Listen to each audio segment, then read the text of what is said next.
Showtime. Let me come in here and I'll add this one on there. Save changes. Been ripping Facebook off. Just been ignoring Facebook just like altogether. Yeah. I just had an extra spot to stream to, right, yesterday, and I was like, oh, what the fuck? Why not? Right? I'll stream it to Facebook, and I streamed to Facebook, and then I just like shut it off and left. Amazing. Good thing the comments were popping up over here, because if the comments hadn't showed up, then then I probably wouldn't have even shown them or addressed them or even been aware that these comments were even up there.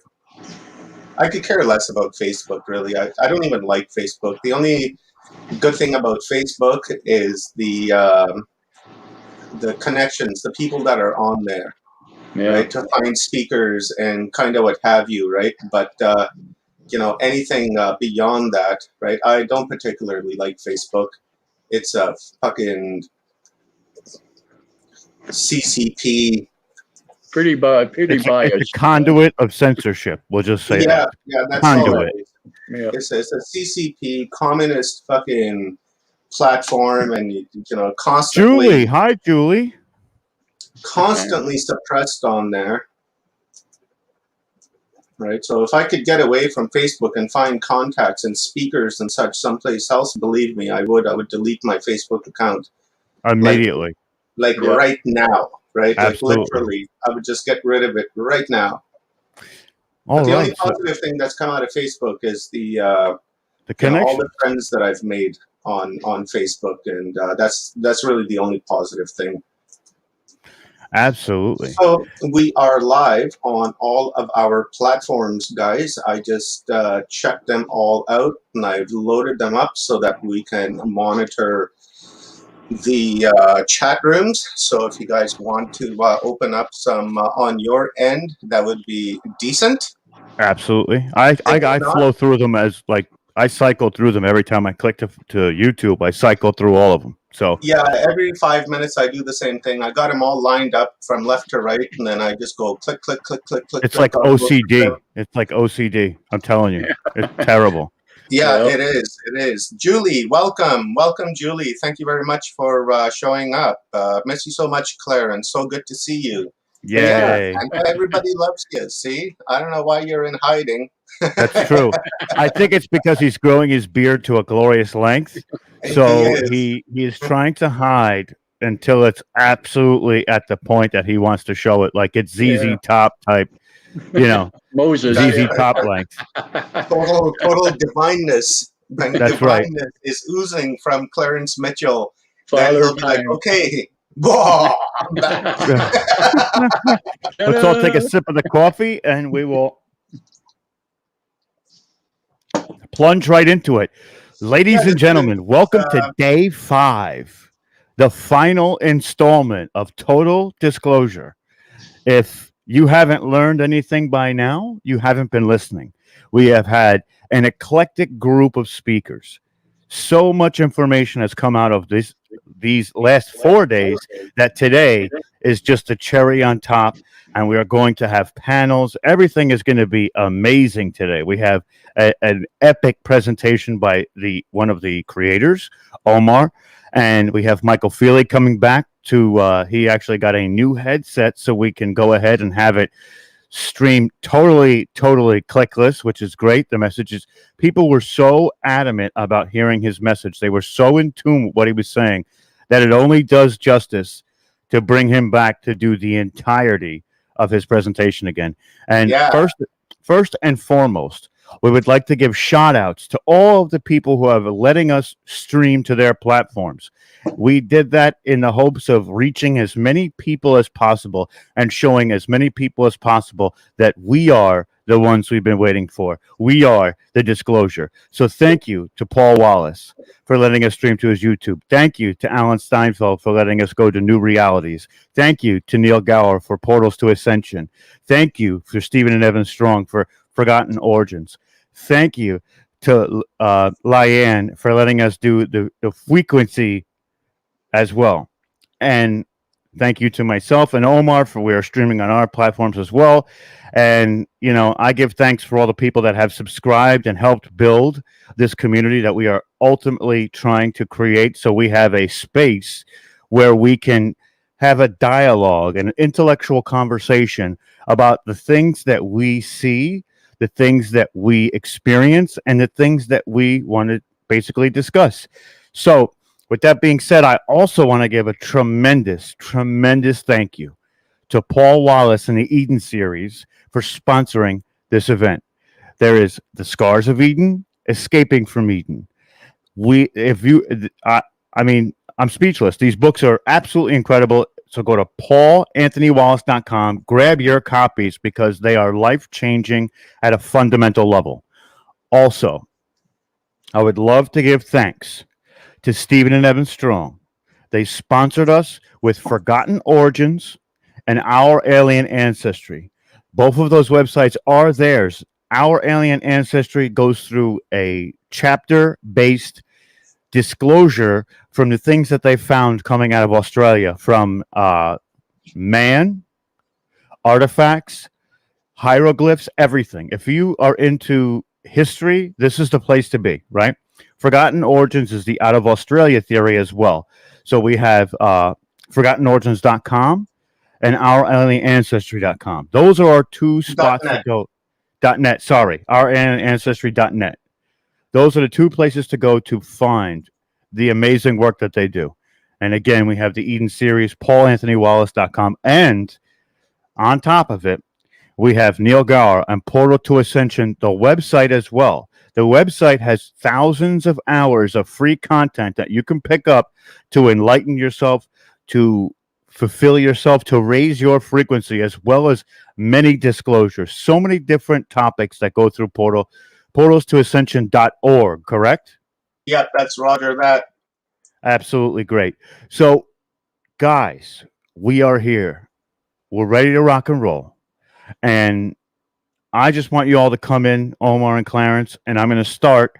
And I want you to say something, but I'm going to give gratitude because to me, I can only show this gratitude to the people who are listening and the people who are going to listen, hopefully down the line. You know, we're not just doing it for right now. It's going to be viewed hopefully later on as well. So if you're tuning into this stream and you're watching this last day, I want to say thank you. I love you. And I am with all of you always. And that's what I have to say. Yeah, very quickly. Go ahead. Go ahead. I'm sorry. I was just going to say, very quickly. I just wanted to say thank you to everybody that's been here. The last 4 days has just been phenomenal. Today's going to be the best of all. And for anybody who hasn't caught it or, has a friend that may want to see it or whatever, please encourage them to go and watch all of the other episodes. We're never going to drop them. They'll be there forever on their platforms. And, these will be like the Dead Sea Scrolls, hopefully somebody will catch them and, get a lot out of them. So, a lot of information, a lot of great speakers and more to come. So just keep that going, and thank you everybody for tuning in and being with us. Fantastic. Yeah, right on, man. Just want to, again, give a big shout out to my homie Neil Gore from Portal to Ascension. That's portaltoascension.org. Neil has tens of thousands of hours of revolutionary conscious-based content. Check that out. Sign up for portaltoascension.org to get notifications and newsletters and such for upcoming events, and also speakers and such. The new website should be released here pretty quick. You guys know how it is with really complex websites as the one that Neil has just built. It's very detailed, guys. Tags and individual speakers and bios and the things that they've spoken about, the events that they've been in, the interviews that they've done. It's just a very, very deep website. So it takes a little bit of time to, do the, what's that called? To tweak it, I guess. That's the word I'm looking for. Work out the bugs.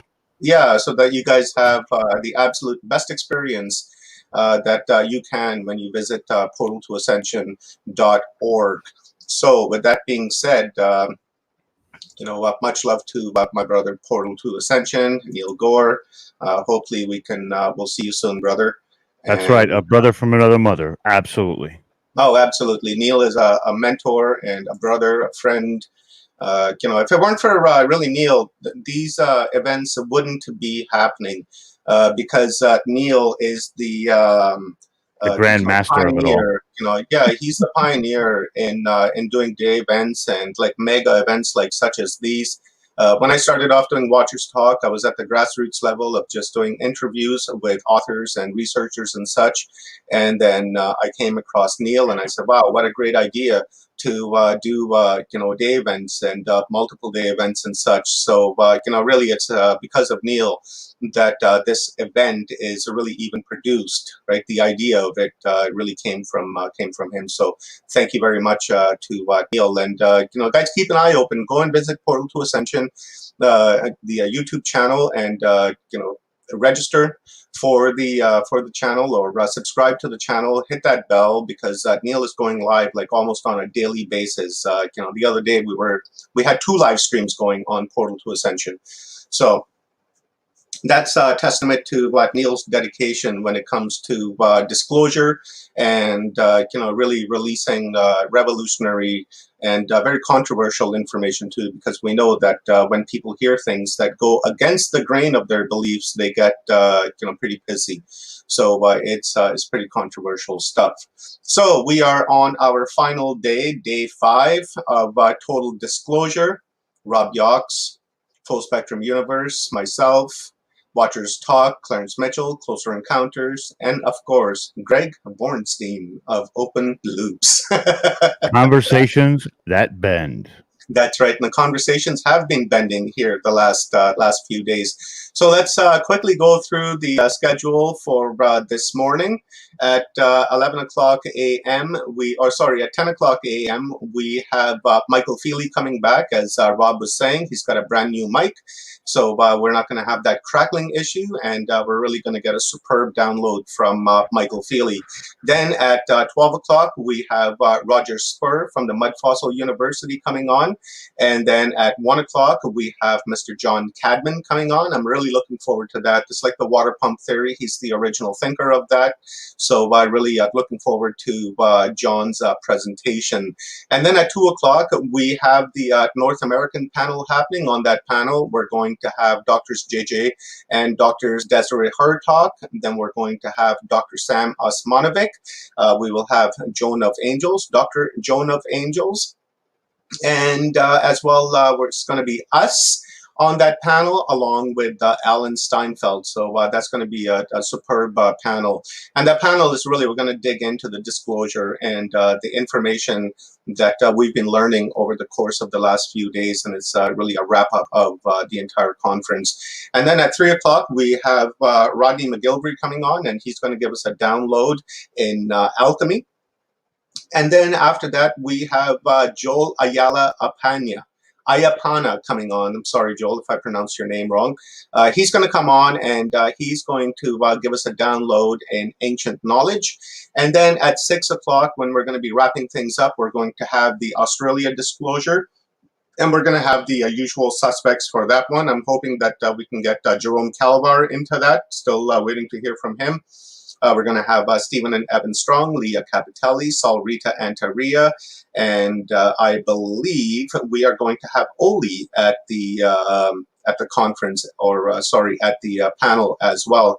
And really, we split the day up like this because, one, because of the time difference, and second, we want to address both hemispheres of the world. I have a super good following in Australia. And there's a lot going on in Australia that people don't know about. We know that the Australian government likes to suppress information and they like to keep things quiet. But thankfully for these wanderers in Australia, they're really bringing the information out. So we thought we'd have a panel on that and discuss that and inform the world as to what's really going on in Australia. And then at 7 o'clock, about 7 o'clock, give or take a few minutes, we're going to start doing our closing. Now, we don't have any fireworks or anything like that for you guys, but the fireworks are going to be in the mind because the information that we're going to receive here today. And of course, at the end of the day, we will go through the list of all of our speakers so we can give them gratitude and thank you because, you know, if it weren't for them, this really wouldn't have happened because they are the ones that we've been waiting for.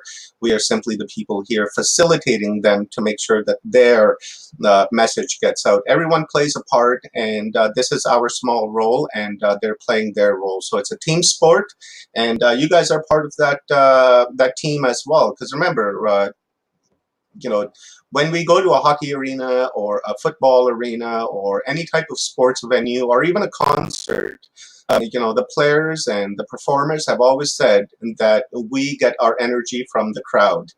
Right, so you know, you guys are part of that game. You know, we pick your energy up through the chats and you know, through your questions. So thank you very much to you guys out there because you are true wanderers and you've made the contract to come here and help out humanity to help them, you know, navigate out of this paradigm shift that we're in, so that we can create a new reality for ourselves and lift the veil on the false reality. This is the ultimate arena. The arena of reality, perception, and light. This is the biggest one there is. So we appreciate all of you.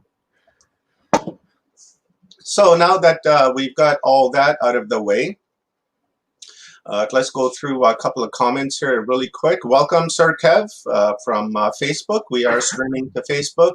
We're not monitoring Facebook, guys. So if you have any questions, they'll pop up here in the chat room, and we will try to get to them. But we're not going to guarantee that we'll be addressing any questions from Facebook. So if you guys want your questions addressed, please come to YouTube and come to Watchers Talk, Full Spectrum Universe, Portal to Ascension, New Realities, or the Paul Wallace channel, or Frequency, and I don't know the rest of Lyanne's YouTube channel. But you guys can come there, post your questions there, and we will address them from our YouTube channels. But again, we will not be addressing any questions that are coming off of Facebook. My apologies, but you know, Facebook likes to censor us, so we will censor Facebook. Take that. Take that. Payback time, bitches. Get him, bud. Get him. Awesome. So we've got Lindy Lou from YouTube. 5 days of fireworks. Yeah, exactly. We've had fireworks going off in our mind. And then Sir Kev, I will address Sir Kev because he's the man. Psychological force, absolutely. Wow, 5 days, morning all, yippee. Sir Kev is having himself a Guinness. The Barbie's epic. Miss you much, Clarence. And we're back to the top of our comments. And Rob, if you can, you know, in a little bit, we can grab some comments off of our YouTube channels and paste them here in our studio so that we can put them up on screen. Absolutely. And that's pretty much it. So I'm going to lead the day off today. I've been looking forward to this, so I'll be talking about constitutional law and in particular the Commonwealth countries around the world. I believe there's about 25 or 26 of them. So we will be discussing that and the designations that these people have given us and how they have you know, controlled and robbed us of our rights because of these designations that they've given us. You guys will be surprised at the you know, towards the end of this presentation, and you'll be asking yourself, why am I giving myself this designation? Because I was in that very same boat. So with that being said, I'm going to bring my presentation up. Yes, I've been guys, and I'm just gonna let you know that I've been looking forward to this one because I got to glimpse at it a little bit. And I've been looking forward to Omar actually giving his presentation because It is pivotal information, guys. Pivotal information that you can use on a daily basis to better your situations. This is so important, and he is a star for putting it out there like that, Omar. So I commend you on that, sir, and I will leave the stage so you can do your thing. Yeah, thanks, Omi. Not so fast. Okay. I can come back in a flash. No worries. No worries. I'm still here, bud. Yeah, no worries. I just want to make sure that everything is fine and dandy. I actually wanted to start off the conference with this particular presentation because I felt that this is part of absolute disclosure and the type of information that some people know, but most are not aware of. But, guests come first, and I thought Eleanor would be a better fit to start off the conference, which it was because you guys absolutely loved Eleanor. And for the next 2 days, you guys were telling people to go back to day one and watch Eleanor and then come back and talk to them. So that was pretty cool. So I will bring my presentation up, guys. Rob, let me know if you can see this, and let me know if it moves. Yep, you're good to go. Moving. All right, cool. I will bring my speaker notes up. All right, cool, guys. So you guys are aware of who I am. My name is Omar, and I am the host here at Watchers Talk, based out of British Columbia, Canada. This was Total Disclosure, organized by Rob Yox and myself in cooperation with Clarence Mitchell and Greg Bornstein of Closer Encounters and Open Loops. So in this conversation and in this talk, I'm going to be talking about the constitutional law, the Constitution in itself of Canada, and as well the human rights and the international treaties and covenants, which majority of the governments around the world are signatory to. So if you're not part, I want to just like to clear this up because it's a little bit important. If you're not part of the Commonwealth countries, this presentation still applies to you because you are, I guess, you're tied to your constitution, which is the supreme law of your land and, the highest law that there can be, and that cannot be abridged or hijacked or overtaken. And the things that I talk about in this still apply to you as well.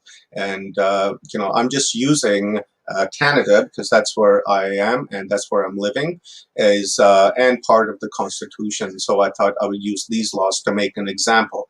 So in this discussion, I'm going to be talking about fundamental rights and freedoms, international covenants on civil and political rights, Universal Declaration on Human Rights, International Covenants on Economic, Social, and Cultural Rights, Natural Law, Natural Rights, Natural Human Rights, and Designations. Let me just come over here, make sure everything is cool. Yeah. Okay, back to this. The governments where we reside owe us an obligation. They must respect our natural rights, our fundamental rights, and freedoms. Since 1976, there has been a direct duty that rests upon these governments to allow us as individuals to experience our rights and freedoms, and not to take actions aimed at the destruction of these fundamental rights and freedoms. This exposition is me expressing my understanding and standing on human rights and fundamental freedoms as it pertains to Canada and the Commonwealth states. This material will help you to better understand your present position in domestic law and how the executive powers have limited or abridged your fundamental rights and freedoms through domestic law. This research represents many years and hours of studying in order to better understand how the state party has limited and abridged our rights and freedoms. Now, when I say abridged, guys, what that means is that Like here in Canada, we have the legislature, and through the legislature, the laws are created, and those laws are gone before the Senate, and then the Senate agrees on those laws, and then they become laws. Now, abridging means is that what they're trying to do is that if you have a constitutional right, and these guys come along and they create a law that supersedes the law of the Constitution, that means abridging a law, because they're trying to overpower the constitutional law, which is the supreme law of the land. So nothing can supersede the constitutional law. So when they try to abridge a law, that law really has no power or any superseding executive powers when it comes to your constitution and to your rights, especially the position that we find ourselves today. I'm sure that these guys are going to go around creating laws to force us to do things that we don't want to do, and they're going to try to pass it off as the fact that it is a law, and in fact it's not. You cannot abridge the constitution of any country. All of us have individual rights and freedoms that belong to us simply because we are who we are, human beings, men, women, and children. There are principles and laws that are in operation which are there for the benefit and protection of the individual. These laws exist and operate independent of law that exists for the public and for society. Right now, most of us in this room are being governed and controlled by laws which have been created by the governments. These laws have been created under the presumption that the society must be governed and that these laws are for the public good.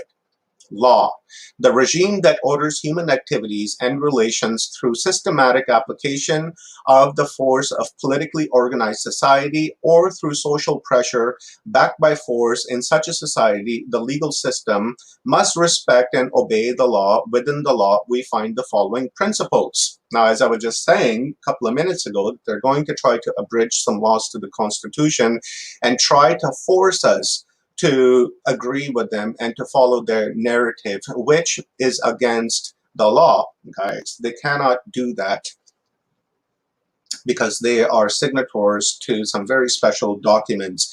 And if they abridge those, then that country is in violation of international treaties and international laws and can be held accountable. So within the justice system, we find natural law, a physical law of nature, a philosophical system of legal and moral principles purportedly deriving from a universalized conception of human nature or divine justice rather than form of legislative or judicial action. So natural law means is that you're born and you're born to the laws of God, if that's what you want to call it, or consciousness, or the earth consciousness, the laws that are within the earth. Natural right, a right that is conceived as part of natural law and that there is therefore thought to exist independently of rights created by governments or society, such as the right to live, liberty, and poverty. Now, this such as right to life, right? These guys are especially in the United States with abortion and stuff, they're trying to violate those rights with abortion and kind of what have you, and trying to take that right away from the women and dictating to them what they can and cannot do. And that's something the governments cannot do. So you can actually take them to human rights court and fight them there. There are natural human rights and freedoms that are in operation for all of us to exercise and stand under. These rights and freedoms are not created by the governments, but they are recognized by the government. Many of us are not aware of the fact that there are rights and freedoms that exist for us to stand under, which are not given or created for us by the government bodies. These are natural rights provided by the infinite consciousness or God. Here in Canada and other state players within the Commonwealth countries and other countries, you were never taught your fundamental human rights and freedoms, even though Canada had an international obligations to teach you these rights and freedoms. Now, this part goes for every single country in the world that has signed up or is a signatory to the human rights. Now, within the human rights, it states that all state parties that are signatory to this treaty, to these Bill of Rights, that they need to be taught in schools, beginning in the primary school, and to teach children these laws so that they understand what their rights are. But of course, the governments around the world have not done that, and I don't think they will do that, because the information provided within these rights go principally against the rights of the government, because the right of the government is that they want to control you. That's what they think their right is. So if you knew what your rights were, they wouldn't be able to control you. And hence, that's why they have not taught us or our children or our parents these laws that they must and should have been teaching. So far, we have seen that in law, there is natural law which produces natural rights, and these rights are ineligible and absolute. They cannot be surrendered and belong to everybody. Where am I? They cannot be surrendered or belong to every human being. These rights are better known as fundamental human rights and freedoms. Regulation, the active process of controlling by rule or restriction. These are the legislative laws that they've created. Enactment, the action or process of making into law, enactment of a legislative bill, as I'd mentioned earlier. Legislative, or of or relating to law, making or to the power to enact laws. As I said, these guys create laws within the legislative. It goes before the Senate. The Senate either says yay or nay. And then if they say yay, it becomes a law. If not, then it doesn't become a law. It goes for a revote. They'll try to fix it and try to word it differently, but the same type of principle to it, and then try to pass that again. In most cases, they end up doing so. Now, the legislative branch is the branch of government responsible for enacting laws. We have fundamental rights and freedoms that we can exercise that are not created by the government but must be respected. Then we have enactments and regulations which are created by the government and forced upon us. Now, what that means is that we have rights and freedoms that we're born with as a human being. And then there are other laws which are legislative laws which have been man-made, and they're trying to abridge the supreme law, the fundamental law of our right to life, right to freedom, right to eat, right to shelter, right to education, and right to liberty and happiness. They always try and abridge those laws because they don't want us in that state. They want us in a consistent state of fear and acquiescence, which means unwillingly doing something that you don't want to do. Some of us sitting in this room today are Canadian citizens and citizens of other nations. We have been designated and even designated ourselves citizens, but most people really don't understand what the word citizen is. They proudly go around saying that I'm a proud citizen, and I am guilty of that as well, because I used to run around and say the very same thing, that I'm a proud Canadian citizen. But once I found out what a citizen really is, I am not a proud citizen anymore. In fact, I'm a very sad citizen. Well, what does it actually mean to be, for me, a Canadian citizen? When I ask individuals this question, the majority of the time it is responded to by using the definition of freedom. Now, in reality, it could not be further from the truth. Citizenship is not freedom.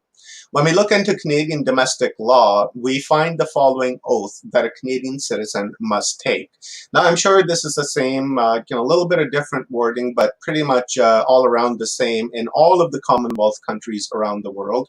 And when you become a citizen of other countries that are not part of the Commonwealth, you are taking an oath on the Constitution and to the Bible. So then you are tied to that Constitution and to that certain governmentship. In Canada, we take an oath, and in the Commonwealth countries, we take an oath to Elizabeth Mountbatten II. Citizenship enactment oath, or, excuse me guys, just gotta grab a drink.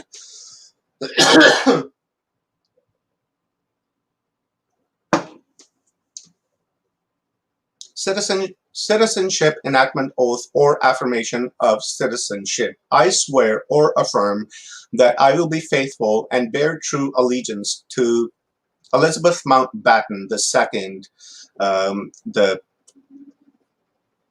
Queen of Canada, because I hate calling her that, her heirs and successors, and that I will faithfully observe the laws of Canada and will fulfill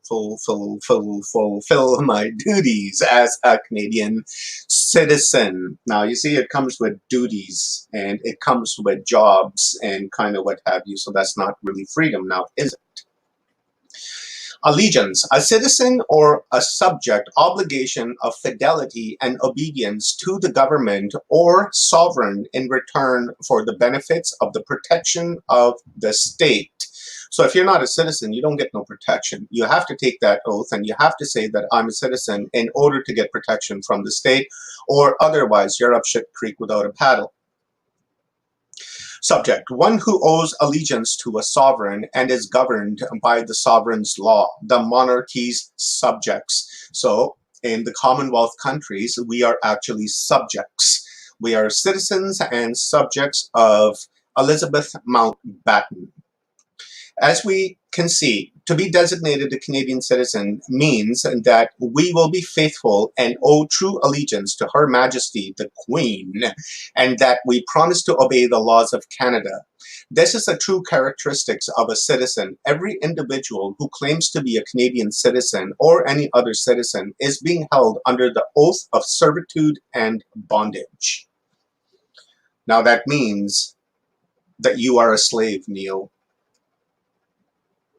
When you allow yourself to be recognized as a Canadian citizen, or you have or are assumed to have sworn allegiances to Her Majesty, and that you have promised to obey the laws of Canada, you are operating as a subject and servant of Her Majesty and are under obligation to obey her laws. Now, I thought citizen means being freedom. That's what people are saying when I ask them, hey, what do you think about being a citizen? Hey, I'm free, I have freedom. But you really can't, be free if you're a servant or if you're a subject of someone, right? Oath, a solemn declaration accompanied by a swearing to God or a revered person or thing that one statement is true or that one will be bound to a promise. The person making the oath implicitly invites punishment if the statement is untrue or the promise is broken. Now, if you were free, you wouldn't be getting punished now, would you? This is a true and real situation that many individuals are under. Right now, they are being treated as if they have tacitly or otherwise accepted to be designated a Canadian citizen. As a citizen, we have given Her Majesty, Queen Mountbatten, our allegiance, and we have promised to obey the laws of Canada. The famous words of William Wallace come to mind. I don't remember swearing an oath to this lady. This is a real mechanism, the operation of law, that is being used to try and control individuals and force them into obeying an enactment and regulations of Canada. You took an oath, or so it is declared, and you have bound yourself. If you fail to obey the laws, you shall be punished. Doesn't sound like freedom, does it? When we look into domestic laws, the laws of Canada, we find that it is actually Her Majesty Elizabeth Mountbatten that has the executive power in Canada. She is ruling power, and that is why a citizen must swear allegiances to her.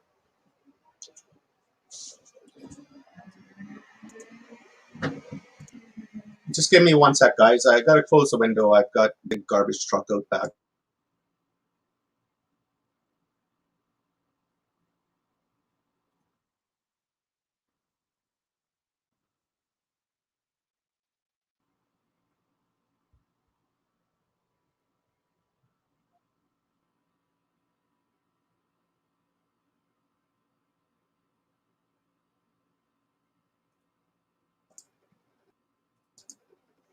Okay, my apologies for that. That was a bit rude, that garbage truck.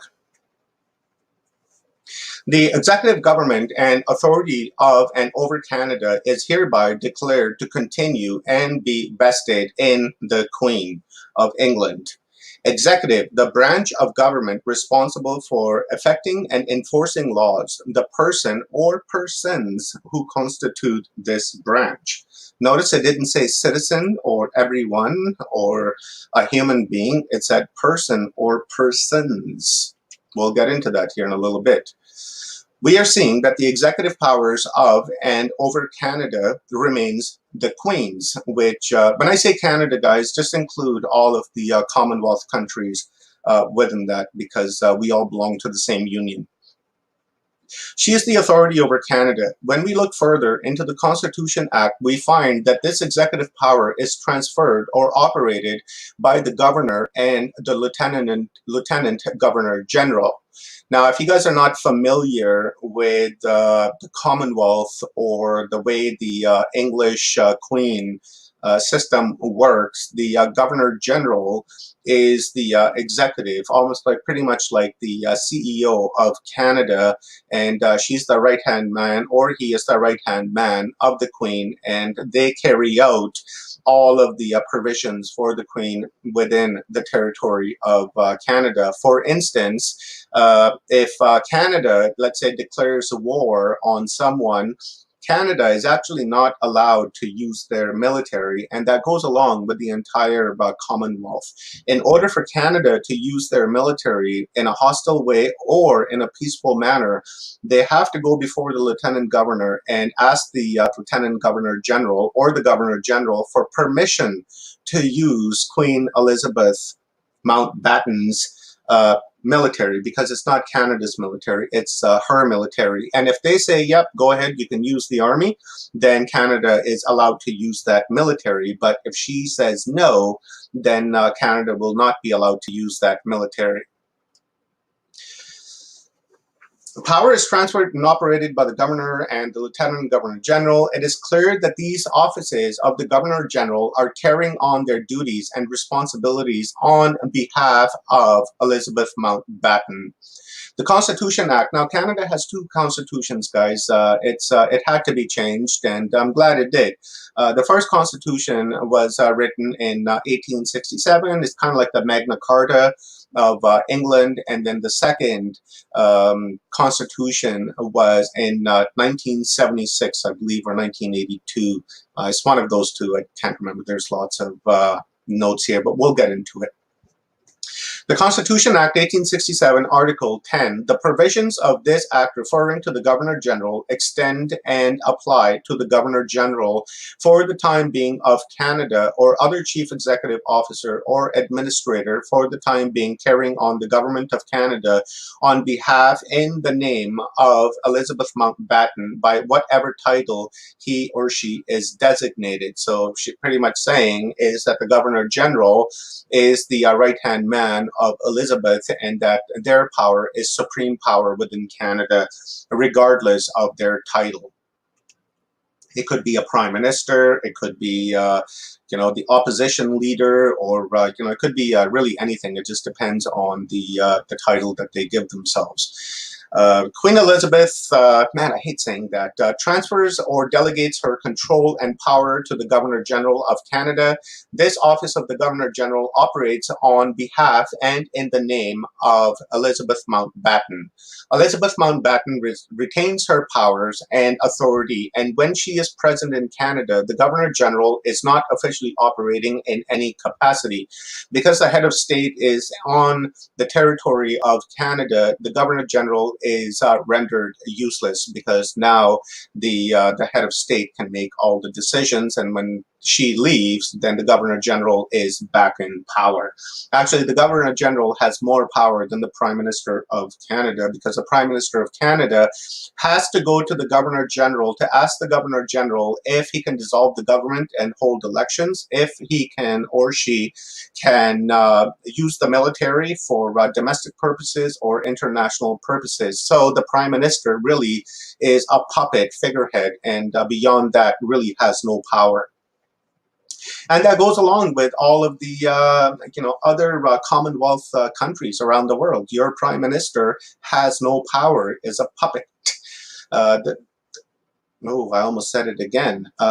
Elizabeth Mountbatten retains her power and authority, and when she is present in Canada, the Governor-General is not officially operating in any capacity. Here in Canada, there are many laws that are governing the actions of individuals. These laws, which have been created through the legislators, given royal assent by Her Majesty, and which are now in operation on this territory, and the authority that Canada uses against individuals. Many of us are being governed and controlled by these laws, which are better known as enactments or regulations. What is a regulation? The act or process of controlling by rule or restriction. Enactment, the action or process of making into law. Enactment of a legislative bill.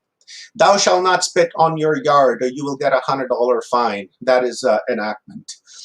We just saw that in the executive powers, Her Majesty, which creates these laws in Canada, executive, the branch of government responsible for affecting and enforcing laws. The state party Canada is using enactments and regulations to try and control individuals on their territory. These enactments are given force of law through an operation of law that is called royal assent. The representative of the government, called legislators, are creating enactments here in Canada, enforcing individuals to obey these laws through their oath of allegiance. Now, when you take an oath, you're making a promise that you're going to follow their laws and their whatever it is that they want. If they said, if you jaywalked, your foot will be cut off, you have already agreed to that, because under their assumption, you have taken an oath and that you've agreed to be punished if you break those laws.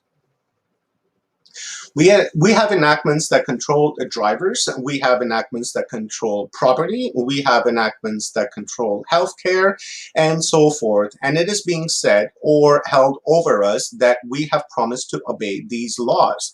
The Queen, Mountbatten, who is the sovereign of Canada, must give these enactments royal assent. This is how these enactments have force of law in Canada. You will find in the enactments itself a written proclamation that the Queen has enacted the following laws. Now, therefore, Her Majesty, and by and with the advice and consent of the Senate and the House of Commons of Canada, enacts as follows. If this declaration is not present at the start of the enactment, then the enactment does not have force of law in Canada because it needs the royal assent. This is the mechanism that is being used against every individual here in Canada and the Commonwealth. I have to state that. And not only in Canada, but the entire world, guys. Every single country, I think there's like 180 of them, every single country operates in this manner. The government official, the executive powers, automatically assume that you have accepted to be designated as citizen. And by doing so, you have subjected to yourself to this mechanism of authority, as you have seen so far. So these guys are assuming that you have taken an oath. Even if you're born within your respective countries, they still think that you have taken an oath. Now, when you're born, how the fuck are you going to take an oath? Right? They don't give you that option. They just automatically assume, and then they give you that designation, and then they glorify that designation, and then we fall in love with that designation like a citizen. I'm a proud citizen. I'm a proud Canadian citizen. I'm a proud American citizen. I'm a proud English citizen. Right? They've in Canada, we used to have Tim Hortons commercials about coffee and donuts, and they were saying proud Canadians, and that was really pushing home the message that we are proud slaves and that we are proud subjects of Elizabeth Mountbatten. The mechanism of control goes deeper than what we have seen so far. Many of us sitting in this room have a license or permit of one right or another. Now, I guess it's not a right, right, because you bought it. For example, many are carrying around a driver's license in their wallet right now or in their purse, and maybe some of you also have a hunting, a fishing, pilot, or a motorcycle license or any other license. In Canadian domestic law, it is being declared that in order for us as citizens to exercise any of the rights, such as traveling, feeding ourselves through hunting or fishing, using a gun for protection, we must pay Elizabeth Mountbatten for this. The citizen who is her subject and servant must pay for rights and privileges that are given to her subjects through license or permits. Now, that sounds more like a privilege and not a right, because you pay for it, then they say, okay, well, you can go ahead, go to that lake and you can fish, but you're only allowed 3 fishes, and if you want any more than that, you're going to have to pay us more, right? So it's not a right, and that and the licensing is actually abridging your fundamental human rights, such as to feed yourself, to house yourself, to protect yourself. So these the licenses are in fact illegal. And let me just make one thing clear about driver's licenses as well. With the driver's license, you actually don't need a driver's license to operate a vehicle. A driver's license is only needed if you're within what it says in the law is that you only need a driver's license when you're operating in a monetary action on a highway. So if you're involved in making money on the highway, then you will require a motor operator's license. But if you're moving your property and if you're just enjoying your property, then you do not need a driver's license to operate that vehicle. But they've made it look like that you actually need a driver's license to drive a vehicle. As long as you're registered and insured, you don't need a driver's license because you're protected with insurance. And if you're making money on the highway, then yeah, you need money. And it's only a highway, guys. It's not a freeway, a highway, because the language is very clear. And these guys are very clear with us when we go to court or when they approach us with their laws. They say, oh, well, it says right here, word for word for word. So we can turn those words out against them as well. We just need to have a spine, and that's all. Article 19.1, the governor and council may, on the recommendation of the Treasury Board, a regulation prescribes the fees or charges to be paid for a right or privilege conferred by or on behalf of Elizabeth Mountbatten in right of Canada by means of a license, permit, or other authorization by the persons or classes of persons on whom the right or privilege is conferred. Now you notice it says person or persons. Right? It is not a right, and nor is it a privilege. They have made it look like that it's a right and a privilege. How is it a right or a privilege to go to a lake to grab a fish to feed your family? How is it a right or a privilege to go and gun down a moose so that you can feed your family for the rest of winter? That is a basic principal right of your natural right to feed yourself and to house yourself. So this license that these guys are trying to give us is actually an abridged law that goes against our fundamental human rights, and they cannot do that. This is how law is being used and applied against us, against an individual when they are acting under the designation or capacity of citizen. In law, there are many different designations that an individual can operate under. Every designation that an individual plays or operates under brings different responsibilities or duties. A citizen is a designation under law also. A citizen, there are responsibilities and obligations that must be performed as we have seen. The citizen must obey the laws of Canada, which Queen Her Majesty creates as executive power. The good news is we do not have to stay or remain under the designation of citizen. There is another capacity that we can stand under. You and I were not born citizens. A citizen must be under oath, and this denotes that the one taking such oath must be of legal age or at least an age of accountability. Lastly, I checked the designation that we were born to human beings. We are born human beings, and as human beings, we have natural, fundamental rights and freedoms. Many of us are unaware just what these natural rights are or what this even means. A natural right is a right that is not created by the government, but must be recognized by the government. Natural right.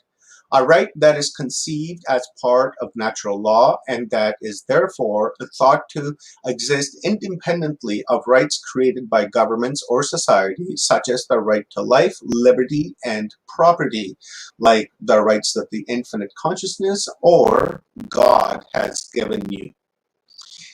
A right that cannot be transferred or surrendered. A natural right such as the right to own property. Absolute right, a right that belongs to every human being, such as the right of personal liberty, is a natural right, and that's something that they cannot take away from you. But if you designate yourself as a citizen, then you no longer have those natural rights. And if you ask for natural rights, you'll be punished because you're breaking your oath. So every one of us as individuals have natural rights and freedoms. These rights and freedoms were not created by the government enactments. The question that remains, Canada and Her Majesty have obligations to my individual rights.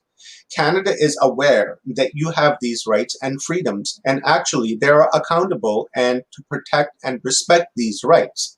Canada came together under the Constitution Act of 1867, and this Constitution was the ground law, the fundamental law of the nation at the time. The executive power belonged to the Queen and were uncontestable here in Canada because at that time she was the supreme power. These powers of the Queen were the only ruling powers in operation in Canada from 1867 until 1976, so just a little over 100 years. In 1976, the International Bill on Human Rights came into existence, and a few things changed here in Canada. Many things changed because the International Bill recognized many of our individual fundamental rights as human beings, and any nation signing to this bill would also now have the responsibility to recognize these rights and freedoms when they were exercised. So like I was mentioning earlier, if you're not part of the Commonwealth and you're a country like the United States, then these rights do apply to you.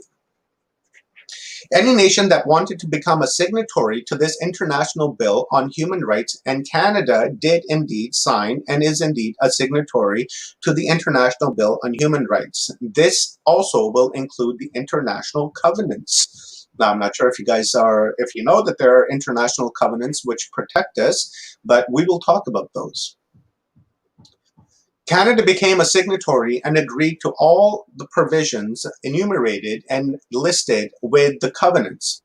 For a solid witness to the fact that Canada is a signatory, we can look into a domestic law, an enactment titled Immigration and Refugee Protection Act, Article 3.3. The enactment complies with international human rights instruments to which Canada is signatory. So as you can see, Canada is aware that it is a signatory to the international human rights instruments, along with all the Commonwealth countries and all countries of the world. What does this mean to me and you, and how does this affect our interactions with Canada and Commonwealth countries and other countries around the world? Well, I should actually make that clear. If you're a signator to these covenants and human rights bills, then you are protected. If not, then those countries have no obligations to these human rights. Well, there are many rights and freedoms that are enumerated and brought forth within the international covenants. The covenants are an expression of natural, fundamental human rights and freedoms. However, the covenants are also an expression of law in a domestic society, in a democratic society. The rights and freedoms that are brought forth in the international covenants had to be expressed in domestic law because that is the international law because they have agreed to it. This was an obligation placed upon any signatory to the covenants. This obligation was stated and disclosed within the covenant itself, and all potential signatories had the chance to read and understand what they were signing on to. That's why Canada has two constitutions, because when the Human Rights Bill came out in 1976, the rights that were given to individuals within the human rights were actually not within the Magna Carta or the Constitution of Canada. Imagine that, how barbaric it must have been back then. So they had to change the Constitution, which was led by Pierre Elliott Trudeau, who was the Prime Minister of Canada at the time, and they rewrote the Constitution to make sure that all the rights and privileges and what have you that is within the covenants and the human rights bills is expressed within the Constitution of Canada. Now, these human rights and covenants that Canada is a signatory to is actually a part of the Constitution of Canada. Just because it's not written on the Constitution doesn't mean that it's not part of the Constitution, but in fact, it is part of the Constitution and it is a law, and that goes same with every other country around the world that is not under the tyranny of Elizabeth Mountbatten, such as countries like the United States, who are subjects of their constitution and of their government. So your government, your constitution has in part these covenants and the human rights that I am speaking of. International Covenant on Civil and Political Rights, Article 2, where not already provided for by existing legislative or other measures, each state party to the present covenant undertakes to take the necessary steps in accordance with the constitutional process and with the provisions of the present covenant to adopt such laws or other measures as may be necessary to give effect to the rights recognized in the present covenant. The obligation brought forth here and placed upon Her Majesty were as follows. If the rights and freedoms that were listed in the covenants were not already expressed in domestic law of the nation, then a new Constitution Act was to be created. This Constitution was to give effect to the rights listed in the covenants. Canada was under obligation to adopt laws or other measures to make sure the rights expressed in the covenants found their operations in domestic law. And these guys also agreed to teach children this information when they begin school. It is part of the human rights and these covenants. But of course, they have neglected to do so. That's why we continue to run around and say that we are proud citizens, because a citizen is a slave. A citizen is someone who is under servitude or under bondage to an individual or a thing. A thing can be an institution like a government or a constitution.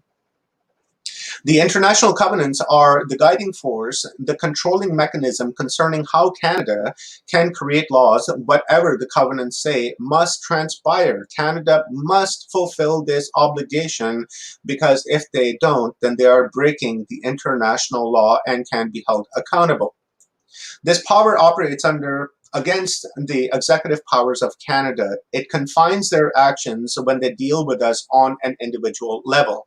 They are now under obligation to respect the Constitution, which brings forth the rights and freedoms guaranteed and expressed in the covenant legislation. Enactments will be presumed to conform to international law. If the enactments do not conform to international law, then Canada is in violation of their international obligations and ensure our rights. So now you can take them to court if these guys do not fulfill their obligations to you. You can take them to your provincial court or state court. You can take them to Supreme Court, and if the Supreme Court doesn't work, then you can take them to the Commonwealth Court, and if the Commonwealth Court doesn't work, then you can take them to the United States, or not United States, but the United Nations, and charge them for violating their international obligations to you, which you are under the right to do so. This obligation that rests upon Canada to fill its international obligation becomes more clear when we look into a judgment from the Court of Canada. This is the Royal versus Hape, SCC. The Constitution Act has brought forth the rights and freedoms guaranteed and expressed in the Covenant in accordance with the provision of the Covenant, paragraph 53. It is a well-established principle of statutory interpretation that legislation will be presumed to conform to international law. The presumption of conformity is based on the rule of judicial policy that, as a matter of law, courts will strive to avoid constructions and domestic law pursuance to which the state would be in violation of its international obligations. Did you guys catch that? These guys must, they have no choice, they must, but they break the law every day and don't conform to the international treaties and laws and treat us, in the accordance as they had between 1867 and 1976. They haven't gotten off of that boat yet. Right, and they're breaking the law every single day when they interact with us, and when they legislate laws, and when they abridge laws. Right now, here in this paragraph 53, in the courts, they've already said that they can't do that, but they're going to court and they're creating these legislative laws and they're abridging these laws to force us to do things that we don't want to do. For example, the current situation that we are in. They're trying to force us to do something that we don't want to by abridging laws, but they're not telling us our natural right that we don't have to acquiesce, we don't have to conform to their narrative or to their principles because it does not supersede the Constitution of our countries. No one shall be held in servitude. What is servitude? A servitude is someone who is a slave. You are being held in bondage, in handcuffs, and in shackles. That is what a servitude means. Designation of human beings, citizen, person, individual, persons, people, peoples, everyone. Forgot to put in there, but you see how all the designations that are in play here? These subjects are classed according to the benefits and privileges that have been conferred upon peoples, everyone. Every single one of those have different consequences and different privileges. So, you have to be careful as to what you want to designate yourself as. Remember, I said that the international covenants now created obligations against Her Majesty, and she must fulfill those obligations. Well, let's look at the issue of servitude and being held in allegiance to Her Majesty under that oath. Now, that oath goes for everyone around the world. If you've taken an oath to become a citizen of a certain country, and there's no state of head besides the government or the constitution of that country, you are bound to that particular thing, and you are being subjected to become in servitude to that thing. Now in Canada, that thing is Elizabeth Mountbatten and her heirs, and in the United States, the thing is the Constitution of the United States. So your Constitution is actually working against you. It's tied you, in chains to particular paragraphs and words within that Constitution. So you're in servitude to that Constitution. International Covenant on Civil and Political Rights, Article 16, it states that everyone has the right to recognition everywhere as a person before the law. One of the first problems that we are confronted with and which we must face is the fact that we as individuals are being held in servitude to a sovereign. This is completely against natural law and our inalienable rights. No one can force another unto servitude unless the one in servitude accepts such a position. Remember, as it stands now, we are being held under an oath of alliance or allegiance and servitude to Elizabeth Mountbatten and her heirs. Since we are being designated Canadian citizens, we are being held in servitude through the oath of allegiance. As you can see, the covenant states that no one shall be held in servitude. That is a right that must be expressed in domestic law. Canada must recognize this right, provide a measure for the individual to exercise the right, and also must never perform an act aimed at the destruction of this right.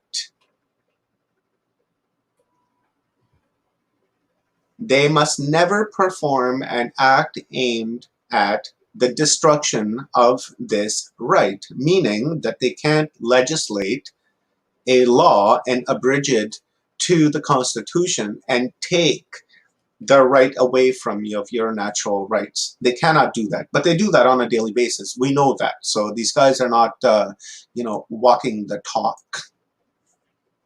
In Canada, a citizen is a person who was willfully, whether tacitly or expressly, given their allegiance to the Queen and has promised to obey the laws of Canada.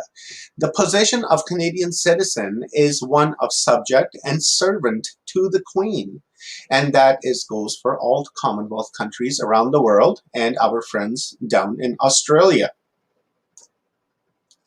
When you stand under the designation of citizen, you are standing in a position that renders you a subject and servant to Elizabeth Mountbatten. When you look further into Canadian law, you will find that all enactments and regulations that are given force of law that have become law in Canada will be enacted by the Queen. As a citizen, you are under an oath to Elizabeth Mountbatten to obey the laws, and she enacts the laws that are applied against her subjects, her slaves. The citizen is in servitude, and it cannot exercise the right not to be held in servitude. The right not to be held in servitude is incompatible with the nature of the artificial being, the citizen. So when you say that you're a proud citizen and that you're a citizen, you can undo it. They haven't told you that, but as a citizen, you can't go around claiming that you have rights. I heard that, many, many, many times. I'm an American citizen, I have rights. I'm a Canadian citizen, I have rights. No, you don't have any rights because you're giving yourself a designation of a citizen, someone under servitude, someone is as a slave. A slave has no rights. So when you're going around saying that I am a proud citizen of this country and I have rights, I have the right not to do that. No, you actually don't, because you've given yourself that designation and you've taken away those rights from yourself. No one else has taken those rights away from you. You've taken those rights away from your very self by just simply giving yourself that artificial designation of a citizen. A citizen is an artificial person under law, and this person has been created by law and given certain rights and duties of a human being. The key being, it is given certain rights and freedoms. One of the rights that it is not charged with or able to operate is the right to be held in servitude. The right not to be held in servitude is only for a human being. When you say that you are a human being, you have rights. But when you say that you are a citizen or a person, you do not have any rights. Because if you notice that even if you look at your driver's license or your birth certificate or any document that comes from the government, your name is written in capital letters. They're written in capital letters because they're looking at you as a person or as an entity or a corporation, so you're limited to your rights. Have a look at any document or pull out your driver's license and have a boo at it, and you'll notice that it's all written in capital letters, and they cannot undo that in the bureaucratic offices of these government buildings, because that is the default text.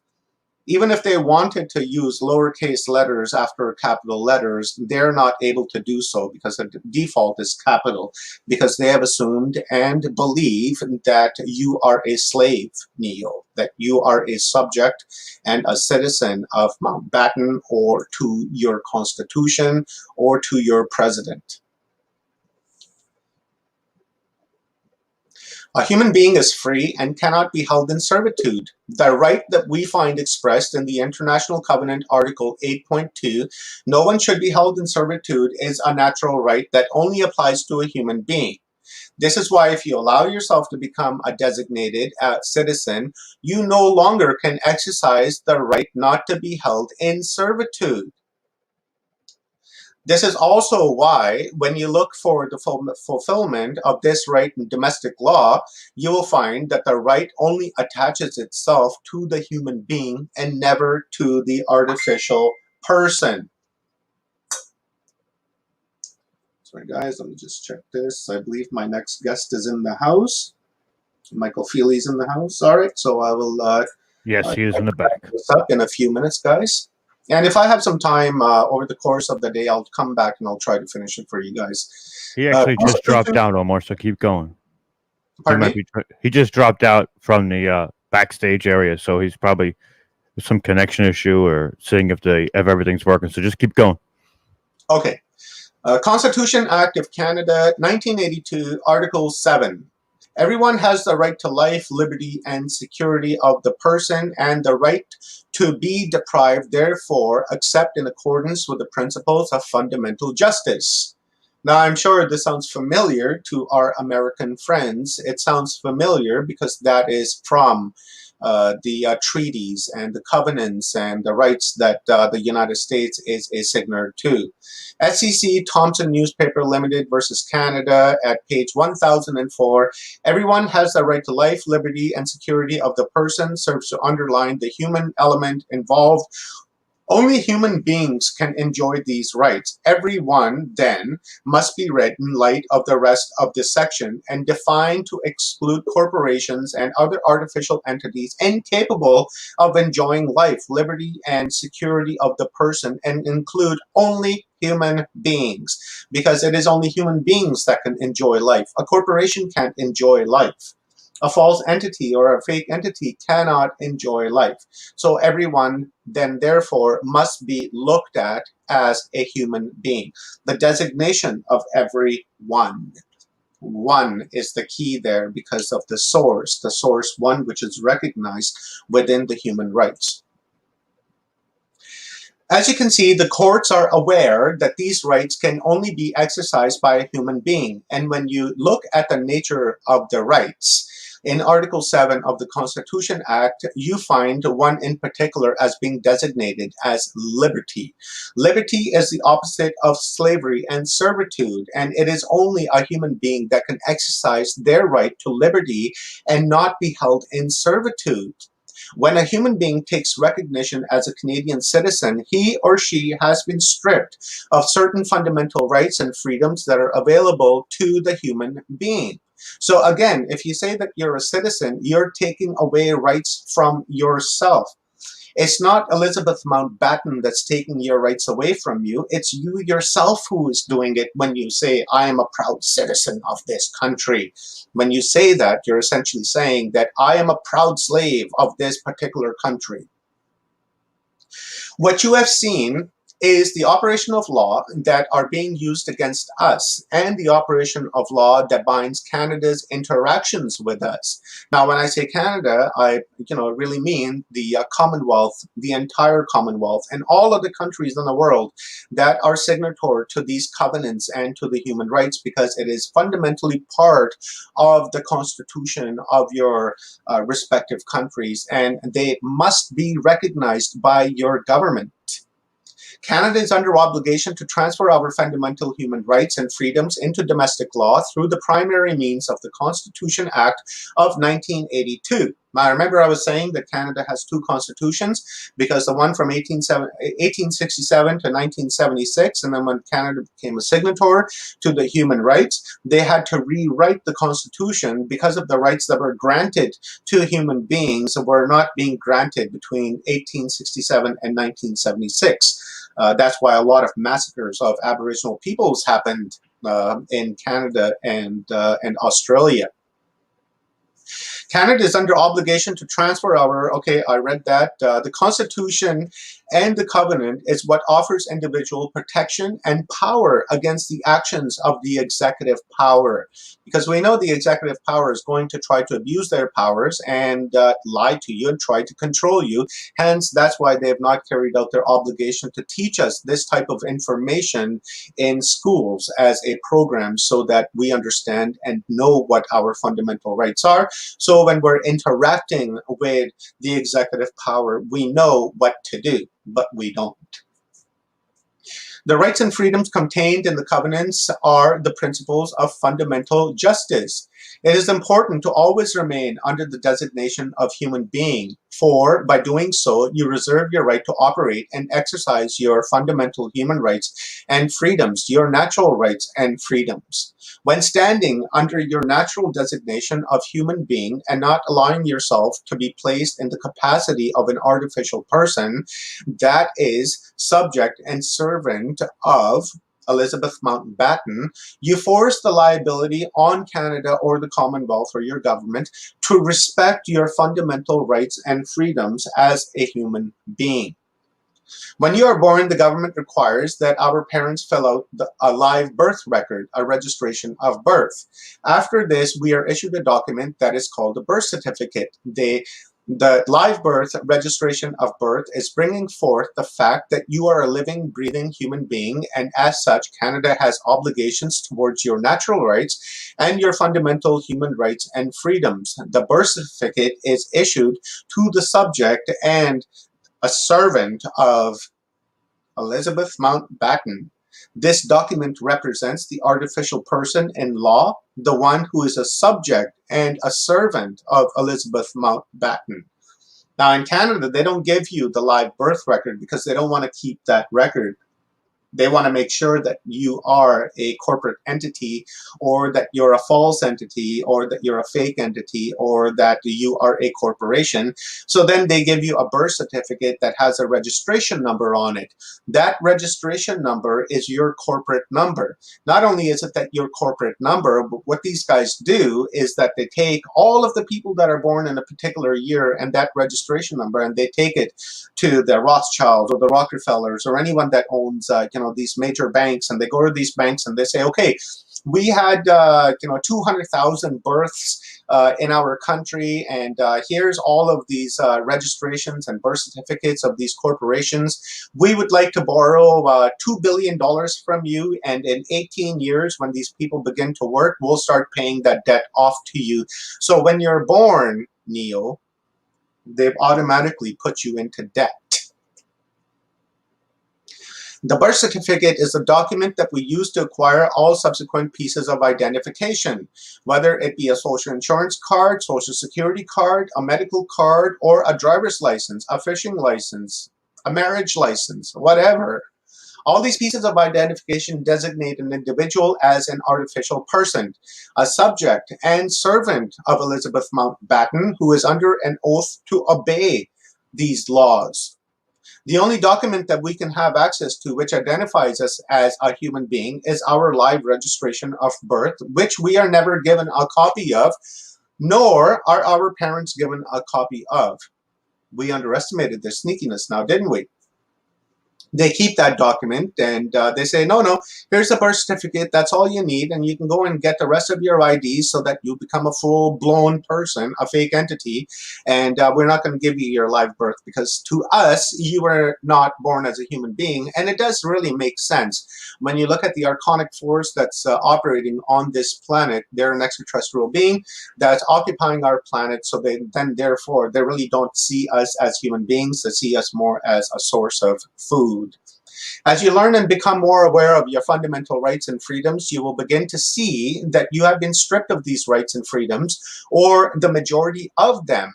The next step will be to decide if you want to take actions on your behalf to exercise these rights and freedoms. An individual first action is to notify the executive power concerning what you have come to understand about your individual positions on the state party's territory. So when you're filling out a government document, what that means, and on there, you only have one option. It says citizenship. It doesn't ask you what other designations you have. It just says citizenship other. Now, if you put down citizenship of Canada, then you're saying, yep, I'm a slave. I serve Mountbatten. If you, you know, you get it. We take away our own rights, guys. When you click the other and you say, no, no, no, I'm a Chinese citizen, or I'm a Japanese citizen, or I'm a Brazilian citizen, then you're telling them again that you're a slave of that country and that you want to become a slave of this country. So the best thing to do is not to check that box that says Canadian citizen, American citizen, British citizen, French citizen. You don't check that. Underneath it, you write human being. That will really confuse the system, and that really will notify the executive power that you're on ball and that you are aware of what you are and who you are, and that you can no longer be controlled and to be used as a slave. Because they use us as slaves, because we've designated ourselves to be slaves, so they see us as slaves. So once we tell them that, no, we're not slaves, I'm a human being.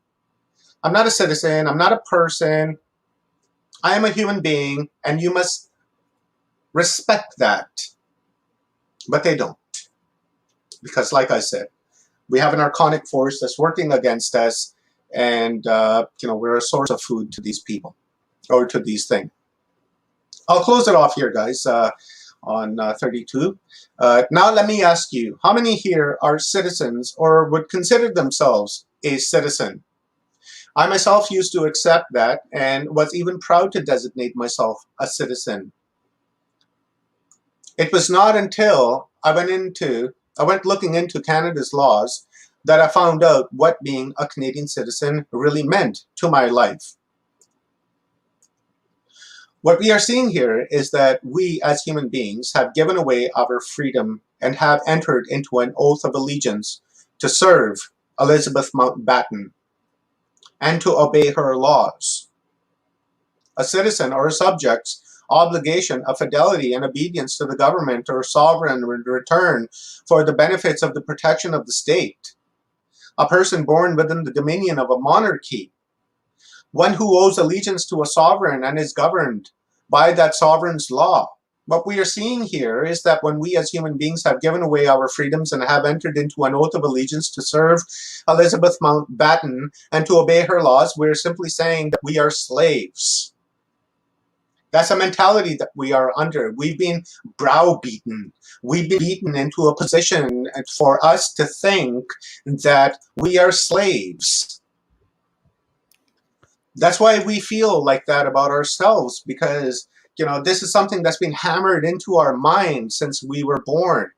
And because we're not equipped with the tools that have been given to us, like for instance, education or information for us to understand what our rights are and what we should be and what we should be designating ourselves with, we continue to operate under this false idea or the narrative of being a citizen because we think that it is something good, or that it is something that is worthwhile keeping. But as I just explained to you guys, a citizen is someone who's under the servitude, I guess. I really don't like that word because slave sounds a little bit better. When we give away our, when we say that we're a citizen, we're giving away our rights. I've said that a number of times now. So guys, I hope that, you guys reconsider the designation that you've given yourself, of a citizen or of a human being. We need to get away from that because we're in this paradigm now. We're in this shift now, where we have all this information now that we're equipped with. So we need to start making better informed decisions for ourselves. Instead of being a slave, Neil, I can be free. I can be a human being for the first time in my life. Because now I know that I'm a human being. And I have to make sure that the executive power within Canada knows and understands that. So now when I see what citizenship are you on a document, I don't fill that out. Underneath it, I write human being. And that's something that they have to address. And guess what? All of those applications that I've put in, none of them have ever come back. Right? They've probably thrown them away because even the clerical staff are not aware of these designations, and they say, "Oh, look, this guy, made a mistake on his document, so I can't process it because the computer doesn't have the option of a human being. So I can't process this. Oh, it goes into the shredder, and out it goes, and that's it."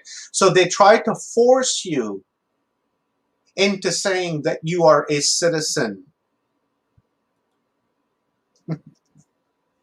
Tricky.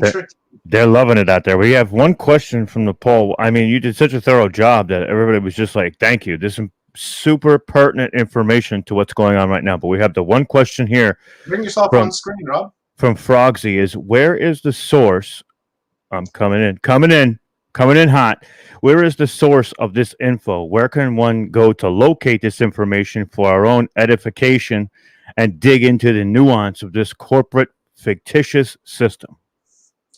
Very easy. Go to the United Nations website and download the human rights documents. It's about that thick. Read it, go through it.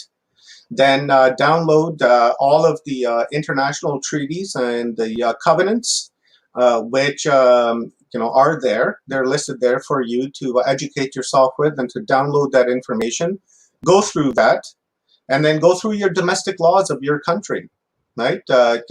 Compare the human rights and the covenants and the international treaties that your governments are signatory to, and then look at your domestic law, and then see in your domestic law as to how they're abridging the legislative laws and overriding the supreme law of your country, which is the Constitution.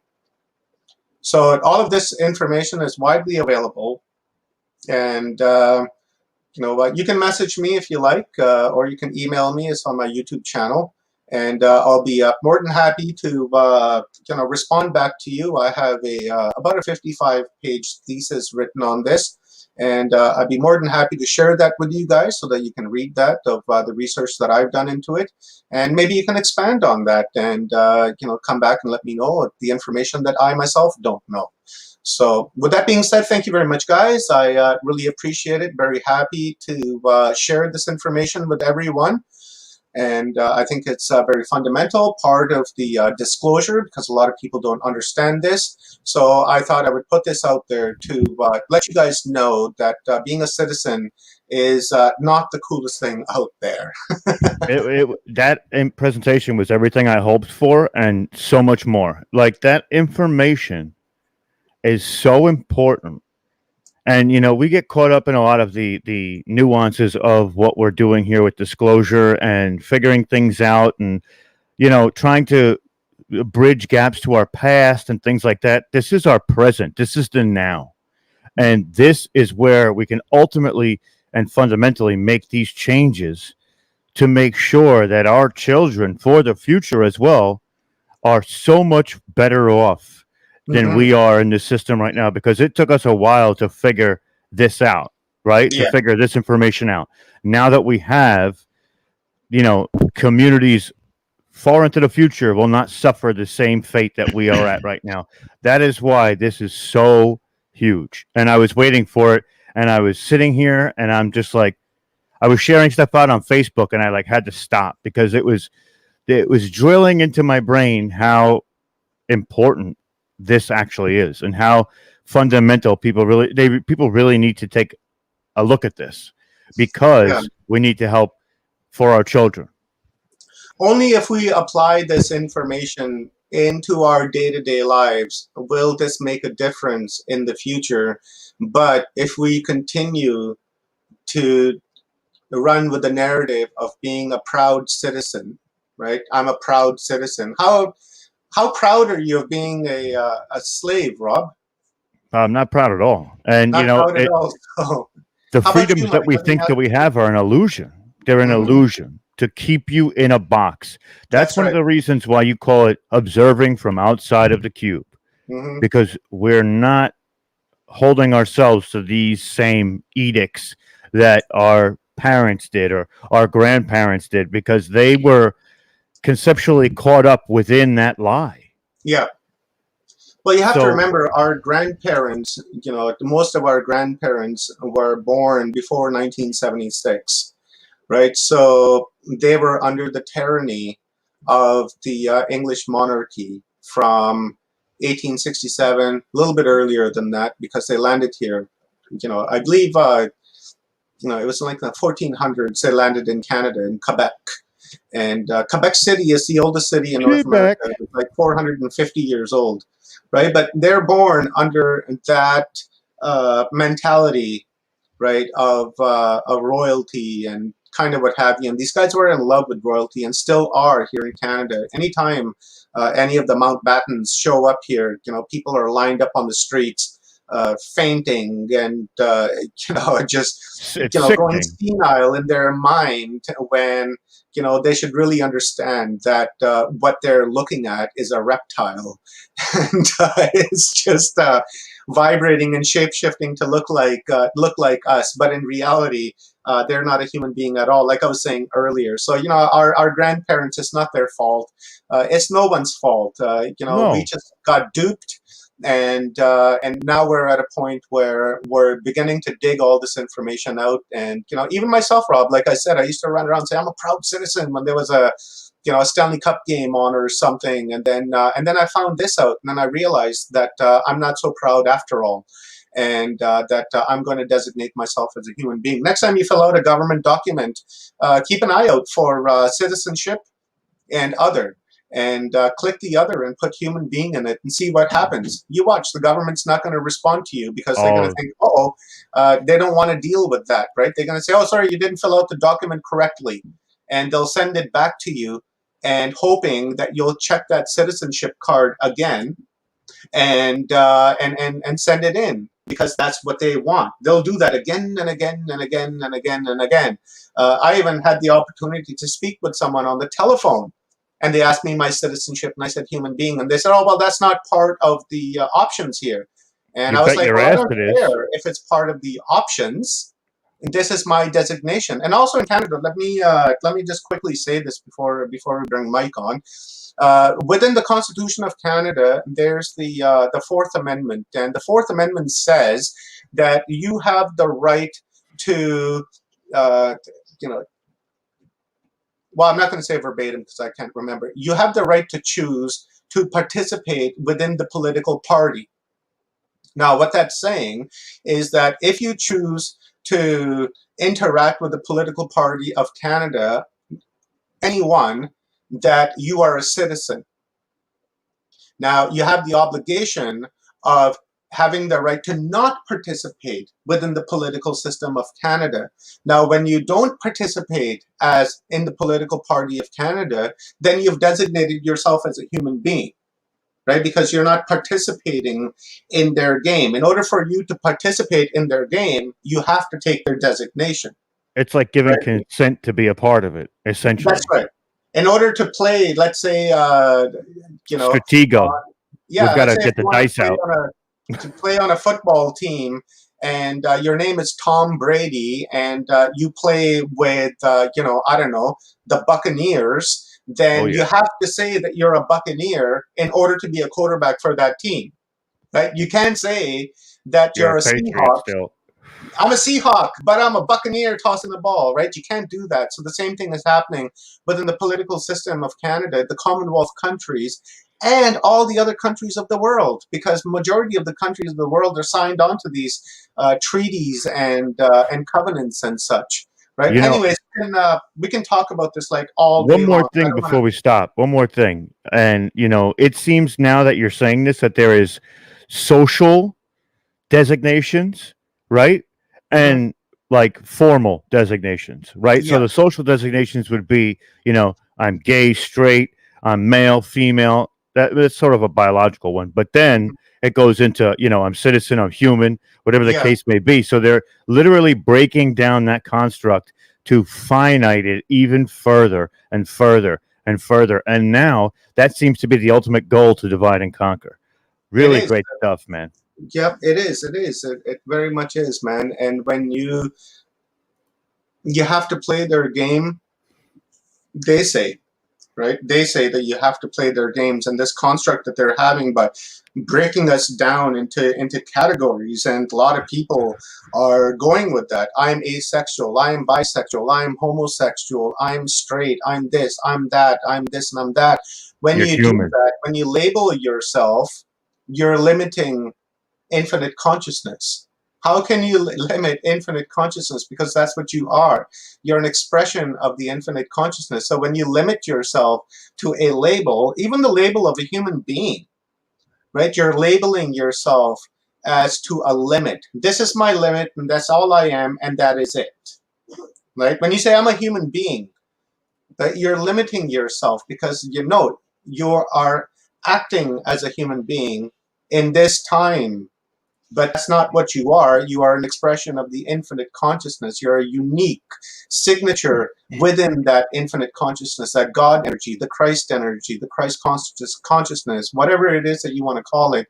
That's your natural state, right? Not a human being or any of these labels that we like to give ourselves. Right? Wonderful conversation, Rob. Let's bring our main man on, Michael Feeley. Thank you very much, Mike, for coming back. Really appreciate it. We were talking about you yesterday, and we were talking about you this AM, and we really wanted that download from you yesterday. So, thanks for rectifying the mic issue and coming back and sharing the wealth of information that you have. And thank you, brother. It's an absolute pleasure. For yesterday's, obviously, technical things do happen. So, is Mike freezing up? A little bit. bit. He's moving now. He's moving. Okay, let's see what happens, Mike. We read your bio yesterday, so I don't really think we need to read it today. I'll just say it out loud. I know you pretty well.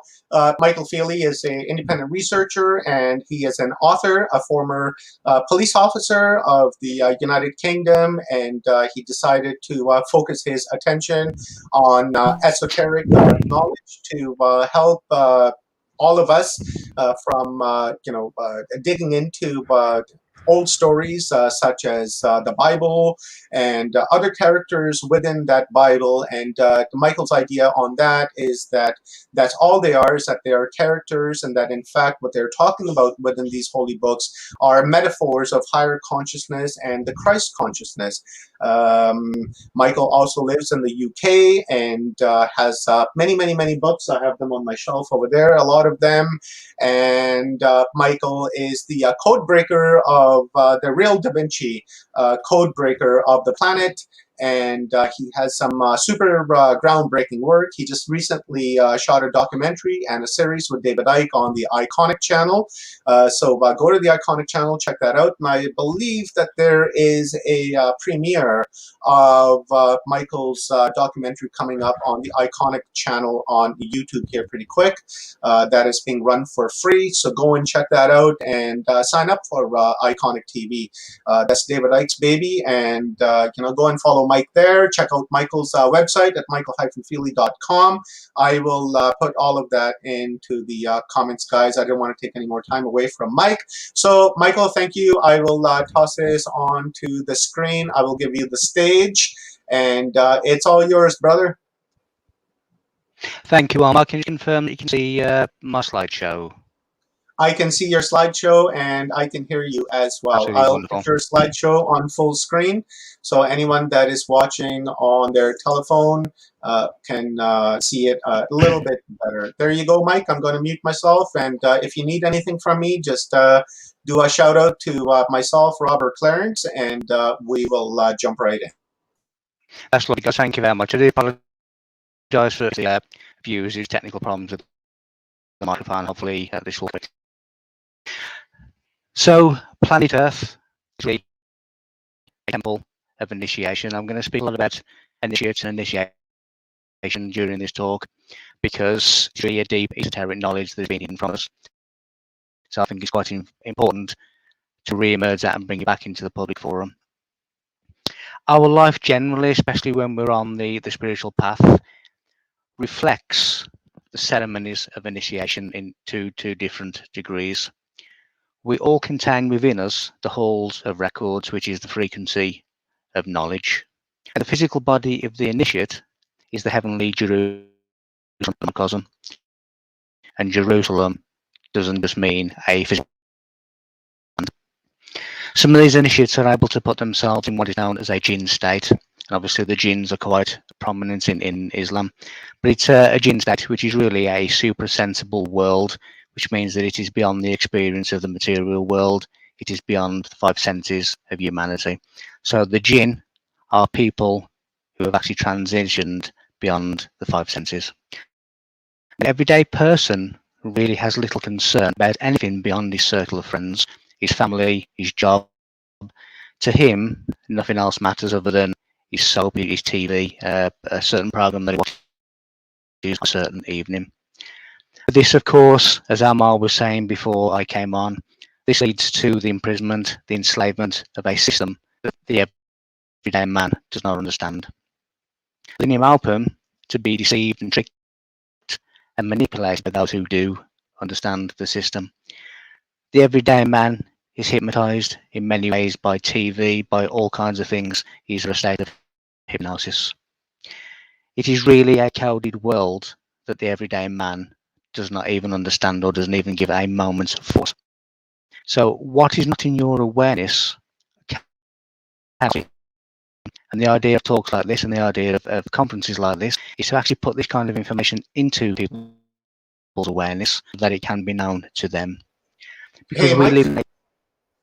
Yeah. Hey, Mike. Sorry to interrupt, brother, but people on the Paul Wallace channel, a couple of them are saying that they're having a difficult time hearing you. And you know what I think, brother, what the problem is? I don't think the mic is the problem.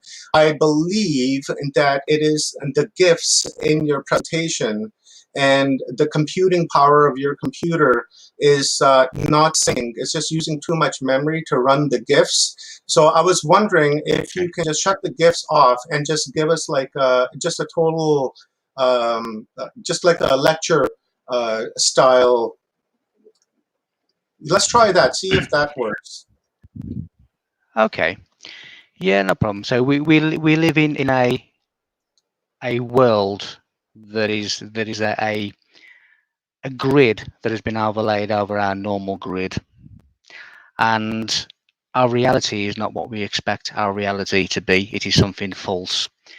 This reality keeps us in a cycle, in a wheel, and the Egyptians, when they put the Jed pillar of Osiris at a 23.5-degree tilt, this is what they were telling us, that we were stuck in a cycle, because the moon keeps the earth in a 23.5-degree tilt, which keeps us in the cycle. Now, people are always kept into the future. You know, tomorrow this may happen, next week you will do this, next month you will win the lottery. But by sending people back into the future or keeping them in the future, it is like the donkey and the carrot. You're always controlling them. People walk around with fashion items that they have no idea as to where these things are coming from. But when you look at the ancient world, you'll see that they also carried fashion items like the modern day handbag. When you look at the Royal Ark of Freemasonry, that is where they actually got the Royal Ark from. That is what the mysterious handbags of the ancient world really depict. They depict the first 6 signs of the zodiac, which is really the dome of heaven. And at the top, you will see Cancer, which is the gateway of life, and it relates to the etheric realms, to the material world. It is the arch of heaven, which is really given star positions in terms of the heaven itself, and it marks, as I say, the first 6 signs of the zodiac. It also depicts man from consciousness to exaltation in flesh. In other words, the supernatural, unlimited consciousness of man. When we see the domes around the world, we see that it is time and space anchored into this. You can see that in football stadiums, that in church archways. Now, of course, at the bottom of the arch, you get the Capricorn, you get the horned goat, you get the winter. The devil takes things in the winter because the winter is predominantly where things go. So, do you really want to know? When we look at the likes of the anchor or the Egyptian ankh or the human bone, the ankle, it is really depicting stopping us from drifting away, stopping us from swaying. It is the divine wisdom that stops the soul drifting away from the spiritual shore. To rise above the water, as did Jesus, or allegedly, and I'll get into who Jesus was in just a moment. To rise above the water is to rise again. The word soul derives from a word that means the act of breathing. Now it says that Jesus is the breath of life and also the anchor of the soul. So therefore Jesus is the soul, it is the divine flame, the divine mind that each and every one of us possess. Jesus was never an individual person. And the soul, of course, rises after physical death. So when the likes of Socrates and ancient people tell us to know thyself, it is, of course, self contains the word El, which originally meant God. So in other words, within the self, there is the supreme deity of the God. When you understand this kind of information, it increases your bandwidth. Now, a dimension that we all exist in really is a means of organizing different planes of existence according to a vibratory rate of that which everything exists within that dimension. Each dimension has its own set of laws and principles specific to the frequency of a dimension. But all dimensions interpenetrate and exist in the same space. Some of that multidimensional consciousness gets projected into a physical body so that it can identify with matter. Now I'm just going to do a little brief talk about the Nazca lines because it's quite interesting, quite famous. Not only in Nazca, but here we see them in Canada as well. These petroglyphs and all kinds of glyphs that appear around the world. What they are is the convergence of sound and drawing. It is known as a cross-modality information transfer and the convergence of auditory information. In layman's terms, the convergence of auditory information means language, and it is language by the combination of sounds and images. Now, when we see the likes of the Chilanadi plate on YouTube and others, where you put sand onto a vibrating pad and introduce different frequencies, and it actually changes the shape and creates a pattern on the vibrating pad. It is sound that also, when done as a gestation technique, elongates the human skull. So a cross-modality information transfer is when acoustic signals upon acoustic hotspots are transformed into symbolic visual representations. Symbolic thinking shows a higher intelligence. To think of things that are not physically present sets us apart from other Earth species. It is some kind of initiation of communication, and the ability to symbolically think came to us about 100,000 years ago when we had a major genetic reorganization. So therefore the Nazca lines could potentially be at least 100,000 years old or up to. Some of them are magnificent. Some of them are 22-kilometer runways that are built into the mountains, and some of them are extraterrestrial pictures. They are telling passers-by that we are intelligent. If you are coming past us, then drop in, because we are intelligent. We are showing you we are intelligent by the pictures that we are putting on the land. We see the likes of insects and birds and all kinds of strange things, but they all correspond to different planets.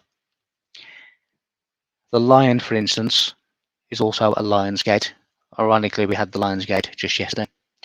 But the Sphinx represents also the lion's gate, but it is also our spiritual nature, which is the fire, which is Leo, ruled by the sun. And it is a prophetic vision of the original lion, which is Leo and Aquarius, the head of the woman and the body of the lion amalgamated. And my view of reality is somewhat warped. It's very different, and I see things very, very differently. Now, in 2009, I kept getting showed a golden key in my mind's eye and couldn't really work out what it was for some time. But the key is significant because it goes all the way into the ancient past, and it is the worthiness to receive knowledge.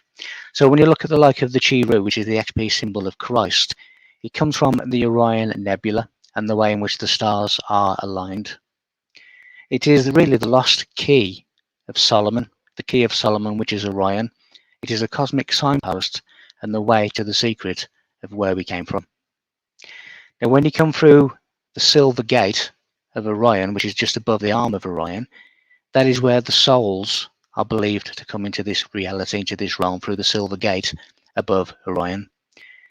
We come into this, and we come into the 9 months of physical gestation, which are represented by the 9 pyramids of Giza Plateau. It is really the 9 months of gestation, which are depicted in the 9 pyramids of Giza. And we come out of the Sphinx, which is to the golden ratio, to the Vesica Piscis, which is really the Yoni, which is the Holy Grail, which is the vessel of God, where we come into this matrix. It is a spiritual journey through human birth into Homo Luminous, which is the man of light. And it is the higher man born of a spiritual soul, the Christ. We come into this matrix, and our world is a vast ashram. Ashram simply means a temple, a place of initiation, and it's in which our life reflects, as I said before, the ceremonies of that initiation, where we walk through the fires of initiation. Initiation is at a soul level, and it is a spiritual awakening. Now, the ancients all over the world have created Earth as a mirror of the skies, as above, so below. Even when we look at the Holy Bible, it is really the Giza Plateau. The whole of religion, the whole of Christianity, the Bible comes from the Giza Plateau. For argument's sake, Noah's Ark is really the Great Pyramid. So when we see the likes of Egyptians crossing their hands over their hearts, not only does it represent Orion once again, and the cross of the church is also Orion, and when 2 energies pass and touch, there is a manifestation, and when that manifestation is spiritual and material, it equals the human being. But the crossing of the hands and the likes of Egyptian mummies is also there to salute the guardians of the heart temple. So the heart is the sacred temple of the internal master. The internal master is the silent speaker. It is the voice of silence. It is your intuition. Now, the cross of initiation is received in the temple of the heart. When we look at Orion and the pyramids, we can see that the 3 major pyramids are in alignment with the belt of Orion. But also the smaller 6 Queen's pyramids are also Orion markers at different times. They are horizontal and perpendicular alignments, which is minimum and maximum culmination. It's really an astronomical clock and a geostellar fingerprint. It marks Orion, or the belt of Orion, in different times of the year. What is also significant is when you're on the surface of Mars and you look at Earth, Venus and Jupiter, it also gives you the same layout as the belt of Orion. And that is important because the word Cairo is Al-Kahira, which means the place or the camp of Mars. When we look at the famous face on Mars, which has been geometrically mapped and proven to be correct, you see that the face of Mars, the Sphinx of Egypt, and when you overlay them both, it is an exact mathematical match. There are also the likes of 5-sided pyramids, pentagrams on Mars. We have obelisks on Phobos. We have statues, Egyptian statues on Mars. We have a map overlay between the Sidonian city on Mars and Avebury in Wiltshire in the UK. And when we have the little mound at the bottom of that picture, which is Silbury Hill, it represents the altar of witness and Silbury Hill in Wiltshire in the UK. It is an exact replica. Even when we take the whole of the Sidonian city on Mars and we put a map overlay of the Pleiades, you can see that the 3 solar stars, the solar trinity, which I'll go into in just a moment, marks out the Sidonian city on Mars as well. The solar trinity is a trine around the Pleiades star system.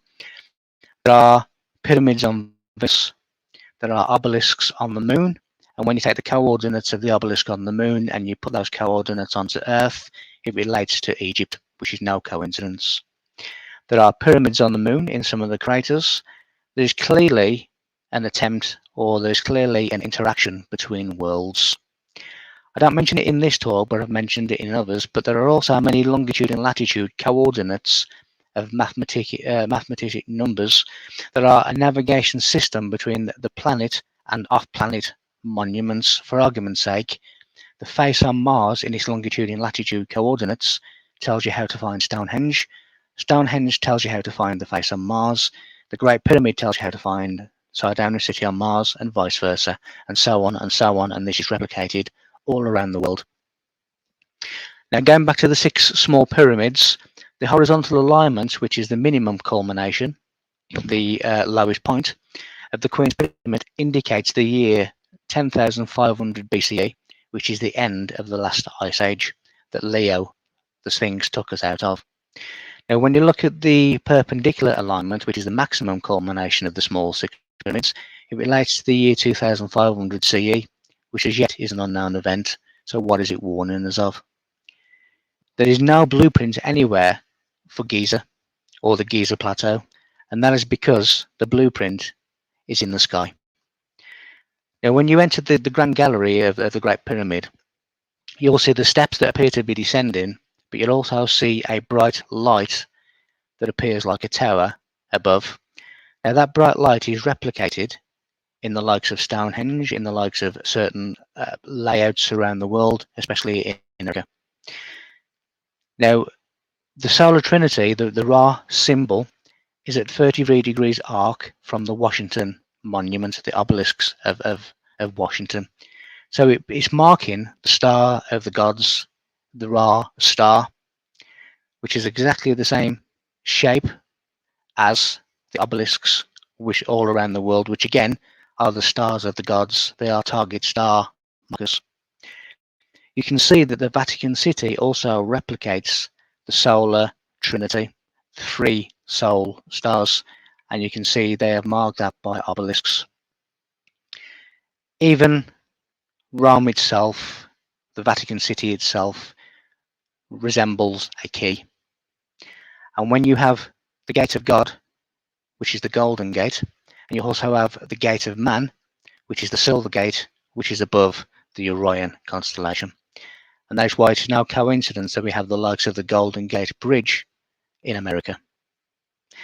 So when the human, the female element, is purified from all earthly pollutions, and it begins vibrating in unison with the male element, you then start to get the heavenly man. Now, the whole of Orion, the whole of the pyramid, the whole of the Giza Plateau tells us this as well. Now, the Orion constellation is the holy grail of the sky. The holy grail of the earth is the uterus, is the womb, but wherever it is on earth is replicated and mirrored in the sky. And the Orion constellation is the chalice, the holy grail of the heavens. When you look at the likes of Holy Communion, and we talk about the holy grail of earth, which is the womb, the wine that Christ drank is the menstrual blood of the uterus of the womb.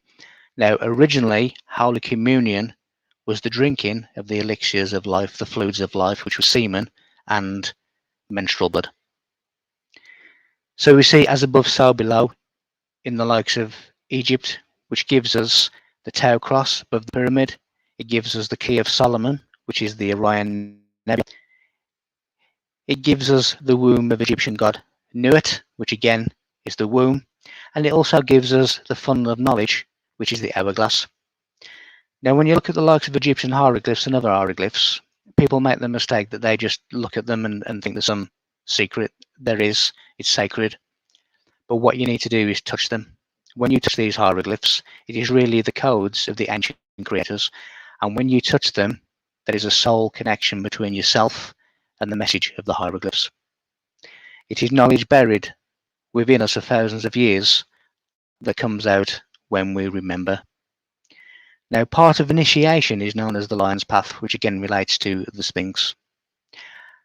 And it was said by a priest that I am the priest knowledgeable of the mystery, whose chest never lets go of what he has seen. In other words, this is secret information. The Egyptians had an initiation, which was called the Bes or the Besu, which is where an initiate sees the hidden image of the deity's face. This triggers a secret experience known as the secret of secrets. I can say that this has happened to me, hence why I say that my life has reflected the ceremonies of initiation. Now, the fourth initiation is known as the sacrifice, and this is symbolized by Christ on the cross. So when man comes into this world, it becomes the cubical city. The man is the cross, and there are 6 parts to that cube, the cube of the Kabbalah. The number 6 is the number. So when man has outstretched arms and straight bodies and straight legs, he forms the cross. Now when we come into this world, we come into the 5 senses, which are the 5 wounds of Christ, which relate to the shape of the pentagram. Now the pentagram is microcosmic man. So when we have the birth of Christ, this is when the soul takes control of the life of the aspirant, he who aspires to be a greater person on earth. Now the crucifixion is the final surrender of all that we have in this world. It is the cross of initiation. It is the graduation from the mutable cross, which is the unawakened, to the cross of initiation, which is the fixed cross. Now the fixed cross, the Christian cross, is composed of the 4 great energies, which are Scorpio, sometimes associated with the eagle, Aquarius, Leo, and Taurus. Now, I've taken the first letters of each of those 4 great energies, and they spell out salt. Salt gives us the word salvation, so therefore the fixed cross is our salvation. It is the cross that we must bear, and when Simon Shimon, to hear, carried the cross of Christ, it is an initiation symbol. It is the shortest path to nirvana. Now when we see the likes of Egyptian lion people walking around in their carvings, it relates to the mystery school of the masters. It is those who are God realized, and they are masters on the earth. It also gives us Judah, or the tribe of Judah. And from the tribe of Judah, we are told that Christ emerges. But the Christ, as I've said, is the divine mind. It is knowledge, it is wisdom, it is the soul, it is the initiation of the soul. And it is said that the Lion of Judah shall break every chain. Now when you see the royal crest, you will see that it has the Lion of Judah, and it has a unicorn, and the unicorn's chain has been broken. Now the unicorn, or certainly the horn of the unicorn, represents the energy of your pineal gland, of your third eye. It is the connection from this world to other higher planes of existence. So when we look at the Lord's Prayer, which is also again a symbolic metaphor for a deeper understanding, our Father who art in heaven means the knowledge inside our head, inside our mind. So just taking the main salient points of the Lord's Prayer, I've already said our Father who art in heaven is the knowledge of the mind. Hallowed be thy name relates to sexual alchemy, the sexual urges on our way to enlightenment, which are controlled by breath. The word name means breath, and breath controls the sexual energy, which then takes us into sexual alchemy. Now a church spire is a phallic symbol, but the word spire again means breath. So Lord means bread, the bread giver. So we have the Lord, the bread, etc. It all relates to the same thing. Give us this day, which means Yom, which is a period of light. And a period of light tells us that we're not in ignorance, we're not in darkness, but we are enlightened enough to see. And our daily bread, again, as I said, is breath. So forgive us our trespasses, as we forgive those who trespass against us. Trespass means asham, which means to sin. Sin means to fall short of sacred knowledge. And forgive means to uplift or to atone at one. Atone means at one. In other words, we must lift those who lack the knowledge. That is what that phrase means. Deliver us from evil. Evil are the forces of devolution. The forces of good are the forces of evolution. Amen is Amun-Ra, who is the Egyptian god associated with that word again, breath. It all relates to a deeper understanding of self and this initiation process. Now, when bread, the yeast of bread, takes in oxygen, it mimics the respiratory system of the body. Hence, Jesus is the bread, Jesus is the breath of life. When we see the ancient H blocks, that also is symbolic of the breath of life. The hieroglyph for initiation is the triangle or the pyramid shape. It is a scene of initiation. Now, the Giza Plateau stands upon an 8x8 grid. 8 times 8 is 64. It is the 64 keys of Enoch. Now, when you look at the phoenix, which represents the rebirth from the ashes, the fire, the rebirth of self, phoenix in Egyptian is Par-Hanok. Par-Hanok means the house of Enoch. So the 64 keys of Enoch are really sound keys that can be activated.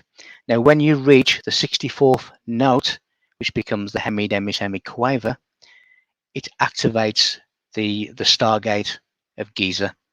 And when you look at the whole beat, is number 4. When you divide 4 by 64, it gives you a fraction of 1/16, which in Egyptian fractions relates to the here. So you hear tones, you hear sounds. That is what it relates to. It is the opening of the stargates. It is the key to higher knowledge. Now, the shadow alls open to the initiate, the one who is awakened of the soul, who walks the star way. It opens the mind's eye to starlight. That is why you have the shafts of the pyramids pointing towards certain significant stars. It is opening the mind's eye to the significant starlight. I've looked into the ancient world. I've looked into Egypt. I have looked into the mystery school of Osiris I, which is the teaching of the secrets of Earth. The secrets of Earth are contained within the Great Pyramid. I've looked into the mystery school of Isis I, the secrets of the afterlife and heaven, which is really, again, the heavens, the sky. I've looked into religion. I've revealed some of their secrets. When you look at the likes of one story in particular, the story of Moses, the story of Moses is a metaphor. It never happened. When you look at, when we're told by the Bible that it took 40 years to take this route, to take a route that Moses took, it really should have taken 6 days when you take the route that we are told biblically that he took. What is the meaning of the open sea? Well, the open sea in initiations is really the path of least resistance from the root chakra, which is captivity, to the crown chakra, which is the promised land, the land promised, which is enlightenment. So the open sea, or as Moses parted the Red Sea, is the path of least resistance of Gnostic symbology. The burning bush relates to the fire that has awakened our higher mind. And here we see on the Sphinx that there is a gap at the top of the head, which also relates to the crown chakra, the cosmic connection. So Moses, drawn from the water, is really from the mother's waters, the waters of birth.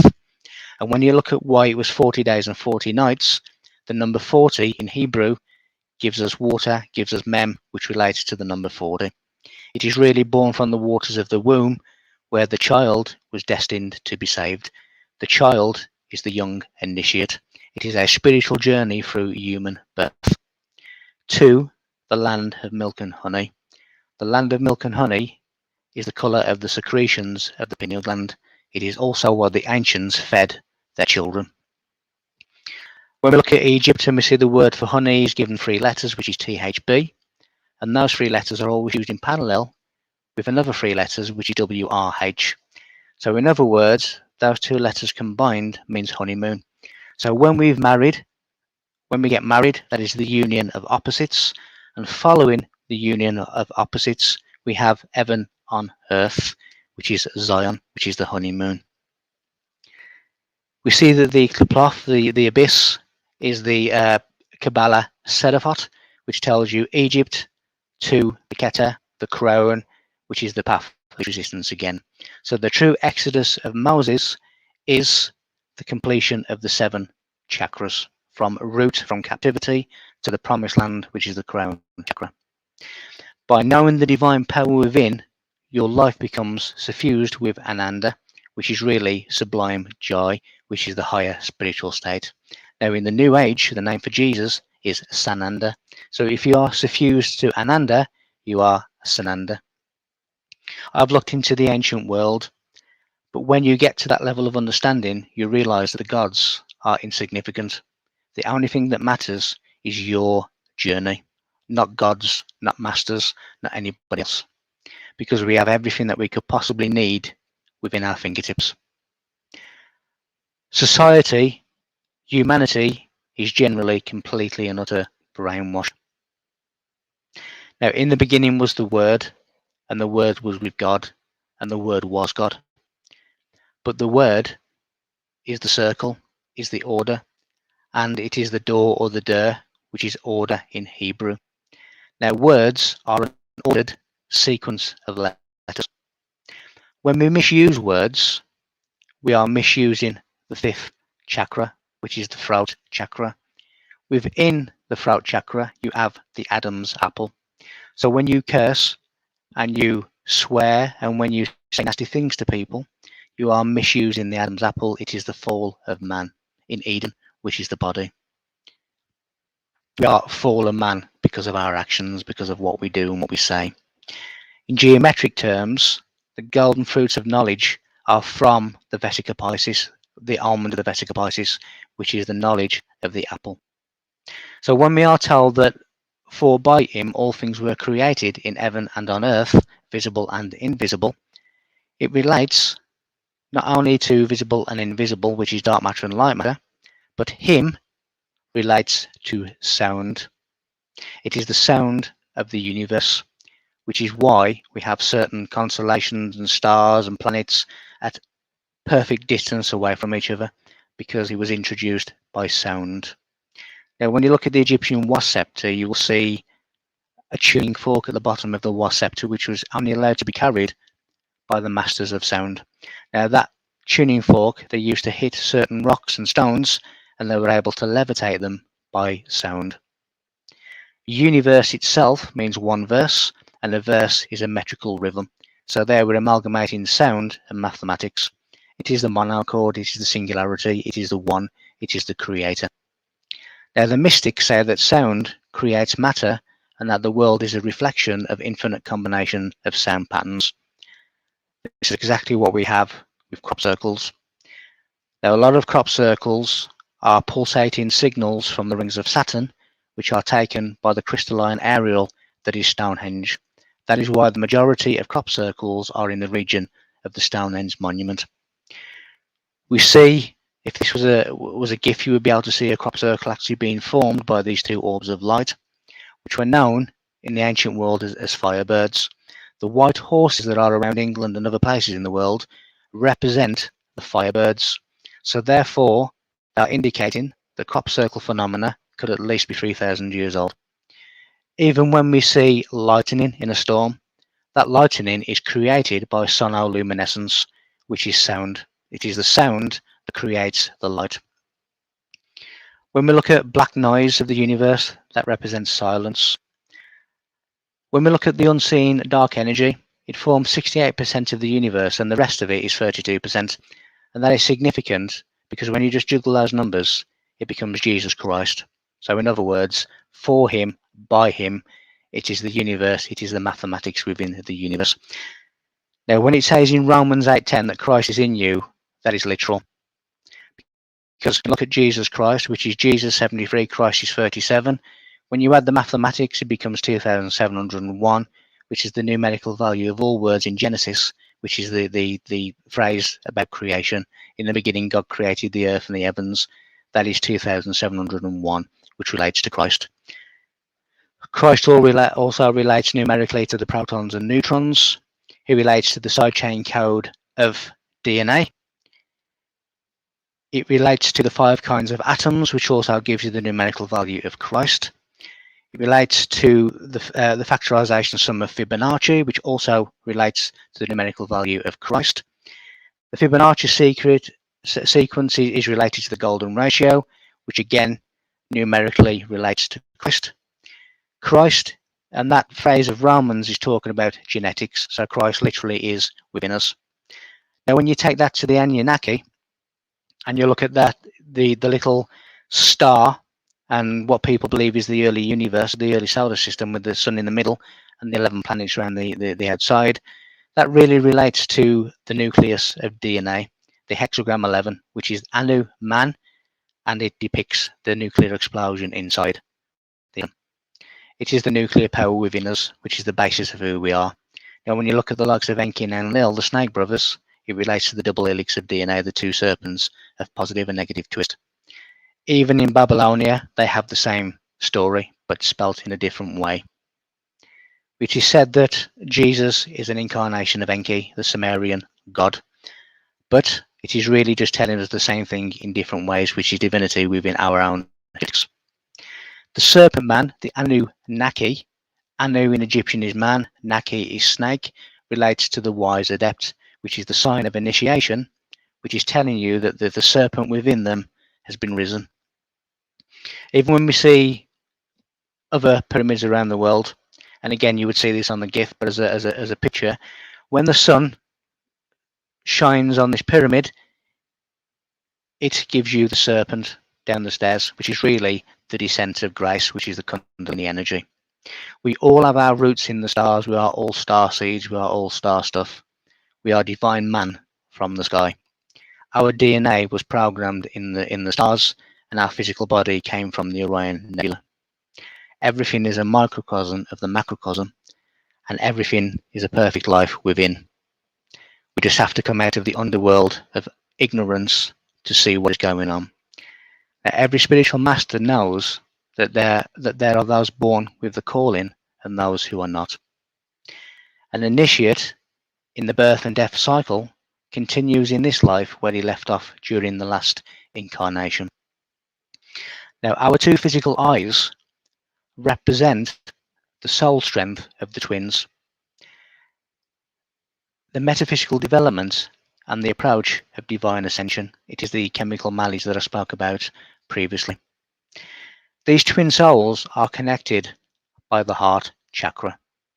That is why the heart of a mummy was never removed, because it talks about the connection of the twins between the heart energy. Now, when you see Egyptian statues, predominantly they will have their left foot forward. That is indicating that the heart is predominantly on the left-hand side, and again, it is the temple of the heart, the sacred temple of the internal master. Now, when we write in the Western world, we write from left to right, which is taking us away from the heart. It is taking us away from our spiritual master, our spiritual temple within.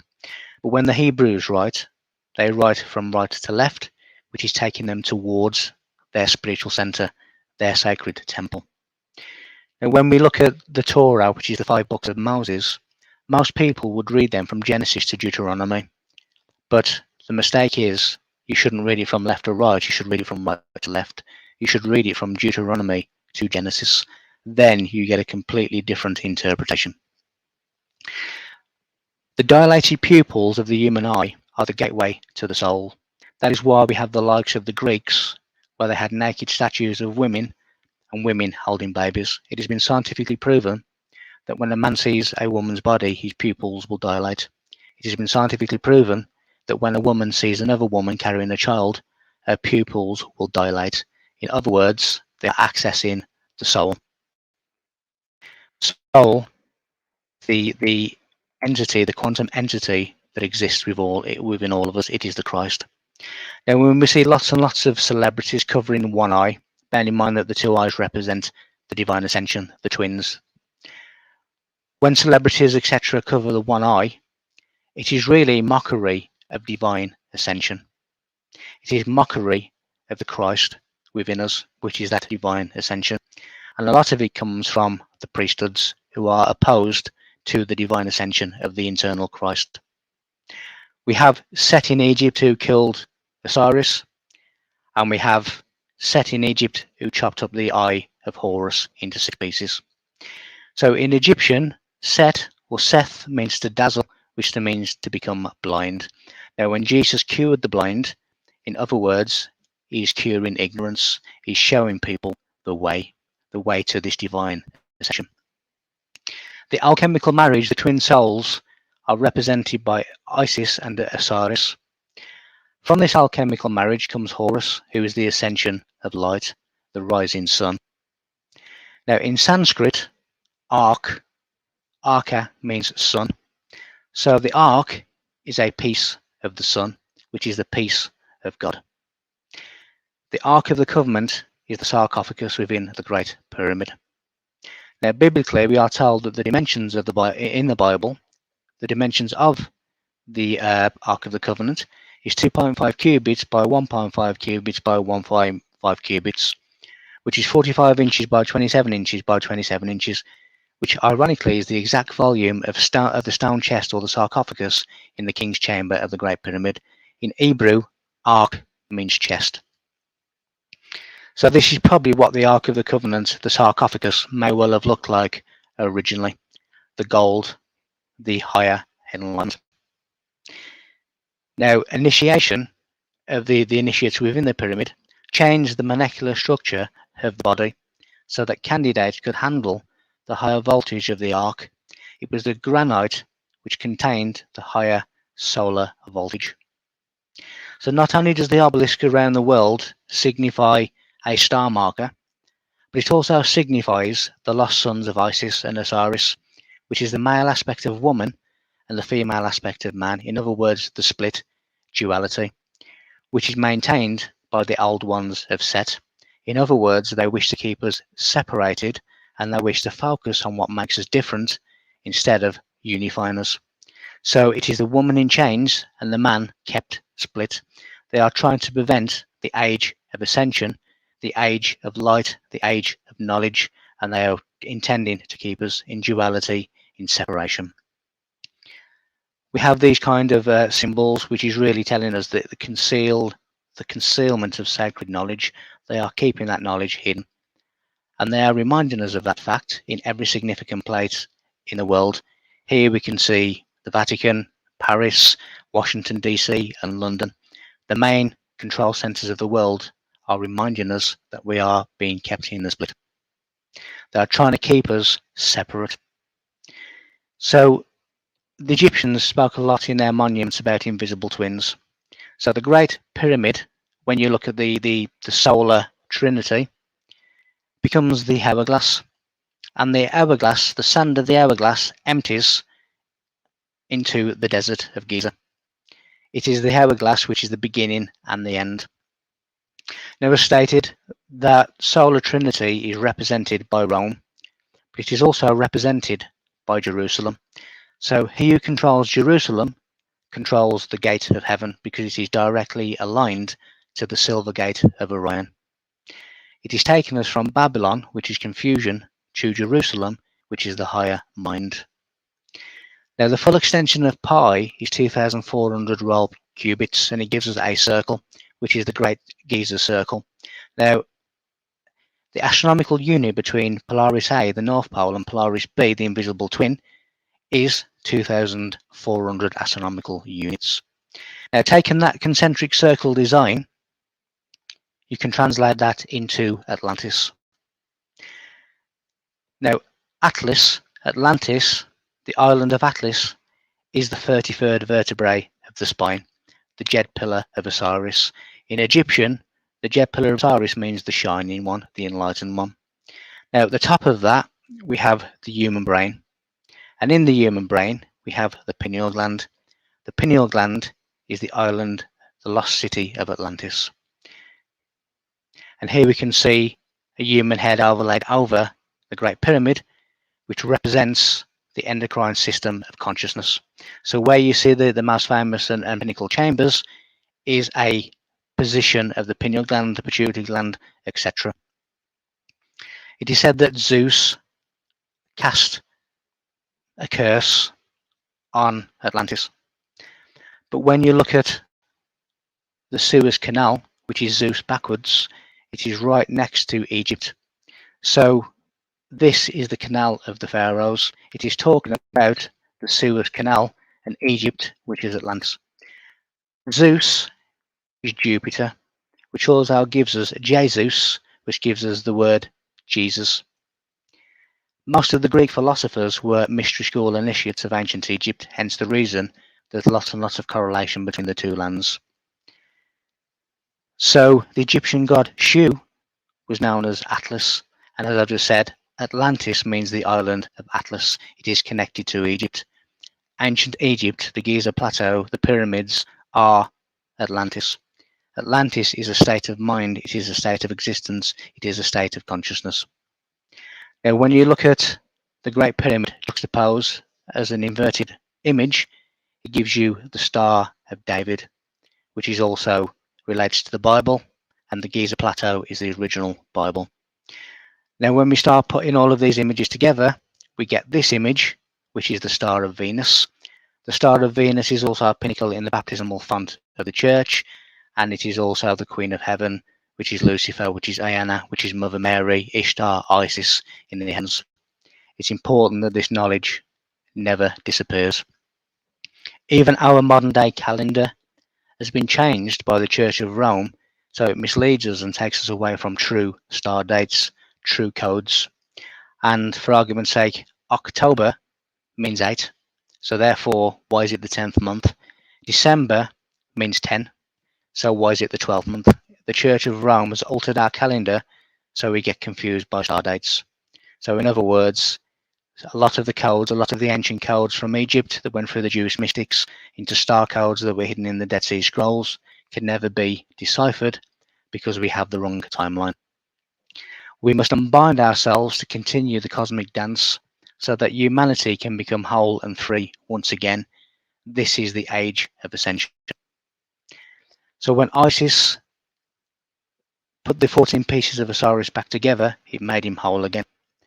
But it is also the 14 days of lunary darkness, which ends when the sun and the moon unite within Orion.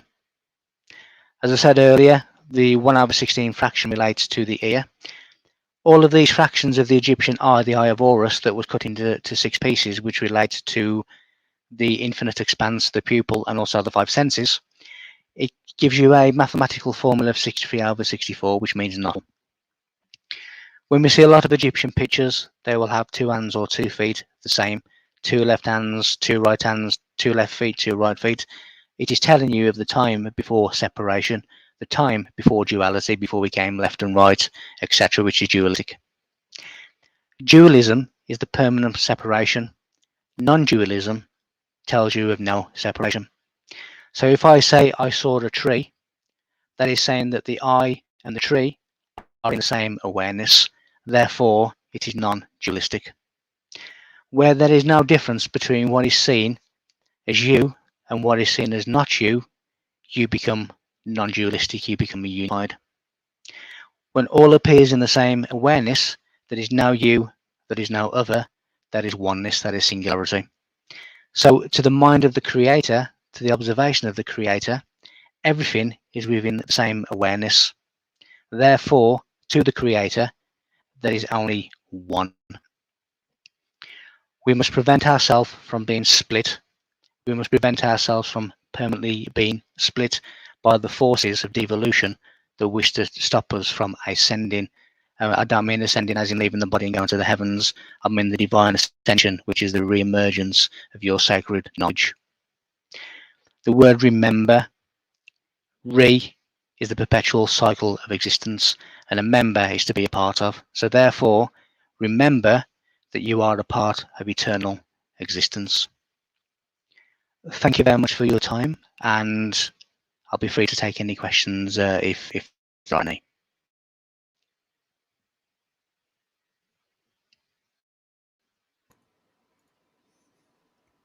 That was incredible. As always, Michael, incredible. That was a wonderful presentation, Mike. Thank you very much. You. I will leave you here with Rob, and I'm going to go cruise through the chat rooms, and I'm going to find some questions to toss them up into the chat here. Guys, if you have any questions for Michael Feeley, please feel free to post them in the comments. If you can cap lock your questions, that would be fantastic. Then we can address these questions to Michael. That goes for Portal to Ascension, New Realities, Watchers Talk, Full Spectrum Universe, and Portal to Ascension. So thank you. I will stop my cam, but I'll still be on screen, and I will shoot you guys questions. So go ahead, guys. Excellent, excellent. So you didn't disappoint. Everybody was chatting up during the while the presentation was going on, and they were elated by this information. And one of the things that they kept stating in the chats was this stuff has to get out. It is imperative that we put all these connections together and get out there for everybody to digest, because if we don't, we're essentially leaving some behind, because there are certain people with this knowledge. What's your thoughts on that, Mike?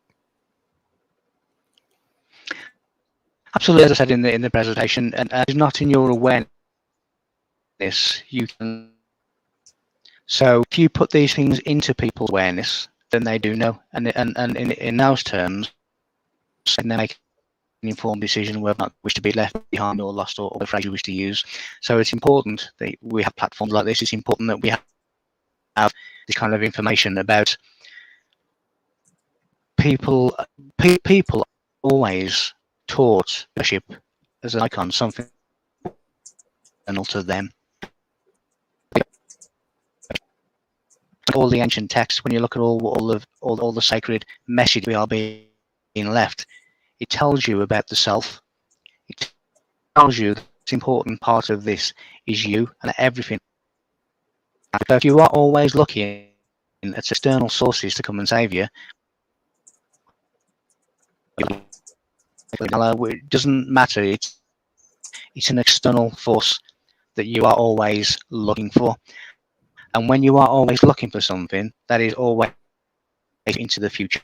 It's taking you away from the sacred moment, which is now. That is by pure design. So we need to stop worshipping things outside of our. You seem to be breaking up a little bit, Mike. Yeah, I'm frozen now, Mike. Let me see if this helps. If I just leave you on camera, does that help it? Well, it seems like it did. It did. Good job. Good job, Rob.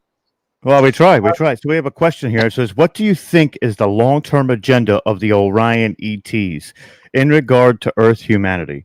What is Orion's relation to Mars and Cydonia complex? Right.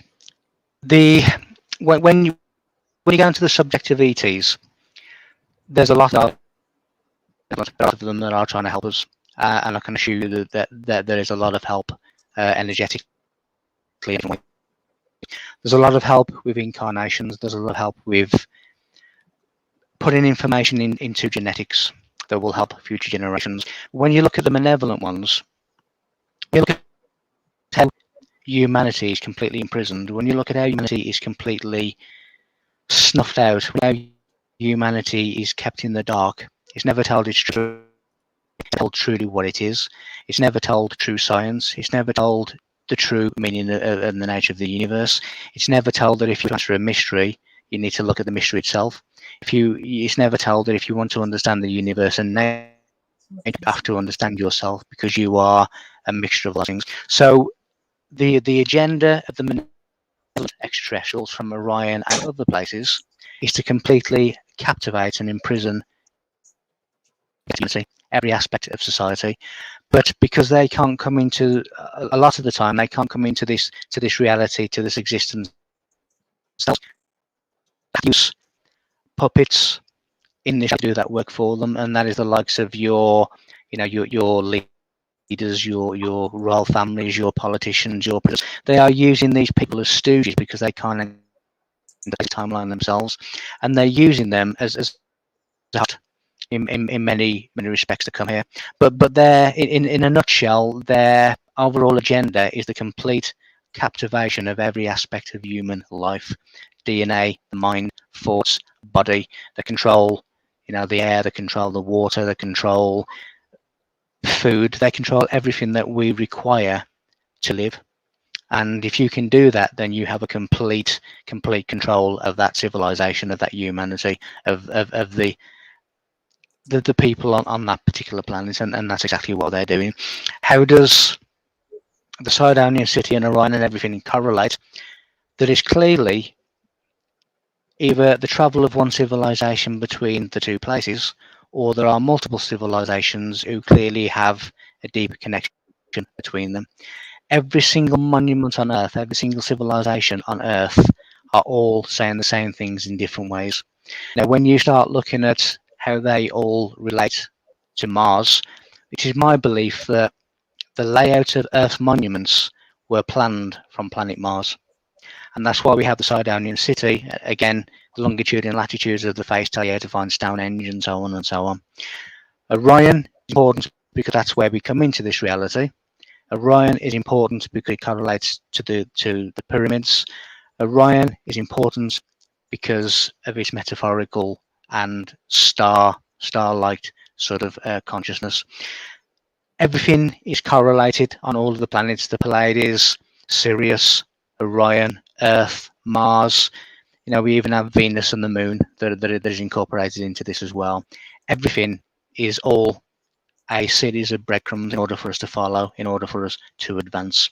And if you imagine that, you know, you get to first base, and when you get to first base, it gives you the instructions of how to get to second base. When you get to there, it tells you how to get to the third, and so on and so on. We are being lifted out of this current timeline. If you imagine our timeline and our existence wasn't meant to be this, it was meant to be something else. But something somewhere in this computerized system has hacked where we should be. And if you imagine that our grid, our timeline was put in place, and then something has come across within the matrix, someone has come across and actually put their grid and overlaid it on the grid that was already there and already created for us. That has hacked the system. That has created false bubbles of light when people say, I'm going to, you know, follow the light. When you pass on, follow the light. Well, that is a false bubble of light to deceive you back into the birth and death cycle. So we are completely captivated and imprisoned by interdimensional travelers that are using Earth stooges to carry out their dirty work. Now, little do these Earth stooges know that when they've done what they needed to do, they are completely disposable, and they will be. Incredible. Great answer. We have another question from Brad Britton, and it says, can you also talk about the great selection of souls in the rainbow body, the seraphim? Okay. The rainbow represents obviously the 7 colours, which is the spectrum that we exist within. Now, these 7 colours also relate to the chakra system. So that then goes into the biblical story of Noah. So Noah, which is Nuach, relates to the Sabbath. The Shabbath relates to the 7. So the 7, the Noah, the arcane knowledge, the knowledge that is kept for the few, relates to the process of the 7 chakras and the spiritual journey of those 7 chakras. Now, above the Noah's Ark, you will always see a rainbow. So when souls are closely connected to each other in the spiritual realms, although not by the physical eyes, there will be a rainbow of connection between the chakras of those 2 souls that are connecting. So we are looking at colors which are a vibrational frequency. Different ones are of a higher frequency. We are relating to the chakras. We are relating to, again, the root chakra to the crown chakra, which takes into Noah, which takes into Moses. So we're talking about the spiritual journey, a spiritual journey of enlightenment, a spiritual journey that activates the Christ within. And all of these different sort of stories are multiple ways of saying the same thing. So in relation to that, you are talking about a spiritual journey born through human. And that is what we are at the moment, and that relates to the chakras, to the body, to the rainbow bodies. Excellent. Excellent. So we have another question. Let's see. We've got another one from Brad Britton. We've asked one of his already. I think we have another one a little bit further down from Karek Koppler. Do you have any insight on the ancient civilizations of Southern Africa? Yeah, all of the ancient civilizations, regardless of where they are in the world, it doesn't matter too much. It is said that the human race, I mean, it is said by science that the human race began in Africa, and that would be consistent with the Orion, with the 9 pyramids representing the gestation out of the womb, which is the yoni that is in the sacred geometry of the face of the Sphinx. So regardless of where the civilizations are, they are all saying the same thing. Now, there's the Americas, the South Americas, Europe, everywhere you can look at, they're all saying the same. Now, their monuments and monoliths may be a different shape, but they are all saying the same thing. It is a ritual initiation to transmute the body, to transmute the soul, to transmute this vessel that finds itself in a third dimensional temple of initiation. And that is exactly what every single civilization, we've already mentioned Stonehenge, the Great Pyramid, the Nazca Lines, crop circles, all of these different things, and they are all over the world, in Africa and everywhere else. They all tell you the same thing, which is about enlightenment and consciousness and awakening. Awakening really is remembering. Once you remember the knowledge that is stored within you, that has been buried within you, sometimes through genetic lineage, when you remember this, you become enlightened. You remember what you already know. And each and every one of us who are on this journey of discovery, the Elohim, which basically means God beyond the horizon, the God is the power within, and beyond the horizon is to the unknown. So we are all the biblical Elohim, are those who go beyond the horizon. So we are trying to transmute ourselves into a higher vessel in order to communicate with the divine mind, which is the creator of the universe.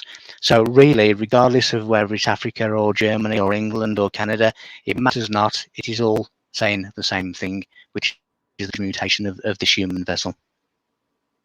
Excellent. Excellent. We have another question here from Desire Alof. So if the soul is breath, what happened when I stopped breathing but could see myself spirit?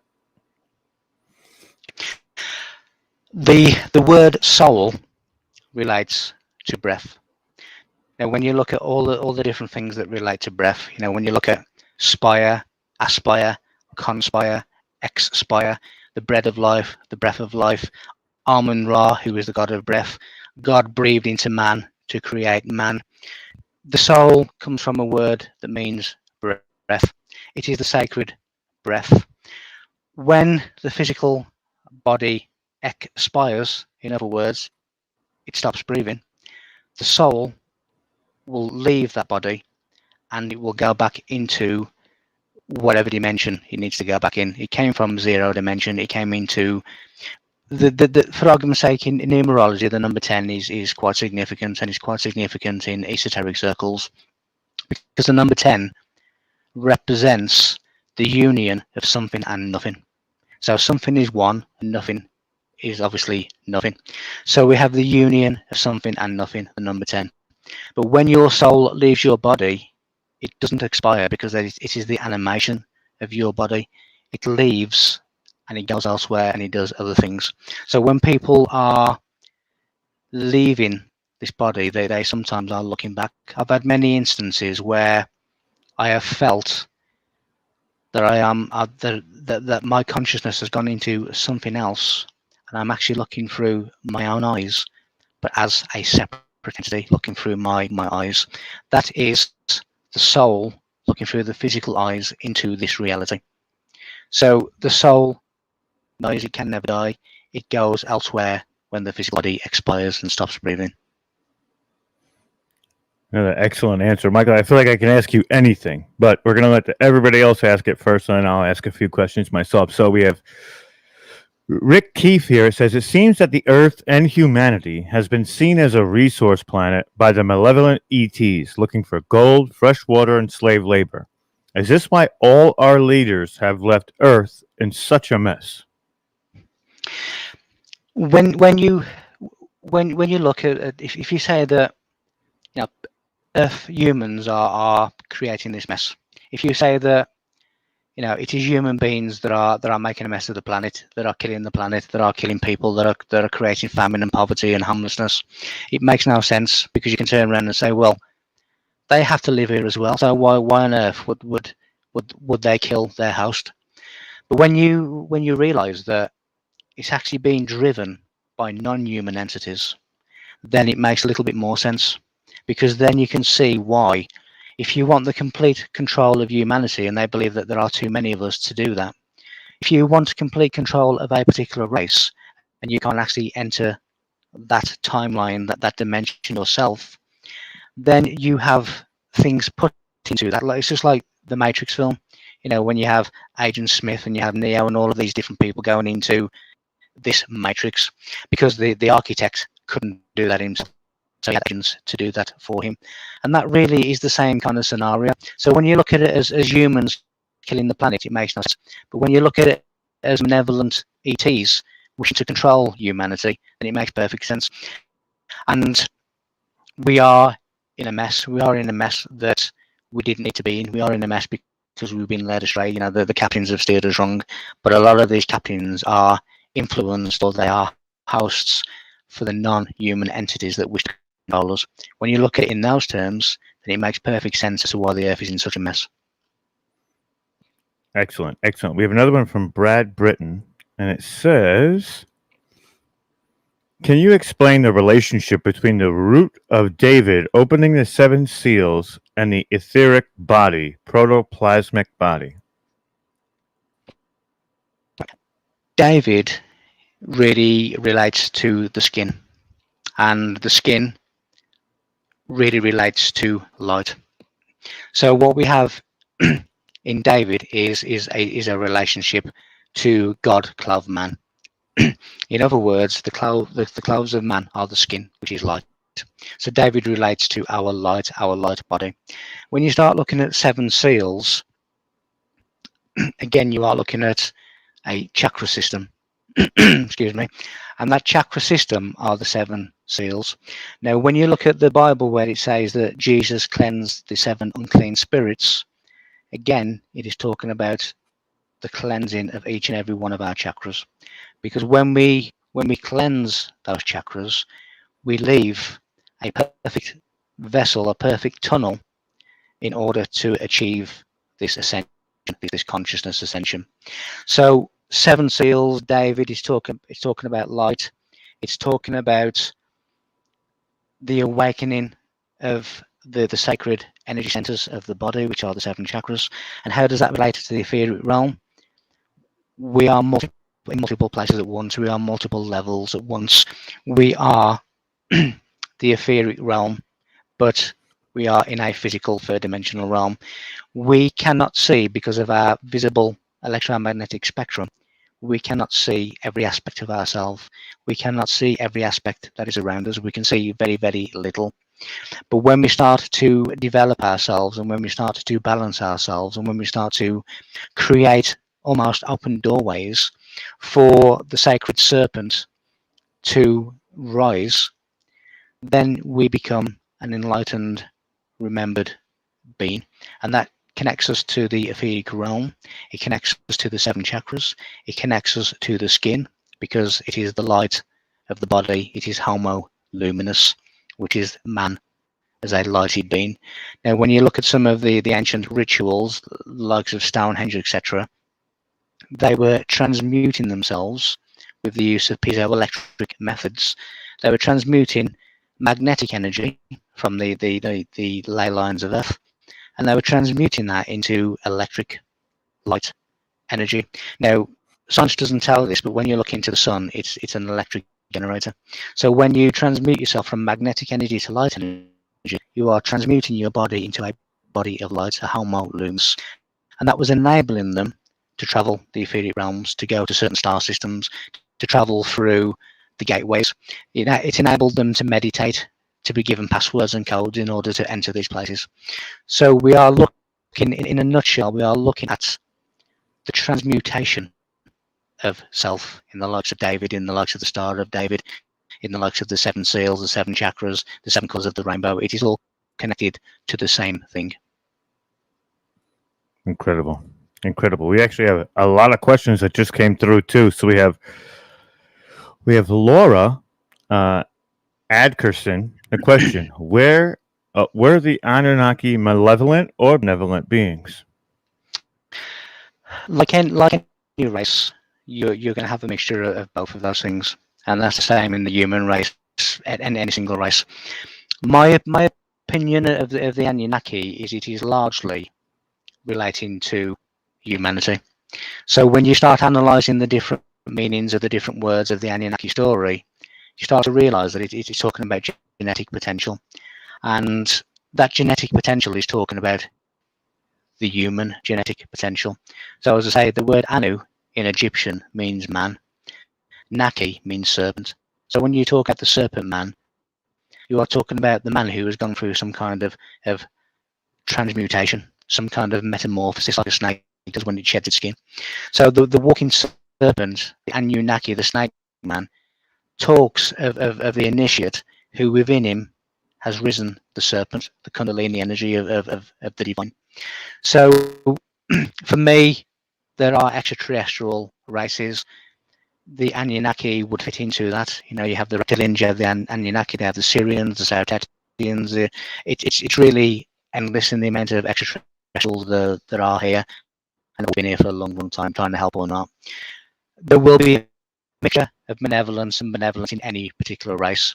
The ones who are controlling the earth are quite obviously benevolent beings that wish to basically crush us and control us. So there is a mixture of both good and bad in all what you deem to be good and bad within this race. If you look into it deeper, when you look into the Anunnaki themselves, they felt as if they were abandoned by the Creator.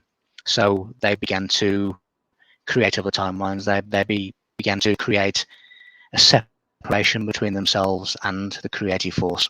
So there is a mixture of those who are for us and those who are against us, but predominantly the Anunnaki is talking about humanity and its potential. Awesome. This is a bit of a personal question, but I would like to know this as well. Have you ever joined a mystery school? No, I've not joined a mystery school. However, I know that I'm being initiated, and I know I'm being initiated without the need to go to mystery schools. If you believe in past lives, I believe it certainly is a strong possibility. I've been told by people who I trust that in a past life I was a high priest of Egypt. So in those terms, yes, but not in this life. But when you realise to Leanne, yes, that's significant. But when you realise that you carry on where you left off, when you realise that this planet Earth is a gigantic temple, that where your life reflects the ceremonies of initiation, and there's many parts of my life that I can attribute to what the candidates, what the aspirants, what the initiates would have gone through, but I'm going through it naturally as part of my journey in a human form. So no, I haven't been in a mystery school, not in this lifetime, but I have deep memories of initiations. I have deep memories of sacred temples. I have visions. I have dreams that I'm in sacred temples of Egypt, and I see things and I get shown things that I shouldn't know. So in those terms, I am being initiated. My soul is being initiated, and I am getting the sacred information that the initiates of the temple and the mystery schools would have had to have known. I agree with that. You have incredible information, and you know, at the end of it, I'm going to ask one last question, and it's going to be my question. But we have other questions right now that still need to be addressed. We have Kelly. And Kelly asks, I've read that things like fluoride in the water and other food additives are deliberate to diminish the strength of our pineal gland. Any truth to that? Yes. When as part of completely controlling humanity, you have to control what we require as a life essence. So we require food, we require water, we require air, stroke oxygen. So if you can control those three essential things for human life, you can control human life. The one thing that a control system does not want is for people to realize that it is being controlled, for people to realize that actually I have the power, not you. They don't want people to realize their potential power. Now, if you look at the fact that our genetics was programmed outside of Earth in sometimes in other galaxies that came here through galactic winds and different things.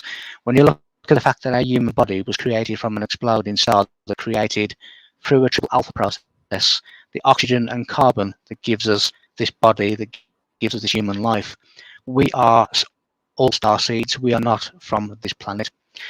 So we are infinite potential. Now, that's no good for people who wish to control you when you know that, because all of a sudden they no longer control you. What they have to do is keep you in their reality. They have to keep you in their vibrational reality, which is a negative, low vibration. Anybody that raises their vibration, they will escape the tentacles of these controllers.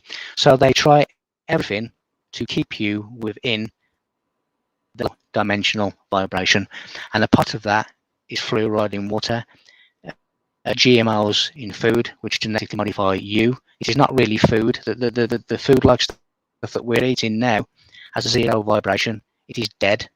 So when it goes into a vibratory body, it really is contradictory to where you should be, because it is stopping you from raising your vibrations.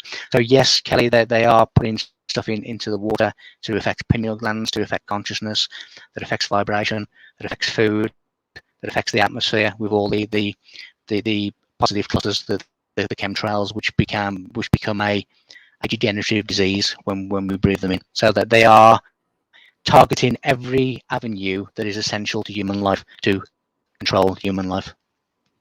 Absolutely. And, there's ways to decalcify the pineal gland. And if people need help with that, I can help you. Just email me at robyox2525.com. I'll send you a website where they have items that can decalcify it for you. And what happens is you feel stupid for like 2 weeks while it's decalcifying. And then it's just this moment of clarity. And you're like, okay, well, this is the way it's supposed to be. You'll understand when it happens. So we have Omar asking, can you please explain the semen and menstrual blood drinking? Yes, Omar. That is really the Holy Communion. It is the fluids of life. It is the elixirs of life. That question is actually not from me, because I've listened to you and I understand what you're saying by the semen and the menstrual blood drinking. But I was just seeing comments on the Paul Wallace's channel, and people there were a little bit confused about that. So I thought that maybe ask you to elaborate on that to lift that confusion. I thought maybe you were doing it to put a point on something. That's why I said it might have been you. I know you've heard all of this stuff, so I was like, oh, he's trying to point something out. But go ahead, Mike. No, not today, brother. No, of course. When you look at the Holy Communion, the origin of Holy Communion, it is a sacred initiation, a sacred ritual in the temples. Now, there are many rituals involving sex and sexual energy within the temples, within the churches, within all of these things. Even the word charity. When we give money to charity, we are paying for the services of prostitutes within the temple. That's where the word charity comes from, the charities. So if you give money to charity, you are paying for sexual services within the church. That's really where it comes from. So we have a lot of sacred rituals within sacred alchemy. Now, sexual alchemy, it takes you into the ninth sphere, which is why you have that funny shaped eye statue at the Vatican City that looks like an eye and a pupil. That is the ninth sphere, which relates to sex and sexual energy. The old mystics, the ancient priests, used to drink the fluids of life, which was semen and menstrual blood. Now, the ladies would also drink semen through certain sexual acts, and it is really the good chrism, which is really the oil, the fluids of life, and that is where we get certain sexual acts coming between male and female. So the original Holy Communion was the drinking of the elixir of life, which is the fluids of life, which is menstrual blood. Quite clearly, the menstrual blood is, the birth of the child through his mother's womb, the Holy Grail, the red wine of the chalice is the menstrual blood. It is lunar blood. It has lunar energy. It is the divine feminine. When you look at the male fluid of life, it is the semen, and they used to drink these elixirs of life because they believed that it gave them immortality. So your Holy Communion is the drinking of the holy fluids of life, and that really is where your semen and menstrual blood drinking, the soma of the mystics is what it was called, the drink of the mystics, and that is where it originates. So when you go to a modern day church and you are celebrating the body and the blood of Christ, you are really replicating the drinking of semen and menstrual blood. Incredible. We have Let's see. We have another one here, and it's kind of like a reiteration of what we're looking at, but it says, Bob Kenter, are the Anunnaki trustworthy? Wouldn't trust them as far as I can throw them, in my view, but in a nutshell, they are both good and bad as always. My agreement, Bob, is that I wouldn't trust anything. Like I said in the talk, you know, when you realise that this journey is for you, you know, this knowledge is for you, the way in which you amalgamate things and the way in which you transmute yourself is a journey for you. You know, when you start looking at all these icons that have been given to us as saviors, all these icons that have been given to us as objects of worship, that is keeping you external to yourself. Now, when they keep you external to yourself, you are not going through this individual process of learning, this individual process of reawakening. So no, I wouldn't trust anybody. I wouldn't trust anyone that said they came in peace. I wouldn't trust any government that discloses things to me. I wouldn't trust anything because I don't need people to tell me what I already know exists. I've seen I've seen ETs face to face. I've seen dimensional portals open. I've seen every single shape of UFO you can think of. All of these things that I've seen personally that I don't need to be acknowledged by my government to tell me that they exist. I wouldn't trust the Anunnaki. I wouldn't trust anybody. The only person that I would trust is yourself. And that is a perfect, should we say, discernment. And if you go in with that discernment, then I personally think that you're right, and I would agree with you, and I wouldn't trust them either. Absolutely. Absolutely. So we have another question. It says, who is Jesus Christ? Jesus Christ is the soul and the divine mind within each and every one of us.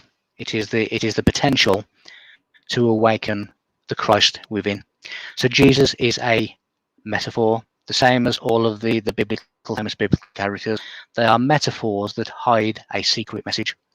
That secret message is that we are all Jesus Christ. We are all Mary Magdalene. We are all Noah. We are all Moses. We are all Jonah. They are multiple ways of saying the same metaphor. So Jesus Christ is the divine mind. It is the divine fire. It is the soul, which is the anchor to heaven. So that is what Jesus Christ really is. It is a metaphor for your inner potential. Incredible. There is another one here. I thought I saw it. Let's see. Oh, there it is. It's coming up. Brad Britton. It says, Can you please explain the Ark of the Covenant and the relationship with Solomon's seal and also the spiritual representation? Okay. The Ark of the Covenant is the sarcophagus within the Great Pyramid. Now, when you look at the sarcophagus, which is in the King's Chamber, when like me, you put a map overlay of the human head over the Great Pyramid, you will see that the King's Chamber is in the position of the pineal gland. So the Ark of the Covenant is the connection, the electrical transmitter and receiver, which is not only the pineal gland, but it is also the sarcophagus, the crystalline granite sort of energy encompassing granite sarcophagus in the Great Pyramid. So the connection is the mind and the sarcophagus, which takes us to God and the Creator and the divine mind. If you wish to speak to a divine mathematical mind, you have to speak in divine mathematical terms. So the Ark of the Covenant is the sarcophagus of the Great Pyramid, but it also relates to the electrical relay system, which is the brain, which is the consciousness within that brain. The Seal of Solomon, when you look at Solomon, it contains 333, and Solomon is the sun in 3 languages. So when you look at the Ark of the Covenant, and in Sanskrit, Ark is the sun. So when you have the Ark of the Covenant, you have the piece of the sun, which is the piece of God. So Solomon is the sun. The Ark of the Covenant relates to the sun. The sun relates to enlightenment. It relates to the truth. The reason that you have straight sides of a pyramid is because the straight line is seen as the path of least resistance of truth. It is A and B, and that is why you have the phrase, I can never get a straight answer, because light is seen as truth, because it enables us to see, and that is why you have the lines that formulate the shape of a pyramid. It is the direct line to light. So Solomon is the sun. It relates to the light. The Ark of the Covenant relates to the light. The pineal gland relates to light, and it all relates to enlightenment and consciousness between the electrical circuit of the mind to the cosmos. Incredible, incredible, Mike. And I think we're about ready to bring on the next guest. That was just a diatribe of so much information. I'm gonna like I always tell you all the time. I have to go back, watch it 3, maybe 4 times, make sure I could absorb all that I possibly can, because as well, this is pertinent information. I always tell everybody to know where you're going is to know where you come from, and we need to work on those things and make sure that we have explanations for what has happened so we can explain some of the events that are to come. And it's a full circle. Yeah, that was awesome. I read Mike's a few times now. It's a cycle. Absolutely. That was really good. I don't know if we have a lag here or not, but I think we do. That was amazing, Mike. Thank you very much. Mike's knowledge is way and far beyond. It's some pretty high level stuff, and to fully understand it, you have to read his books, and not only once, but you have to read his books several times. I've got a few of Mike's books, and I've read them several times, and even after that, I'm still trying to absorb that information in about the 100 hours that Mike and I have even spoken. So it's very high level information, very controversial information as well, because we've been programmed to think one thing, and that narrative has been passed on as the truth. And thankfully for Mike to decipher this information and to decode it and bring it to us in the manner and the fashion that he does is really, that is disclosure, right? To open your mind up to new possibilities and to new stories and to new interpretations.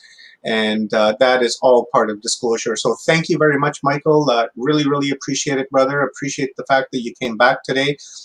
Lots of people were asking for you to come back yesterday, and I'm happy that you did. So before we let you go, do you have any final words for our audience? Yeah, my final words are much for watching and time out to watch. The fact that you are is no indication that you're ready for this. You remembered your starting that was inside you is now becoming unburied, starting to learn, worship idol gods external to yourself. Don't believe anything unless you validated it yourself, and that relates to anything that anybody says. If that is for you to validate and not to believe. Okay, thanks, Mike. Appreciate it, brother. You guys can find more of Michael's work at michael-feeley.com, and head on over to Mike's YouTube channel. Just the address is scrolling on the bottom. Walk into the light 1, or just go into the search bar and enter Michael Feeley, and his YouTube will come up. Lots of great videos on there. And also go to Watchers Talk. There's a whole playlist with Michael Feeley going back a number of years, talking about his previous books leading up to his newest book. Well, not the newest book, but the latest one anyways. Another book is in the process, coming up here pretty quick. So you guys check that out. Lots of great information. Clarence, do you have any final words for Mike? No, I just wanted to thank him again for being on. I always love his presentations, as always. They're just fantastic. And just to let him know, Mike, we're going to have to get together and talk numbers, my friend. Okay. I've just answered a question for Leanne on the chat in relation to YouTube. It's a fascinating subject and one I enjoy. Awesome, Mike. Thank you. And with that being said, that was badass. And now we are going to bring on another badass man. I'm sure you guys know who he is. Roger Spurr. He is from the Mud Fossil University. And Roger has some pretty wild work. He has the Mud Fossil University. It's a mega channel. And I've seen a lot of comments from you guys in regards to the Devil's Tower, is it down in the Grand Canyon or something? Well, people are saying that that's an ancient petrified tree. Other fossilized remnants of beings, dragons. It's incredible.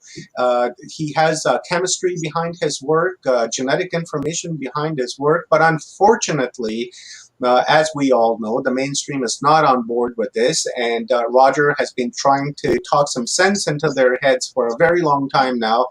But of course, they're stuck with their own narrative, and that's something. This information they don't want coming out, because if it does, then they're going to have to rewrite history, and I don't think that they want to do that. But we will write our own history, and we will bring Roger Spurr on for a download. And guys, if you have any questions for Roger, please post them in the comments. We're monitoring all of the chat rooms, and I please ask again, if you can cap lock your questions so that they stand out from the rest of the conversation, it helps us a great deal to highlight those questions and bring them onto the screen. So thank you guys, and let's get ready for Roger. Roger, the stage is all yours, brother. Just let me know when you're ready to take questions. Can you hear me? I can hear you, sir. I am heard. Fantastic. No, this is good. This is really important. Now, I'm not good at this stuff. I do research, so the rest this is like high tech to me here. So, what I want to back, brother. What's that? I got your back, brother. Okay, good enough. I'll just start spieling out what I have to say, because I did discover mud fossils about 10 years ago or so, just by accident. And I realized what they were. It was virtually no doubt about it. And I tried to approach the people that you would approach. Went to Yale. And I said, you take a look at this stuff. Nope, don't bring it here. We don't want to see it. I said, well, it's obviously what it is. It's a bone. That's a bone. You can't see that's a bone? And he said, no, it's a rock. I said, no. I said, well, you got to be kidding me. And he went on and on. I mean, that's a goose's head. You see that? This is feathers in his head. So, I just like science. I understand it pretty good. And I had to go back to how all this could possibly happen. It doesn't seem to be what they're telling me. So, hold on one second. Let me just go back to my screen here and see if I can pull up some shots. Like I say, give me time. I'm not good.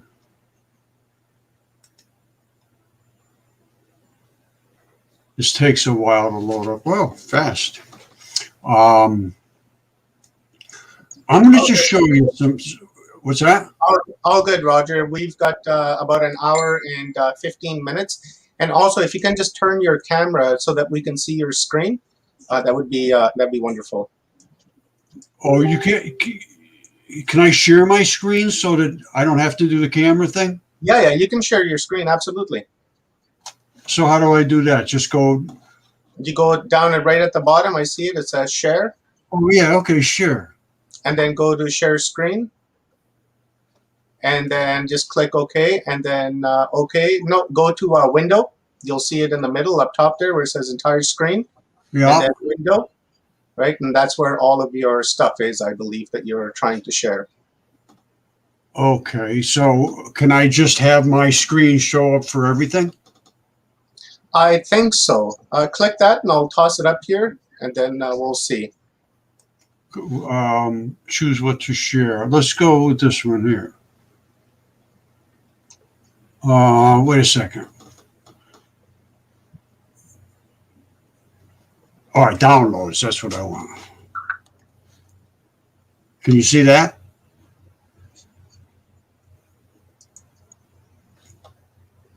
Right there, Roger? Can you see that screen? Tendons and all this stuff? Yeah, I see it. Okay, good. Here's what we're going to do. I'm just going to give you the whole enchilada starting out, because after being denied reality, I said, no, that does not work for me. So I figured out, like I say, I have a background in a couple of different things. So the chemistry was obvious. It's blood. It's iron. All of these things were iron. And they solidify in a process that I figured out is called nucleophilic substitution. I know it's a big word. It's very simple. It just means that the tissue that would normally rot got invaded by salty, wet mud. As simple as that. I did it myself. Very simple to do. Now, I came across something else I sent to Omar that I knew about long ago, but I forgot about it. Velikovsky wrote about Venus being ejected from the feared god Jupiter. And it came real close to the Earth, and it didn't hit the Earth, but it would have an extreme magnetic interaction, which would be just absolutely phenomenal. And it did. And it actually had enough radiation that the oceans boiled, he says. Let me just see something. No, never mind. I'll go back to this. Whoops. What happened? Did I do something wrong?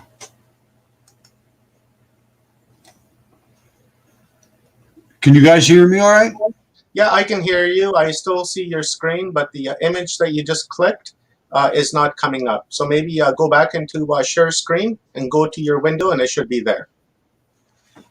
Oh, can you see the tendons and all that stuff? Whoops. That's what I mean. I didn't do this right.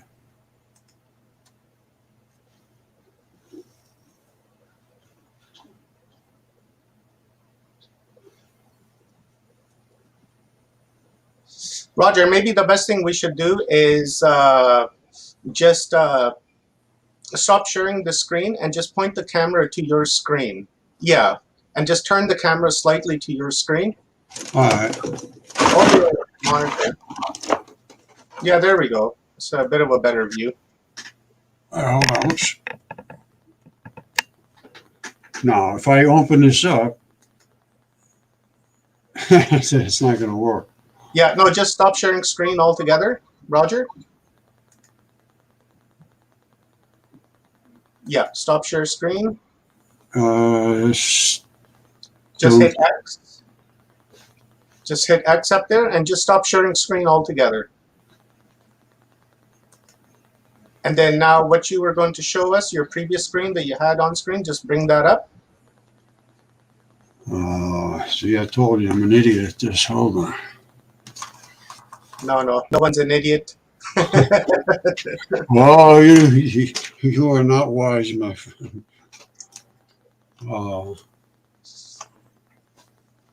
Just bring up the picture that on your screen that you were going to show us, Roger.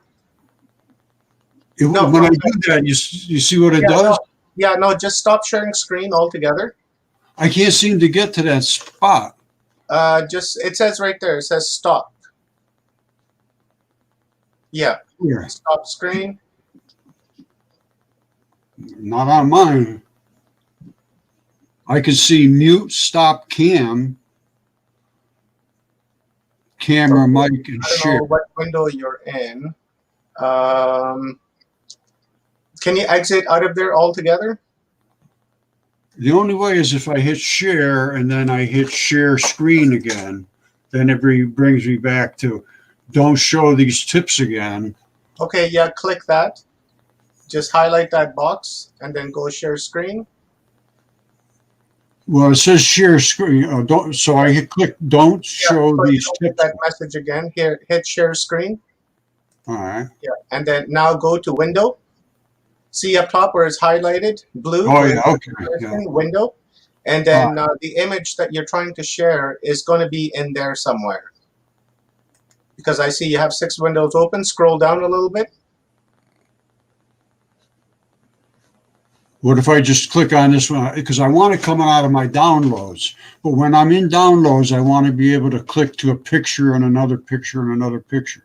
It doesn't work like that. You have to share each one. Yeah. Oh, that's not going to work. So that's what? why you just keep it That's pointed to the okay. camera. Yeah, just cancel that, and then the images that you want to share, just bring them up on your monitor, and then you can just flip through those because we can see them. Okay, here's what I'm going to do. I just did a video. I didn't put it up yet. And it just got, I got dragons too. All right, here we go. It's going to be the giant stone balls.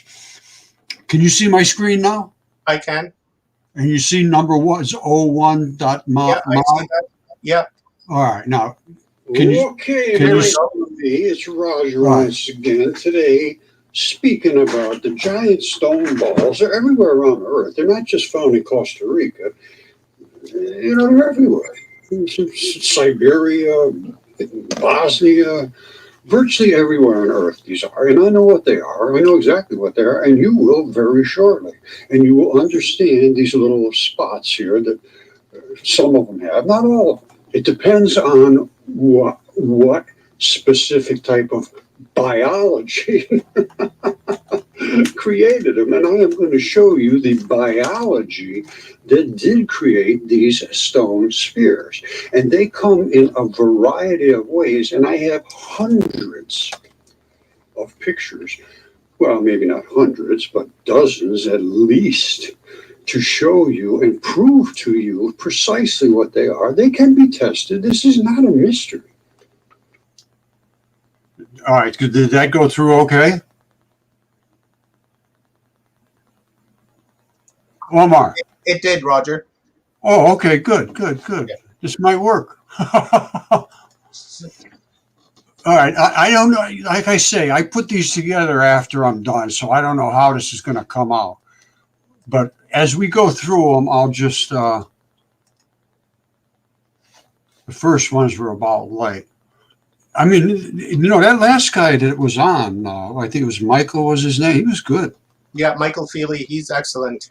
Yeah, I learned some stuff. That's very nice. I appreciate that. All right, and I appreciate his presentation. He's got some stuff going on. Now, I just did the first one. Let me go to this one here. Okay, my friends, I am showing you right now a biological mud fossil. Look at this round circle here. These little striped bits that are broken off. This little flap, which is basically glued with this, which is glue to this bone. I'll just cut in and talk to you about it. What I'm pointing at right there is where the bone attaches. That little circle in the center is from a ball that's inserted inside of the muscle or shoulder or whatever it was. And then it glues to a little tendon flappy thing. And then that goes into muscle. And then the muscle breaks off. You see these little clumps?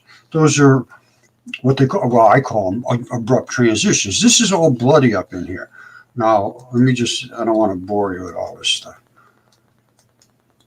Well, let me just finish it off and then I'll show you the next one. Hard to see, but I'm going to show you when it first came out of the ground. All right, there. Now, that is after about 10 years of sitting around. And iron has a tendency to oxidize. And oxidize just means it has extra oxygen molecules, and then they change their, it turns red to sort of just muddy looking. And then it erodes. Oxidation turns to flesh eroding. Now, let's see. Let me go to the next one here. Again, I don't know what particular order we're going through. All right, this was when I first took this stone, and I'm going to show you in 1 second out of the ground. But at this point, I could still see very clearly the red patches of fleshy, wet, bloody tissue. All right, so now I remember. The ball down here was well, you can't see my finger, I don't think. Way down here was where the ball was, which is the shoulder, whatever it was. It's called a ligament. And then this is the tendon, and you look it up in any anatomical, you can't miss it. These are the connective tissues. These are what connects bones and shoulders and joints and knees and toes and everything. And tendon is tension. They hold tension, and they have to be serviced with blood, just like everything in your body. Every single cell in your body is unstable at this moment. If it's stable, it's like a screw or something is in you that just doesn't do anything. But all of the rest of your body has to produce byproducts of just living.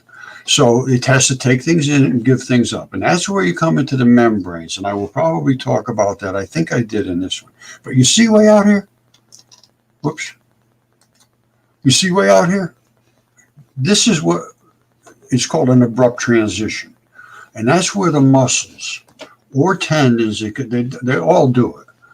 They change their biological nature to abruptly transition into more or less mineralization. I hope that made sense. Now, pay close attention to details. The details is what you have to look at. It's not just a piece of sandstone. It was layered because some ran off here and ran off there. No. I do want to say something. It's talking about sandstone. Something that really destroyed our research from basically day one was the head that was from Jim Burchell down in Kentucky. Completely fossilized, perfectly preserved head. The nose was all splayed over and it was caved in the forehead. And it had ferrous oxides, black and red ferrous oxides. Scott Walters looked at it on TV and in 20 seconds said, no question whatsoever. In that, he said, I'm certain, I think was his words, that's just a sandstone head with a little staining of ferrous oxides. That's blood. And I confronted him with it, and we went back and forth, and finally he just, anyway, that's some bad water under a bad dam. All right, so anyway, here we go. These are bundles, these are separations, striations, connective tissue, iron oxides. And now we're also going to be talking about tendons and the bone emplacements, because that circular spot I showed you before was similar to this. This is what's called a ligament attachment. And if you can see inside there. All right, let me just get this where it's for. Which I hope you can. You should be able to see. There's all these little tiny holes. No, you can see the little hole. Inside that cavity was a ball, and you'll be seeing them. I know, I can remember now what I did here. And coming out of that is another bone that's just locked right up on top of it, touching, just rubbing right against it. But there's synovial sheaths and cartilage and all that stuff, which I think I will explain. Well, I know I will explain, actually. Let me just let myself explain it. Inside this. You see those little bitty holes? What happens is there's a ball that goes in there, and it has all bumps all over the outside. And they grow into all around those bumps. You can't pull that out of there. That's a ligament. It won't come out. You could break your tendons, but very rarely does a ligament detach. All right, so I hope everybody is. Am I doing all right? Everybody's still with me? Yeah, we're good, Roger. Oh, okay. Is this making sense to you? It is, and I just wanted to say that I really like that saying, "There's bad water under a bad dam." Sometimes it happens. I got to tell you something. I got attacked. I'm going to go into this in a second. I got attacked by a friend. She's a friend. We've been Facebook friends for years, really. And I know she semi-supports me. She's an academic, though. And she said, I should be ashamed of myself attacking them. I said, well, what do I do? What do I do? Just go in the woods and cry? They won't listen to me for 10 years. I'm not going to do that. I said, they should be the ones that are ashamed. But anyway, that's some more water in the same place. Here we go. I always say, what do you want me to do? Break out in assholes and shit all over myself?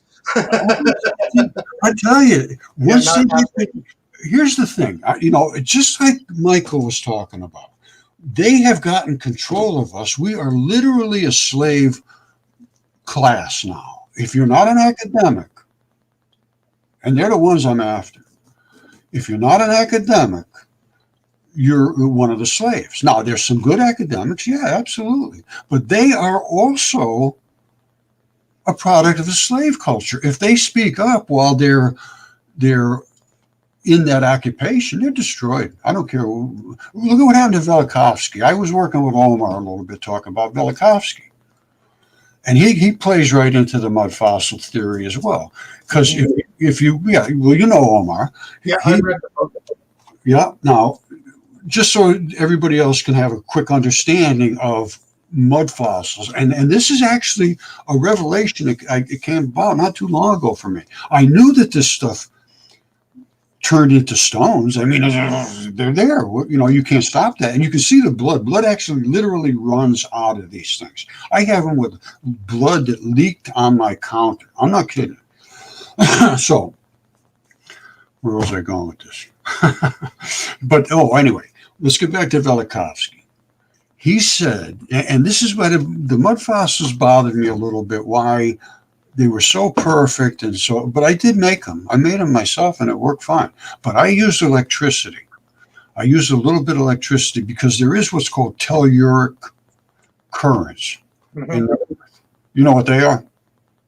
I'm not totally familiar with them. I've watched your work and I'm kind of familiar, but not fully. Well, it's almost, all you got to do is think of the magnetic field. You just look at the magnetic field that surrounds the Earth. The torus? Yeah, those little lines that go around the Earth, basically, they're conduction of electricity. And the Earth, I got a lot on that too about that's another deep well, but we'll get there. Now, let's get back to this and finish up some of this. The bones and all of the joints in the body, if you could see way over here, that is the ball that I showed. Well, let me see. I think I explained it. This goes on for like 5 minutes, so I'm sure I get somewhere in there. Here goes. Showed you before. That ball in the one I had was here, and there was those little fibers sticking out, and then it went into the muscle. We're talking about bones. All right, this is all about bones, the skeleton, how they interact with each other, how they attach to each other with ligaments. And I'm going to show you this in extremely deep detail and explain all of these giant stone spheres. No question what they are. And they can be tested. Now, joints have all kinds of different places in your body, and they do different things, but they all have similarities. And one of them is the synovial membrane. A membrane is anything that wraps something else, like a plastic bag. Wraps the cartilage. That's cartilage. So there's a synovial membrane wrapping that cartilage, which gives you synovial fluids. Such membrane contains the synovial fluid or the synovia. So it's literally oil. The fluid reduces friction between the touching surfaces. You know how much reduction there is? It's 4 times less friction than Teflon on Teflon. I'm not kidding you. The touching surfaces act as a lubricant in facilitating the movement. Also, fibrous cuff called joint capsules, which insert from both sides on the edges of the cartilage, contains inside, then it gets crazy. You don't have to even know all that stuff. But this is what we're talking about here. I just showed you. You see these little straps? I don't know if you can see them from as far away, but you have different types of bone. You have spongy bone, and it can flex a little bit. And then you have compact bone. It's not supposed to flex. And this is the type of bones you have, and long bones and short bones and all that stuff. And they come together and they have to move. And you have this synovial sheath or synovial fluids in between them. And I'll show you something right now. Hold on. I was reading this, I read this all the time, the periodic table. But you get over here, coefficients of friction. Look at this. Synovial joints in humans is 0.01. .003 in the kinetic version. That means Teflon on Teflon is .04. It's .04. I mean, it's so much difference in how slippery it is in your joints. Now, I think this would be a good time to talk about bacteria. And, you know, that guy was, Michael, excuse me, was talking about they were drinking menstrual blood and doing all that kind of crazy stuff. Well, everybody, oh man, went down the wrong way. Every part of your body has to be serviced with bacteria that lives in the membranes, and every single thing that's in your body has a membrane surrounding it. And in that synovial sac is where the bacteria live there. It's called interstitium now. And they never even realized it was there until 3 or 4 years ago. Look it up, interstitium. And it's now considered an organ system. And in those little pockets, those little holes, that I could show you some of them, and I think I do show them in here, but I'm not sure. They'll knock your socks off. They're just absolutely gigantic. All those gigantic stone balls are nothing more than skin tags and interstitium locks. And the interstitium coats all your organs, all of your, everything in your body. And to us, it's microscopic. You're never going to see them. They're little tiny balls. You're going to see this stuff as a ball. But that's not what we're talking about. The balls I'm talking about, and I'm sure I show them here somewhere. Let me just let myself keep going. So, but you have to have certain dietary things that allow. Oh, I remember what I want to say. The bacteria is the stuff that lives in the menstrual blood is absolutely guaranteed to be different than the blood that's in the rest of your body. No question whatsoever. The same thing with when a baby is born. And the vaginal canal is saturated with bacteria. That's its natural state, and its normal state of goodness is with, you know, certain species of bacteria. There are bacteria that are not good. Absolutely, yeasts and all that stuff, and you know, who else knows what kind of nonsense. But anyway, there are babies that are born. They call them stone babies, and they're born as a child. They have no immune system whatsoever. They have no digestive system whatsoever when they're originally born. None. And so everything they get is coming out of that vaginal canal. Feces, everything should be all over them. And then we're programmed to react to that stuff immediately and say, whoa, this is where we got to live. Yikes. and then you respond. That's called your innate immune system. That's just almost instantly happens when you're a baby. But when you get to be 50, 60 years old, it says, oh man, this is too much. Anyway, you don't hit with the immunities quick enough and you die. That's what's happening to these people with COVID. Their normal immune system cannot react quick enough to the invasion. And why are they being invaded? Because there's no bacteria living in these mucous membranes. They've killed them with antibiotics. And guess what? Put in your little computer NIH and probiotics on COVID treatment, and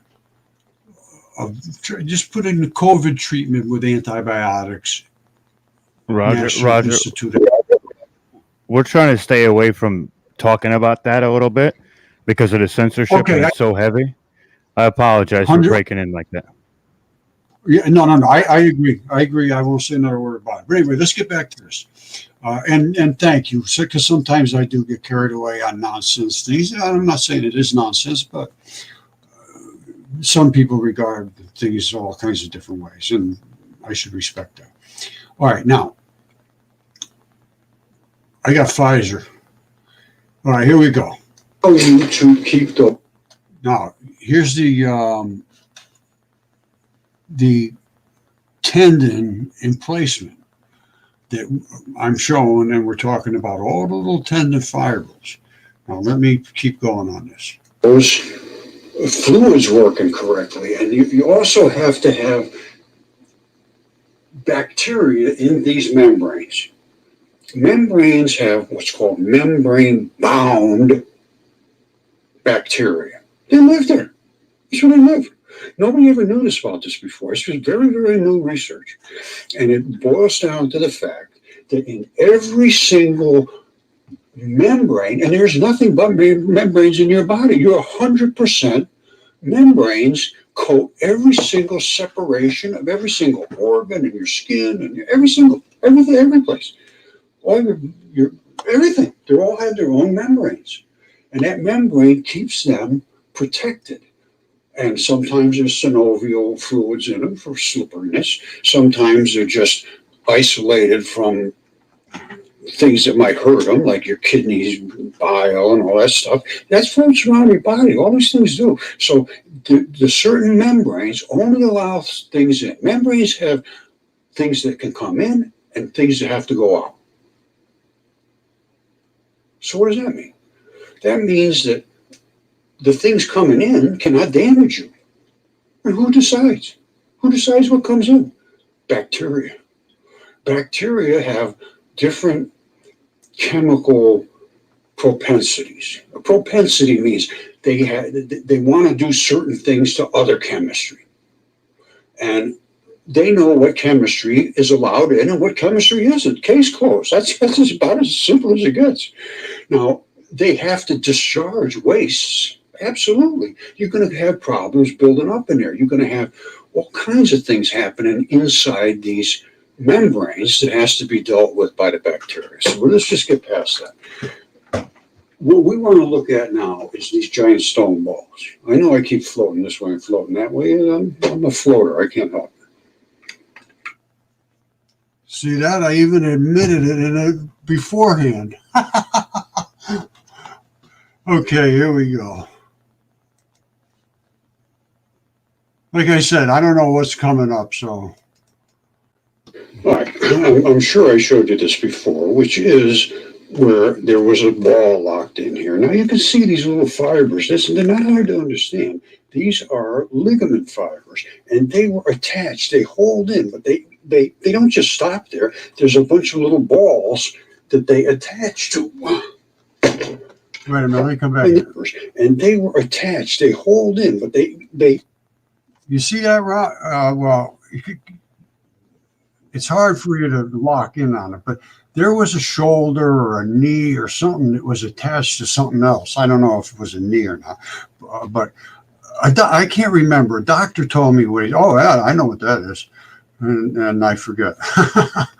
But this round ball, you know, this guy, I've been doing this a long time, and I got hundreds and hundreds and hundreds of things, and a lot of them are, well, three of them are DNA certified, human. I say certified because that's exactly what they are. They're validated. There's nobody just said, "Ooh, no." This was done with a good lab, 2 labs actually, and so anyway, that's the ball. Ooh, that worked out good. You can see it easy now. You see that little stalk in the center? Well, this holds one bone against another bone. So to me, I think this was a shoulder. And this outer skin, this is literally skin. Sandstone, what do they call it? Feldspar and sandstone is layers of tissue that now they call interstitium, or it's skin. Skin is if it's on the outside meeting the rest of the world. And on the inside, if it's meeting another biological system, they call it interstitium or membranes. Everything has to be separated from everything else. You see all these little tiny fibers up in here? Those fibers are not just there for nothing. Every one of us is attached to one of these balls. And I think I go through, well, I know I do. Let me just let this one play out. All right, you ready? All right. I'm sure I showed you this before, which is where there was a ball locked in here. Now you can see these little fibers. Listen, they're not hard to understand. These are ligament fibers, and they were attached. They hold in, but they they don't just stop there. There's a bunch of little balls that they attach to.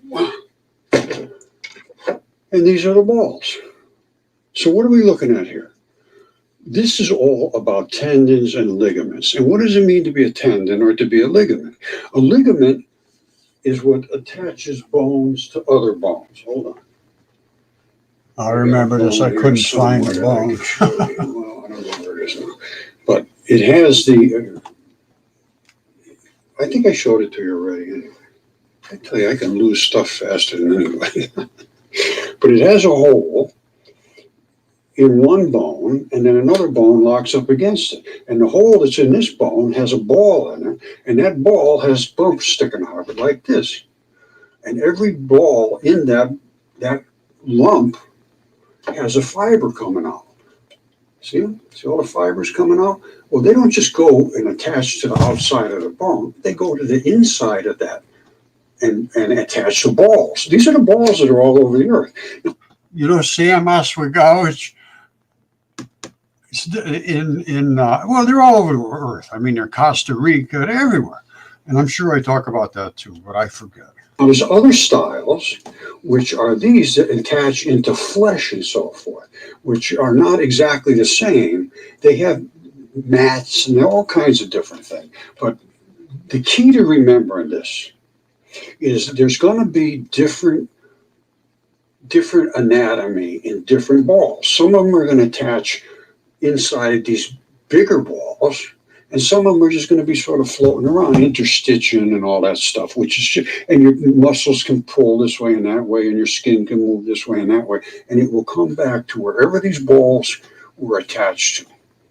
And they have loose connective tissue running all through them. So they can pull this way and pull that way, but they always come back. You know, until you get real old and then nothing comes back. But this is the deal. And this is what I tried to show for 10 years. And I see every day, oh, big mystery about these stone balls. Well, nobody can get their eyes open big enough to see what the earth was really like at one time. And until you can deal with mud fossils, you're just walking around in circles. Because this is what they're seeing all over the earth. Costa Rica, people who go down there apparently, and a lot of them, they're all over the place down there. Now, that's the other thing about mud fossils. They don't preserve the same way in every place. You don't find exactly the same type of mud fossil here as you do in another country. Now, I just want to explain something at this point. Everything can turn into almost anything. It depends on the chemistry that attacked it. If you want to look into deep, look up nucleophilic substitution. All right, because I have bones here. Well, I have not bones. I have all kinds of. Well, I have bones too. But everything I have in multitudes of different types of stone, but they're the same organ, like lungs. I have lungs that are every single state of decay, and the common component is they're all heavily loaded with iron. And then the scaffolding of them, which everything has a scaffold in your body, is made of collagens. All right, collagens are the fabric of your life. And they coat everything in your body, and they make everything up. And there's like 28 different actual collagen types, and they all have different characteristics. Two characteristics of interstitium is that it can pull and stretch and pull this way and stretch that way. This would be like interstitium. You see, it's going basically into the skin. These are locking bones to bones. These are just floating through your skin so your skin can come back, and every now and then something stalks out of there. Think of it that way. Now, the key is that all of these things are made out of certain chemistry. And if the chemistry is not right, you're in trouble. And the bacteria, in my mind, is what makes the chemistry right. So let's just keep going. And again, the bacteria surrounds these different joints and things with these different, every species of bacteria creates a different byproduct just by its living. I don't know whether it does it on purpose. I think it must, because if you don't have the right bacteria in the right places, you get invaded. And plus they do a lot of good stuff. Anyway, let's just go on with this. Real old and nothing comes back. But this is the deal. And this is what I tried to show for 10 years. And I see every day, oh, big mystery about these stone walls. Well, nobody can get their eyes open big enough to see what the Earth was really like at one time. And until you can deal with mud fossils, you're just walking around in circles. Because this is what they're seeing all over the Earth. Costa Rica, people who go down there apparently, and a lot of them, they're all over the place down there. Now, that's the other thing about mud fossils. They don't preserve the same way in every place. You don't find exactly the same type of mud fossil here as you do in another country. It's called nucleophilic substitution. And whenever biology, which is 100% unstable, in your body, it's always changing. When you die or a creature dies, that stability has to either rot and turn into all kinds of debris, or it gets invaded and the unstable molecules become transitioned using transition metal attachments, and they bring them into where they become stable. And then they are rock. Oh, a bit of a do-over, but that's okay. Here we go now.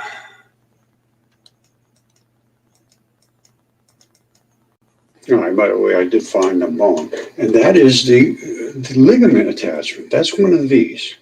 It sits in there, and it has little bumps sticking out all over the place, even though they don't show it that way here. They show one of them here, but they're all over inside here.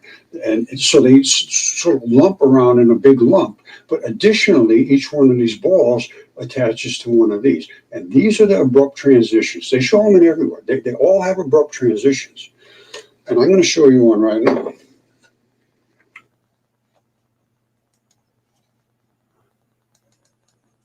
All right, there's a quick abrupt transition right there. It goes from the bone or wherever it's in place out through these little fibers, and then the muscle comes, just like that. And then, remember I showed the thing laying down flat, and it had the round shoulder, which I said a shoulder, and there was a little flap sticking out, and I said that's where it attaches to the muscle. Well, these have different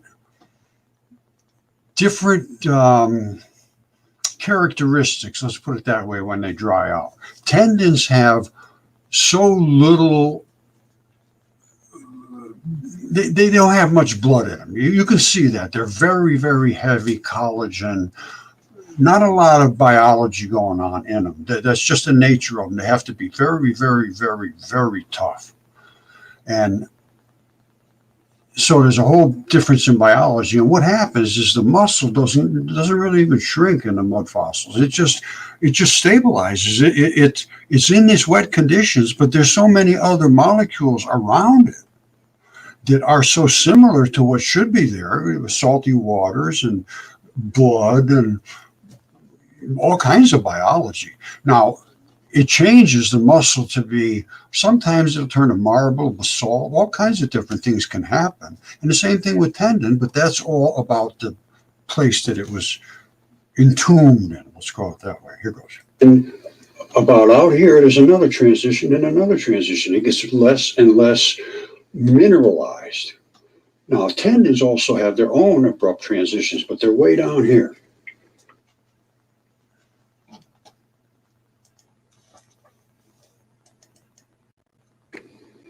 All right, this is one type of tendon ball, tendon enthesis. And this is where they break off. This is the attachment spot. Now, not all of them will have this. The interstitial balls, I don't see this exactly the same way. But in some of them, they break right here, and it leaves like a little round spot where it almost looks like skin peeled off. Now, this is, a lot of them have two different entries going in, which apparently serviced the balls with some kind of nutrition or whatever it did. I don't know. All right, now I have to explain something. There are some that don't appear to have much intrusion whatsoever, but they do have something, because let me just get it out. You will find they will always have some tiniest degree of attachment to something. They're not just laying in there for nothing. So it is going to be attached. Some of them are attached like as strong as you can possibly imagine. Some of them are just sort of floating around, and they're attached to this really pulley, floppy tissue, and they're anchors, and that's the interstitium. Then other ones pull your muscles. That's the kind basically that we're looking at here. And this might be one of those balls that are inside of one of the bigger balls. Or it might just be one of the big balls and the other little balls are inside of this big ball. I don't know. Let's see here. There's no research done on this. Absolutely nothing. But I do see that regularly. And, this just needs to be fleshed out. A little humor there. Maybe not. Here we go. All right, here's the kind of problem we have with our teachers. This is Sam Osmagowicz, I think you pronounce his name, and he says it's a stone sphere that is likely just a geological formation called a concretion. There's the little thing. Remember I showed you the one that had the ball and then the strap attached coming out? That's what that is.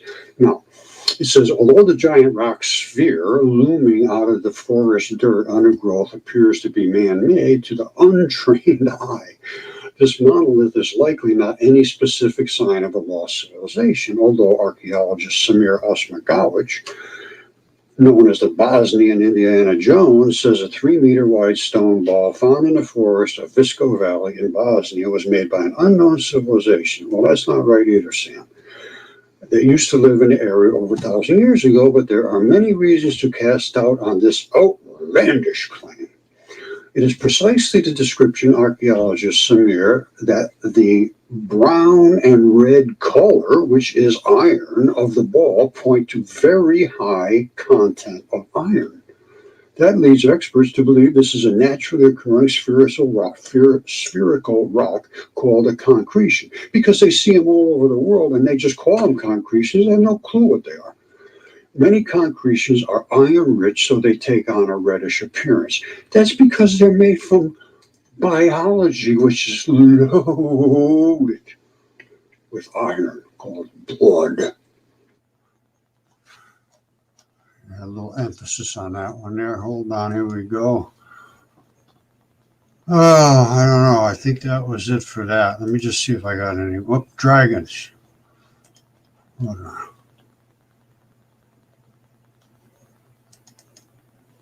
Let me just show you something. We got to start right from the scratch again. Einstein was wrong. They were all wrong, 100% wrong. I mean, I know, this guy's a big shot. I don't want to be a big shot. I just want truth. And I hear from kids, and they say, I can see what you're telling me. Watch. Okay, I told you I showed you a muon and electron showers, and muon and neutrino, electron neutrino. Well, here they are. That's a black ball, that's a white ball. When they concuss, the black ball doesn't change. The muon stays exactly the same. The electron explodes because it's an explosive particle. The muon is an attractor. This is a spreader. The muon is gravity. That's all it does. That's all it wants to do is pull back the white particles. But when the white particles are interacting from this white ball, which was previously attached to this black ball, just as you would expect, like it's a bar magnet, and two of them back to back make up what we call a photon. They normally don't divide, but we divided them. Very simple. It only cost a couple $100 to do the whole thing. And we divided these photons into their separate components, into actual muons and electron showers.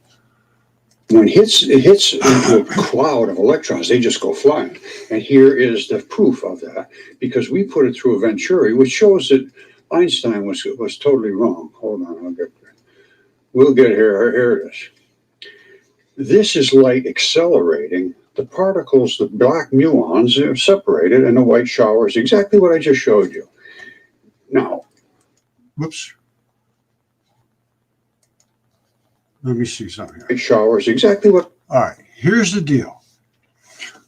The particles came in here. At this point, they are starting to radiate. Anytime you have push to shove of anything, I don't care what it is, you're going to create energy. This is all it is.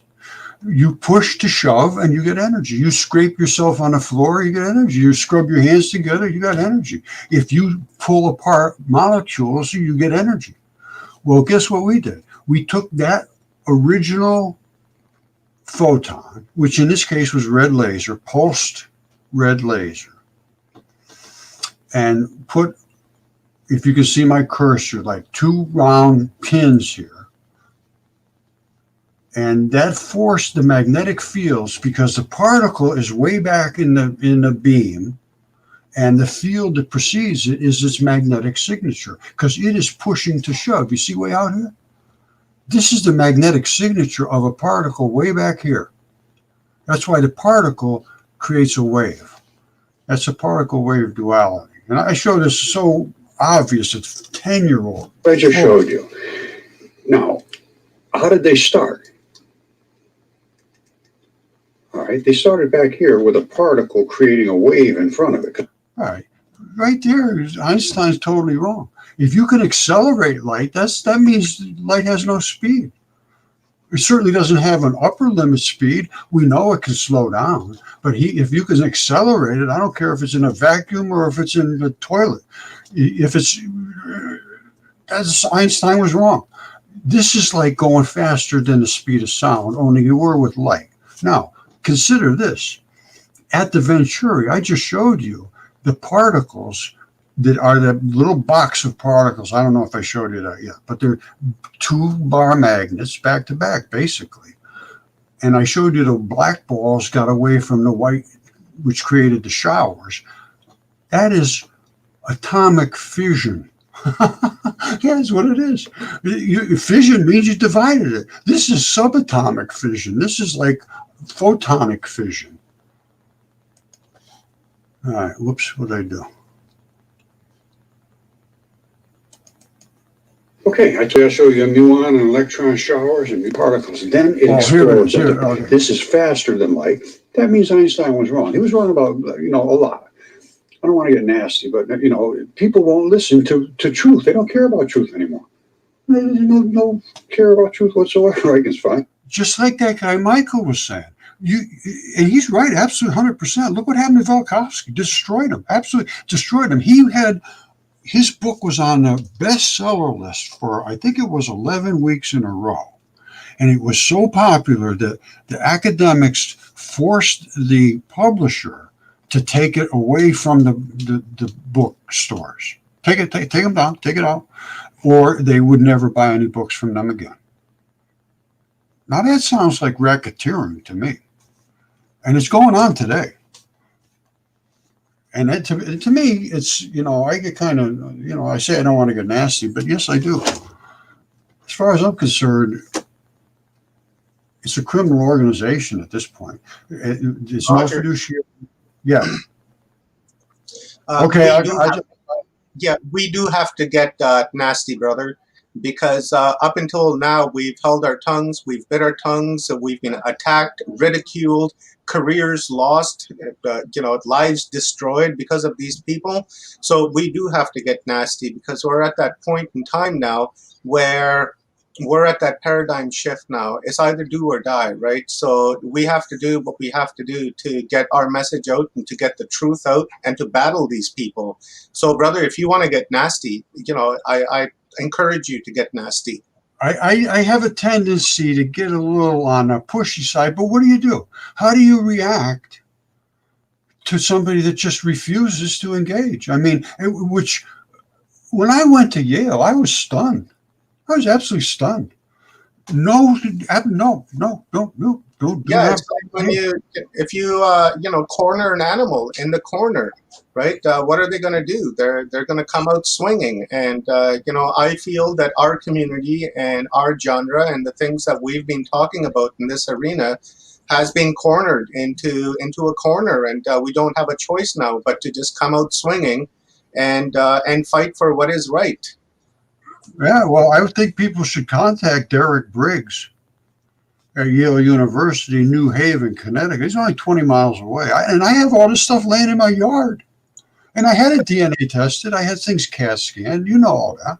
Yeah, maybe after your lecture, Roger, maybe you can post his email in the comments. All you got to do is we'll put that across the board and see if we can't bombard his email.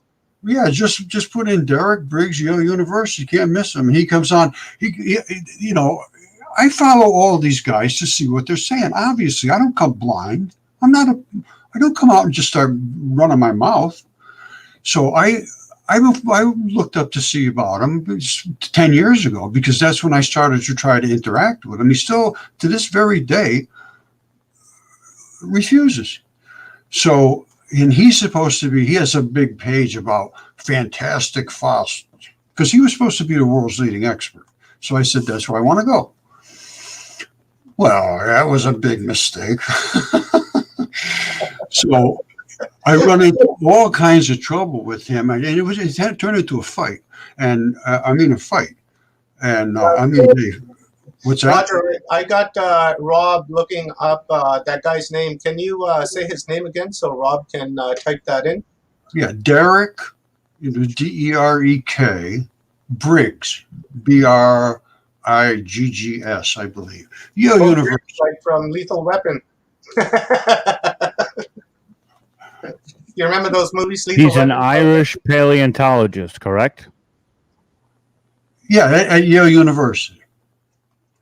Okay, cool. Rob's on it. Rob, once you have his email, let's post that in the comments and get people to bombard his email and get. Yeah, I just wonder why. To try to be respectful. Here's the deal. I understand what these people are up against, because if he comes out and makes statements, I don't know. Even tenure won't protect you anymore. If you're tenured, it just means that they can't just dismiss you for no reason. Now, if you're tenured, you still may not be able to talk about this stuff because they would call it false and misleading. Maybe. I don't know. I don't know how it works, but they don't come up. Yeah, that's the narrative. If you don't agree with them, then this is pseudoscience, or it's misinformation, or any host of those words that they can use to discredit information, right? So I'm not asking people to believe or not to believe. Just use your own judgment and look at the evidence that's being presented, and then make your own judgment. Well, listen to this now. Briggs gets on where I was going before was Briggs gets on his channel on, I guess it's a YouTube channel or wherever. And he comes out and he's going to give his class. You can go to any class you want, online for free. They post most of these. You don't get any credit for it, but who the hell cares about that? I don't care. Anyway, if you can go into an employer and say, I went to Yale. And he said, where's your degree? I said, I didn't get a degree. I went and I took the classes. I know what I'm talking about. What do you want to know? And, you go in for what you are capable of doing, and you just confront your employer. I think that's better than going in and saying, yeah, they took advantage of me. I owe them $120,000, and you're going to have to pay me a ton of freaking money. And I can't say anything that they didn't tell me to say. That's not right. Anyway, let's get back to this. Now, here's the particles. You see these particles right here? Can you see that, the black and white? Yeah, a little bit. All right, let me just explain to you what's going to happen. I think I start talking about this. This is where I see light suck through the venturi. No care about truth whatsoever. I think it's fine. All right. Now, what you're looking at there is light coming in here on the left. And they look like little Oreo cookies. And then as they begin to stack up at the Venturi, which is down here, you can see my cursor, right? Yep. Okay. So here's the deal. As they begin to concuss, and like I said before, every single thing there is that's energy is push to shove. And it just means I'm pushing you, you're shoving me back. How hard will I push you? How hard are you going to push back? Are you a solid object, or can I move you out of the way? Well, as light goes through the air, it creates a big wave in front of it from the magnetic field these particles possess. They're just nothing but two little bar magnets back to back. So everything in front of them has to get the hell out of the way. They're magnetic fields. And their magnetic fields are absolutely enormous. Look up hydrogen 21 centimeter line. One hydrogen atom, which is the smallest atom that exists, and it's not one proton and one electron, it's 1,839 of these electrons, and this is 2 electrons. And a single electron, if there's just nothing but single electrons, they're not in the form of light, they're in the form of electricity. They'll kill you because they want to invade you. They want to go and attach to something. Light is something a little bit different. And it's already got a pretty good solid attachment to these black particles. They don't want to let go of those white guys. So they bounce. And the bounce you get back is dependent upon a variety of things. The beginning mass of the particle, what it impacts with, the frequency, all kind of stuff. But anyway, you see the particles, and you see how there's spikes coming up from the top and the bottom. And just as they impact at the Venturi over here, they just lose it. The black particles, as you saw before, they just go out of the way, and the white ones create the showers, identical to what CERN has seen and has no clue where it came from. When they do their experiments, they're using these huge particle accelerators, and when they're running particles, they're running particles. We're using light. So instead of this, they've got 100 billion of those. I'm serious. 100 billion of them coming head on to each other so that they can crush their fields into each other, which we just did very easy by putting a Venturi. So when they crush their fields, they see these particles, but hey, they have no idea where they come from. It's just like vacuuming up your entire house and then taking it apart and saying, well, I wonder where this came from, what that is. Well, how did it get here? Well, it's just all debris. Let me see, here we go. All right, so where did I go? Let me go back to here where you can see what happens when they split apart. There they are, right there. You saw the box, the black and white particles together. Well, they ain't together no more. And when they went through there, that's identical to what CERN shows for the electron neutrino and the muon neutrino, which are the particles touching back to back, just like I showed you, which is light. They don't know it's light. And then it becomes the electron showers, which obviously, and the muon didn't change. I'm sure I showed you that, but I do lose track. Whoops. Okay, I told you I showed there it you is right there. an electron shower.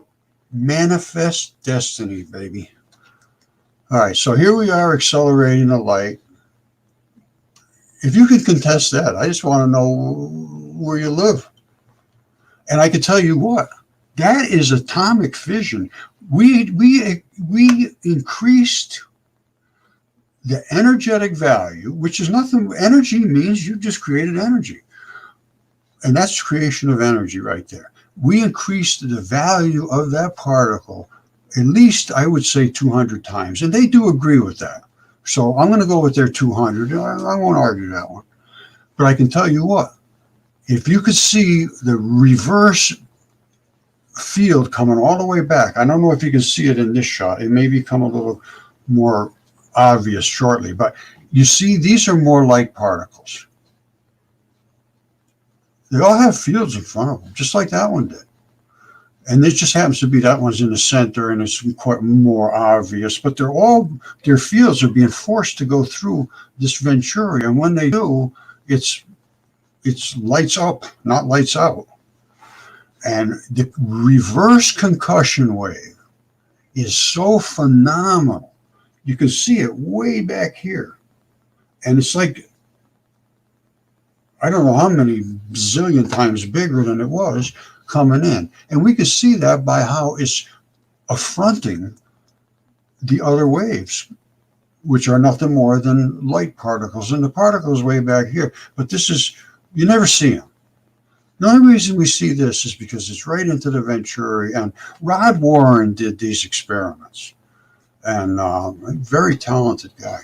And I got so much stuff on this. We go back. I showed these 6 years ago. I'm going to tell you another thing.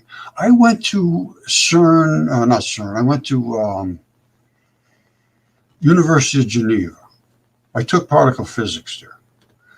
And that's another thing. You can go to any school you want, basically, through Coursera, which is nothing more than like an outlet for academia. And every school, you go, I've gone to a lot of them. And I went to the University of Geneva, and I showed them all this. This was 6 years ago. And Hey, Roger, let me hit you up with a question from Rick Keefe from our Watchers Talk channel, and I think this will put context to understand a little bit deeper into what you're talking about. Rick Keefe asks, do these rocks that Roger is analyzing possibly represent fossilized giant humans that were captured in mud and then fossilized? I'm trying to understand the focus on tendons and blood and rock specimens. okay, yeah, like I say, I drift a lot. And no question whatsoever that at this point, I can prove that everything there is biological. Mars is biological. Earth is 100% biological. Those tendon balls were those gigantic stone balls. And I think I showed those. Do you want me to get off the light stuff and nobody's interested in this? No, just keep going. I thought I'd toss that question up from Rick to just get better context in what you're talking about.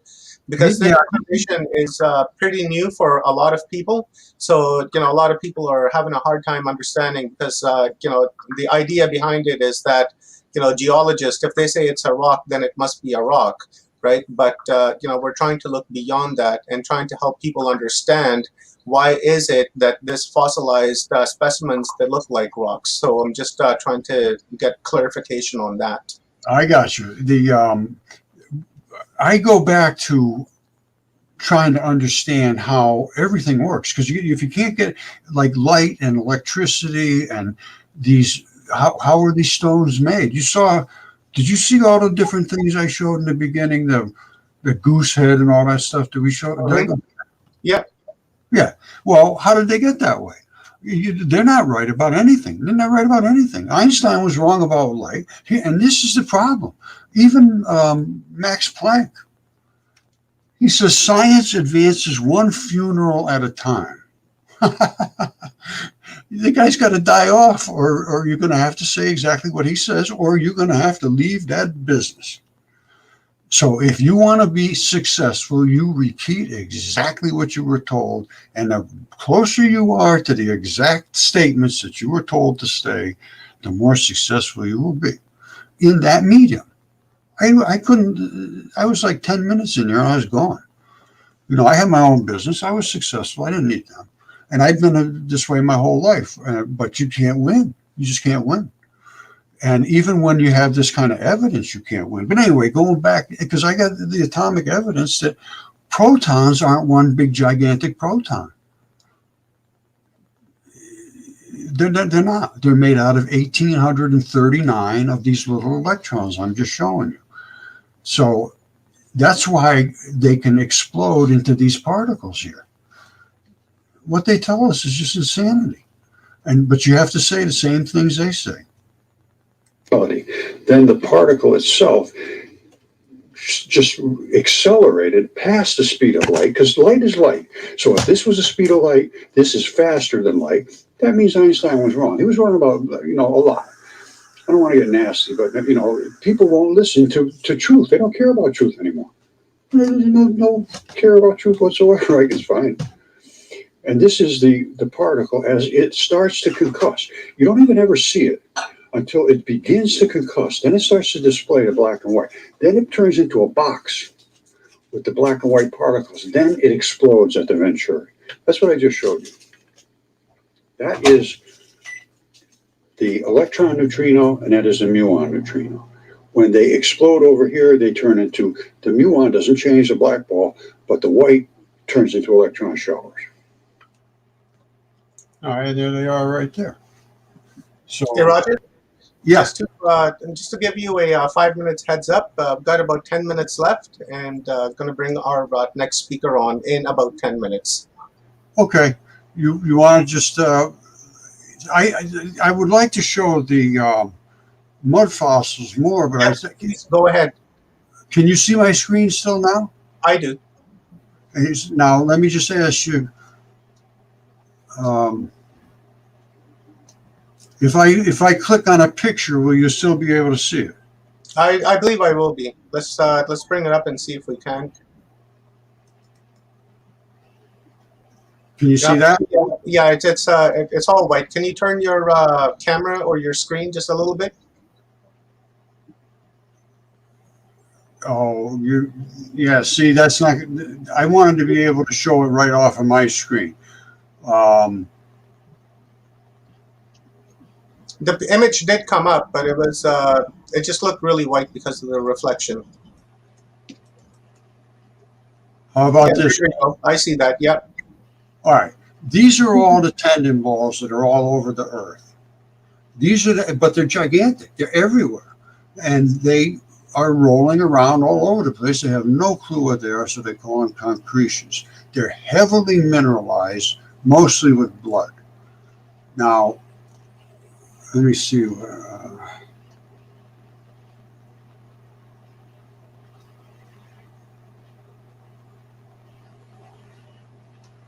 Well, let me just run through the stone walls. I got so much stuff on this. All right, you can see that one? Can you see that one, Omar? I can, Roger. Sorry, I was muted. I can. The two spheres there.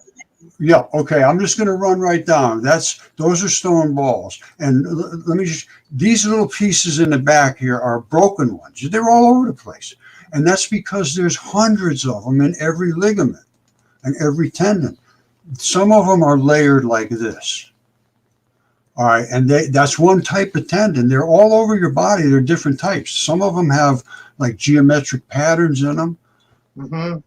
Okay, and they usually fracture around the outside. They usually have that outside coating that will come off. What are they? Are those turtles or? No. These are the tendon balls. Oh, okay. I got you now. These are the tendon balls that I showed you on straps. They're everywhere. The Earth is a creature. Oh wow! Look at that, eh? They're everywhere. The Earth is a creature.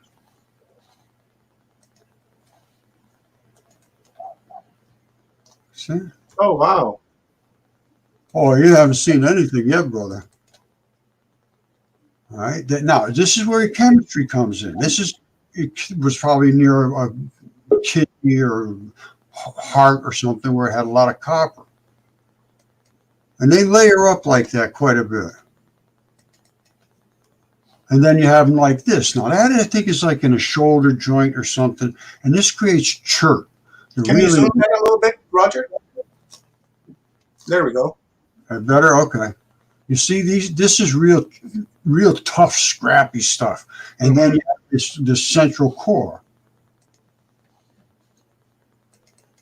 And then you have them like this, where they're fed. Oh, hey, look at that. Well, they fracture in the middle, and the top fell off. But see, they're all over the place, and there's a zillion of them together. Amazing. Now, this one has 2 stalks going up into it. Same type of thing. I don't know. I showed one time. I showed somewhere in here about the 2-stalk one. Now, here's where these kids are playing. Remember, I showed you. Well, maybe I didn't show you that, but some of them have little pockets in them with squares, or not squares, shapes. You see this shape right here where I'm going? Yep. Very similar to that, and they're like cellular, and they can probably distort. That's what I'm thinking is what that's going on, and those kids are playing on it. That could be a tendon ball right there. Can you zoom that? This is Chaco Canyon. You see this outside wall? I think this is probably built on a tendon ball. These are all tendons over here. Those are tendons over here. These were creatures. The Earth is a biological entity. There's a house right there. These are more tendon balls. Yeah. The size of the van.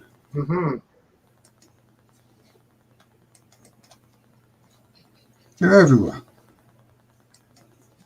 And they're not just in one country or another. They're everywhere in the whole world.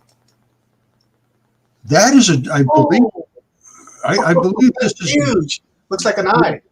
It is, I believe. I started to think this was just a tendon ball, but it has many, many, many 2 layers. You see how many layers are there? Yeah. That's a lens. This was a lens, and that's an eye. Wow. And you can see it shaped over on both sides. You think that eye is big? You got no idea, brother. Yeah, look at the size of that eye compared to the person that's standing there. Wow. That's huge. Here's a tendon ball right here. That's one that has a center that has a hole in it. And they pour out sand. They're filled with like a sandy substance, after the nucleophilic invasion. Here's the type that I said has these little pockets in them. The kids were playing on it and they were falling apart. This one eroded a different way. This was attacked by some other type of sea. And, all the seas are different.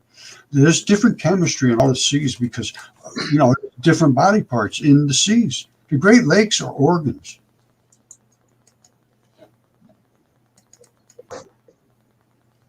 That's a tendon ball right there. You saw one I just showed you that had all the little pockets in it. It's the same thing. There's some blood right there. Let me just bring that up. You see it? Yeah. Anytime you see things growing green or lichen, it's growing on something that had blood. This is my buddy sent me this, Lee Simpson. This is another one. That's a tendon ball eroded in a different way. This was next to probably a kidney or a liver or a bile duct or something. All right, cool, Roger. Thank you very much. Okay, buddy. I truly appreciate your knowledge, brother. I thought to have you part of this disclosure conference is par with what we're doing because of the information that you're sharing with the world doesn't understand, right? And that's the that's the hurdle that we have to overcome.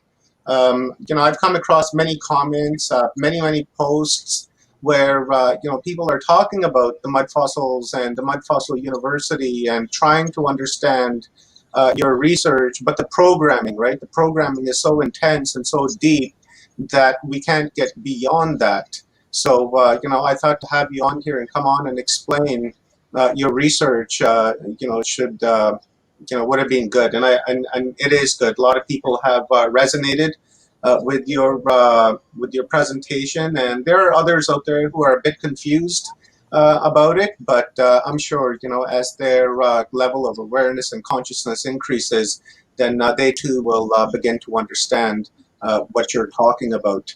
So Rob, come on the screen. Clarence, if you're around, hop on in. Okay, I guess that's it. Yeah, that's it. That's it. Right on, Roger. Thank you. I really appreciate it, my brother. I will be Incredible in. presentation.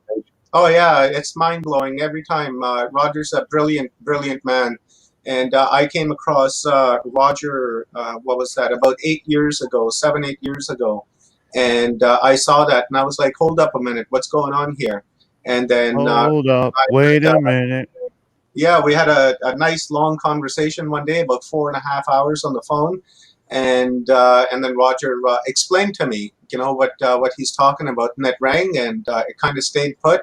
And I've always followed Roger after that, just keeping tabs on what he's doing, what new things he's discovered, and it's something. It's part of disclosure. This is something that people need to know and need to understand as well. And I understand that the programming is strong, but we too can overcome that. So thank you very much, Roger, my brother. I appreciate it, my friend, and I will be in contact with you soon.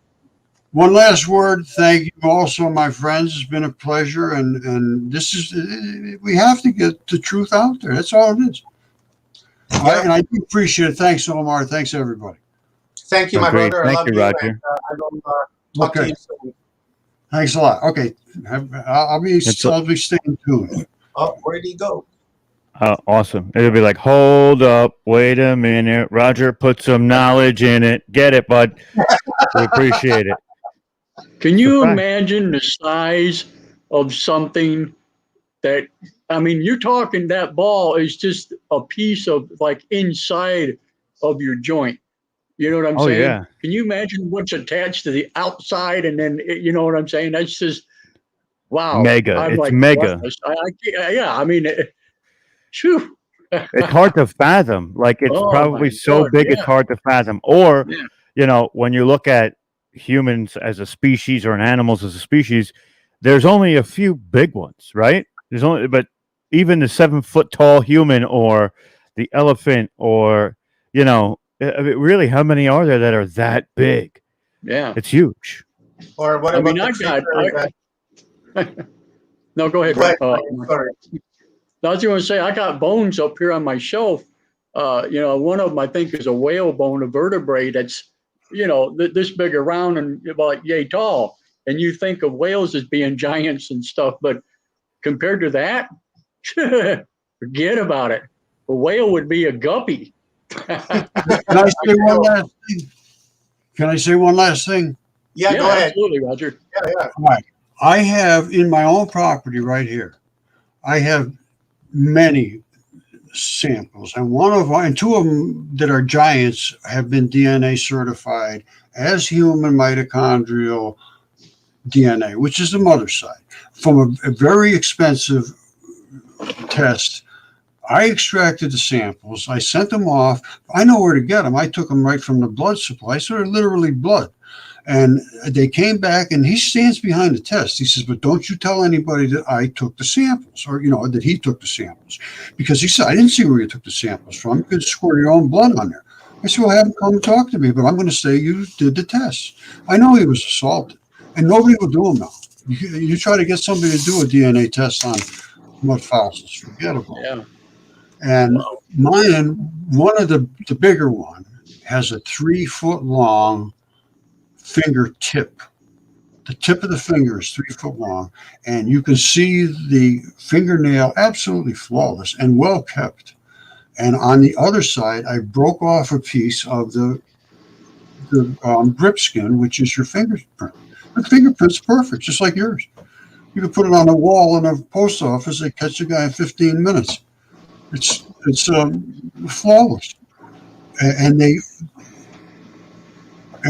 DNA tested. And then I had another one. I had a little addition put onto my house, and they dug out a little channel there, and they moved all the stuff into the woods. And I don't know, 10 years ago or so, I had to get up some rocks and stuff. And I go digging in there, and I find a 3 foot wide human hand. It's 3 feet wide. It's absolutely no way you can possibly deny it. And the fingers and the knuckles and all this stuff was there. But it was just all jumbled up because they dug it up and put it in a pile. So I took the blood out of that same thing. And then I found so much stuff. And I found a human lung that is absolutely flawless. It has a depression of the heart. It's a left human lung, totally coated with the pleura. The little tip at the bottom saturated with blood. And I had that tested, all three of them, all human. So anyway, I'm going to let you guys go so I don't bust in on you. But, I could have sworn I saw John Cadman in the studio, and now he has disappeared. I wonder where he went. maybe he's mad I busted in on you. No. Here, I'll let you go. I'll stay out of this. All right, I'll be quiet. Okay, Roger. We'll talk to you soon, brother. Thank you.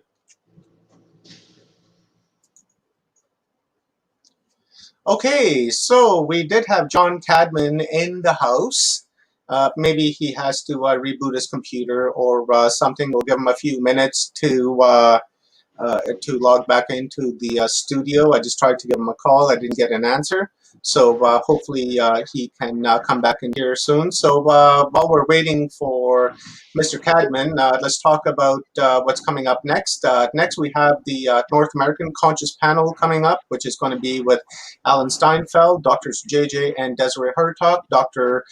Sam Osmanovic, and Dr. Joan of Angels. And then after that, we have Gauze, Stephen Cummins, coming back to give us a download. And then after that, we have Joel Ayapana. And then at 6 p.m., we have the Australia Disclosure Panel, which will feature Stephen and Evan Strong, Paul Wallace, Saul Rita Antaria, Leah Capitelli, and hopefully Jerome Calvar. So the rest of the afternoon is looking very, very good. And there is John. Woohoo! John's in the house. Right on. I am looking forward to this download for sure.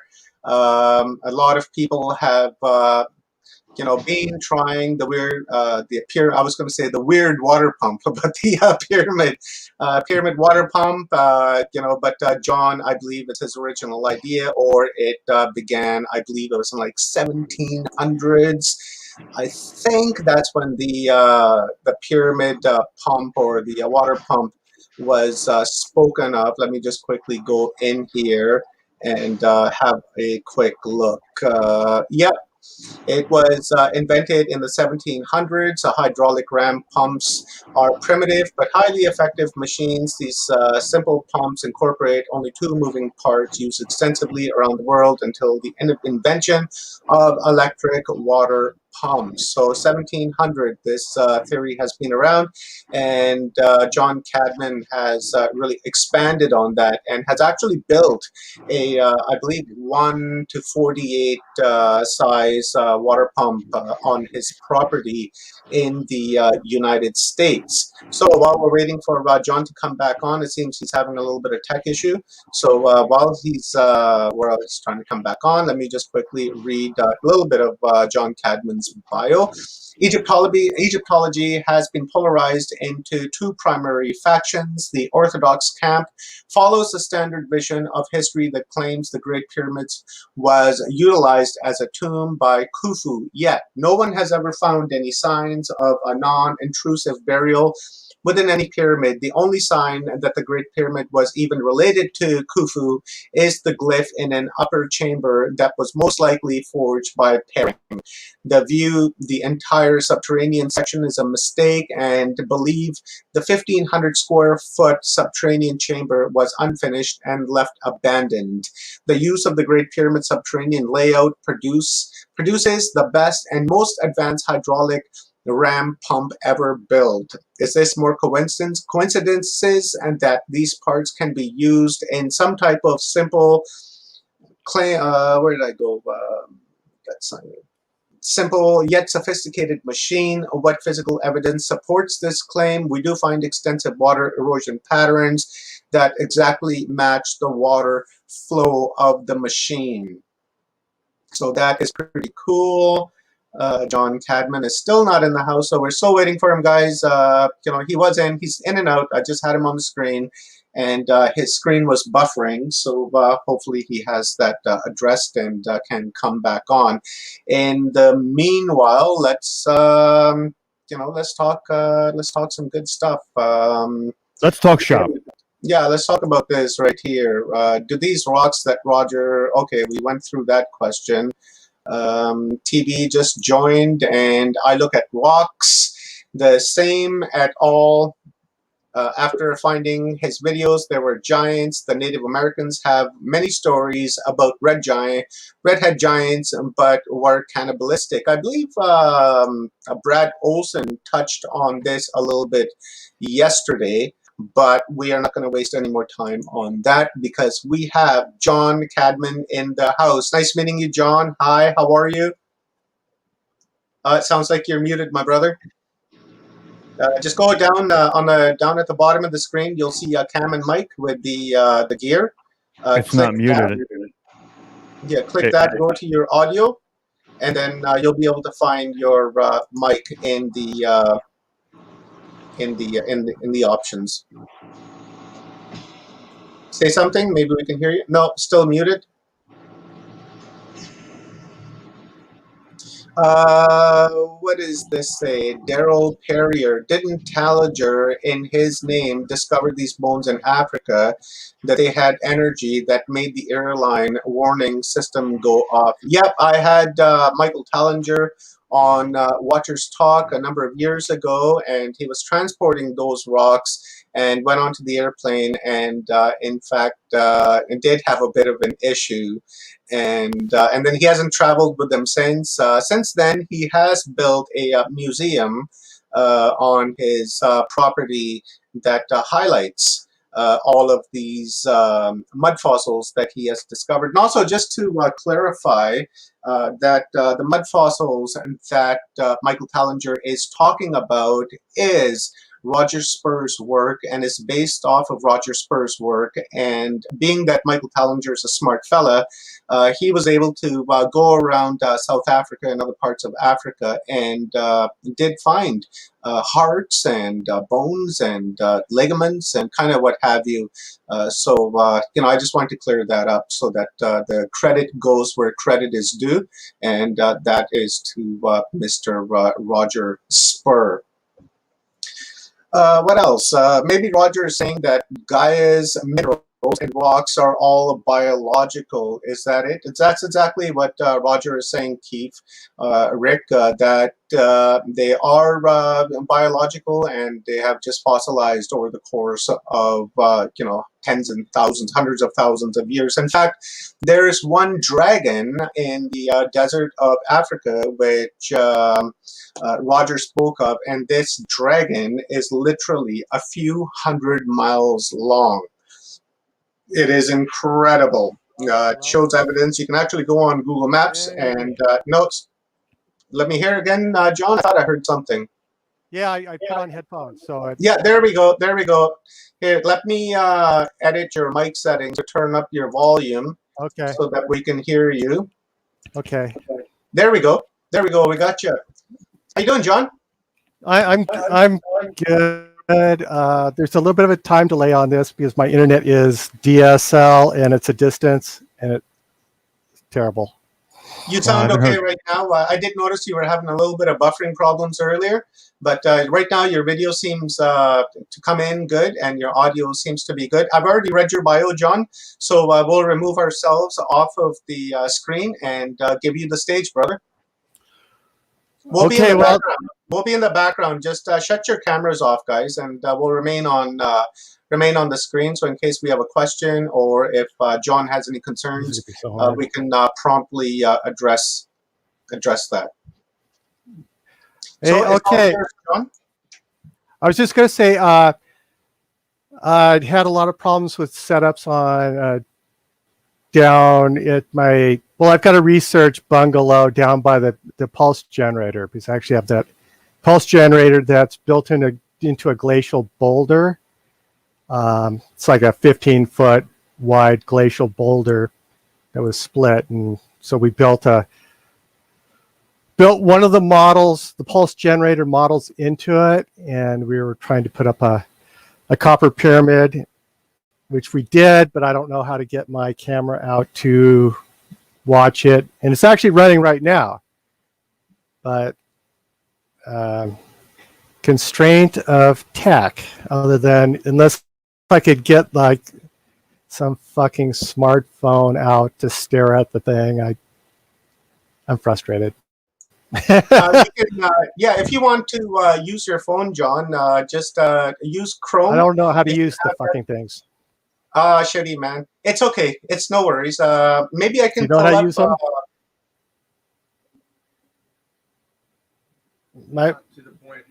No, it ain't gonna work.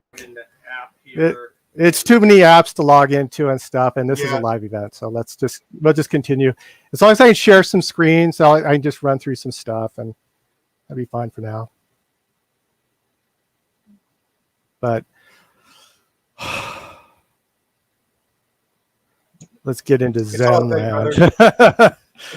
It's all good, brother. Let's breathe.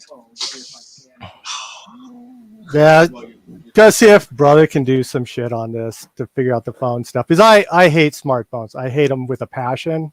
They're like dumbed down technology. Oh, that's why you and Bruce are friends. I hate the things. It's like because I run really good computer stuff. I mean, great stuff, and it's just idiot tech. What's it called? StreamYard. There's a link to it and stuff. I know exactly what you mean when you're trying to run really high speed, all types of computer stuff, and then all of a sudden you have to downgrade, or you're somewhere and you can't use your actual stuff or somebody else's, and it ends up slowing you down. You're like, oh, it's a frustration. But like you said, Zen mode, get into it. Yeah, it's all good because I'm on the third generation of the models, of the inkjet models, and so right now my brother and I are building the latest inkjet model for the sub-chamber flows. And this will be the first one which will actually be able to run with it,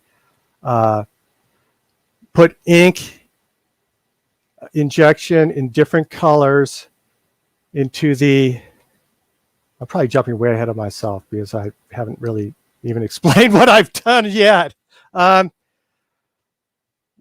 What I've done is back in 1999, I came across this one engineer from the Depression era. It was Edward Kunkel.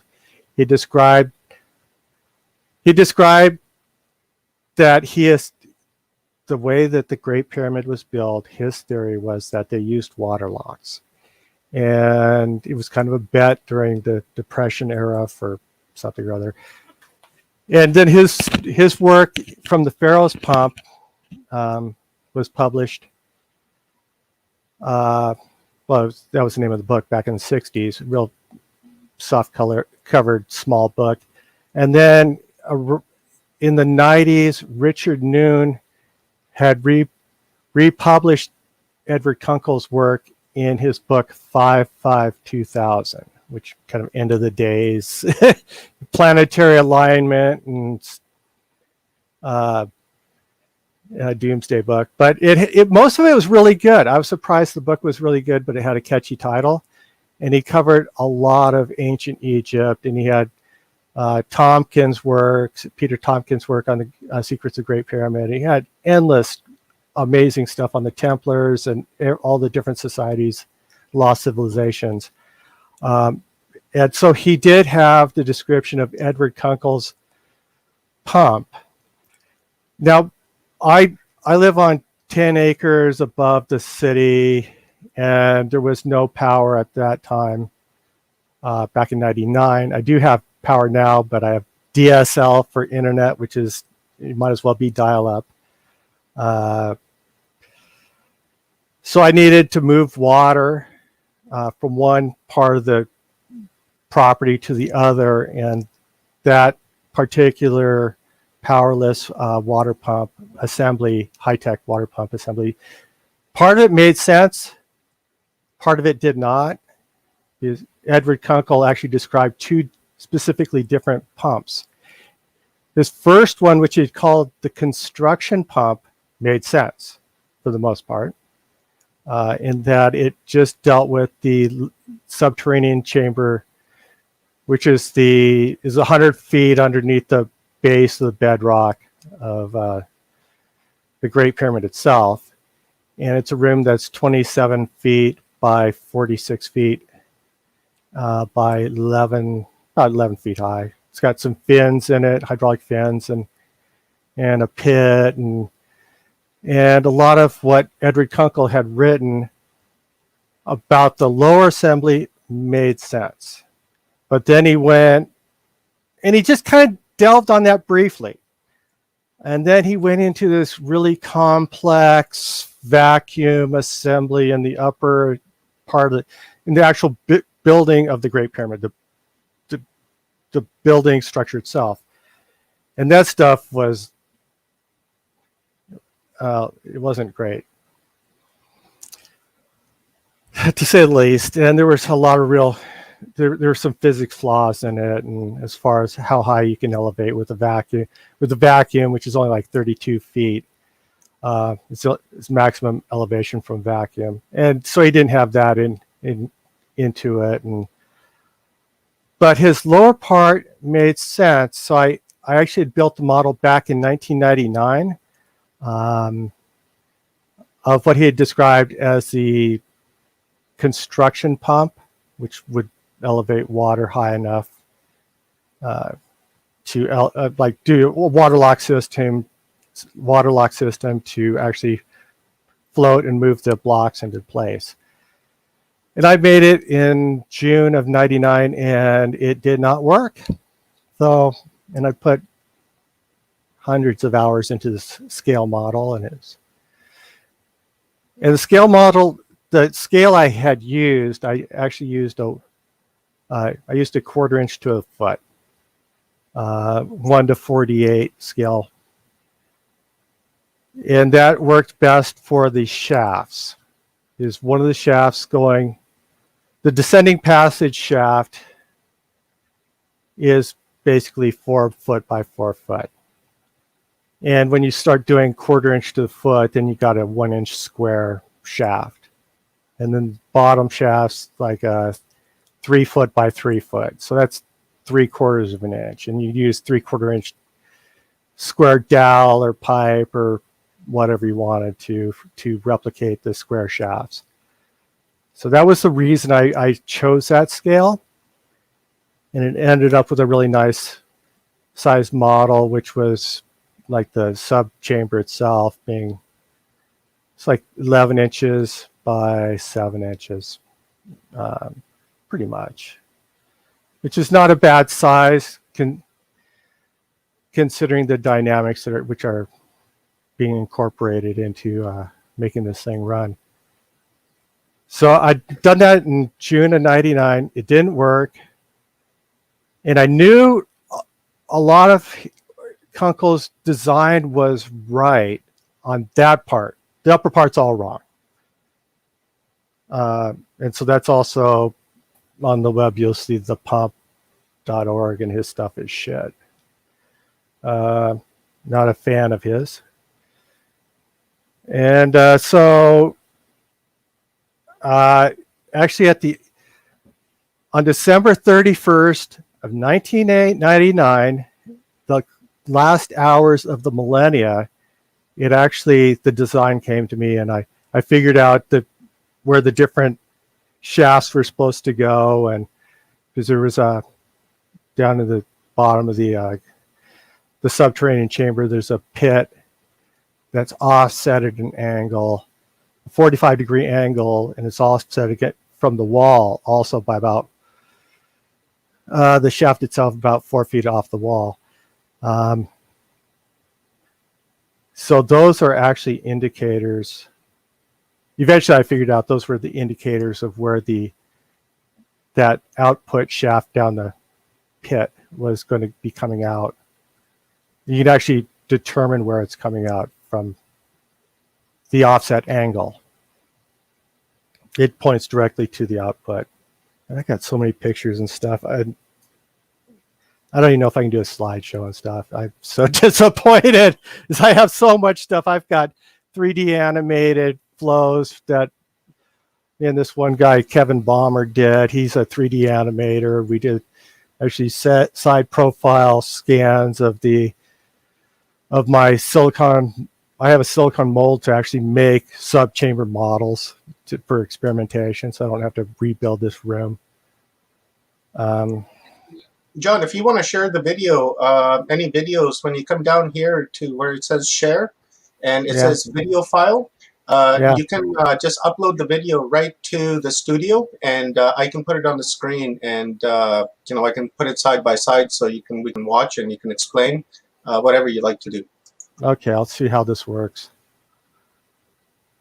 I think this is one of them. Let's see if this works.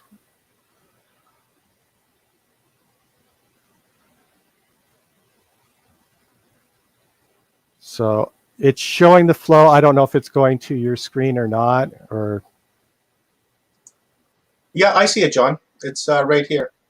Okay. Yeah, that's the.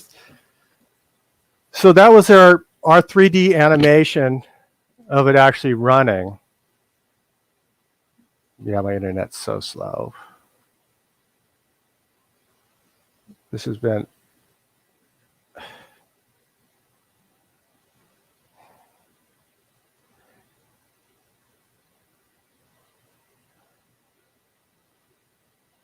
Now on the flows, the flow dynamics, because once I built the model, I built the first model, and I figured out the design last day of 1999. Kind of came to me in weird vision. It actually changed. I had to redo a lot of what Edward Hunkel had said as far as the dynamics. Let's see.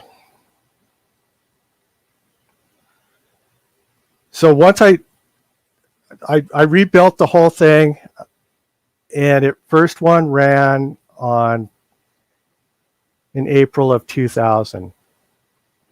Now in April of 2000, when it ran, I'd seen Chris Dunn's book in 1999 and had written to him. I wasn't sure how much of his the Giza power plant theory was accurate, but I was really looking for more information on the subchamber itself. So what Chris had described,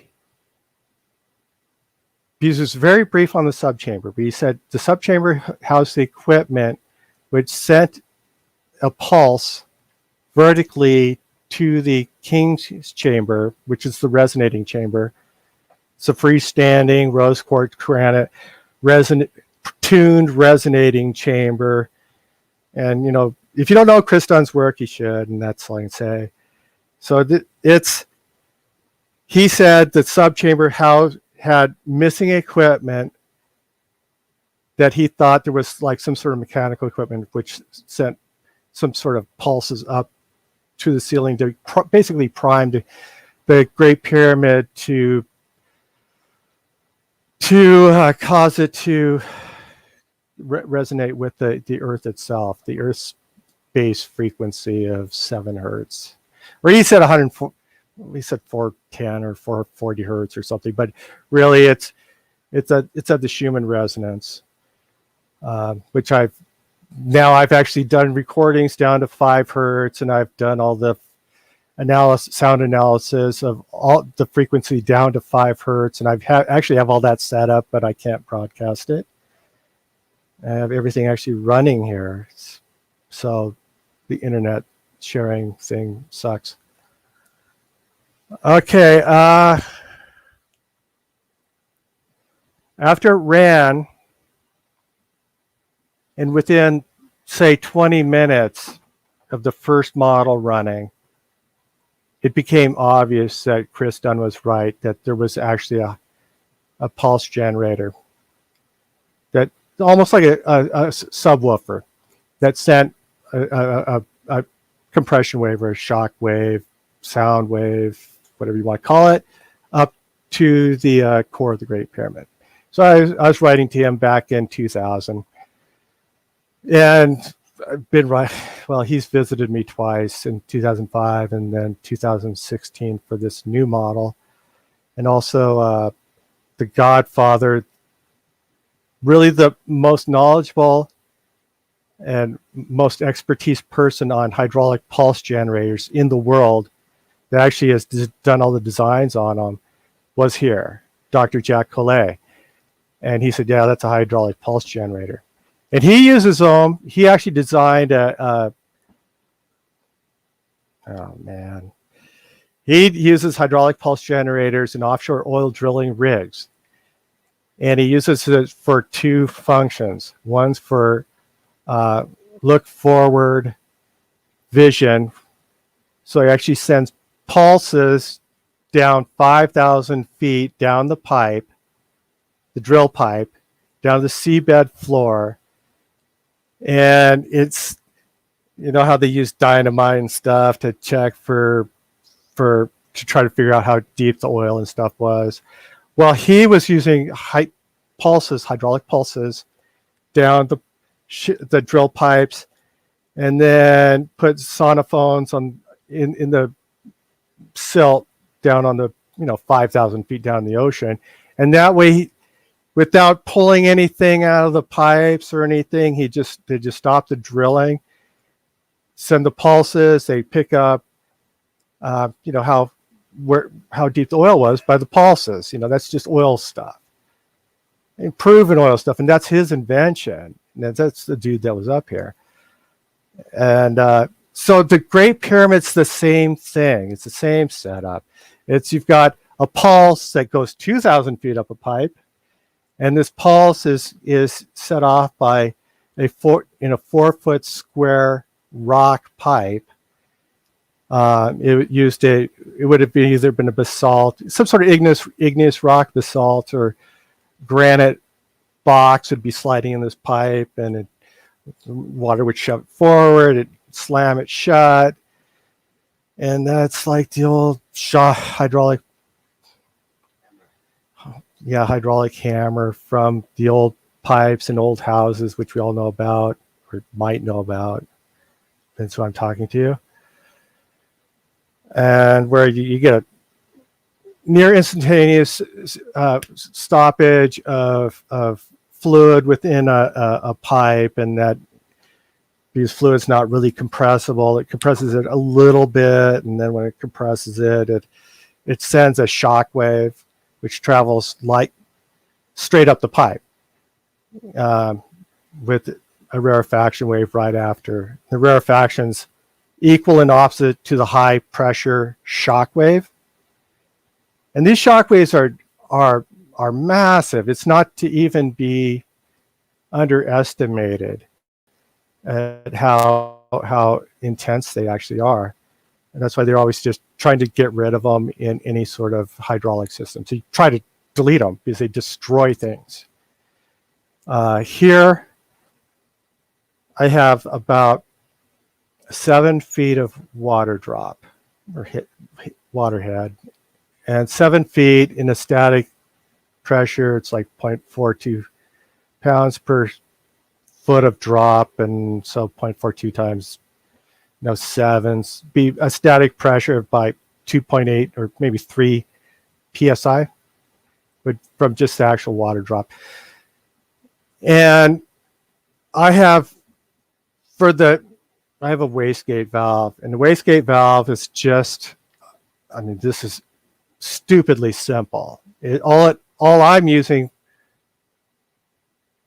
I actually use a reversed upside down check valve. So I actually have it here, and all it does is this water's flowing by this check valve. It drags it to the closed position, and that causes a near instantaneous stoppage of the water flow, and that sends a huge shock wave. It's not just a pressure spike; it's a shock wave up the pipe. And water it conducts sound similar to like electricity in friggin' in wires and stuff. Whale songs are heard for 6,000 miles. This is not rocket science here. I'm not out on the edge at all. So it sends it up the pipe, the shock wave, And then sound waves, they bounce kind of like pool balls bounce. So things are redirected. If you hit at a 45, it's redirected vertically at a 90, so you've got a 90 degree, or if you're at an angle, it skips in a different direction, as opposed to fluid dynamics. And fluid dynamics are completely different, because if you're just looking at this model in fluid dynamics as opposed to fluid dynamics and actually more of a like compression waves, shock waves dynamics, fluid, when it strikes a surface, fans out perpendicular to where it impacts. That's completely different than a shock wave, which hits and then bounces straight back, or hits and bounces up. So when these people design this, hold on a second. Yes.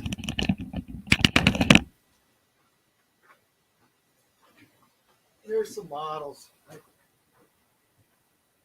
think it'd be nice if there was a little bit of funding to help for some of this stuff. It's just such bullshit.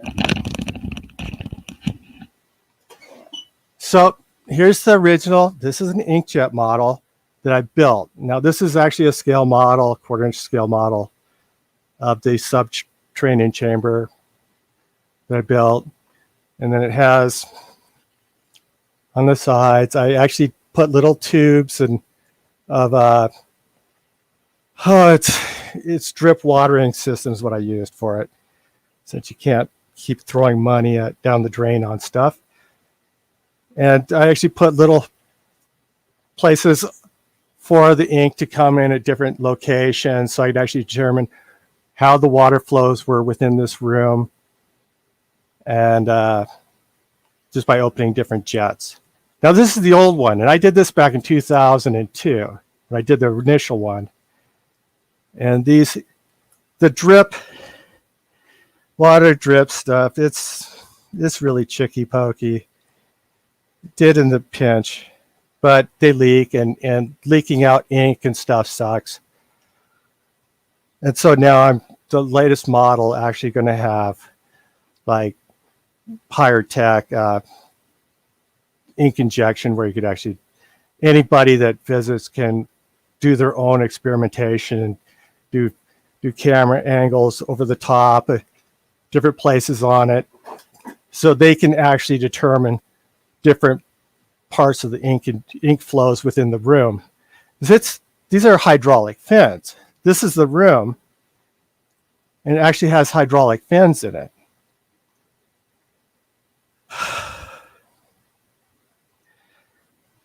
So now when you look at the bottom of this, it's got this pit and as you see, it's offset from the wall, and it's at an angle.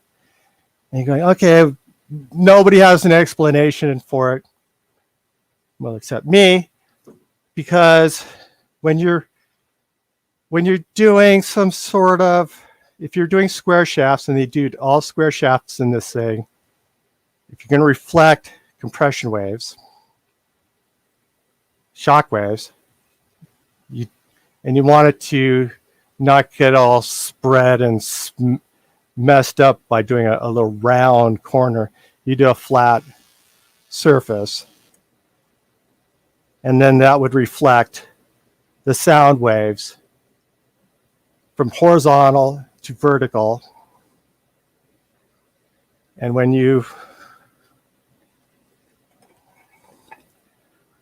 so if you put this shaft down the pit, that actually, man, this is bullshit, dudes. So anyways, that pit offset directs, you'd see, if you're doing vectors and matrices, if this was a ray, this would be going straight to the final destination location. So you could actually determine exactly where it goes out at. And it's a 45-degree offset.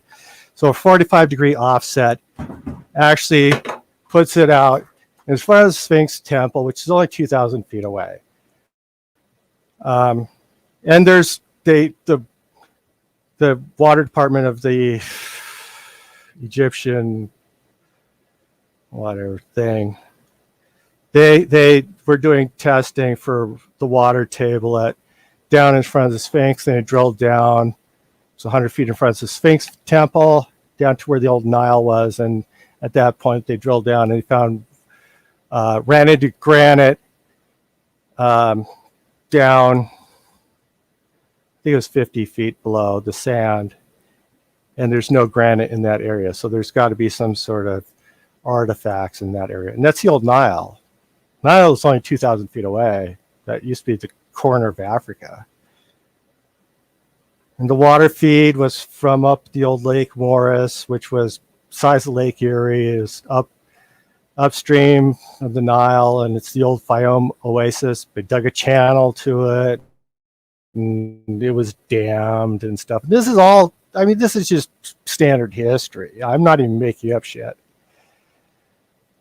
And there's a walled enclosure around all the pyramids, and that was the moat. And there's a feed shaft that was in front of the entrance door of the pyramid. And it was, they called it the charm, and it's measured. The depth is measured by in 1847 by, I think it was Petrie or Weiss, and they'd recorded it. And now since then it's been buried. But that was the water feed, gravity water feed from the Lake Morris. So there's just gravity water feed to it. And that's what I have set up in this boulder build. So it's just gravity set up. I've got the whole reservoir set up at the correct height. It's got everything 2-dimension. And what came to be was I started just checking out the pressures, you know, put a pressure gauge on it rather than just guess. And all these people writing books and shit like that, they're just guessing, and do some work, some real work on stuff.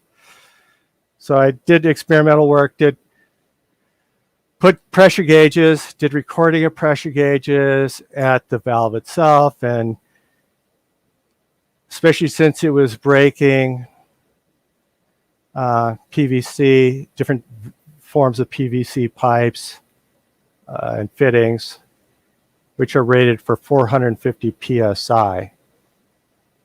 And this thing should have, the static pressure would be 7 feet, like 3 PSI.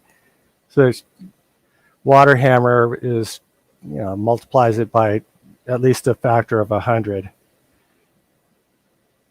But the pressure at the valve itself is no less than 150 psi, because I've had the gauges spiking at that, and I know if you hit instantaneous, so you get closer to near instantaneous, like, you know, that's calculus stuff. Near instantaneous, then you're going to get a much higher spike. So the spike actually was directed at the roof from the water environment of the subchamber. And water doesn't have that much difference density from limestone, so then you have most of the transference from the water medium up into the ceiling, which is limestone, which isn't really a dense stone. And so it actually transfers most of the shock wave up, and it goes straight up. It's putting it right up to the King's and Queen's chamber, a little bit offset in the Grand Gallery. And Grand Gallery's tinned too. So all those things are tinned. Those two are. I don't know about the Queen's chamber. Queen's chamber is something different. Chris says it's where hydrogen gas was made.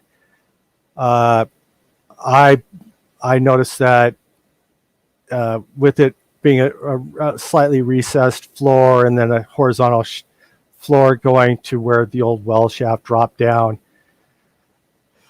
that's more of a percolating recycle for removing gases from the subchamber. It has to be subchamber has to be completely water saturated, and the way they did all the water flows within it. The cool thing is they did a Fibonacci spiral 3D vortex. Pretty fucking cool. which I discovered. But they did that. So it's the most beautiful vortex within it, and it's truly designed with the water flows going into the room and redirected up the walls and redirected across the ceiling, and all the flows within the fins themselves. And I have pictures of all this stuff, and I was doing videos coming up of it actually running, pulsing. Those ink flows.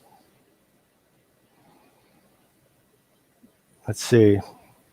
But the pressures, when you start looking at the pressures, I was having problems with the initial models because they would always shatter, or they flex, or, it's epoxy and fiberglass models at first, and those would self-destruct, and the first models blew up and stuff. And I didn't really understand the amount of pressure that was going to be generated from all this stuff.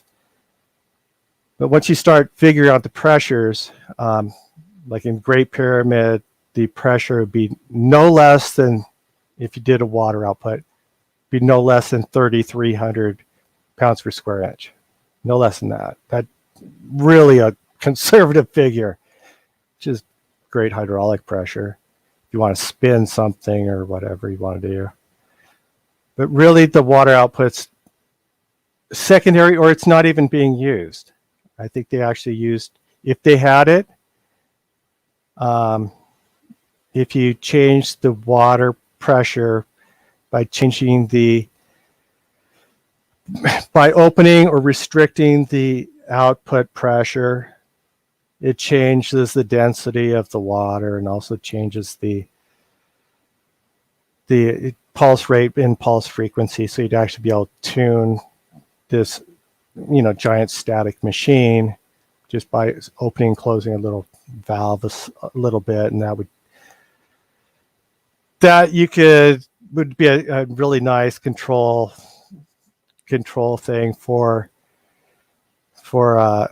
compensating for things like difference in atmospheric pressure or water temperature, both of which change the density and hence the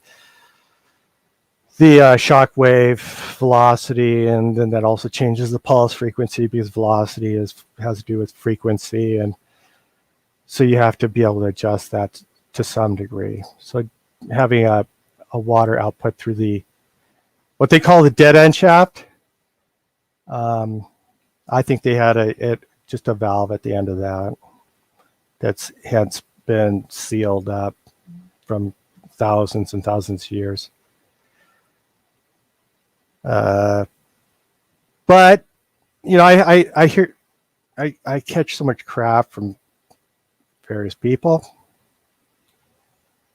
about there's no it's a dead end shaft. And so look, I run it in dead end shaft mode almost all the time. I just like to use it for pulse generator.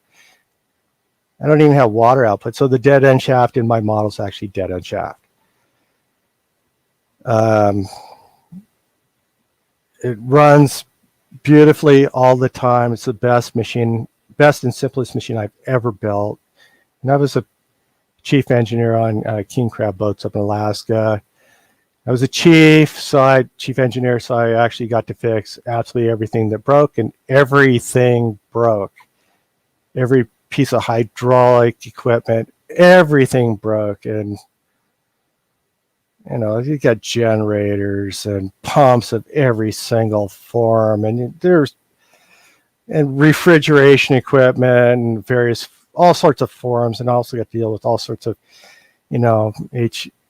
high voltage and triple phase, and so extreme exposure to all this stuff. I don't know where they're going with all this. So the last models I built super overkill on my first generation of models, which was in 2000. Made some errors on I didn't know about the reflective elbow at the bottom of the pit shaft, which I added in the next model. And Next model was the Boulder build. So I actually made I made a reflective elbow, 45-degree reflective elbow within some. I use Schedule 80 PVC conduit, which is as stout as stuff as you can get. So I actually cast reflective elbows. I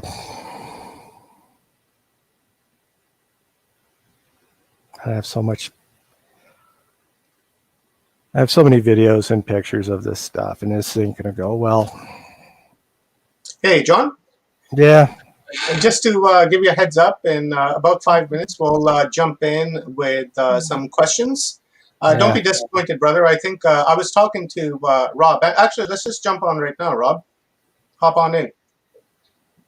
Rob and I were just talking over chat, and thought that maybe in the next week or two, we can do a show with you, and then you can show us your images and videos and such. Because I'd love to see, brother. Because it puts a visual Absolutely. to what you're talking about, right? And this is the information that really needs to get out. So I'm thinking like maybe next week we can get together, and then you can show us the videos and images and what have you. I would love that. Yeah, that'd be good because it's been running for over 20 years. Yeah. It has I thought it was 21 years.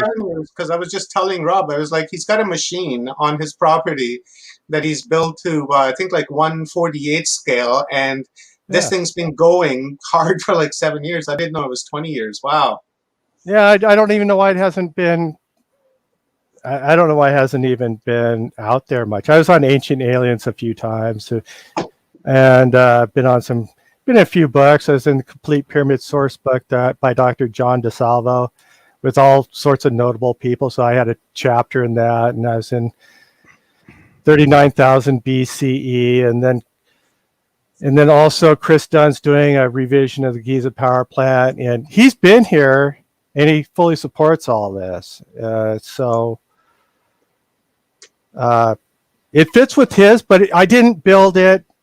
It's separate research from his work, because there's other theories of what this pulse was used. So I'm the pulse generator, subchamber guy, and somebody else has to prove the other stuff. I prove my stuff. That's how I feel. I put my thousands and thousands of hours of work into this. So somebody else has got to suck it up. Oh yeah, for sure. I've had Chris Dunn on Watchers Talk here a couple of years ago, and what a fantastic talk that was. And I'm so happy to hear that he's doing a new reversion of the Giza power plant. That's exciting, because I read that book many, many, many years ago, and wow, that's great news. There's disclosure. Well, that's it. Just think about it. Think about what this actually does once it's not. You're doing it to scale now. It's been running for 20 years, so now it's tried and true and tested. What technologies come out of that later on is essentially, it's all data, and that's what you're collecting is data, and it shows people that this is viable. Once it's viable, it's to the moon and back, really. It's blatantly obvious. It's like when you're doing proofs in physics and stuff, you do, proof of concept, and you do proofs, and this is, it's proven, and everybody that visits, here's the thing: when you visit, you see it pulses. It's aggressive too. It's not, you've got the stuff from Carmen Bolter, the pyramid source code and stuff. And I've seen a lot of people they're not giving her credit, but a lot of her stuff, the stuff that I've seen is from her work. But she talked about subtle energies. This is not subtle. It's as subtle as a sledgehammer to the skull. I mean, it's extremely aggressive. And when you get to the size of the Great Pyramid itself, you'd be able to pick up the pulses anywhere on the planet for sure. So, you got Tesla talking about, the Earth rings like a bell, and also Tellinger talks about that and stuff too. But this would ring the whole planet, and its major components are down subsonic, below 50 hertz. I mean, I don't think that's subsonic. Is that subsonic? Can't hear it. We can't hear it, but I use a microphone which is accurate and isolated down to 50 hertz. I mean, 5 hertz. 5 hertz. We have a question here from somebody, and it says, question, Sure. Can and how can the pulse generators be utilized as a free energy source for humanity? How could be used? Well, everything's based on pulses. I'm doing something slightly different. I'm actually been playing more with like energy from the vacuum, and even in that sort of scenario in the Great Pyramid itself, you know, if the shape itself, the Moscow pyramids, you know, we know about Moscow pyramids. Yes, no, energy devices that in Moscow, 140 feet high. I believe Dr. Valery Urov is building pyramids. He has one. He has smaller ones down in. I think he's in Ukraine. I think he's up in that area right now, building pyramids up there. We're actually supposed to have him on. Isn't he in St. Petersburg or somewhere? Because I've talked to him. He's in St. Petersburg. Yeah, but Anatoly Golod and his brother did the pyramid outside Moscow, and they did. It's 144 feet high, and then they've shown the radar showing what effect above it is, and they've also done all the seed experimentations and all sorts of other experimentations inside the pyramid itself, because they used the right sort of materials. They used non-ferrous materials. This latest model I built, the first one I used a lot of steel reinforcements because it was blowing up, and I didn't think about the ferrous aspect, since the pyramid itself it's a magnetic machine, but it also affects gravitational stuff and other magnetic waves. But this last model, there's no ferrous in it, so I'll build you. And I've got a copper pyramid that's going above it, and be able to do shape effects, do a lot more experimentations. Since it's a electromagnetic machine, the pyramid itself, that's why it's aligned to different angles and other directions. That this is a magnetic machine. Yeah, you don't want to have ferrous stuff in it anywhere. And so in Moscow, when they did their pyramid build for the shape effect stuff, they used like composite materials, no ferrous stuff. And so my latest stuff has no ferrous in it. And actually made it so I can I can actually, like, this is my silicone mold for doing casting, so I can actually do, you know, concrete castings. I have a form around it, and you put PVC pipes in the right places, and they just cast concrete over it, and then you automatically have input, output, everything aligned, and all the fins and all that good stuff. That was from, I don't know, 2016 when I did the last model. Once I got most of the fins and stuff right, it's probably 95% accurate. I think it's pretty cool that you have a working and operating machine that you've built for 20 years. And that is just phenomenal. And it's still going hard. It's running Just right now. tried and tested. And I think that's like super cool. Now, with this pyramid pump, John, I want to ask, because one of the intentions of our event here is to be able to get information that we can use on a day-to-day basis. Now, with this pyramid pump technology that you figured out, how can we apply that technology day-to-day basis in our lives? Like, you know, it could be in a garden, or it could be on a farm, you know, a greenhouse, anything like that. Like, what advice do you have for people if they decide to build something like this? Well, it's going to affect water just by flowing through it. Water and vortices. I think it's Dan Winters did the work on it. He does vortex affected water, and it affects plant growth quite dramatically. He's got he has a inline water thing, which does I think it does a vortex exploder, then an imploder, but he has magnets around it and stuff, and it increases yield by 30 to 50%.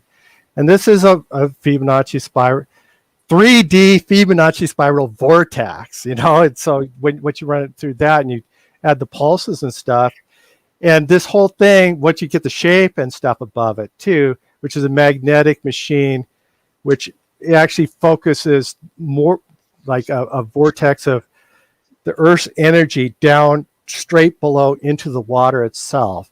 What that's going to do and there's sites on this. I've got tons of solid data on it, and it from non-alternate stuff.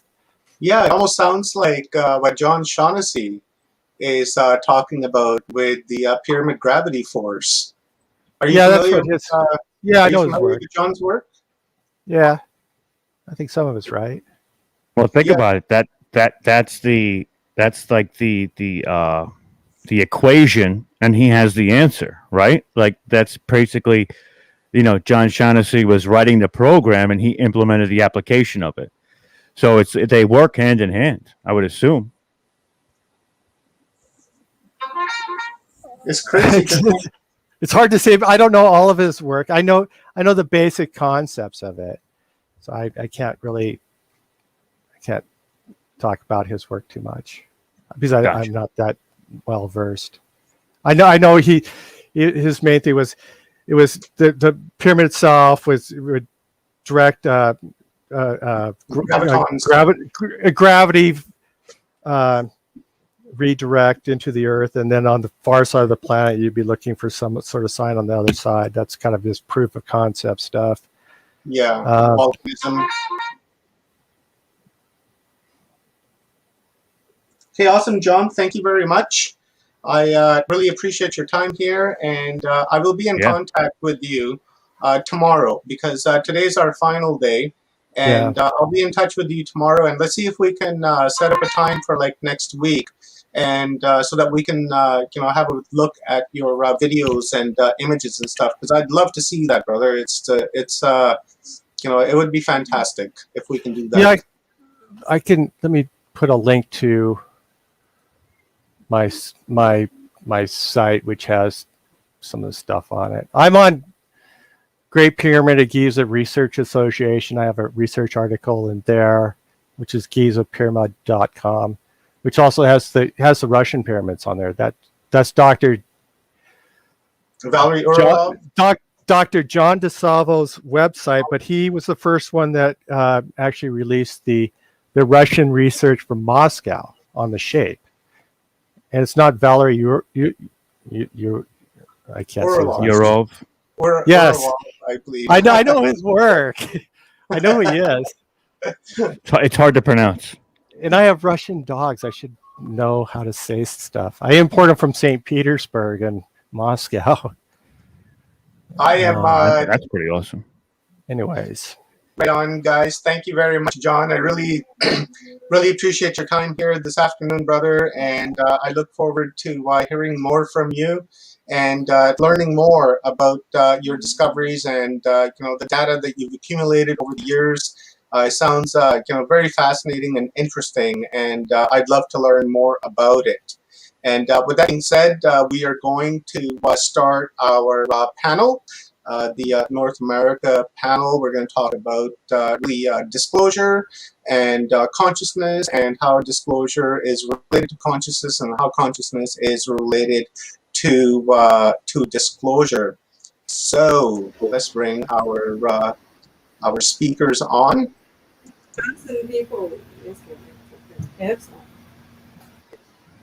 Hello, everybody. Steinfeld and Dr. Sam. John, you're welcome to stay on the panel if you like. If not, no worries. We've got some wonderful people coming on here. We've got Dr. Joan of Angels. We had her on yesterday. That was a wonderful couple hours, and then we had Doctors JJ and Dr. Desiree Hertog give us the epic download yesterday. I'm still trying to get over that one. Absolutely.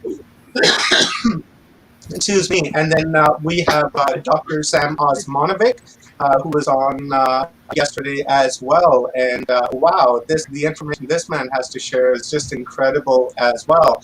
And we are waiting for Alan Steinfeld. He should be back in the room. He was there, so I think he should be back right away. So guys, thank you very much for joining us here this afternoon on our closing day for Total Disclosure. Really appreciate it. We've learned a lot of things over the course of the last 5 days from you all. My mic is crackling. Okay. I'm not sure what to do with that, guys. Just try and mute it and unmute it. Also, somebody has the speakers up a little bit. That's better. Okay, cool. Okay, so I was saying that we've learned a lot over the course of the last 5 days from the people that we have been waiting for, because really we're facilitating this event, and our speakers, researchers, authors, documentary makers, these guys have been out in the field for like 40, 50 years, a long time. These guys have been putting together their information. Alan, I see you on the screen, but it looks like your device is not connected. Maybe check the camera and mic settings. That may help. Camera to work. Stream and I got you by audio, but not by camera, Alan. I'm trying to get my camera working. Why don't you start, and I'll jump in. Okay, cool. Thanks, Alan. So, guys, we're going to talk about disclosure, consciousness, disclosure, because at the end of the day, everything is about consciousness. It doesn't matter whether we're looking at UFOs or whether we're looking at extraterrestrials or we're looking at pyramids or anything like that. At the end of the day, it's all about consciousness, because if we observe it, it just will happen to be, and we don't really understand our consciousness. So that's why we have all these people here on our panel to really dig into that and disclose some information on disclosure. So what I'm going to do is I'm going to turn my camera off, and I will still be in the background with audio. I'm going to monitor the questions, and maybe what we will do is we'll start with Dr. Sam, and then we'll work our way around the speakers, and maybe we get like 5-10 minutes of your thoughts on this panel, and we'll do a second round. Then you can speak on what everyone else has said, and on the third round we will do your closing thoughts. So with that being said, Dr. Sam, go ahead, please. Hello, guys, especially JJ, Desiree, so good to see you again. Hello, guys. Yesterday I talked about... Great to see you. Yesterday I spoke about the Bosnian pyramid and the pyramid power and the purpose of the pyramid energy. Now we really live in the great times. Remember 1967, Erich von Däniken, he helped us to widen our horizons. 1990s, we have generations with people like Hancock, and John Anthony West, Schock, and the others, who made another step forward. Of course, JJ and his research of Great Pyramid was very important to realize it's not only about the pharaohs, it was about the sound and the ultrasound and the vibrations. Starting 2005 and 2010, we have a new generations of the field explorers, people who are open-minded scientists, and they are not mainstream scientists, people who started discovering the pyramids, people like Dr. Danny Hillman in Indonesia, people like Michael Tellinger, Adam Scallender and Stone Circles in South Africa, Zimbabwe, Swaziland. People like Russian scientists, somebody mentioned them. Let me remind you on their names. Dr. Alexander Golod, who built 16 pyramids. Valery Uvarov, who built pyramids in Moscow, St. Petersburg, and Tomsk in Siberia. I was the first foreigner investigating those pyramids in Siberia. Then, of course, Professor Konstantin Korotko, who has developed different instruments to measure the pyramid energies.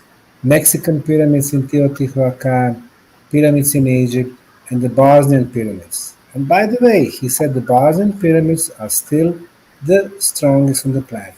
And of course, our project, Bosnian Pyramid Project, which is the most open project in the world, interdisciplinary scientific project, proving that pyramids, four-sided pyramids, are the strongest energy amplifiers on our planet.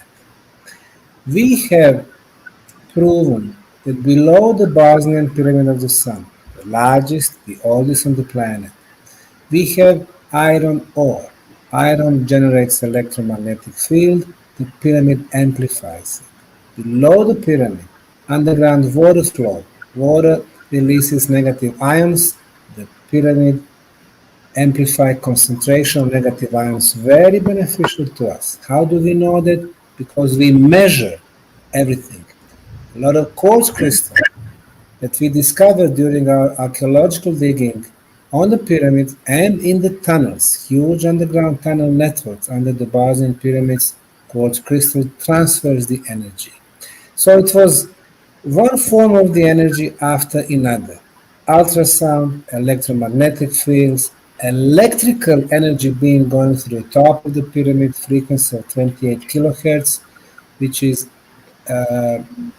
in science called scalar waves. Of course, Tesla, brilliant mind from our area, Nikola Tesla, he has been investigating scalar waves that transfer the energy and information much quicker than the speed of light. So now, in a scientific way, we have proven the pyramids are energy machines. They affect communication as number one. Our health, they protect our health, number two. They improve the molecular structure of the water, number three. They improve molecular structure of the food. Food grows quicker, richer, healthier. They improve our auric field, bioenergy field. They bring our chakras back to the balance, open them up so energy can flow better. They lower our stress level.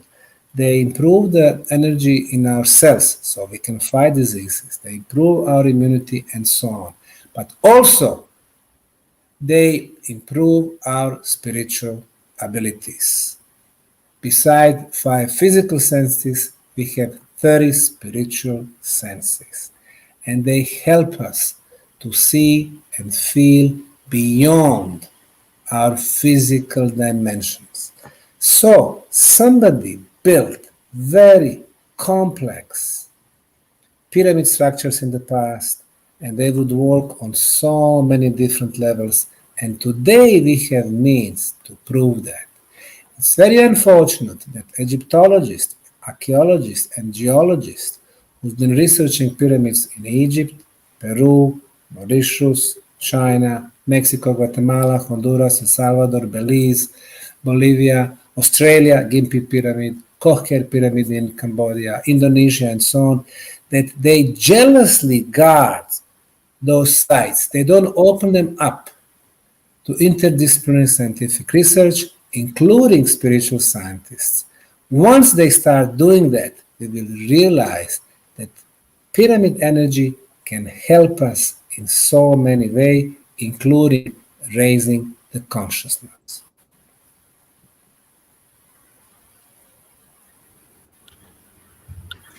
Okay. Actually, can we follow on? Yeah, Dr. Please, go Yeah, ahead. please, Dr. Sartok, go ahead, and then afterwards we'll get Dr. Joan and then Alan. Okay. I wanted to thank Dr. Sam for this great overview. We completely agree with his overview. And we've been privileged over the last 45 years to work in many of the pyramidal locations of the planet, including work with Russian scientists, Dr. John DeSalvo and others. But the most important aspect of the coming disclosure deals with the artifacts on Mars. And as many of you know, we published in 1973 the actual pictures from the NASA archives of the pyramidal structures in the Elysian Quadrangle. I'm holding the picture before the camera. It may be difficult to see the details, but you see here in this one exhibit, major and minor pyramidal sets with the same mathematical distance between them. And of course, the magnification, the research that we did behind the scenes with NASA scientists really opened a chapter of curiosity that possibly at one time Earth and Mars shared the same biosphere. There was active intelligence between the two planets. And of course, our ongoing research with others has confirmed the fact that the coming disclosure will ultimately deal with the facts and figures, the artifacts that show at one time intelligent life on our sister planet Mars. And so we've been with Dr. Sam in Bosnia to see his amazing work that he's doing on the Bosnian pyramids. And I say that plural because there's the large one and some others.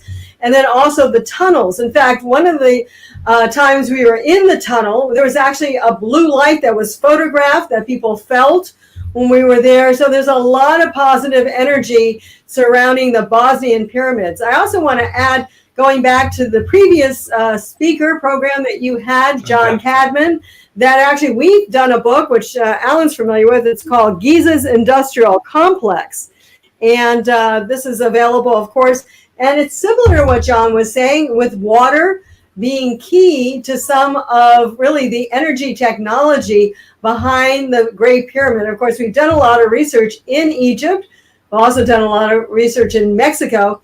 But going back to Egypt, I mean, it's amazing that a lot of the pyramids there, and also Chichen Itza, people don't realize that in Mexico, that there's water right underneath the pyramid. Now, why would you build a very heavy structure on top of water if it had nothing to do with the energy that was required? We do feel that the water is part of the technology, but of course it's also part of the energy and the consciousness. So we're really, this is extremely important, especially when we look at new energy technologies like hydrogen energy, green hydrogen, all saltwater batteries. These are all things that can be part of the pyramid structure, we believe, connected with the very, very pre-dynastic ancient Egyptians. And when we say pre-dynastic, we also have to throw in Bosnia because the dates on that go pre-dynastic as well. So the Egyptians gave us a map, we believe, of contact with the other dimensions, but showing us the basics of architecture, environmental planning, hydraulics, and of course the unique situation of the distant relationships that they were able to mathematically put together, probably under some type of guidance from a cosmic civilization, particularly the south-south shaft that's pointing to the belt of Orion, specifically 1,400 light years away. And why is the Queen Star shaft also pointing to Sirius? Why are these two constellations significant at all if there wasn't some level of contact? Now, yes, we believe that some of the pyramids were connected with Atlantean or Atlantis civilization, but ultimately I think the technology behind that had to be more cosmic. Alan? What? Oh, is it me or Joan? Okay. Wait, Joan, unmute yourself. Unmute. I'll go. You go. Okay. Well, what we're seeing here and what a lot of the presentations have been about is as if we're sandwiched inside a null zone. There's the past, which had incredible technology that we have yet to figure out, and with pyramids, with structures, with light energy, with sound energy. And then we have the future. We're meeting these ETs who also have this phenomenal energy. This is what disclosure is pushing for. So they have an understanding of reality that far surpasses where we are today. So between this great past and this promise of the future, we're just finding our way in the dark with one theory of Newton alone. That is the second law of thermodynamics. You push one out, you put energy out that way, you put energy out this way. This is the combustion engine that Robert Fulton started with the steam engine. You burn fuel, that puts out heat or puts out motion energy, and the boat goes forward. Actually, the Greeks actually understood steam engines back in 400 or 500 BC, except they had no use for them. So we're using this one very basic linear law of Isaac Newton, which I think was it the 1700s? So we are now 400 or 500 years behind the time. I mean, what's the difference if you're burning wood in a ship or gas in a gas tank or jet fuel in a rocket? It's the same basic mechanisms, and we have not advanced. It's kind of embarrassing. Here we are. We're facing these technologies on two other ends of possibility. I mean, we don't know how these ships in the sky are being propelled, and we don't know how to get to another level. So here we are, stuck in the middle with you there, as I say. No, but here we are trying to find our ways through something new, something unknown, something possible. So what's the solution? I think the solution is quantum physics is a real key. Quantum physics is like using the right brain, which is the intuitive brain, which is the feminine, that's the receptive. And quantum physics is really the aspect of the observer effect. The observer creates reality. This world, this universe is a subjective reality. And if we could somehow, and this is where we're right at the border of understanding how to use quantum physics, quantum effects, how to use superposition, entanglement, the observer effect, the wave particle duality, where you can see that ships sometimes in the sky will be one whole ship and then they break into like 2 or 3 or 4. That's impossible with the physics, with the Newtonian physics. I mean, yes, Einstein was a great revolutionary, and all those people, Heidegger, not Heidegger, the Heisenberg, they all created new possibilities. What are you showing me, JJ? Anyway, let me just finish this thought for a second.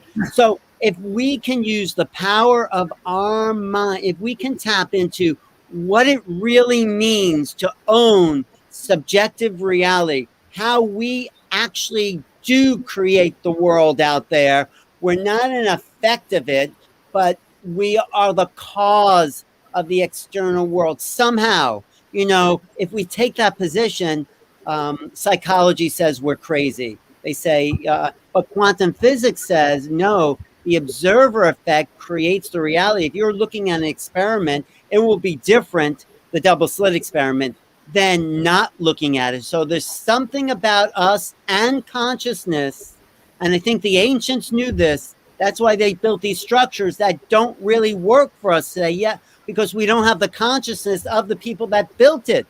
We're in a different mode of thinking. If we were to go back there, Dr. Sam, and understand the architects and the structures and what the energy they put into building those great pyramids, we would understand how to operate them as technological tools for the advancement of society.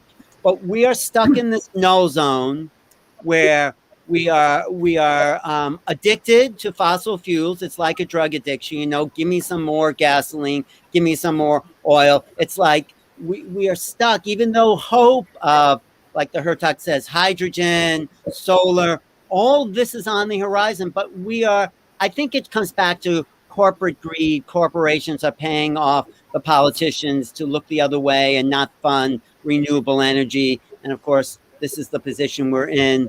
And we need to demand a new physics, a new understanding. In my book, Making Contact, I talk about how the truth is that the universe is abundant with life. We've been isolated because of our warlike mentality, our primitive animalistic behavior. Stanton Friedman, my favorite line, I mean, Desiree and JJ know this. Stanton Friedman says no one wants to be friends with some people whose favorite pastime is tribal warfare. That's what we've been engaged in for 5,000 years. So we have to grow up. Arthur C. Clarke wrote the book Childhood's End, when these ETs come here and lift humanity and get rid of prejudice and get rid of division, get rid of greed. And we need to come to the end of our childhood. We have to realize there's new ways that we could play with reality, that we can be the masters of consciousness if we're only taught the power of our brains, the power of our focus, the power of our intention. This is the creation of reality. So we are coming into this. I think disclosure is really disclosing the essence of who we are. That's what making contact is. It's making contact with ourselves, each other, the planet, and the others. So consciousness is the last and final word, and it's the first word too. So I have more to say, but Rob, you're shaking your head. Are you agreeing with me? Thanks. Okay. Yes, Alan, I am. if I may, Yes, I am. Oh, Yes. oops. What's that, JJ? What We're are you gonna let showing John me? go in a minute, but I'm just What's that? showing something that validates what you just said about. We see here the photograph that we had from the military of Mexico in 2004. A series of spaceships appeared that could divide, subdivide, and reconnect. And so this is an illustration of one area of quantum physics that we need to know more about. So this is dealing with not the past so much, but the future of consciousness, the future science guided by consciousness, which brings all of these bits and pieces together. in all, there were 13 spaceships seen at that time. It's like the Mexican concept of the Nimitz. But let's go on to Joan. I really want to hear what she has to say. Okay. I think this is so fascinating. I'm so excited, like I'm here with you.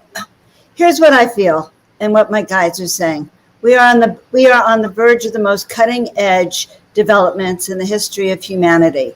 Humanity in a collective, and this is exactly what all of us have come here to do, to wake up to this moment. And it's an amazing collective of really awakening. And my guides are reminding me that we have been here on the planet unaware of most of it because we only had our 3D senses. And everything we might have suspected was denied as truth. And so for humanity to learn the truth, and that's what's been disclosed, these 55 teachers, these few days, these learnings, but for this to have happened is an amazing opening in human consciousness to even allow this information through. And also in the people that have been controlling us, that there's been a shift of power that we can now, because look at, we even had to stop talking sometimes because of the C word, and the V word. There were things we wanted to say we still can't say. So knowing that, then we know that the tremendous energy that's being fueled right now for the age of Aquarius, for this new information to seep out through this kind of event, each and every one. So we're a collective, and we all have these different aspects, and this is really the right time and the right place. And, we're against the book burning again, which has always been, there's always been a power that's tried to strip us, rape us of our memory. And so all of what you're teaching is stuff that once we knew every day.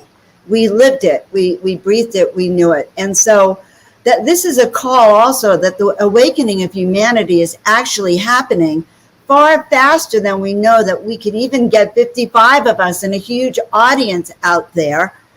And so I pulled a card, and it's from my Earth Warrior deck, which is the most amazing oracle deck, but it's a turquoise changing woman, and it's all about change. It's all about grabbing onto our hats, if we can even hold them on, and know that this is creating a huge awakening that's happening now. And so we are so much a part of it. So with consciousness, with the dimension, to have our own personal contact that each of us has with divine beings that gives us this wisdom to check it, and to go against a system which for thousands of years has enslaved us, is very powerful. And today is 8/9. It's the day after the roar of Leo. And I think that I don't come with all the science and facts. I get to travel in all the dimensions you're exploring and sharing, and I have a lot to learn. But my contribution is this energy that we are all feeling collectively now, that we can hold this prayer, that these messages go out to everyone, that it raises the frequency of everyone who is here and who will soon hear it, and gives them the wisdom to know that they're not crazy, number one. They are not crazy, that which they're hearing, that they've been told they were nuts for, is actually the truth. So of all the things we could say, that I could say the truth is being revealed. And for someone who's always been lied to her entire life, this is orgasmically, ecstatically exciting. Does that make sense? So the cutting edge of consciousness is right here. And we are on that cutting edge of change. And so that's my 1 million cents. Well, thank you, Joan. Beautiful, beautiful. And we need Great art. Bornstein. We do need art. So what were you going to say, Alan, about art? I just said the visionaries, the artists are the ones that are leading the way. It's like Terence McKenna said, if the artist can't find the way cannot be found. So here we are with the artists. Right, and I love that. Yes, yeah. And so that's the downloads that we all received, the information. And, 500 years ago, we would have all been subject to house arrest or off with our head. So the fact that we're meeting in this advanced technology, I still have to say, God bless. This is amazing. Right. We're all getting downloads of inspiration. Sam saw this shape in the middle of these forests and these mountains. It's like, that's unusual. I'm going to go in. He followed his passion. JJ and Desiree, they are always were. I know because I've lived with them. They are at it 24 hours a day. I don't know how they do it. They are following their passions and their guide and their mission. And their mission. We all Each and every one of us. And that's the key to this exploration and consciousness. And the new is following that little, because, they didn't tell us their secrets. That's why these have been secrets. Right. But we followed clues, and that's kind of, and I can hear them I can hear them laughing. It's like those humans, okay, those select few who didn't get discouraged, who kept going, who uncovered the truth, they're like congratulating us for that. Yeah. For breaking free of that. So we need to be grateful for that. Yeah, Greg, what were you going to say? Sorry. No. I mean, this is all, look, all of you you've all been in this so much longer than I have. So I am honored to be here on this panel with you all, really. I think the thing that is interesting and it really stuck with me, it's something that Paul Anthony Wallace said at the event we did a couple months ago, the Forgery Unmasked. He said, one of the ways you can really start to call this stuff into consciousness, because this is what I'm looking at, right? I'm looking at the idea of what is the difference between people in waking life, corporate culture, going to college, doing the things that, at least in the West, they tell us we're supposed to do, versus people who are dedicating their lives to exploring these realms. And how do you bridge the gap? That has always been my interest. It's whenever I have a guest on my show, it's often I go, so did you start this way? Were your parents hippies? What's the deal? Like, that's something that interests me because I'm always curious, how do you go from one side to the other? And something that Paul said that really resonates with me still is, ask the question casually, what's something that's happened in your life that you can't explain? Right. Just asking that question with a group of people. I've been doing it a lot recently, and all of a sudden it opens the door to a whole new realm. And sort of, that's what you were saying, Joan, this idea of following that little impulse. I mean, that's really what I've been doing. I denied it for a long time. I definitely, there was a point in my life where I said, well, this stuff is fun, but I don't know what to believe, that kind of doubting voice. And as I've started opening myself to going more all in with this, I'm going, my gosh, there is so much more here than I can even possibly imagine. So I guess, when it comes to disclosure, you don't, I don't think you have to necessarily have the tens and 20, 30, 40, 50 years, however long you've been doing this. I think it all starts with just asking yourself, is there anything that you can't explain in the world yet, and accepting that that is a part of your consciousness opens the door to really opening up your consciousness and bringing it to the next level. That's what I've taken away from all this.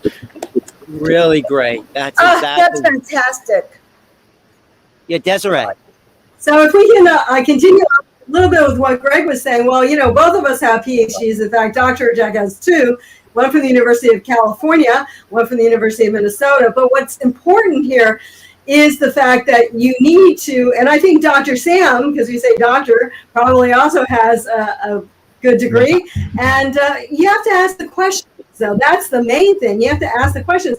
And that's one of the things I don't want to purport too much, but Alan Steinfeld's new book, Making Contact, really says people who start asking the question start getting the answers. And I think that's the important thing. They start getting the answers to what they need. And that's the key thing. I mean, if Dr. Sam just drove by that pyramid and never really thought about it much, it wouldn't have been anything important, and the whole world would have missed it.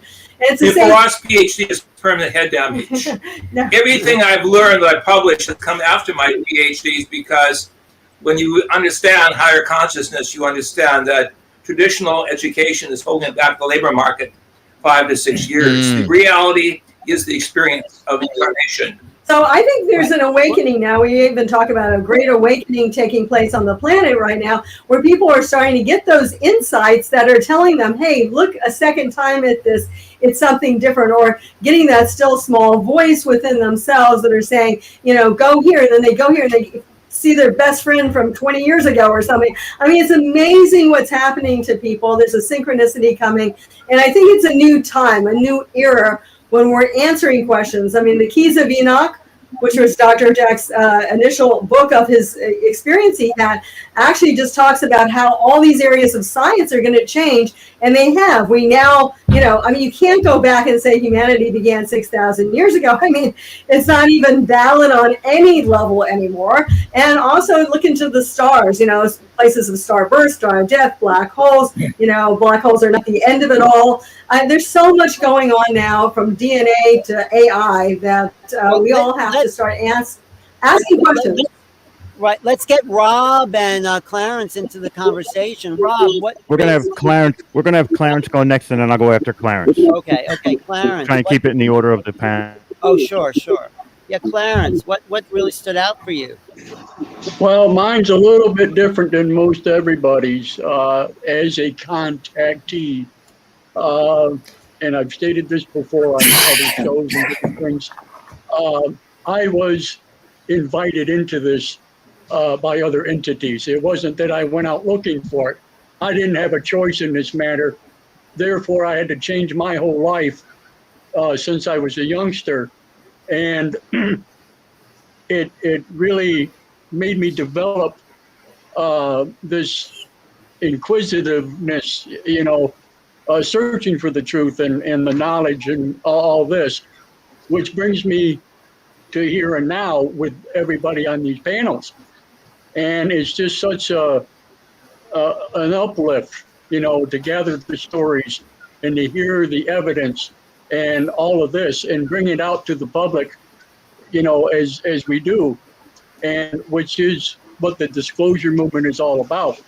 It's not just about one thing, but many things as you put it all together. And you have to learn how to put the puzzle together and interlock everything. And once you do that, then you get the bigger picture. And that's basically how I want to proceed in this, as we keep going. Well, what exactly shifted for you? I'm curious, in that contact experience. What was the fundamental way of thinking that changed? Well, just knowing that there was something out there that was actually alive, as far as that's, can call it what you may.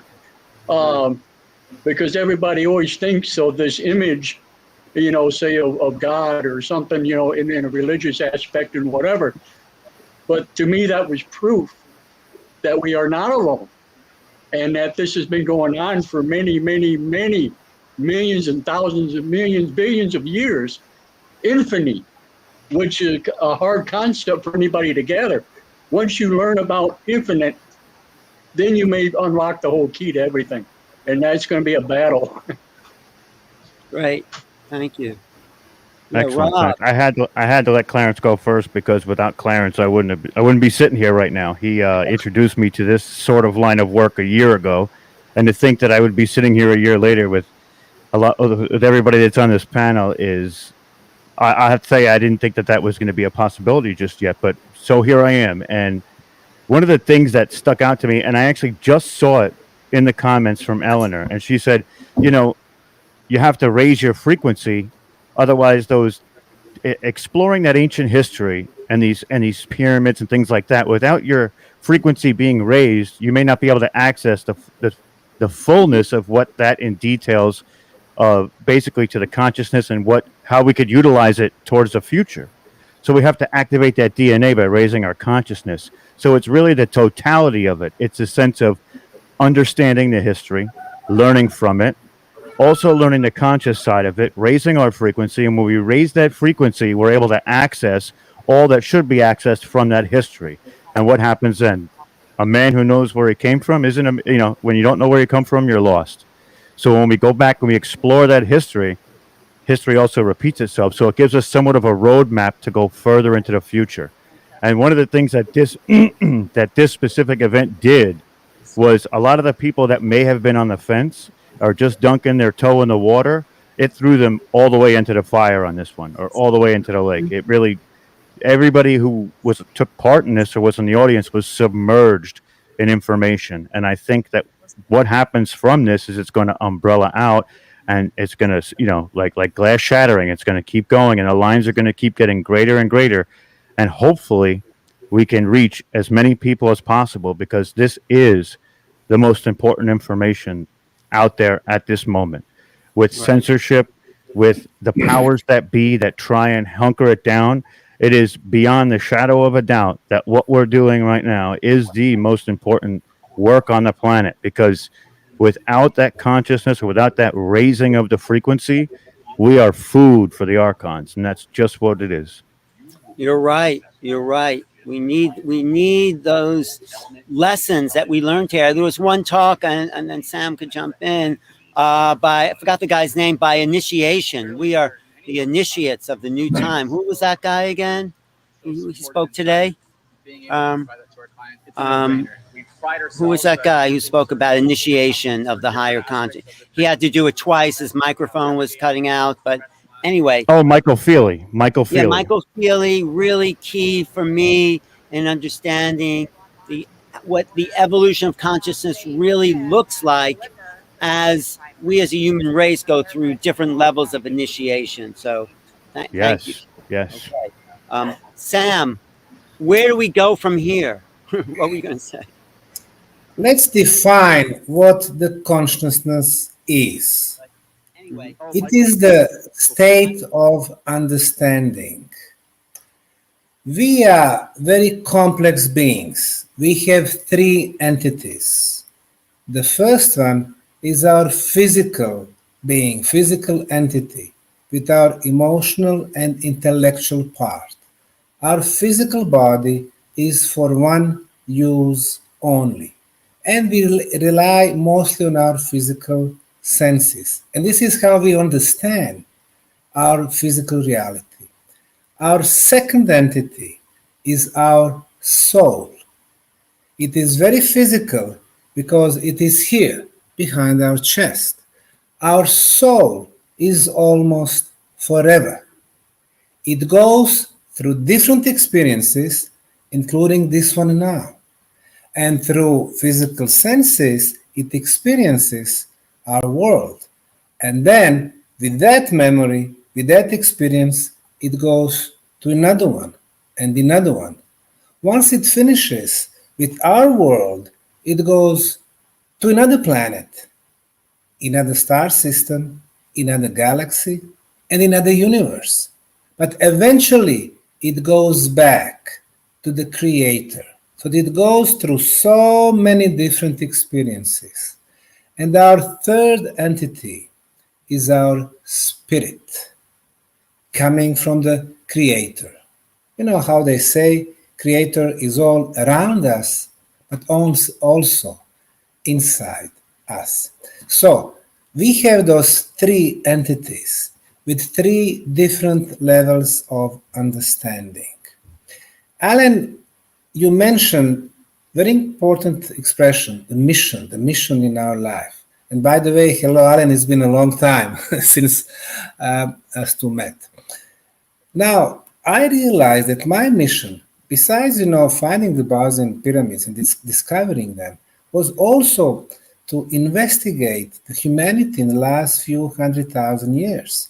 Our history as humans is not linear. They are telling us 10, 20, or 50,000 years back, we were the primitive caveman level, Paleolithic people. But that's wrong. Our history is cycle after cycle after cycle. In the last 100,000 years, before this cycle, which started with, they are saying, Sumerians, then Babylon, Akkad, Assyria, Hittites, ancient Egypt, ancient India, ancient China. We had another one, which ended approximately 12,000 years back with the end of the last ice age. Before that one, another one, 18,500 years back, a global catastrophe. Then 34,000 years, huge solar flares destroying our planet, 55,000, 75,000, huge earthquakes in Indonesia and so on. So in the last 100,000 years, we have 5 recorded global catastrophes, which would wipe off at least 99% of humanity. At the same time, in the last 400,000 years, since Homo sapiens is present on this planet, we have been having episodes. For example, Easter Island. All around, in all these other Pacific islands, you don't have similar heads, stone heads, or megalithic walls, or stone spheres, or rongo writing, like on this one small island in the middle of nowhere. It was like somebody landed there, stayed for a few decades, and then disappeared. We have Göbekli Tepe in eastern Turkey, which is not 11,600 like Wikipedia claims, but Dr. Klaus Schmidt told me before he died, it's between 15 and 18,000 years old. 100, at least 100 stone circles. Everyone is almost like Stonehenge. We have Yonaguni Monument on the bottom Pacific floor, more than 12,000 years old. We have Machu Picchu in eastern Peru, the first civilization. I'm not talking about the fourth one, the last one, the Incas, but the first one, 55,000 years. Egyptian pyramids, not 4,500 years, but much older. Turin King List goes back to 42,500 years. The kingdom of heaven, descended to kingdom of our planet and so on. Sumerians, of course, Sumerian King List, 273,000 years back. So that was one of my missions, to realize about the humanity, about the origin, about the pyramids being so complex energy machines, and what we can learn from them. And obviously, the pyramid energy can raise the consciousness, at least for our first entity, our physical body, our intellectual body. Some of you have been using the word vibration, and you are right. Everything in our life is about vibration. We are what we drink. We did a research with the Bosnian pyramid water. Besides conventional analysis, no viruses, no bacteria, pH excellent 7.45, which is pH of our blood.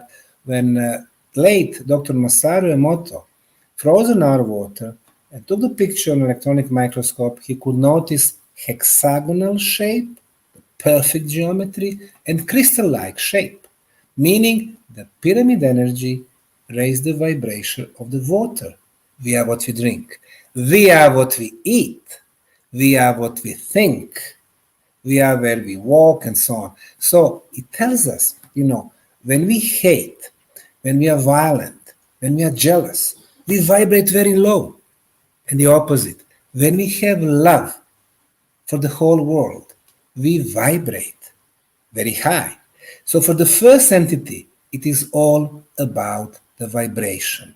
And the vibration is about understanding of this world, and that is consciousness. And this is how we raise our consciousness. Bravo. Can we pick that up, incredible. Alan? Yes, please go ahead. JJ. Well, one of the things we would say about it is the fact that these pyramids are not random. And I think that's really key, that they seem to be at certain places on the globe, mostly in alignment with what we would call portals or contact vortex areas. The Keys of Enoch talk about vortex areas. And strange things, as Dr. Sam was saying, do happen. I mean, there's a program that we were on called Deep Space, and the guy before us was talking about the fact of how he was meditating in the king's chamber and how the walls dropped away and he was feeling like he was sitting out in the stars. Well, the strange thing, Alan, you know, that actually happened to me. And then some years later, it happened to another friend. So I know 3 people now who have reported that. So these energies at these places, these key places, are really alternative or are shifting the consciousness of humanity. So I think that's one really important aspect of what we're talking about. All life is vibration. We've been privileged with the permission of the INA government people in Mexico to do the musical studies of the pyramid vibrations, as well as in Egypt. And it's very, very clear that these were what I will call acoustical generators to raise consciousness very quickly, but also to understand that the pyramid itself is a future artifact. It is a symbol of unfoldment, consciousness unfoldment. It is a symbol also of what we would call a planetary grid system that works as an energy field. It is also a pointer or cipher for pyramidal societies in space, one of which was at one time on Mars. And again, I want to emphasize that coming disclosures will show more and more of the hidden aspects of what NASA scientists knew years ago, that intelligent life was on Mars. And we discussed this with Credo Mutwa, the famous shaman, a Zulu gentleman in South Africa years ago, and he said, yes, our ancestors believed that they came from the planet Mars when it was habitable. So we are at a cutting edge right now of seeing how past and future merge through the pyramid as a cipher of the past, but also a future artifact of the cosmic energy, of the human energy, of the musical energy, all of which converge through sacred geometry with the right consciousness, which has to be holistic. And I'll throw in also a healing energy that really does also take place in the pyramid. This is, of course, what Professor Golog in Russia has shown, that even though he doesn't make his pyramids out of limestone or large stones or anything like that, just kind of wood and some other things, that people have gone in there and have found amazing energy, like Dr. Sam was saying, because it even changes the water molecule. And we know that within ourselves, we're made up of somewhat like 70% water. So when we're absorbed in that energy and put in a vibroacoustic, we would add to that, or what's called archaeoacoustics, the sound resonant frequencies of some of these chambers, we're actually able to transform our body cell by cell and raise our consciousness. So it shouldn't surprise us that there are paraphysical pyramidal shapes appearing over Moscow and over Washington, D.C. in December of 2018. We know of the research behind the scenes to show that huge pyramidal shapes appeared momentarily over the skyline of the great... at the Pentagon. Yes. And in 2009 over the Kremlin. And these are like really rotating tetrahedrons, and are similar to what Jeremy Corbell released from the most recent Navy releases of 2019. So in the Keys of Enoch, which is a paraphysical textbook, we began with really a pyramid over Mother Earth. The symbolism, of course, is that when the pyramids reappear as capstones of knowledge, is something that brings together the platonic solids into the next link of cosmic language and communication. We begin to look within ourselves to realize this archaic symbol represents the tree of life, the quintessence of which is our direction of life from Mother Earth, from planetary Earth or human evolution into the higher evolution, into cosmic contact. So even though UFOs can appear as cigar shapes or other types of forms, round shapes, every other kind, they also can appear as rotating tetrahedron, which is really pretty amazing. Right. So, in essence, I think we've forgotten who we are. We are this consciousness, this evolving, incredible mind that is of some future calling. We've been dumbed down to think that we are just these small beings in these little bodies, but we are infinite, magical, miraculous. We have something, we're not different from the ancients who built these great monuments. We have the same core facility, but somehow we haven't been taught the correct way of using our minds. We've been taught to doubt ourselves, to doubt our intuition, to doubt the fact that we can do remote viewing, we can see non-locally. We have these superpowers, which are really just ordinary human development, but we have been taught to be afraid of our own mind, and that has corrupted society and kept us locked in a cage, basically. So these conferences are here so we can talk amongst ourselves, free us from the dogmas of the past, and we can create a new future which is full of hope, possibility, and miracles. This is the destiny of humanity, and that's what I'm so excited about being here with everyone on. So I appreciate that. And the pyramid is aside from the carbon atom, which is the basic suit of our incarnation. So if you take any platonic solid, the pyramid would be the essential geometric form showing the evolutionary trigger. And in fact, we are cosmic beings. We believe we exist also in the stars, in the heavens, and in cosmic dimensions. So we've just been limited, and this limitation is going away. This quarantine, as we've been saying, is going away. Yeah. Yes, we have been quarantined. Yes, Joan, you were smiling a lot there. My last ranting. What? Unmute yourself. Unmute. No, it wasn't a ranting, but of course, anytime I hear the word miracles, that we're unfolding. Listen, I still think this is okay. If we told our older selves from other lifetimes, which are listening to this right now, exactly what we were doing now, number one, they prophesized this gathering of heaven and earth. It was foretold that at some point we would wake up. But it's also like a very special seed was inseminated into certain genetics that allowed for a questioning human species, which is us, all right, as opposed to a major part of the population that's still what we might call in a sleep and are still easily programmable by this old paradigm. But, the 100 monkey theory, that is more of us wake up. I don't know, people tell me they see angels when they walk in my door, and they see them around me. But I believe that as that happens, it's because we're changing our frequency so high, it's changing the frequency around us. It gets back to, number one, personal gratitude for waking up. I swear that's one of the things this conference has opened me up to. It's like, oh my God, have I come so far? Remember that we come in and our memories are supposed to be wiped out, and then it's a race against time till we remember. Well, now we're getting the information, and we still have so much we can grow into. So that is my takeaway. We're in this new time, and consciousness is growing person by person by person. And those tools that we used to use, the telepathy, is coming back. The remote viewing, these are tools we've always had. They're coming back. Right. I know that I practice my oracle skills. It delights me. I would never have known I could tune into the higher realms like that. Very exciting. So that's my take on it.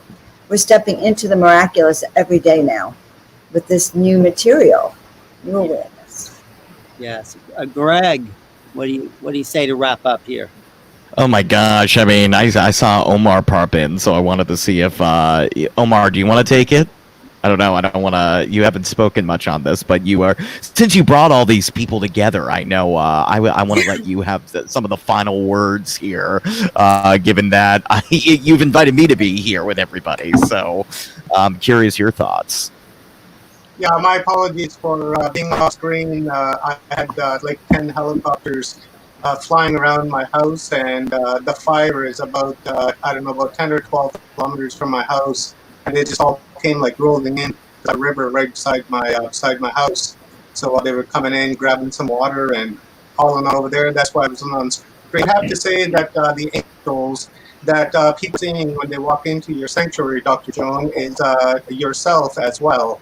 And I would have to agree with Alan that our consciousness, it has come down, but we are guilty of that ourselves because we continue to doubt ourselves and we continue to put ourselves down. For instance, I hear a lot of people saying, I'm so stupid, dumb, things like that. Your avatar doesn't know the difference between that. So when you're saying that you're dumb and you're stupid, then that's going to really reflect upon your avatar. So for me, consciousness and disclosure for me is that what we need to do is reattach ourselves to nature because we've removed ourselves from nature. Because a lot of people say, I love nature, but they don't include themselves in it. And they say, oh, I hate people and I can't stand people, things like that. So I think we need to reattach with nature.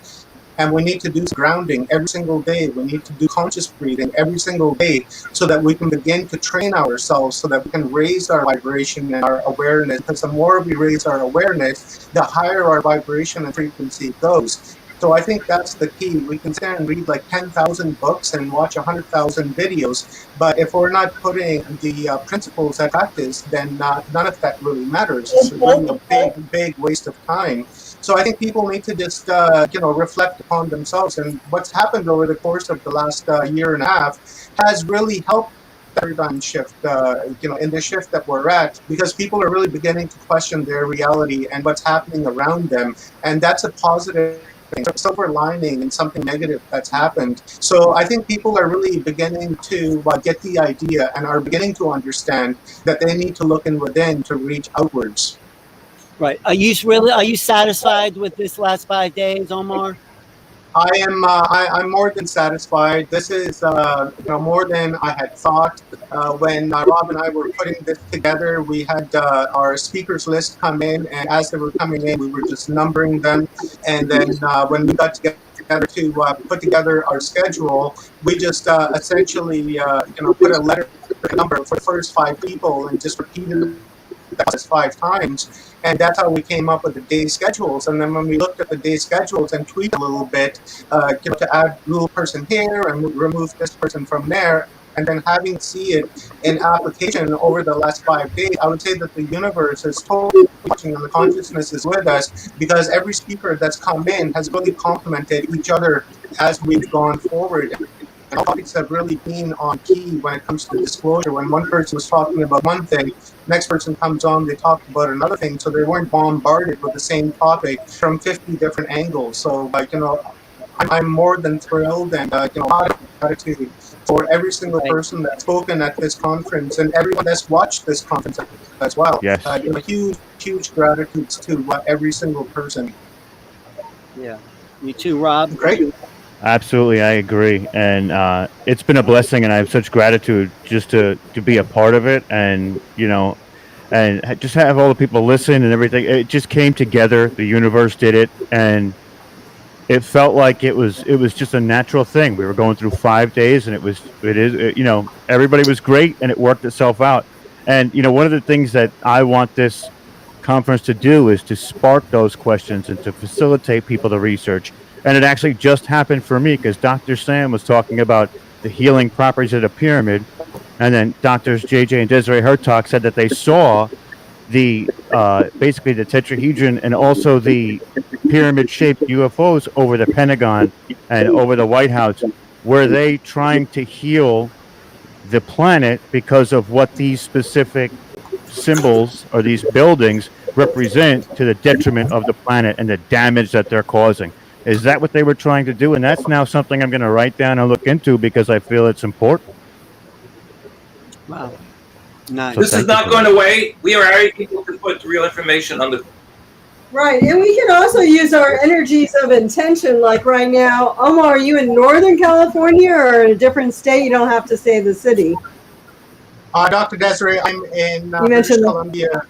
British Columbia. A little city. Oh, okay. Well, I think it's important to send some positive energy. We've done this for many years to neutralize that which is around you, and we have a lot of power. I think Joan knows this too. We have the energy and the intention of transforming things. So don't feel you're ever at a loss. put the energy out there and let's neutralize that energy around we it. give him The some pyramid is power. the sign of body, mind, and spirit. Well, let's do it. Let's do it. Let's give Omar and his house and the fires that are threatening him. Let's just push them back, put them out.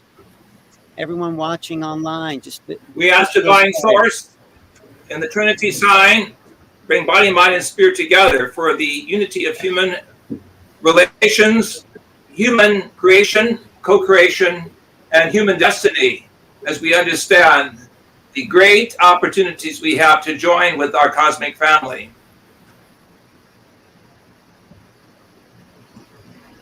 The sign of the light, generally understood in the sacred geometries, with the sacred language, with the sacred music, open our heart, mind, and spirit to be in unity in this great leap of faith forward. As the late astronaut Gordon Cooper said, we need a leap of faith to understand cosmic intelligence. May it happen. And realize that we have a power over nature with supernature. That's our inherent ability. Great. Yes. And so it is. Thank you, Dr. JJ, and thank you, Dr. Desiree. Really appreciate that. So should we do our closing remarks? We'll start with Dr. Sam, then Drs. JJ and Drs. Desiree, and then Alan, and then Dr. Joan, and then Greg, Clarence, Rob Yox, and we'll bring our next speaker on, Rodney McGillvary. Gladly. Even before our soul agreed to the contract, before coming to this body, our soul was aware of the life situation it's going to face, including the Corona project. And bigger the challenges, quicker the progress and development. Of course, it would be nice for everyone to live in comfort zone all our life, but we would not learn, we would not progress. So now, in this time, when global challenges are around us, it's very important what options and what decisions we're going to choose and make. And every decision has a price. We need to make a right decision, even though we have to pay the price on a physical level. Beautiful. And I would add to that by saying that we are the contact generation. It's very important to recognize that the time locks are opening on our mind, the time doors are opening with human history. We're realizing the connection of past and present. Another way of saying it is the back door to the Old Testament is opening the front door to the New Testament, and all of the world scriptures are telling us that we are doomed to perfection. We are spiritual beings in human form. We are seeing the opportunity to make this leap of faith into the future in harmony and in unity. That is through the higher consciousness that brings us into this little incarnation of Mother Earth. Right, and so it's very important that all of us begin to empower ourselves. We can, as Joan mentioned, use remote healing, remote viewing. We can empower our reality because we are, in our essence, cosmic divine beings, and we are stepping into who we are right now. In this time of great awakening, we need to accept our role and realize we are, as Dr. Sam said, here for a reason right now. And our moment of choice is every moment of our lives. We are in a world of duality. So that means every moment we have to choose between that dualistic system or stay balanced in the center, but empower ourselves for a greater future. That's what the ancients understood. I believe the pyramid is also a sign of going beyond the duality into the higher threefold and fourfold power. The triple power, or the trinitization of body, mind, and spirit. And so let us connect with our cosmic forces who are really waiting for us to grow up, to graduate, to become peacemakers with them among the stars. Thank you, Alan and Omar. Thank you, JJ and Desiree. I want to just jump on what the Hertogs have said, because we travel a lot and talk together. But the thing that they inspired me to realize is that we are at the precipice of a new time. We're about to walk into a world that doesn't look like anything we have seen before. It's new technologies, a new mindset. It's a new heaven and a new earth as we go and realize that the environmental crisis is the number one issue for everyone on this planet. We need to create a new earth. And as we realize we're part of a bigger cosmos, that these beings are here and they're right here. They're right here, right around each one of us, is a new heaven, is a new realities that we are coming into. And what's in the way is the old way of thinking. It's the old self. It's trying to put things back in. It's like putting the toothpaste back in the toothpaste tube. It's already come out, or the cat back in the bag. I mean, it's already, nothing is normal anymore. Everything that we wanted to put into a neat little box, that is over. The last 2 years, it was a planetary awakening. We are one planet. There are no borders. Obviously, you could see that. And when we realize that we are actually a piece of the greater consciousness, we're like cells in a body. Each of us plays a part, and we're here for what Bruce Lipton calls the singularity of awareness. That singularity, when we all realize that we're sharing this awareness, then we come together as a oneness of being.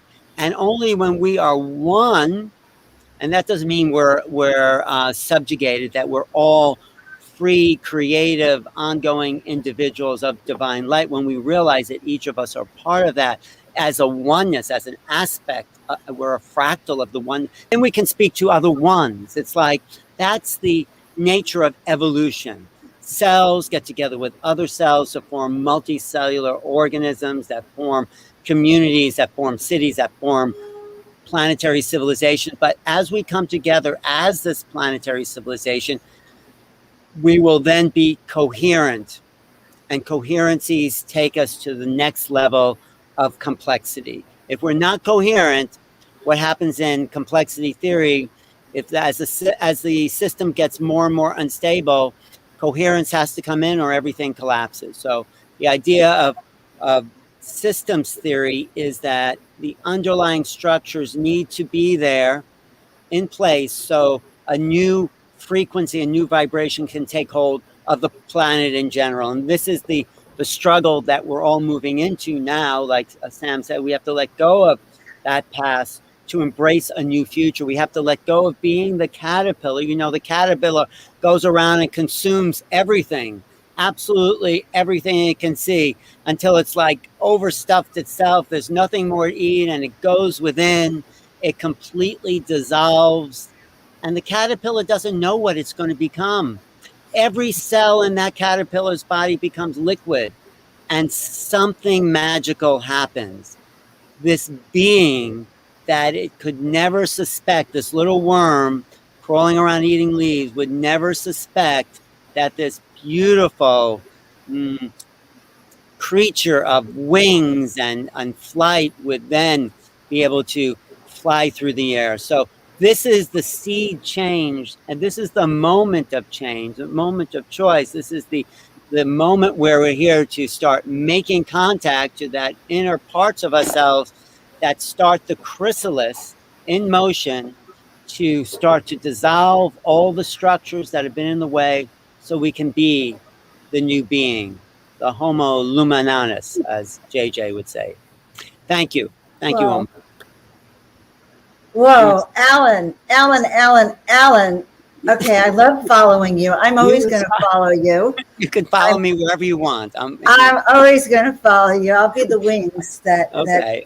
And speaking of wings, so yeah, this is so exciting to kind of come back into consciousness and memory of who we are. Right. And come into an awareness that by remembering as humans, what it's been like, we're like seeds that suddenly now can see the light and now can make sense of it all. We're in actually an amazing place that requires discernment. And I spoke about that a lot yesterday. The ability to hear clearly, the ability to trust your gut and know if this smells like SH, you know what? You know that it probably is. I mean, that took me years to realize that one concept this life, that if it feels like they're lying, they probably are. But, to get your head and your gut and your mind. So this is a time, we're multidimensional beings, but we're in these 3D bodies. We're living in a crazy 3D time, actually the most exciting time of ever, but we're in it to win it, is what I want to say. And discernment is the key, using your intuition. I teach a new class I have online about stepping into your intuition and using your superpowers. We're all superpower ninjas. I think the most wonderful thing about ET Contact was getting all my superpowers going. But the card I pulled, and I don't know why, I was just called to sum it up as the spiritual Joan of Angels today. Out of darkness, the light is born. So guys, feel that light inside us. Out of darkness. Hold it up again, Joan. Hold the card up again. Lakshmi is here and feeling that I can feel it. This has been so much energy coming through in this conference. Feel the energy out of darkness. We've all been in that darkness for centuries. And honestly, it's cracking open. Have compassion, use discernment. Know when you're being trapped again into the dark, because there's so much dark out there in our physical thing here, that you are the light. Wherever you go, remember that. Take the sun inside you with you. That is our blessings for now. We are through the lion's gate. Confidently roar all together that we are free. We are free humans. We are on our path. So out of darkness into light. Was that amazing confirmation? Beautiful, Joan. That's really beautiful. Thank you. So great. Yeah. It's amazing. I could feel the vibration. Yeah, my journey when I started last year and is similar. When I started Open Loops with Greg Bornstein Conversations, when I had this idea of doing this podcast, it was actually somebody encouraged me. They said, Greg, you have all these interests, but you're not doing anything with them. You're not talking about these things. You're not going out there. And rather than just sit in the knowledge and the content you're consuming and all the various things. I mean, I was studying esoteric stuff and hypnosis and magic and all these different things. They said, you know what, if you could package it together and actually talk about it to people, you're going to do something. People are going to want to hear that. People want to hear about this stuff. You just have to go out there. I have to tell you all, I had no idea it would lead to this. I had no idea that there was a community of people that were so engaged with these other topics that it resonates with people on so many different levels, with so many different backgrounds, demographics, all over the world, simply because I made the decision one day to turn on a microphone and talk about it and record it and put it out there. So that's what I would say to take away. That's what happens. You make a decision and the world rearranges itself. Yes. And that's what I would encourage. I mean, look, I've been seeing it in the chats all 5 days that there are people who are going, oh my gosh, a community of people that are talking about this, a community of people. Could you, who are out there watching this and listening, where in your life could you talk about this more and put it out there? Where could you disclose a part of yourself in waking reality, in your day-to-day life that's outside of your head, so that you can have a community that manifests like this one that I'm on right now, so that we can all, because that's the thing that interests me about this disclosure movement. It's that, all of you have dedicated your lives and are really putting this out there. How many people in the world still have what I had a year ago, which is it's all inside their heads still? they're just absorbing it. They're taking it in. And that's sort of what Omar was speaking to earlier, too. This idea of we can read all the books, we can watch the conferences. And I think that there are two steps here. One is the practices, the rituals, the meditation, the trances, the going to these sites and being there. But the other thing is putting it out there. Disclosure starts with conversation.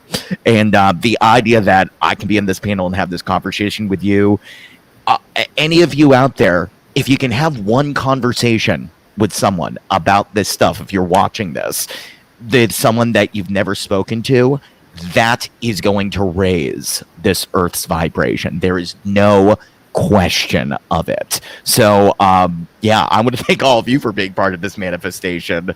And I want to thank all of you listening and watching for continuing to help me further my dreams. And I guess the dreams of this consciousness that is we are constantly awaking to in new ways that I believe is even surprising itself. I think that butterfly, we don't even know what the butterfly is going to look like at the end of this. And I think that's the most exciting part. Right. Not if we're the caterpillar, we don't have any idea where we're going, but it is great and glorious. We will manifest into something beautiful. That's what's going to happen. We will manifest into something beautiful, something artistic, something colorful, something energetic, and something with a very high form of consciousness. That's what we are going to become. We will be that butterfly, and we will have that butterfly effect across the world, where we're going to begin to wake up other people and put that ripple out there. And this is happening right now as we speak. Claire, so you, brother. Yeah, like the phoenix, from the ashes out of the fire comes this great bird, right? Pretty awesome stuff. The one thing I want to just say to everybody, with all the speakers that we've had and the other ones that will be coming on, and to all the people that are listening and watching and everything like that, I myself, I can't wait to morph us into the next realm, because I know what I've had here, I know what I've learned here and gone through here, and I want the next cup of water. That's what I'm looking for. And it's go ahead. Clarence, were you given a mission during your contact experience, or? Not exactly. I was given a few gifts, and nothing that you would say that they said go out and do this or anything like that. That's not what that was about. I think what it was mostly was just to show me that there was something else other than this earthly realm, that we do come from a higher power, a higher vibration, and not to be scared of it, and to use the mechanics of it, to better yourself. And that's basically what it all amounts to, And I definitely look forward to the next step. I really do. Thank you. Excellent.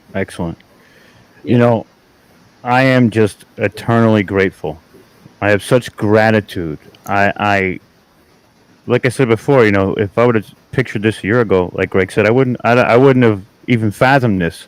And through conferences like this, I get to walk amongst titans for 5 days, and you guys are all titans, and I'm a forever student, so I am that sponge in the middle of a gigantic ocean, and that ocean is the knowledge. And it's so amazing to be able to take part in this and be here for these conversations, because not only do I get to listen, but I get to engage too and actually ask questions and things like that, and that is a gift. So I am you, you are me, and that's one of the things we need to start living by. And with that last bit of information, I am with all of you always, and I can't wait to learn more and keep in contact with everybody here, and just keep going. And that's what thrills me, is that like Clarence said, just keep pursuing this and just keep moving in that direction. So thank you all for being a part of that, and I am just so grateful. Thank you, Rob. I really like. I am a projection of you, as you are a projection of me, because we are the projection of the same consciousness. We are one. And with that being said, thank you very much, ladies and gentlemen. You are the ones that we've been waiting for, and all of the other 50 speakers that have been on this conference, they are the ones that we've been waiting for. You truly are titans, as Rob just said, and I am truly privileged to have spent the time in getting to know you guys, engaging with you guys, talk to you, asking you questions, so that I can gain awareness and understand who I am, what my mission is, because it's still foggy. But with the help of everyone on this and everyone who has spoken at this conference, Neil's conferences, just all the conferences that are being held across the world. It's very good, and it helps elevate our awareness and consciousness. And many gratitudes to all of you. Like I said, you're the ones that we've been waiting for. We don't need to look any further. Don't keep us waiting till next year, okay, Omar? We're not No, waiting. We're already working on. Already working on a number of conferences, and we will keep everyone posted on that. So thank you everyone. I really, really appreciate your time. A lot of gratitude for you, and a lot of love and respect for every single person on this panel. With that being said, let's bring our next guest on, Rodney McGillvary, who is going to give us a download in alchemy. This man is he's a special and very amazing, and lots of information. Okay, Greg, an interview. Greg, Rob. Yes, absolutely, absolutely. Everybody, yes. Greg, I'm going to be We definitely interviewing will. some of you guys. Okay. Thank I love you. it. Ciao. Joan, So great meeting all of you. Good, Joan. So great to see Love you all. See you. Thanks, Omar. Thank you, everyone. Lots of love, lots of respect. Thank you, Dr. Joan. I will text you later. Yes. Great tribe. Goodbye. You can't. Yeah, I'm still here. Love you. Love you too. Bye. Bye. Oh, what happened? Did she jump out too fast? No, let me bring Dr. Joan back on. Where'd she go? She's I gone. guess She hit the buy button. Yeah. What's I going guess on, Rodney? Hey, not much. How you guys doing? Good to see you, man. Good to see you. Clarence mentioned he was waiting for his next glass of water, but I'm here to bring the next glass of scotch to you guys. Are you a tall glass of scotch? I hope so. Let's get Yes, it. well, it was tall. It's about done now. But Where's mine? Where's mine, brother? come on over. I'll grab you one. All right. I like the sounds of that. I will leave you guys to it. Cool, man. Cool. Thank you, Rob. That was a wonderful panel, and wow, the information everyone shared on there was amazing. I truly do appreciate it, and truly did enjoy it. Going to be going back and rewatching this panel and all the other speakers that have been on here today and the last 4 days, because just a lot of information to digest. So if you guys are enjoying this stream and our stream for the last 5 days, let's see some love in the comments. And while we're doing that, I'd like to introduce Rodney McGillvary, and I will read his bio very quickly, and then I'll toss the stage over to Rodney. Rodney, since we are running about 30 minutes over time, no pressure, brother. We'll bring our next guest on at 4:30. So, and then we'll try to fix that time as the day progresses. If not, then not. But we want to get the download from you. So Rodney McGillvary is an author and researcher, esoteric and alchemical alchemy philosophy. He has written papers about alchemy for the Carl Jung Institute in Zurich, Switzerland, and currently has his book Seeking the Gold Within, an alchemical. I have such a hard time with that. Alchemy Examination of Self in their library. Rodney is also a 32nd degree Scottish Rite Freemason in the Northern Masonic jurisdiction of North America and a 9th degree Knight Templar. He has recently written a paper on the acacia plant in regards to alchemy and immortality and has embarked on a lecture tour presenting said paper. You will find Rodney either in his alchemy laboratory or behind the pen and paper. Thank you very much, Rodney. I really appreciate your participation in this disclosure. The information that you have to share is very important, so I'm very, very glad and very happy that you accepted this invite to come on here today, brother. So I will shoot the stage over to you. And with about 10 minutes left, Rodney, I will give you a heads up, and then we'll take a couple of questions from the audience, and then we'll call it a day. Thank you, Omar. It's a pleasure to be on again. It's been a little while, but and you had a wonderful panel. It seemed like every single guest that you had on the panel was tapping into some sort of alchemical philosophy. And it seems like there is an underlining consciousness and awareness of alchemy that we all have, but for the most part, we are unaware of it, but it is within ourselves. And with that in mind, I consider alchemy the one true religion. We are surrounded by nature, we live within nature, we are a part of nature, and nature is alchemy. And alchemy is the processes of nature and transformation, mainly the raising of consciousness and vibration. The great Nikola Tesla said it, for one to understand the universe around us, one needs to understand the frequency and vibration of everything. And we are slowly becoming aware of those frequencies and vibrations. And alchemy is just a term for transmutation and the rising of consciousness. So one is aware of who they are at their current state. Along with certain practices, they can start to raise their consciousness, raise their awareness, and start to evolve spiritually. One thing I've noticed with the Western society mainly is we've lost touch of who we are. We've lost the idea of who we are. There's so many weapons of mass distraction out there, like television, video games, various wanderings of nothingness that people are involved with, and mainly all entertainment as a whole is just a distraction to get you away from who you are. And various techniques, specifically meditation, can get you back to the awareness of who you really are. Like Omar said, I'm a 32nd degree Scottish Rite Mason and a Knight Templar. And I've come to realize through my studies of Masonry and all the esoteric emblems involved with Masonry that Masonry itself is just alchemy. We have the motto, making good men better. I consider that a transmutation.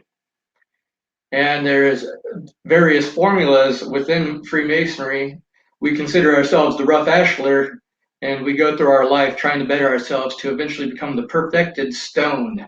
And that whole process is the great work of the alchemist of old. It's the magnum opus is to become the perfected stone. And it's kind of interesting that we're trying to go and become the perfected stone. And you can also create within alchemy the philosopher's stone. It kind of alludes to as above, so below. There's a physical stone that represents our spiritual stone as well, or ourselves. So without further ado, I'll give a short presentation on alchemy and what it generally is. The origins of alchemy come from Egypt, and the prefix al is just the English the, and the suffix chemia is just means the land of Egypt. So alchemy is the art from the land of Egypt, or the art of Egypt. It was brought to the land of Egypt through the god Thoth, which is the Egyptian god of nature, mathematics, and art. And then they were practicing alchemy for a long time. The Greek culture caught wind of it through the trade practices, and then they wanted to embark on the process of alchemy themselves. So they went up to Egypt, gathered the information of Thoth, brought it down to Greece, and then they utilized their own mythologies. They had the god Hermes, or Hermes Trismegistus, Hermes thrice the Great. He was the Greek god of math, science, and astrology. And at that time, all the information was compiled at the Library of Alexandria, where one could find the Corpus Hermetica, which is the alchemical Bible. And within that, the most important document of alchemy resided, which was the Emerald Tablet of Hermes, or the Emerald Tablet of Thoth. Thoth is also called Thoth the Atlantean, because some think that this knowledge also existed in Atlantis. There's a few different translations of the Emerald Tablet of Hermes throughout time. My favorite translation comes from Isaac Newton, the well-known physicist. I'm going to go ahead and read you his translation of the Emerald Tablet. "'Tis true without lying, certain and most true. That which is below is like that which is above, and that which is above is like that which is below, to do the miracle of the one thing. And as all things have been and arose from one by the mediation of one, so all things have their birth from this one thing by adaptation. The sun is its father, the moon its mother, the wind hath carried it in its belly, the earth is its nurse. The father of all perfection is the whole world, or the father of all perfection in the whole world is here. Its force or power is entire, if it be converted into earth. Separate thou the earth from the fire, the subtle from the gross, sweetly with great industry. It ascends from the earth to the heaven, and again it descends to the earth and receives the force of all things, superior and inferior. By this means you shall have the glory of the whole world, and thereby all obscurity shall fly from you. Its force is above all force, for it vanquishes every subtle thing and penetrates every solid thing. So was the world created. From this are and do come admirable adaptations, whereof the means is here in this. Hence I am called Hermes Trismegistus, having the three parts of the philosophy of the whole world. That which I have said of the operation of the sun is accomplished and ended. That is also why upon Jesus' resurrection, he says upon the cross, it is finished.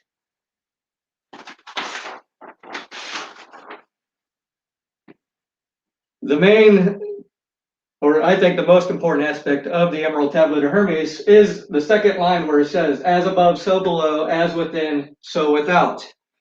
That also is mentioned in the Bible as well as an Egyptian proverb, and it's also my favorite Bible verse, the kingdom of heaven is within you.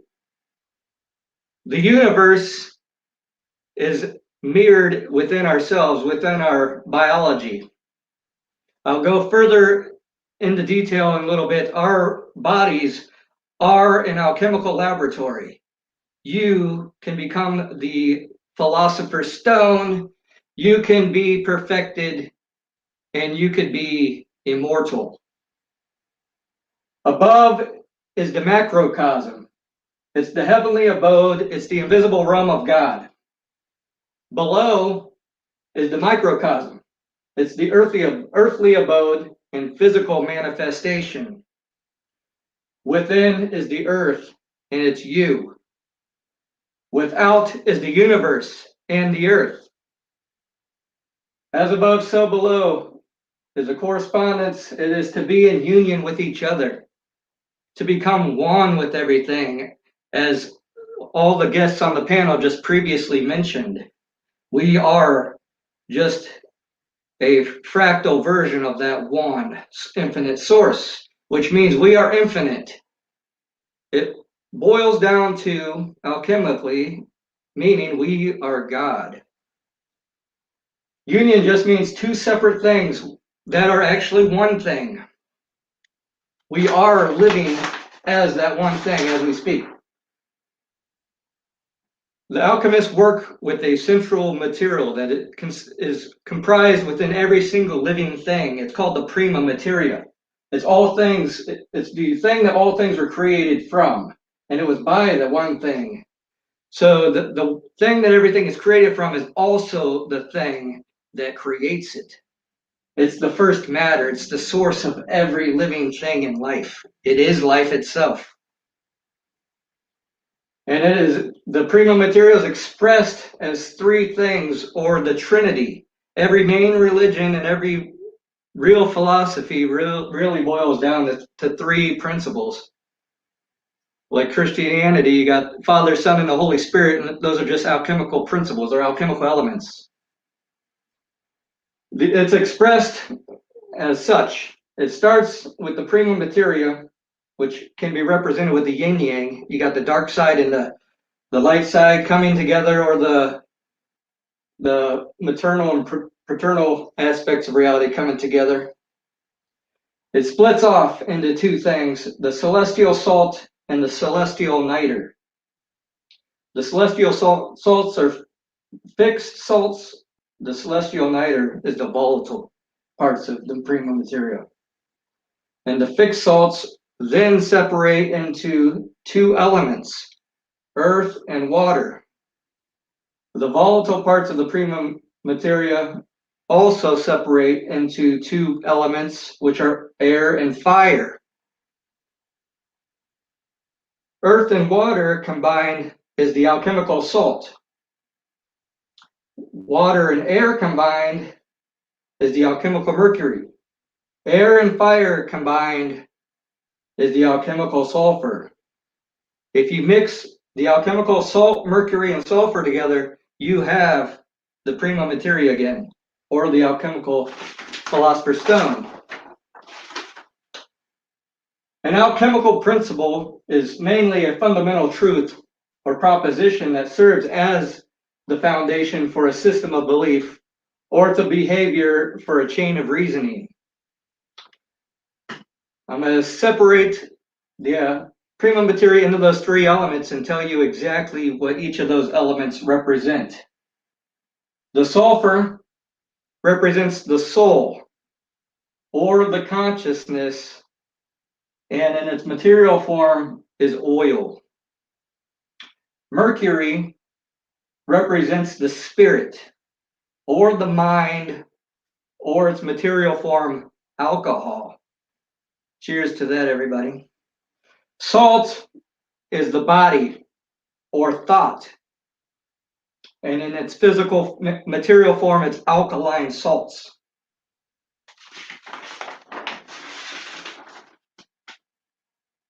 Salt is the body. It's a material structure that embodies or gives concrete reality to something abstract. Making an idea become something that seems real. It's an idea being structured. The mercury, or the spirit, is the mind. The mind generates thoughts that give structure to abstract ideas. Mind is an inherent faculty of consciousness. And then sulfur is the soul. Soul is consciousness itself. It's the actuating cause of everything. It's what ignites that active thinking process. Consciousness inherently has the power to think. Thinking can be structured, and those thoughts can be embodied to give concrete reality or an appearance to that idea. The soul is prima materia.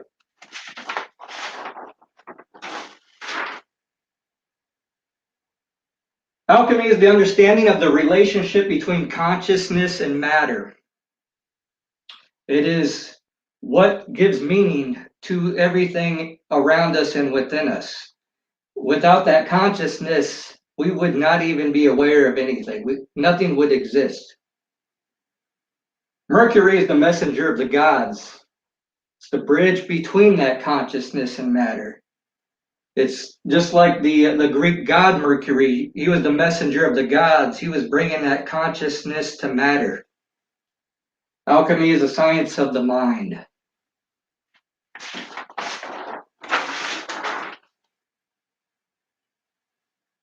And for those who really are not aware The kingdom of heaven is really within you. The alchemical laboratory is operating within you as we speak. Here is how you can become immortal in a physical sense. The pineal gland, which represents Joseph in the biblical mythos, secretes the milk. The pituitary gland, or Mary in biblical mythos, secretes the honey, both from the claustrum portion of the brain, the center of the brain. That is where the term Santa Claus originates from, the claustrum. These two sacred oils are secreted and then travel down into the solar plexus. It's created in the brain and then travels down into the solar plexus via the semilunar ganglion pneumogastric nerve. That's connected in the solar plexus from the brain. The psychophysical germ, or the fruit of the tree of life, is born in the solar plexus when those two oils sit within the solar plexus. The solar plexus is the manger of Christ in the Bible. The Ida, or red, and the Pingala, or the blue nerves, these two nerve fluids, where at the crossing of the medulla oblongata, or where the crucifixion takes place, these oils are crucified, or the germ that is created from the oils is crucified and rest for 2.5 days. Is that sounding a little familiar to you guys? After rest for 2.5 days, guess what? A resurrection occurs. These sacred oils return after the crossing or the crucifixion. It enters the cerebellum, back up to the skull, or Golgotha, the place of the skull. For those who are biblically aware, Golgotha is the place where Jesus was crucified.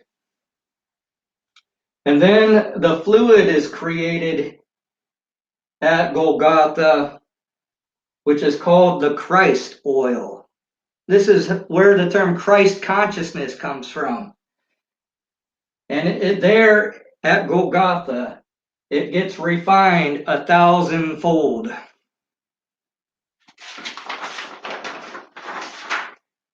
And to raise that Christ oil back up into the cerebellum, one needs to practice a few things. One needs to be aware of their lifestyle. One should be living a pure life, a healthy life, and an awareness of life. One needs to practice certain techniques like prayer and meditation, which could be one and the same. What prayer and meditation does, it raises that vibration within your body, which starts to rise that oil. This is the Kundalini rising in Vedic terms. This is Christ consciousness. And our body is about 60% water. So if you look at water under a microscope, it is a crystalline form. So what that does is when you're meditating and in prayer and living a healthy lifestyle, also abstinence plays a key factor in this. That's why priests and monks of ancient times were abstinent, because they knew this technique and this science behind the body that will vibrate the water within yourself, which will raise that vibration because of the crystals. That's why a lot of people use crystals in their ritual work, because it raises vibration. The main practice of alchemy that I've been delving into the past 15 or so years is strictly using the vegetable kingdom. This is a technique called spagyrics.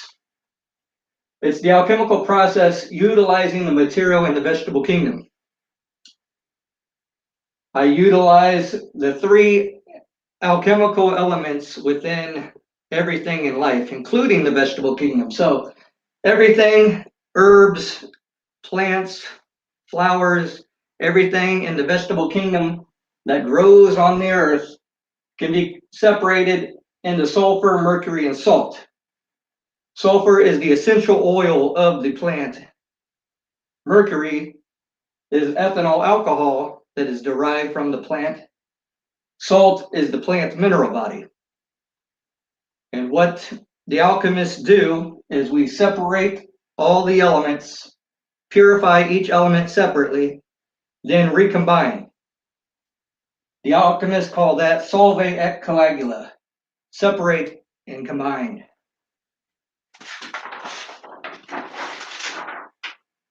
First, we want to separate the elements. So first we obtain the mercury, which is ethanol alcohol. That is, you can get ethanol alcohol by fermenting fruits and plants and vegetables through distillation. You would ferment the alcohol, let the plant sit for a long enough time where alcohol starts to be fermented. Take that alcohol, run it through a distillation train to purify the alcohol. Then you'll get pure ethanol alcohol, which will be clear. What I do is I have an alembic flask, which is an oblong looking flask, which has a big chamber that holds the alcohol or the fermented plant matter. And then it's got the condenser part of the alembic, and then another separate flask that collects the final purified product. So what you would do, you would take the alcohol, put it in the alembic, put it in a sand bath, turn the temperature of the sand bath up enough to where it starts to evaporate the alcohol from the plant itself. Then it turns into a vapor, condenses in the tube, and then starts to materialize again as pure ethanol alcohol.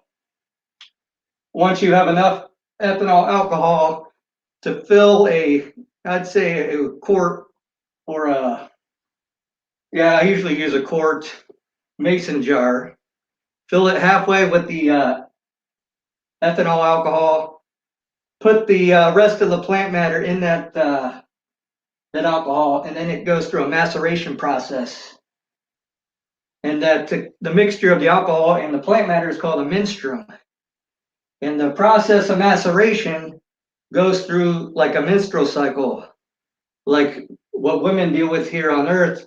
It's the alchemists thought that the moon affected the alcohol, and it would utilize the alcohol mixture with the plant and pull the essence from that plant.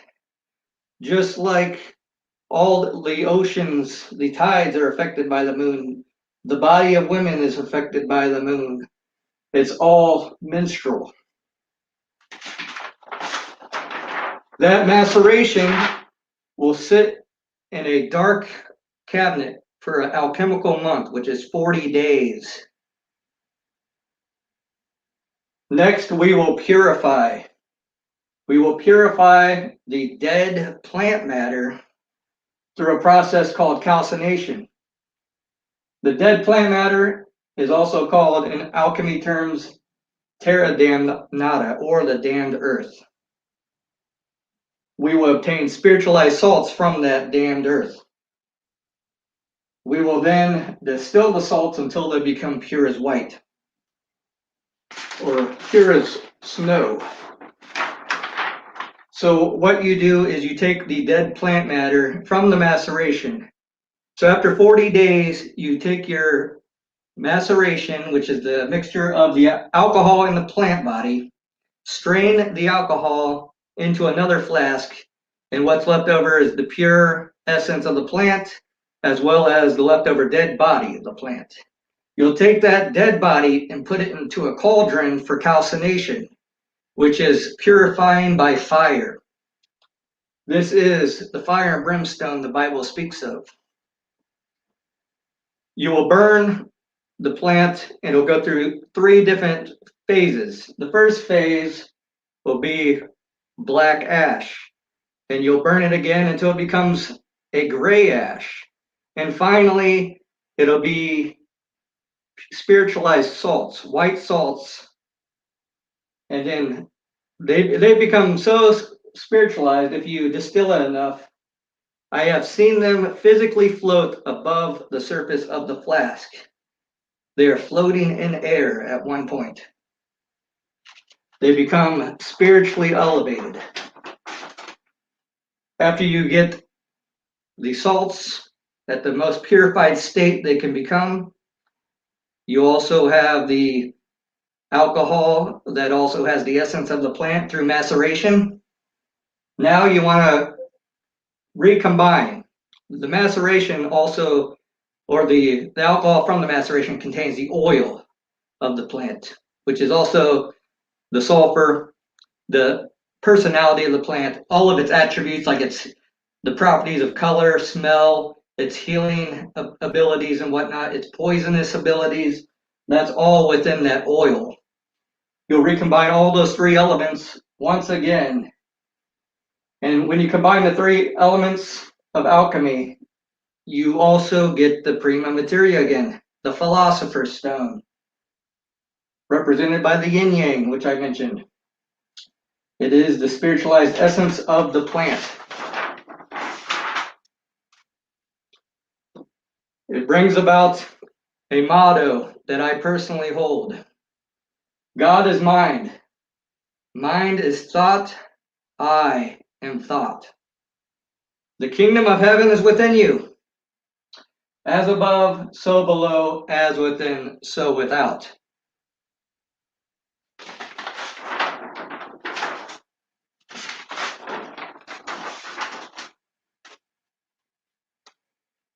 All of this can also be explained through the Kabbalistic tree of life. The ancient Hebrews had this system called the tree of life, which is a perfect representation of manifestation and how something from nothing materialized into this material world. And then we, as a material being, find our way back up to that primary source, that one source, and it gives you a good map on how to follow. It's like if you're lost in the wilderness of reality, this is a good map, a good roadmap to find your way back to who you are. The Kabbalistic tree of life consists of 10 spheres or emanations of God, or different aspects of God, called the Sephiroth. And then above the top sphere is 3 layers of existence. The first layer being Ein, which is nothing. Then Ein Sof, which is light. Then Ein Sof Or is further light. And this is where materialism comes from. It's also described or explained through the process of Sophia in the Gnostic texts. Sophia comes out of the 13th aeon, which is Aeon, and makes her way down to the material realm and going through different experiences in each Sephiroth of the tree of life. And then she finds her way going back up the tree of life, finding herself once again, finding her true self. And the true self is you are God. You are everything. Also, this has to do with the prima materia. In alchemy, the prima materia is represented also as the purified manifestation, which happens in Malkut. In the Kabbalah and the ancient Hebrews, they called that the Shekinah. And the Shekinah, or earth, comes from Yesod, the 9th sphere. Malkut, or earth, is the 10th sphere, or the last sphere, manifestation. That's where manifestation occurs. Yesod is attributed to the moon, or the womb. That is the womb that we come from.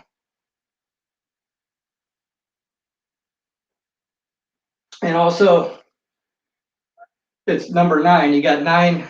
It's a perfect representation because you got 9 months of gestation, or the woman does, So that makes perfect sense why the ancient Hebrews used the number 9 as the womb representing the moon, and that's where our birth originated from. There's a practice within the Tree of Life that different groups that I used to belong in. I used to be a member of the Hermetic Order of the Golden Dawn prior to becoming a Freemason. We practiced a ritual called the middle pillar, where we would bring down the divine light of Ein Sof, or through our bodies, all the way down to number 10. Number 1 represents the crown, or Keter. You bring that down to your solar plexus. Number 6 of the Kabbalah, or the Tree of Life, also represents Christ. And then that is where that germ from that is created from those 2 oils of the brain come down. So this is also represents, if you know the inner workings of the mind and then the body in pure physical biology, if you lay that information upon the Tree of Life, this also is a good diagram to use for creating a philosopher's stone within your body.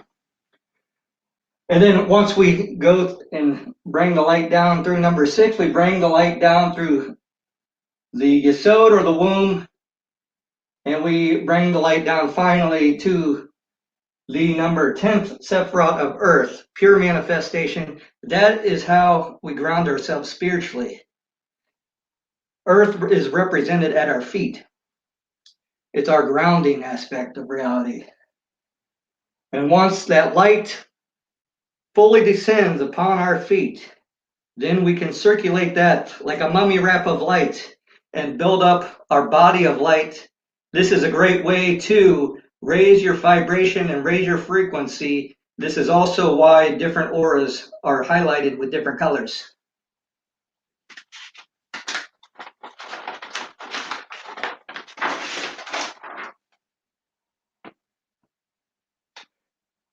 In Hebrew, the word mom is represented with the letters Aleph and Mem. Mem in Hebrew means water. Aleph in Hebrew means the beginning. In the Bible, it mentions in Genesis that God created the earth out of water. From the face of the deep, everything is created from. And the last tarot of the major arcana is the universe card, featuring a woman orchestrating the 4 elements of earth. This woman of the universe card is the Holy Shekinah, the prima materia. The prima materia in alchemy is the creative force. It is a feminine aspect of reality, which is, I think, it makes perfect sense that God would be represented as a woman, the creative force of everything. The universe card is also represented by the Hebrew Tav, which is the last letter of the Hebrew alphabet, meaning the truth. So the universe card, being the Holy Shekinah, being the Mother Earth, we all call Earth a mother, that is the truth.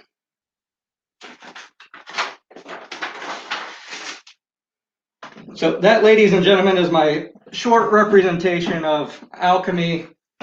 And I, being a Freemason, especially a Knight Templar Mason, understand that this is just the process of alchemy. I mean, the Knight Templar originated in the time of King Solomon, protecting they were the Crusader Knights, supposedly, in the mythology, protecting the Christians on their pilgrimage to Jerusalem. But in reality, they would mingle with the Sufis. Through the Sufis, they learned the practice of alchemy. The Sufis kept the alchemical tradition alive from Asia in the trade.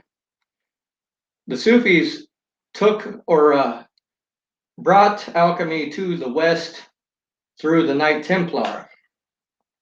That's why the King Philip the Fair accused Jacques de Molay, who was the chief of the Templars, or the Grand Master of the Templars, of blasphemy, because the King Philip the Fair of France said that they were worshiping Baphomet. Baphomet is just an alchemical symbol representing the balances of the elements. It's a goat head representing the prima materia because of the earth, which represents Capricorn. Then you got him posing, or it's not even a him because it represents both sexes. He's got an arm going up and an arm going down, representing the Hermetic philosophy as above, so below. And on his arm says solve et coagula, which means separate and recombine, which I just explained what that means. He also has both men and women genitalia, representing the prima materia, or the yin yang of both sexes coming together as one, which represents the prima materia, or the alchemical philosopher stuff. So that right there proves to me that the Templars knew about alchemy. They were practicing alchemy. They learned it from the Sufis over there in the Middle East, brought it to Western civilization. That's where a lot of these doctors, original doctors in America, even the Amish people nowadays, they just practice natural medicines. There's a place close to where I live in Indiana called Shipshawana. They got a place called the Nutritional Center right there in the middle of a cornfield, where you can go in there, get natural herbs and medicines. And then you can also pay $5 and get a blood sample, and they can give you a recommendation on what your body needs. These are practicing alchemists. The church, after killing off the Templars, said that this was all blasphemy because they wanted full control of the world. This is one reason I think that the Catholics are against Freemasonry. We offer a system of alchemy if one understands the true symbology and formulas within the initiations. One would understand how to create the Philosopher's Stone, especially within yourself. You can heal yourself. You can gain spiritual powers like strong intuition and telepathy. Sorry, and the most important thing of all, you can realize who you are. So the church decided that they wanted to control the world, so they started calling all of the natural healers witches and burning them at the stake, especially in Salem, Massachusetts, here in America. And also happening to this day, natural healers, there's doctors that have created cures for cancer. They are not legally allowed to practice those cures in America. Some can, but the FDA says, or the United Healthcare System says, that you have to go through the radiation before you can practice any of these natural cures. Radiation will kill you. There's been cases where people have died without cancer, with having cancer previously, and then they just died from the radiation with no cancer in their body. I've heard a story recently where an Amish guy made a natural balm, like a cream that you could rub all over yourself if you got any skin illnesses or ailments, and he labeled it that it cures cancer. Well, he's Amish, so he didn't have TV or the news or any kind of internet to find out that it's against the law in America that you cannot label anything to cure cancer. That would be illegal. He didn't know that because he's Amish. So he sold this at a farmer's market. Somebody turned him in. Some complete asshole turned him in. And then the next day or a few days later, the feds showed up at his farm, arrested him, and now he's in prison for like 60 some years. They said that he was considered a drug dealer too because he was selling it in bulk at a farmer's market. So this shows you how much control this world has and how much it does not want us to be healthy Because if we understand ourselves, we have a healthy body, a healthy mind, as above, so below, then we could live beyond what they want. It seems like right now we are going through a crisis where they're trying to eliminate most of the population with this virus happening. I mean, if you have a great immune system, if you understand your body and you live a natural, healthy life, you would not need to worry about this virus. You would be healthy Rodney, enough, and your mind would be. I apologize for cutting in. We're staying away from that talk with that stuff. Oh, okay.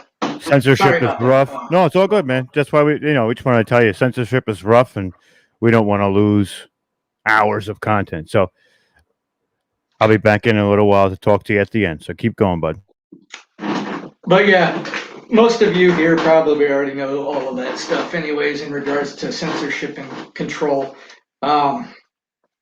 One thing I wanted to do toward the end of this conversation was to kind of dispel a little bit of the misinformation around Freemasonry, because a lot of people have a bad idea of Freemasonry. With the access to the internet, we have access to any kind of information, be it true information or false information, and it's hard to tell which one is the true or false information. And that leads to a lot of bad thinking and miscommunication, misunderstanding. Well, there's a lot of people out there that think being a Freemason means that you run the world, that you're part of the Illuminati. Well, the Illuminati and Freemasonry is two separate entities, and the Illuminati mainly just represented illumination within oneself, being enlightened. Excuse me. And some of that philosophy also is within Freemasonry. I mean, you become enlightened through the process of initiation, which the process of initiation within Freemasonry is the same kind of initiation that all the ancient cultures practiced throughout time immemorial, even to this day. Even the Aboriginal tribes in Australia, they had a system of initiation, and all that represents is bringing a man to manhood, or going through a rebirth. I call life itself the death and resurrection show, because everything we do involves some sort of death and resurrection. And what these initiations do is it brings you through a process of death and resurrection. You first have to die in order to find out that you are immortal.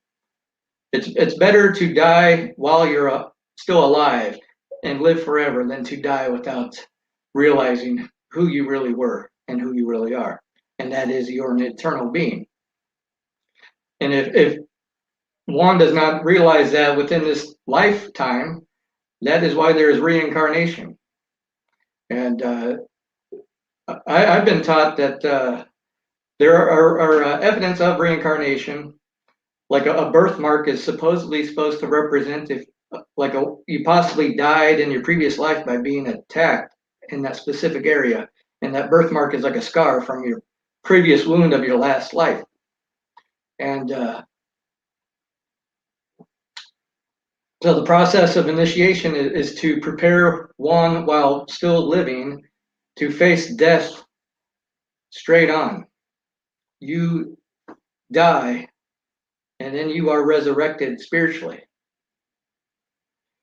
In Freemasonry, we do that in regards to the philosophy of King Solomon and the architect of King Solomon's temple, Hiram Abiff.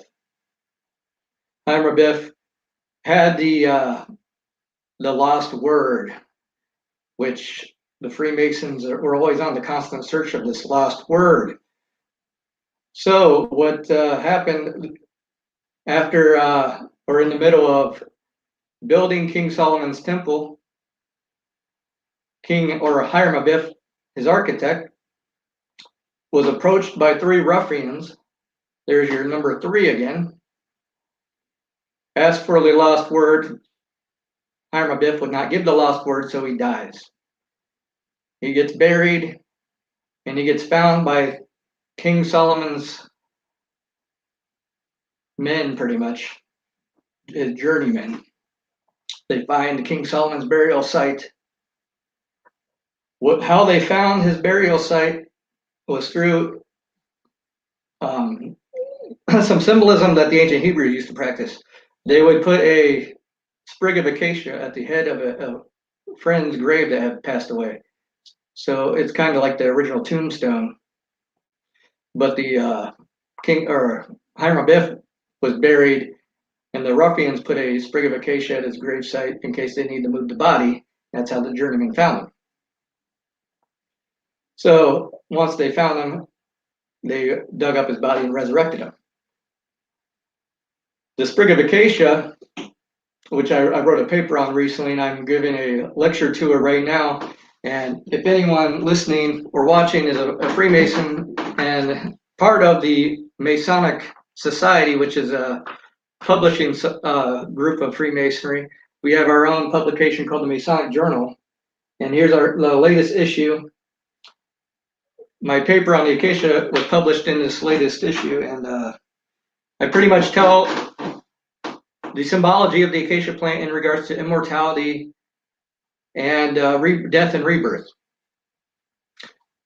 If one looks at the chemical analysis of the acacia plant, you can derive the alkaloid DMT. DMT was used in a lot of, if not most, of the ancient initiatory practices throughout the world, and even up to today, utilizing the symbolism even in Freemasonry. It was practiced more or used more in a physical sense, where certain teas were made using DMT taken by the neophyte, and he would have these hallucinations that would help him bring about these death sequences and help understand death itself through this whole initiatic process. Even the ancient Hebrews used to have this brew of DMT, and which makes sense because the acacia plant grows there in the arid, dry lands of the Middle East. And a lot of those desert people back in the day utilized that DMT for their initiation practice.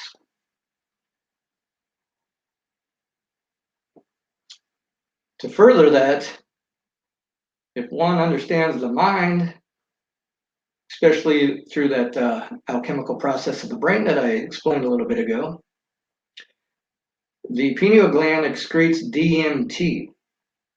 It's a natural substance that is created in your brain, and most of us know that through the dream state. That's why we get the vivid visions and hallucinations of the dream world. That is our firsthand viewpoint of DMT and experience. Most people don't realize, though, that DMT is created in your brain upon birth, as well as up to 2 minutes upon dying. So with that in mind, DMT, or the dream state, I think, is the vehicle to the other side, to the other realm. And through these initiatory processes, one begins to understand that if you dig deep into the symbology of these different techniques, you realize who you really are. You realize what your body's capable of. You start to understand a little bit beyond the veil. The veil starts to be lifted very subtly, little bit by little bit. And you start to realize that this is a constant death and resurrection cycle that we go through, the world goes through, the universe goes through, until the very last moment, where we all realize that we are one and there's no more need to be reborn. We got a question here from the audience, Rodney. Go right ahead. It says, Rodney, is Jesus' resurrection a metaphor or reincarnation? 100%. Jesus' birth represents the whole death and resurrection show. Jesus, the symbology of Jesus shows in a physical way how our bodies are the lab, because I just described that. Like each character of the Bible, including Jesus, represents something within our body. And if we understand that whole process symbolically, even through the death story and resurrection story of Christ, we can understand what we're capable of. But it's also a physical sense. I mean, when our bodies do physically die, we will be born again if we need to be, and it's just a constant cycle. I mean, it happens in every mythology. I mean, the Assyrian myths are the same way. I mean, the ancient Assyrian cults in Egypt would get the body of Osiris and put it back together through an initiatory process. And they would also utilize DMT because of the acacia tree right there. And same with Jesus.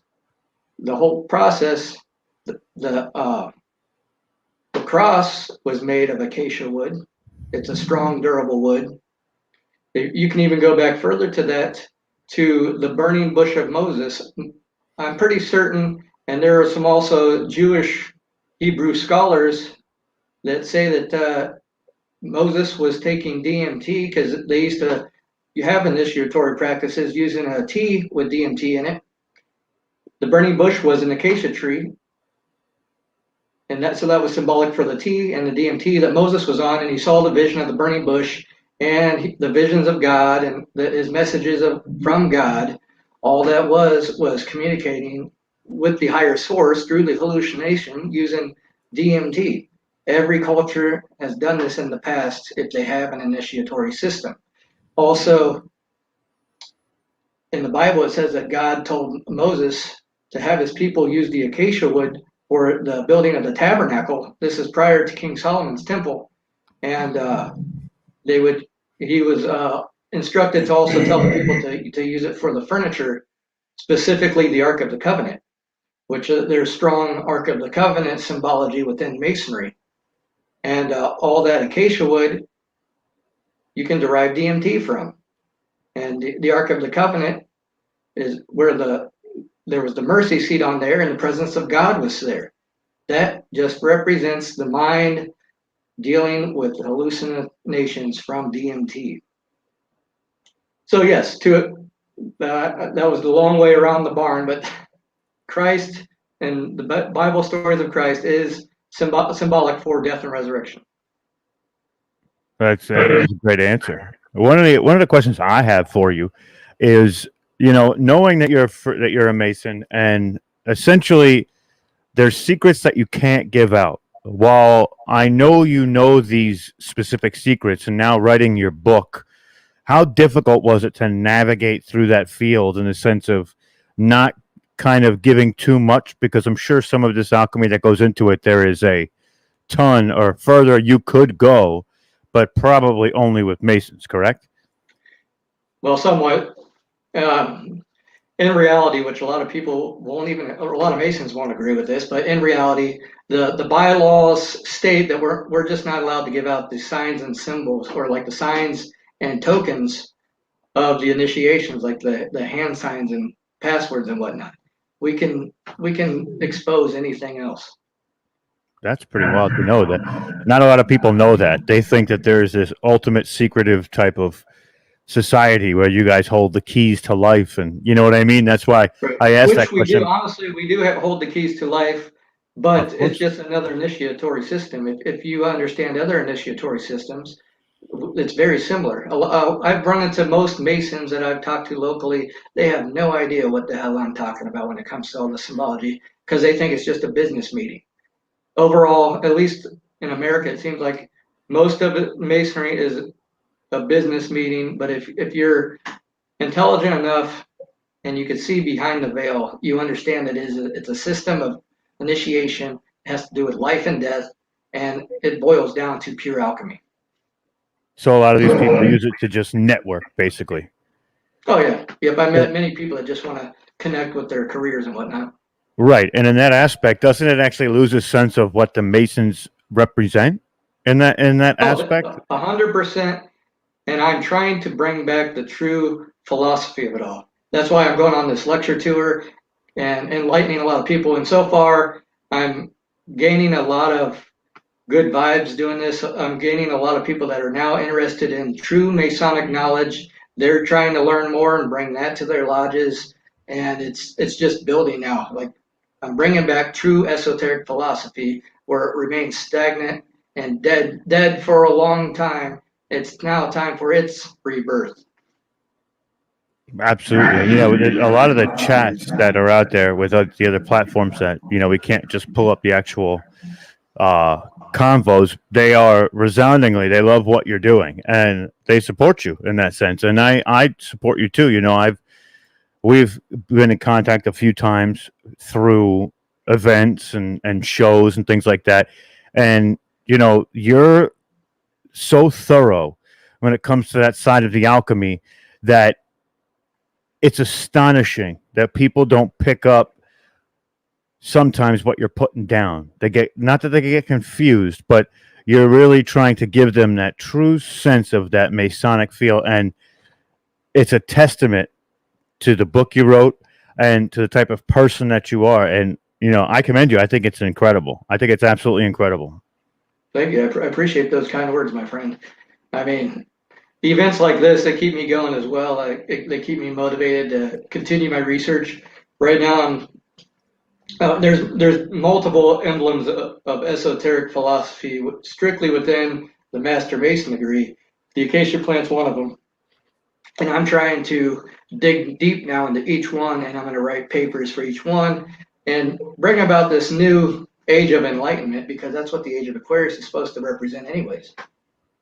Absolutely. Now, let me ask you this: since you are a Mason, do you feel that you, while researching, do you have extra resources or different resources that may be something that a regular researcher wouldn't be able to get, or something, you know, something along those lines?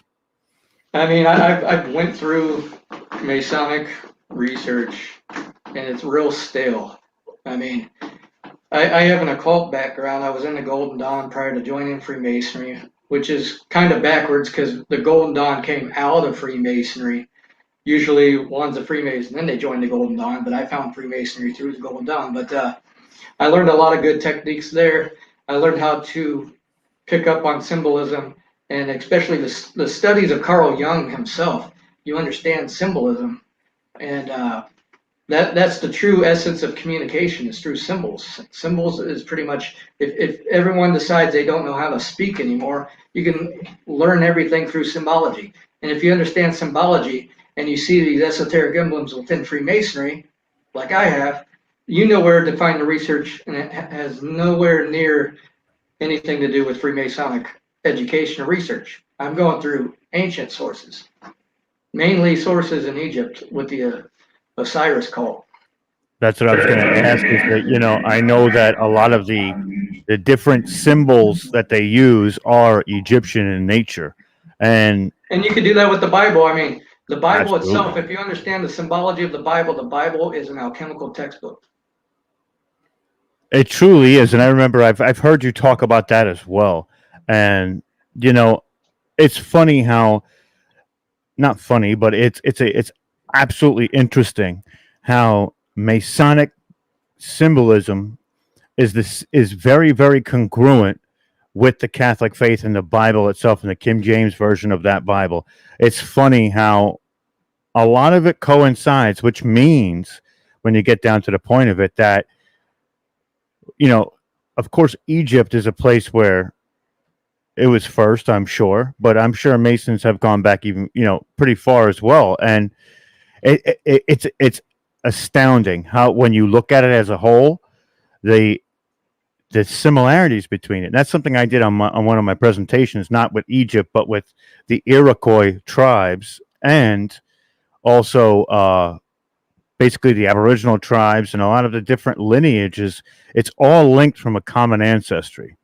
Oh, definitely. I've found out through research that the Aboriginal tribes might have been the first tribe that had these initiatory processes.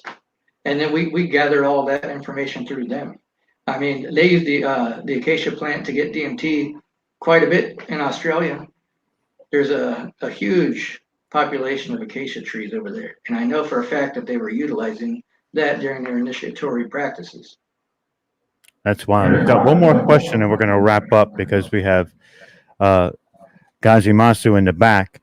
And it's from the Paul Wallace channel. And it says, why did all of those children or all those people and kids die after seeing the ark or maybe touching it?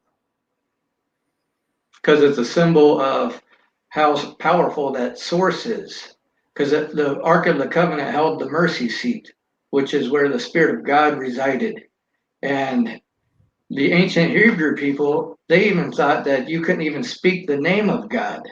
I mean, I could, if I dig into that a little bit more, that would be getting into too much of the letting out the secrets. But there is something to the power of God where you can't be around it. You can't say the name because I'll give you a little hint.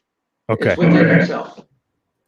Say it one more time. It's within you. That's why everything is about you becoming God. And you're already God. You just have to realize it. You have to die, though. You have to die, mainly kill off your current philosophy and your current belief system and believe true nature and true reality, which is you are God. Everything is God. God is mind. Mind is thought. I am thought. That's epic. I made you say it again because I wanted people to really hear it, really hear it. And God is mind. I am thought. Or God is mind. Mind is thought. I am thought. Excellent. Excellent. All right, Rodney, I'm going to give you like 2 minutes to just close up and say whatever you would like to say to the audience before we let you go. I would just say eliminate the TV, eliminate the distraction, find out who you are through getting into different practices of meditation, start praying, start healing. Once you heal yourself, you heal the world. And that is how I will end it. So mote it be. Amazing. Amazing. And, we just did that panel, and who could have thought it would have gotten better? And it sure did, Rodney. You killed it. You tore the house down, my friend. As always. Thank as you, brother. always. Appreciate Guys, it. Rodney McGillvary, he has his book out there. Rodney, what's your book called again? It's called Seeking the Gold Within, an alchemical explanation of self. And you can get that at bookpatch.com/Rodney McGillvary. You can Excellent. you can find me at academia.edu/Rodney McGillvary. I got a paper on the Pistis Sophia of the Gnostics, as well as a couple papers on alchemy there. We're going to be putting it into the comments in just a few seconds after we finish up. And guys, definitely look into this book. Look into what he's talking about. The symbolism is there. Alchemy is life. Life is alchemy. It is what it is. The brain and the body, religion, and it all is connected. And that's ultimately what Rodney has shown us throughout this entire presentation. Everything is connected together. So with that, Rodney, we're going to bring in the next speaker. And, bro, thank you so much. It's an honor and a privilege to see you again, my friend. And it was absolutely amazing. Likewise, and thanks for having me. It's been a pleasure. Thank you very much, Rodney. Really appreciate it, brother. Appreciate your knowledge and the time that you've given us. And hopefully Omar. I can join you one of these days for that glass of scotch, because I was looking at what you were presenting. I was like, man, I want that glass of scotch. Somebody asked, too, they're like, is it good scotch? I was like, of course it's good scotch. You think he's just drinking it in a glass? If it was bad scotch, you'd be drinking it out of a bottle. Come on. Glenlivet 15, my favorite. There we go. Right on. You heard it here first, guys. I'm not sure he gives that secret out. That's one of those secrets that doesn't leave the house much, right, Rodney? If I have too much, you got that right.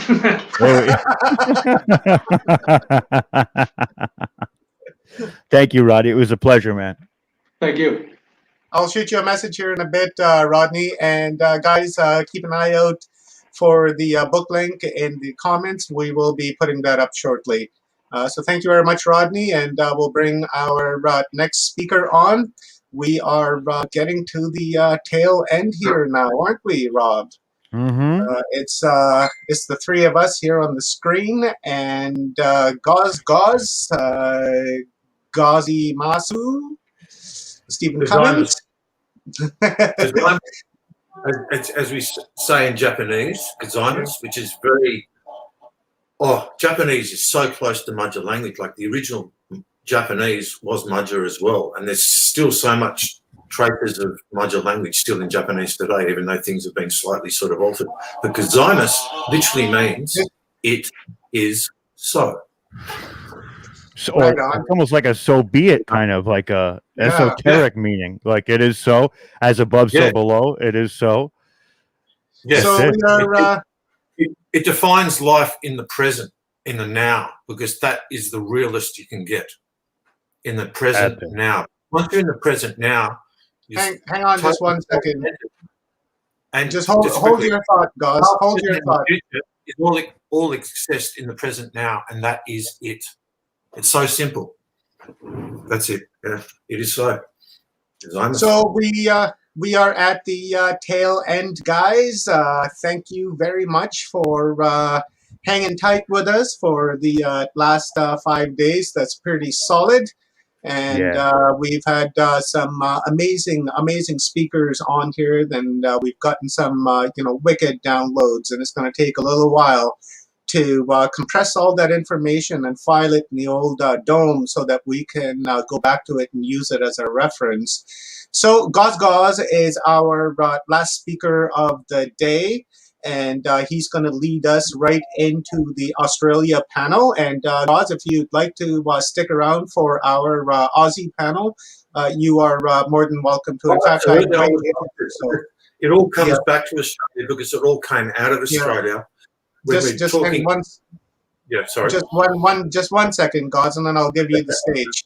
I know you're excited, brother. So just give me 1 second. So at 6 o'clock, we have our Australia panel happening, and that's going to be Paul Anthony Wallace, Stephen and Evan Strong, Salrita Antaria, Leah Capitelli. Hopefully we got Jerome Calabar joining us. And of course, we're going to have Gaz there at the panel as well. So Gaz was on a couple of days ago, and the information that he was giving us, we found that an hour just wasn't long enough because he really scratched the surface in just that 1 hour. So we thought that we'd bring him back today and do a final download with him and then off to the panel. And now he's going to give us the really the goods on what he was talking about on Monday. Maybe he'll just do a quick catch up on what he said. Why did I say Monday? On Thursday he'll or Friday. It felt like the beginning of the week. It did. Yeah, it wasn't though. You guys have been going hard. It's great. Yeah, it was one of those days, and then we'll close off with Rodney. With Gaz. So what he's going to talk about today is the original language, the Magyar language, that was spoken in the super civilizations that have come and gone.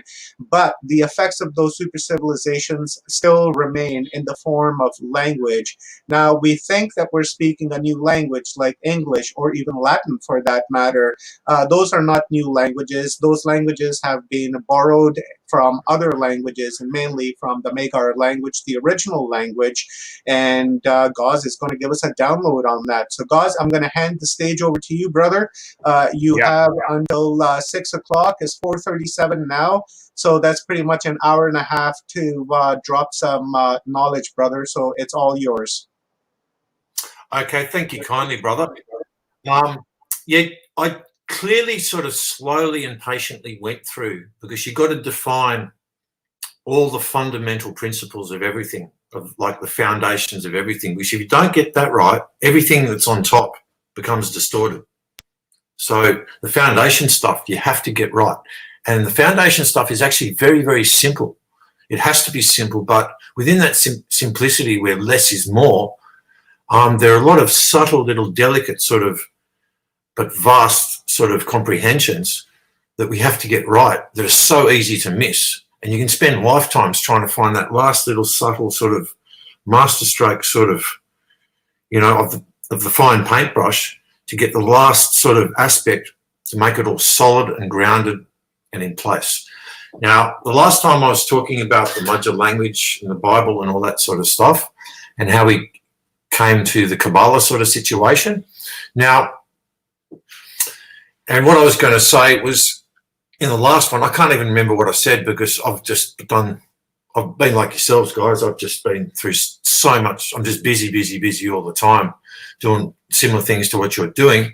And I can't even remember a word of what I said, but it's all there on recording because I generally speak spontaneously in the moment all the time because that's how I live, and that's the original way. It's not thinking. It's not from the heart. It's from the soul. And that soul language, birthright language, got taken away from us when the tongues got confused, okay? Because what that did, it sort of disconnected us from our soul. And when we're disconnected from our soul, well, that's it, we're rudderless. We don't have that soul anchor or earth grounding, okay? Same thing. To basically ground all the other sort of creation mechanics, sequence sort of orders that happen after that, okay? Because if you've got a bit of technology and it's not properly earth grounded, well, it's just going to end up a dysfunctional, noisy piece of crap eventually. So, like anything, it has to be grounded, okay? That's where less is more. It's like with the 9, you know, all the sort of Fibonacci Kabbalah or Fibonacci sort of mechanics, the mathematics in the matrix, it all adds up to the number 9, okay? The Tesla thing, 369, hold it. There's one little thing that they don't tell you with the Tesla free energy stuff that turns it from a dirty use of free energy into a clean, grounded, soul-anchored, clean, whole, free energy, okay? There's a difference between dirty use of clean energy and a clean use, okay? And the big difference is if you've got a 9, okay, what's a 9? Okay, we see the 9 keys used and stuff like that in Sumerian times with all the sound and stuff like that. But however, that 9 keys still had to be grounded. Otherwise, it's all Kabbalah sort of perversion and distortion, okay? So in order to make the 9 whole again, the 9 is the Phoenician symbol, I should say the distorted, it's not the original sort of Scythian Mudja sort of symbol. It was when basically the tribe of Dan got taken over and made all Jewish, okay, with the usual sort of pattern of the Satanists using the Jewish people as a veil and a front to hide all their activity behind. So the Jewish people get used just like everyone else except for the top ones that are associated with the Satanists, okay? So in order to basically ground that 9, okay, that 9 is actually a head symbol, okay? That's what it is. So when you look at a human, let's just take the analogy, take it back to the human body, which is the template, okay, of the omniverse itself. Once you know the human body, you know the whole universe, omniverse, sorry. It's that simple. So hence why you got to know yourself first and how your circuitry works. And then once you realize that, well, then you have to consciously, you know, turn your soul on again and connect it energetically to the greater sort of omniversal macrocosm of this sort of omniversal microcosm. It works like that. That's how life truly works. That's how you've got to approach it. And it's actually much simpler. And it's really easy to explain this to lay people, but academics, it's like they're sort of intellectually colonized with all this sort of complicated sort of language and stuff, matrix Kabbalah sort of language that literally keeps them going around in circles, you know, in a 2-stroke lawnmower, sort of noisy sort of feedback sort of engine of thinking that doesn't allow enough sort of headroom to sort of feel the whole head with the whole body. So with that head, what's the point of having a head disconnected from its source? You need to ground it to the power source. So in the human body, how we basically ground the human head is by connecting it to our power source, and that's in our soul, in the gut. Now, the gut is the real brain, okay? This is a tyrant that gets in the way. This is dodgy, genetically altered sort of tech that's not as good as previous sort of bodies that we've had in the past, before Homo sapiens and stuff. And the first Homo sapien bodies, we actually had a much better head sort of thing going on before the second Homo sapiens came along after the flood. No one talks about this, okay? It went from 10 tribes to 13 tribes. You had the Levites, the Hebrews, and the Khazars. And they're all the sort of Draco-human hybrid tribes that they used to wash out all the first Homo sapien sides to basically blend them out into either pale or black. So they're all different colours, okay?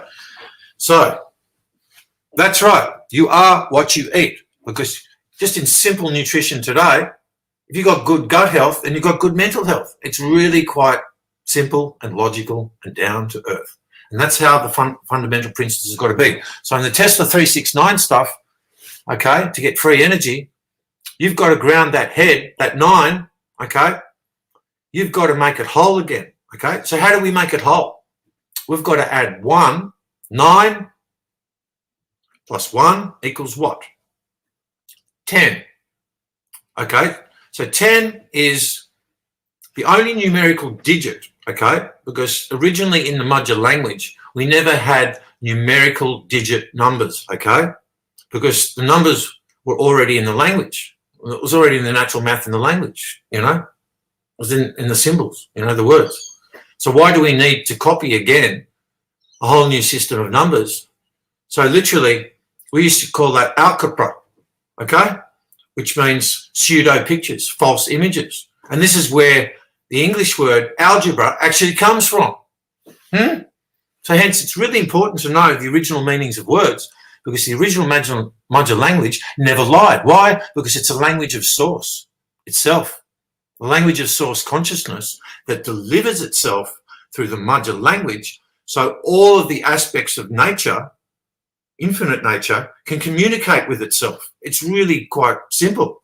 So before we can have sort of sound and light and all the rest of it, we have to have a language communication so everything can all interconnect itself, like the circuitry, you know, the magnetic and electric energy can all sort of flow correctly, because that magnetic and electrical energy is the love of all creation. That's what the love is. That's the love that runs through it all. So you want to take it all back to a simple root. Yeah, indeed, there is only love. So that's how we get a clean use of free energy. We have to ground it, okay? We're back to the 10. Okay, let's look at symbolically the 10, why that is the only numerical digit number that you can actually work with, okay, to actually get how creation truly is, okay? There's always an equal sort of feminine amount, like you've got 5 fingers on your left hand, okay?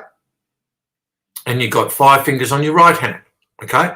Now how that correlates, on your left hand, that's the feminine side, because the right side of your brain, that's your intuitive feminine side, controls the left side of your body. And vice versa, the left brain, which is the logical sort of, you know, the male sort of side that takes that abstract and brings it back down to logic, okay, as Dr. Phil Valentine correctly allays himself, okay, that's the right-hand side of the body. Now look at it simply. Look at your 2 hands. If you're looking at 9, how's that going to work? 4.5 fingers each hand? No, I don't think so. It's not existent, is it? Okay, so 5 female. That's my left hand at the moment, by the way. Okay, 5 male. Always equal in nature. So the female being the 0, the male being the 1. There's your 10. However, we've got to go one more step after that, okay? Because if we use 1 and 0, 1, 0, in separation, in what we call binary form, like is in computer code, okay, well, they become inorganic. They've always got to be symbiotic together. You can't have them working in separation. It's like, hence why writing computer code and stuff like that is just a constant fucking headache. You know, we could make computer code so much better if we used a center symbol that combined the both. So we get the 0 and the 1, because I'm male, I always put the feminine first. Chivalry does exist. It's always been existent, okay? And then we get that. Okay, how do we basically make the 0 and the 1 in the most basic sense to be combined together? Because when you're centered in the soul, in every sort of woman and man, when you're centered in the soul, right down here, like you see in my mohawk, okay, that's the center line, okay? Right down from your crown, right down through your chakras, down your whole body, down to your feet, okay? Because you've got 3 extra chakras. we used to have tails as first Homo sapiens, okay? And that tail used to go to the ground to literally ground us, just like animals. It's like, look at all the animals still got tails. Where's ours? Okay, I'll go into that in a minute because that's another sort of story that takes a bit of explanation. And then we've got two other chakras down there as well. Well, they're always talking about the Achilles heels. They're giving us a big hint there, you know. In the old sort of Greek distorted legends, there's some truth in all that stuff if you look at it correctly. That why is it when you cut the Achilles heels, that's it, you're gone? Well, basically speaking, yet again, everything's been satanically inverted, okay?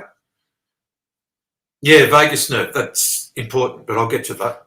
Now, the thing is that the head has got to have a little bit more respect for the rest of the body because that head wants to be a tyrant. We're programmed in the reptoid image, you know, to be of the same low-rank consciousness as, you know, the rubbish.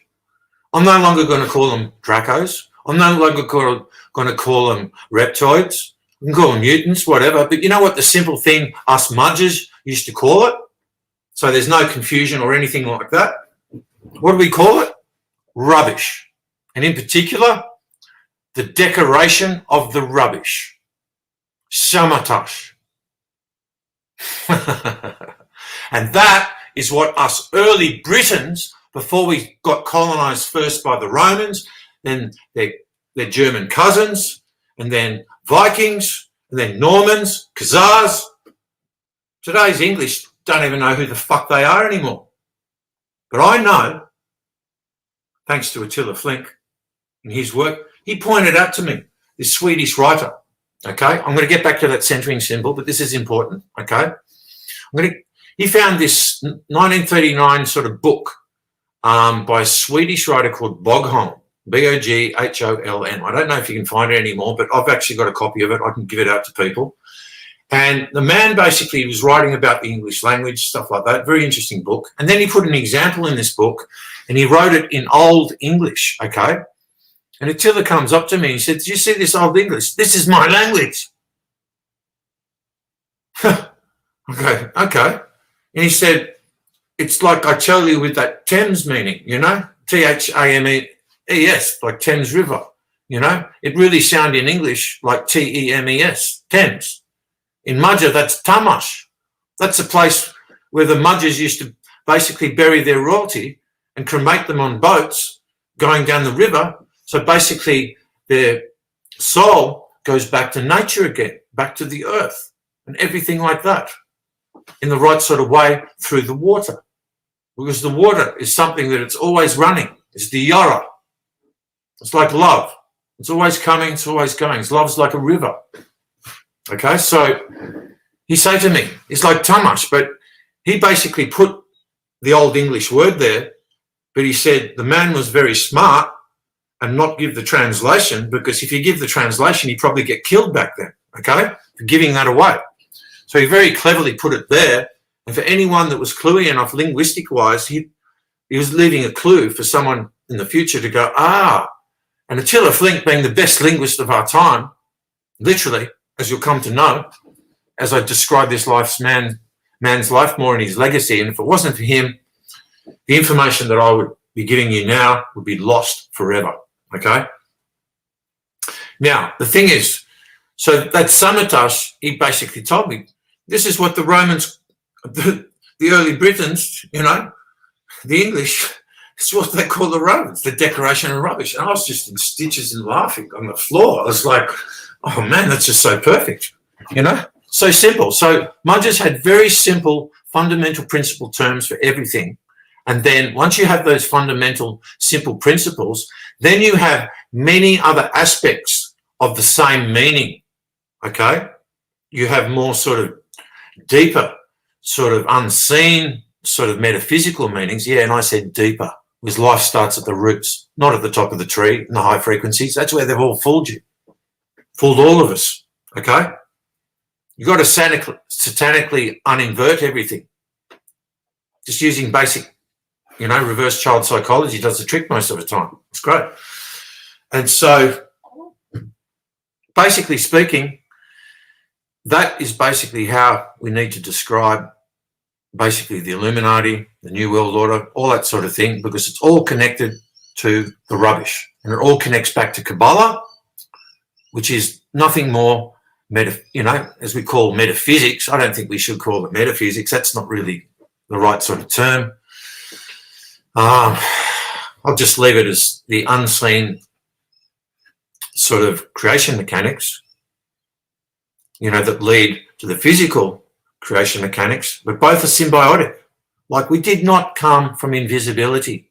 And this fucking stupid story about, we got so addicted to our creations that we fell into this low density and became physical and blah, blah, blah. Fuck off! That's a whole heap of new cage shit. Yeah, big fucking square cover cage around your fucking soul. Get over it. And I mean that with all true, loving, fatherly, elderly sort of knowledge. Because the best thing that you can do, the highest, or I should say deepest, all of the above, omni form of love you can give to anyone, as you give to yourself first, so your inner child is not like screaming in trauma, okay? So your inner child is always looked after and healed, so hence you can grow up and still have the creativity of a child and still be an ethical adult. And that's the problem with the whole human race. They've kept us all as children that way. The only way you're going to ground yourself and grow up and keep the inner child inside is to heal it by giving it the gift of true knowledge so it can discern what is the truth.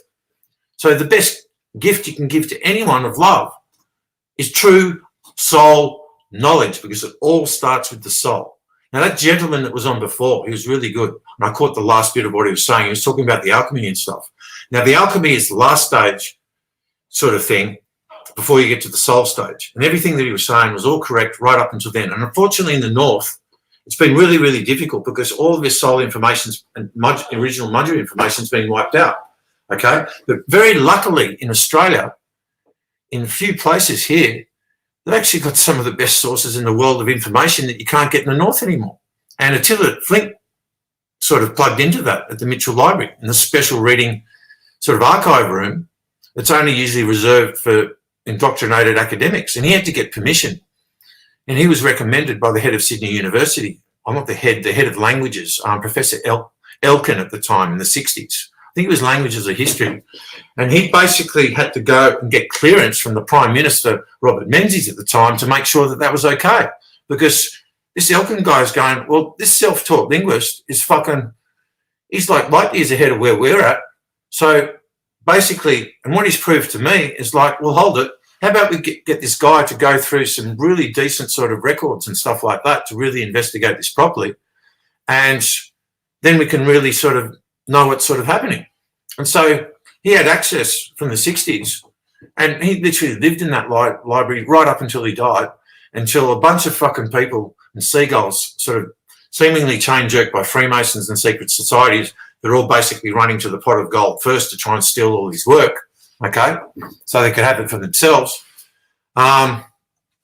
He got put into a nursing home, and I was away overseas at the time.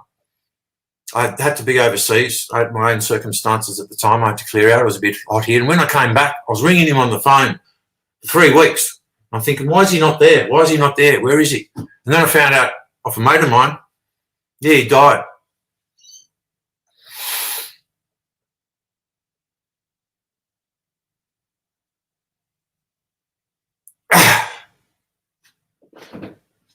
Okay. And what had happened, I won't go into any names, but someone put him into a nursing home. Now, I knew what kept him alive was his ability to go to that library every day, because right up until he basically went up into that nursing home, he was finding new stuff all the time, more proof everywhere. Like, this man just went through everything. He just read everything. It was incredible. So he basically, as soon as he was put in the nursing home and he couldn't get access to the library, that's it. Within a month, he was dead. He just went, they probably put him on psych drugs and this, that, and the other, and disconnected him. And he's having a hard enough time as it is. He had a pacemaker, the whole everything. Yeah, and this man was so tough and he kept so alive, and his love of this language is what kept him alive. So that's a tragedy what happened there, but all this information is coming out now, okay? And we've got a whole heap of proof. He had 50 years of accumulated proof in his attic. And all those bloody seagulls, you know, Masons and secret societies, they've all been swarming around so they can get it all for themselves.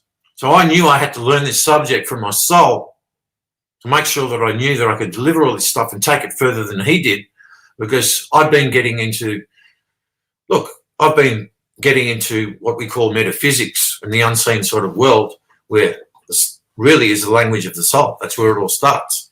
And it's called metaphysics and stuff like that. And I've been studying all the right systems of shamanism and stuff like that for 20 years before I met Attila Flink. And then when he gave me the missing link of the Mudger stuff, I went, this is it. I knew it straight away. And so Attila used to think I was too crazy at times. He said, you should just write a simple book on the geography and the language and be done with it. He said, you try to work out everything. You're crazy, man. You know? He said, no one can work out everything. I said, Attila, it's all in there, man. It's just, you know, people are, this birthright information, knowledge of the soul from the Magi, okay, who used to educate everybody in all the tribes and stuff like that to know how to read the soul, because in the ancient times, if you couldn't read the soul, you couldn't plug into nature, full stop. That's our connection to nature, to ourselves, the source consciousness, and the whole of nature. Take that away, and anyone can take us over and make us look like idiots. And that's what they've done for centuries. And when we get the soul information back and become sovereign and emancipated and free within our souls, that's it. The decoration of the rubbish is over. They know it. Because they've been literally alchemically pulling the rug from underneath us. No, alchemy is not in the higher things, it's underneath. It's from the finer sort of essences, like the isotopes and the this and the that, you know, in science, if that's the right sort of terms to be calling those things, because it gets even more micro than isotopes and stuff like that. But they don't give you all that fucking information. They say, it's not important, it's just a little bit of that. Well, that little bit of that has the subtlest, finest, vast affectations on all life. And the only way you can pull the rug under them from the alchemical level is to go to the soul level. It's like anything. If you want to sort out a problem in life, you know, if you try to sort it out on the same realm or level, okay, I like to use realm because level indicates cut, like Kabbalah and separation. So fuck that off. And same with dimension. Realms is a better thing because life is all interconnected. There's no separation.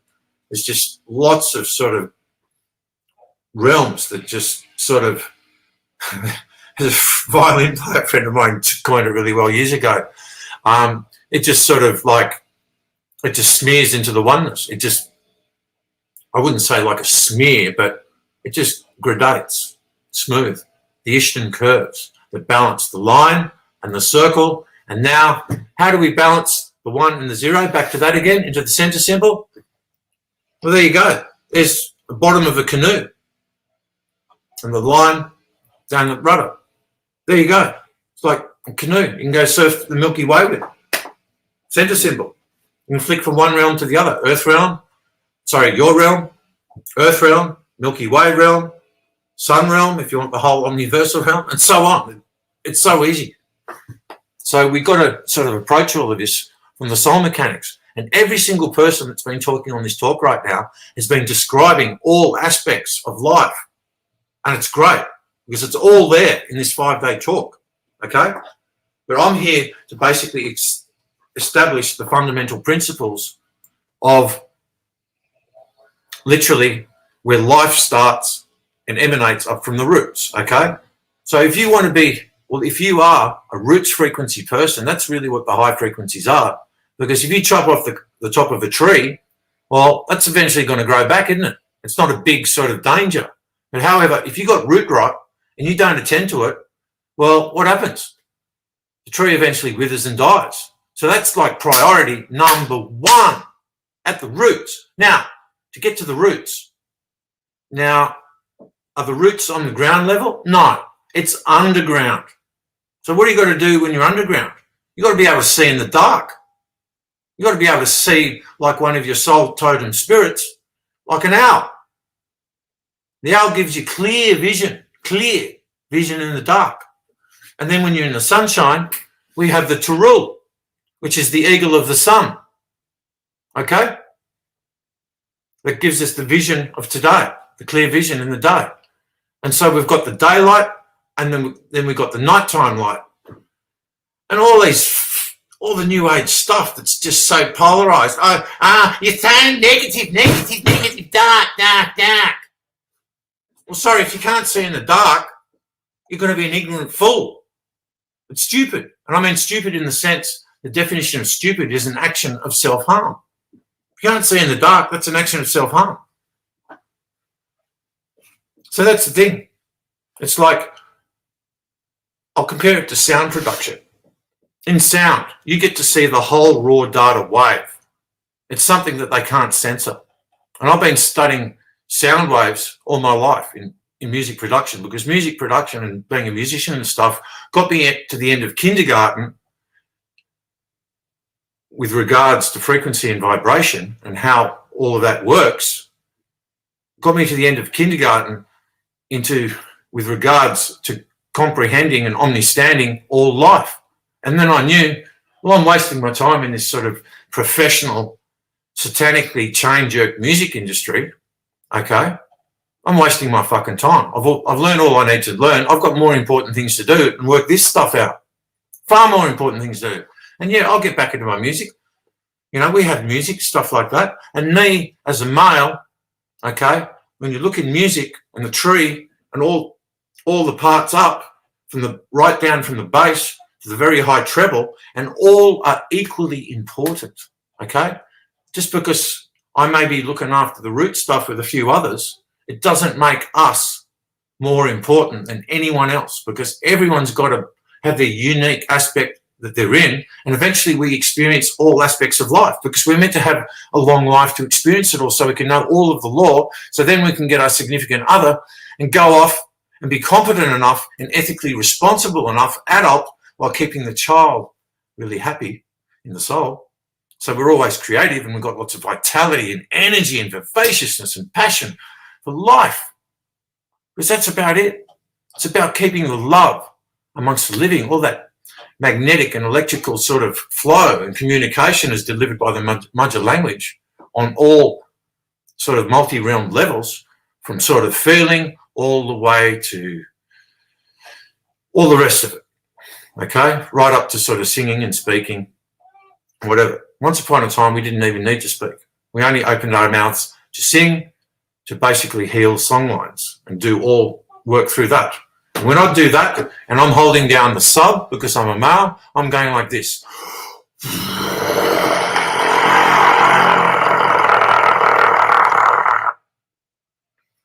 Simple as that.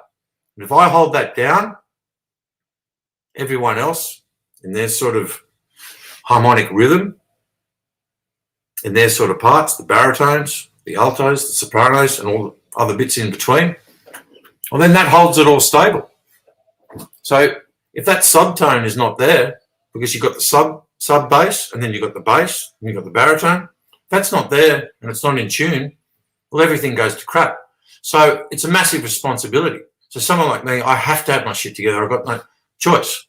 You know, it's a big responsibility. However, that gives me like a rank in the sense of seniority as a facilitator when I've got my shit together. And the only way you got your shit together is if your consciousness is there. The consciousness decides, like Ishtan decides in the sense of how this all works. In order to function and work this properly, you have to know the language of the soul and all life in order to do that. Okay, so everyone's got to do it. No exceptions, no ifs or buts, because once we all know the original law of the LORE, because the LAW is just one aspect of the LORE, well then we know how to be competent in life.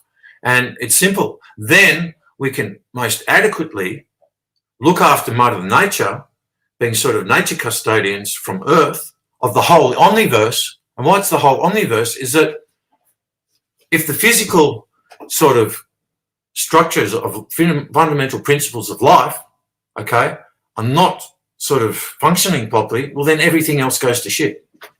It's as simple as that. So life has always been. It never started just in invisible stuff. It's always been whole, physical, I should say, unseen and seen reality. Okay? And what these sort of decoration of the rubbish lot do is here we are in what's called 3D Earth, but we're all missing all the other sort of omni-realm information in order to competently run things in 3D with the full knowledge of everything so that all life can function perfectly as it was, and it will be because it is so. Because we're already healed in the future, and all you have to do is be present enough in this very moment of now to literally be present enough to literally transcend the past, the present, and the future. You're all of it. And the way to do it, I've been looking for the simplest way to direct people towards centering so it's not just one big sort of thinking sort of head fuck, okay? And all you have to do is literally breathe from your stomach and listen to it. Don't even think. That is the key. Hey, guys. Yep. Hey, guys. I was wondering if you can actually lead us through a quick centering so that we can center ourselves and really align with everything that we've learned today and what we're about to learn.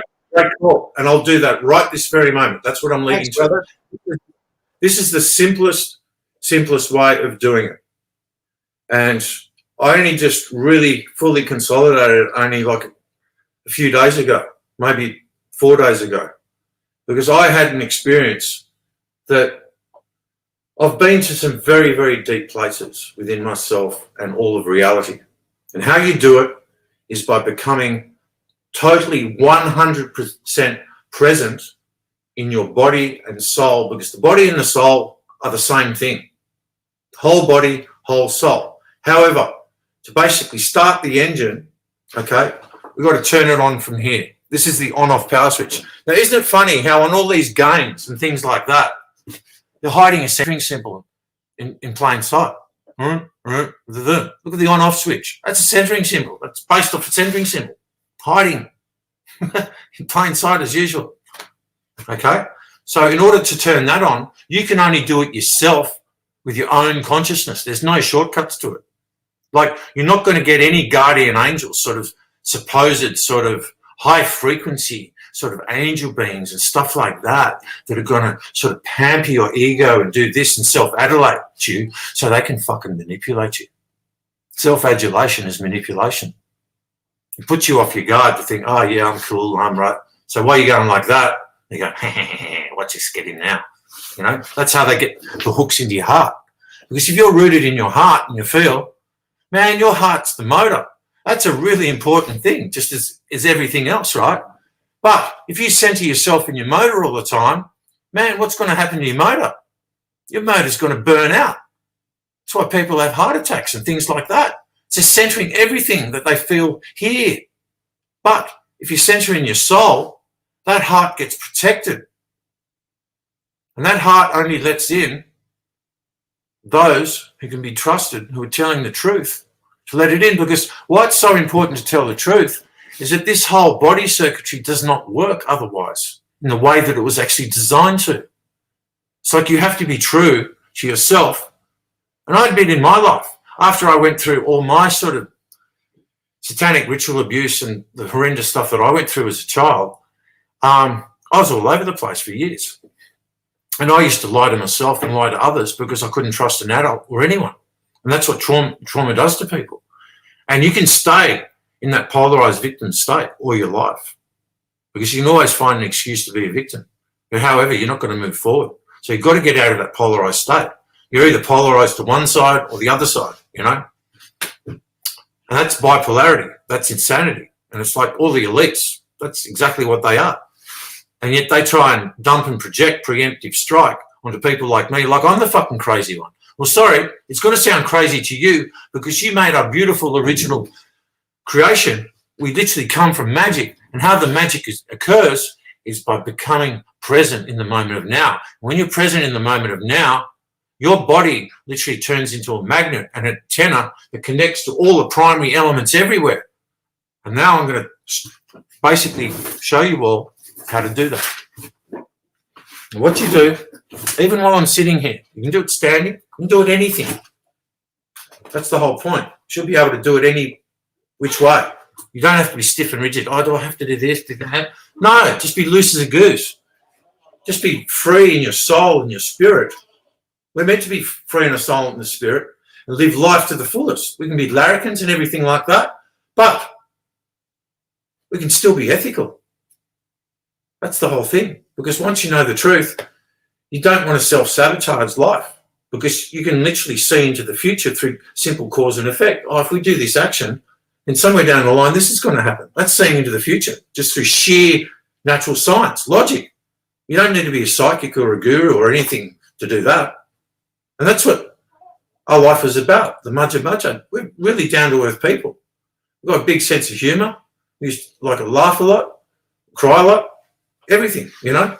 That's life. But when we remain centred in our soul, we can stay stable enough to basically manage and do everything that we need to do. It's because life is so beautiful, and we come from a perfect creation. We didn't come from caveman. We didn't come from original sin. Well, that's them, again, dumping and projection their condition onto us, you know? It's just ridiculous. And so all you got to do is to reverse all the curses, just use basic reverse child psychology. Thank you, Wayne Anderson, you beautiful man. That's the way he coined it. I'd already worked it out myself. I said, well, they basically get the whole and then basically split it into duality, okay, like binary code, and then they reverse polarize the binary code. So they make the male the female and the female the male. And look at this whole fucking transhuman nightmare going on at the moment. And that's exactly indicative of that programming. And how does that happen on the physical level? Endocrine disruption, okay? That's another topic for another day. Okay, so to get fully present, now I've got a lot of different centering instructions for different various centering aspects. And I've spent the last 10 years exploring them all. From the center body pendulum to doing the basic sort of just connecting in any point from your earth, from the earth, from your realm, your omniversal microcosm realm being your body, which is the best technology there is, okay?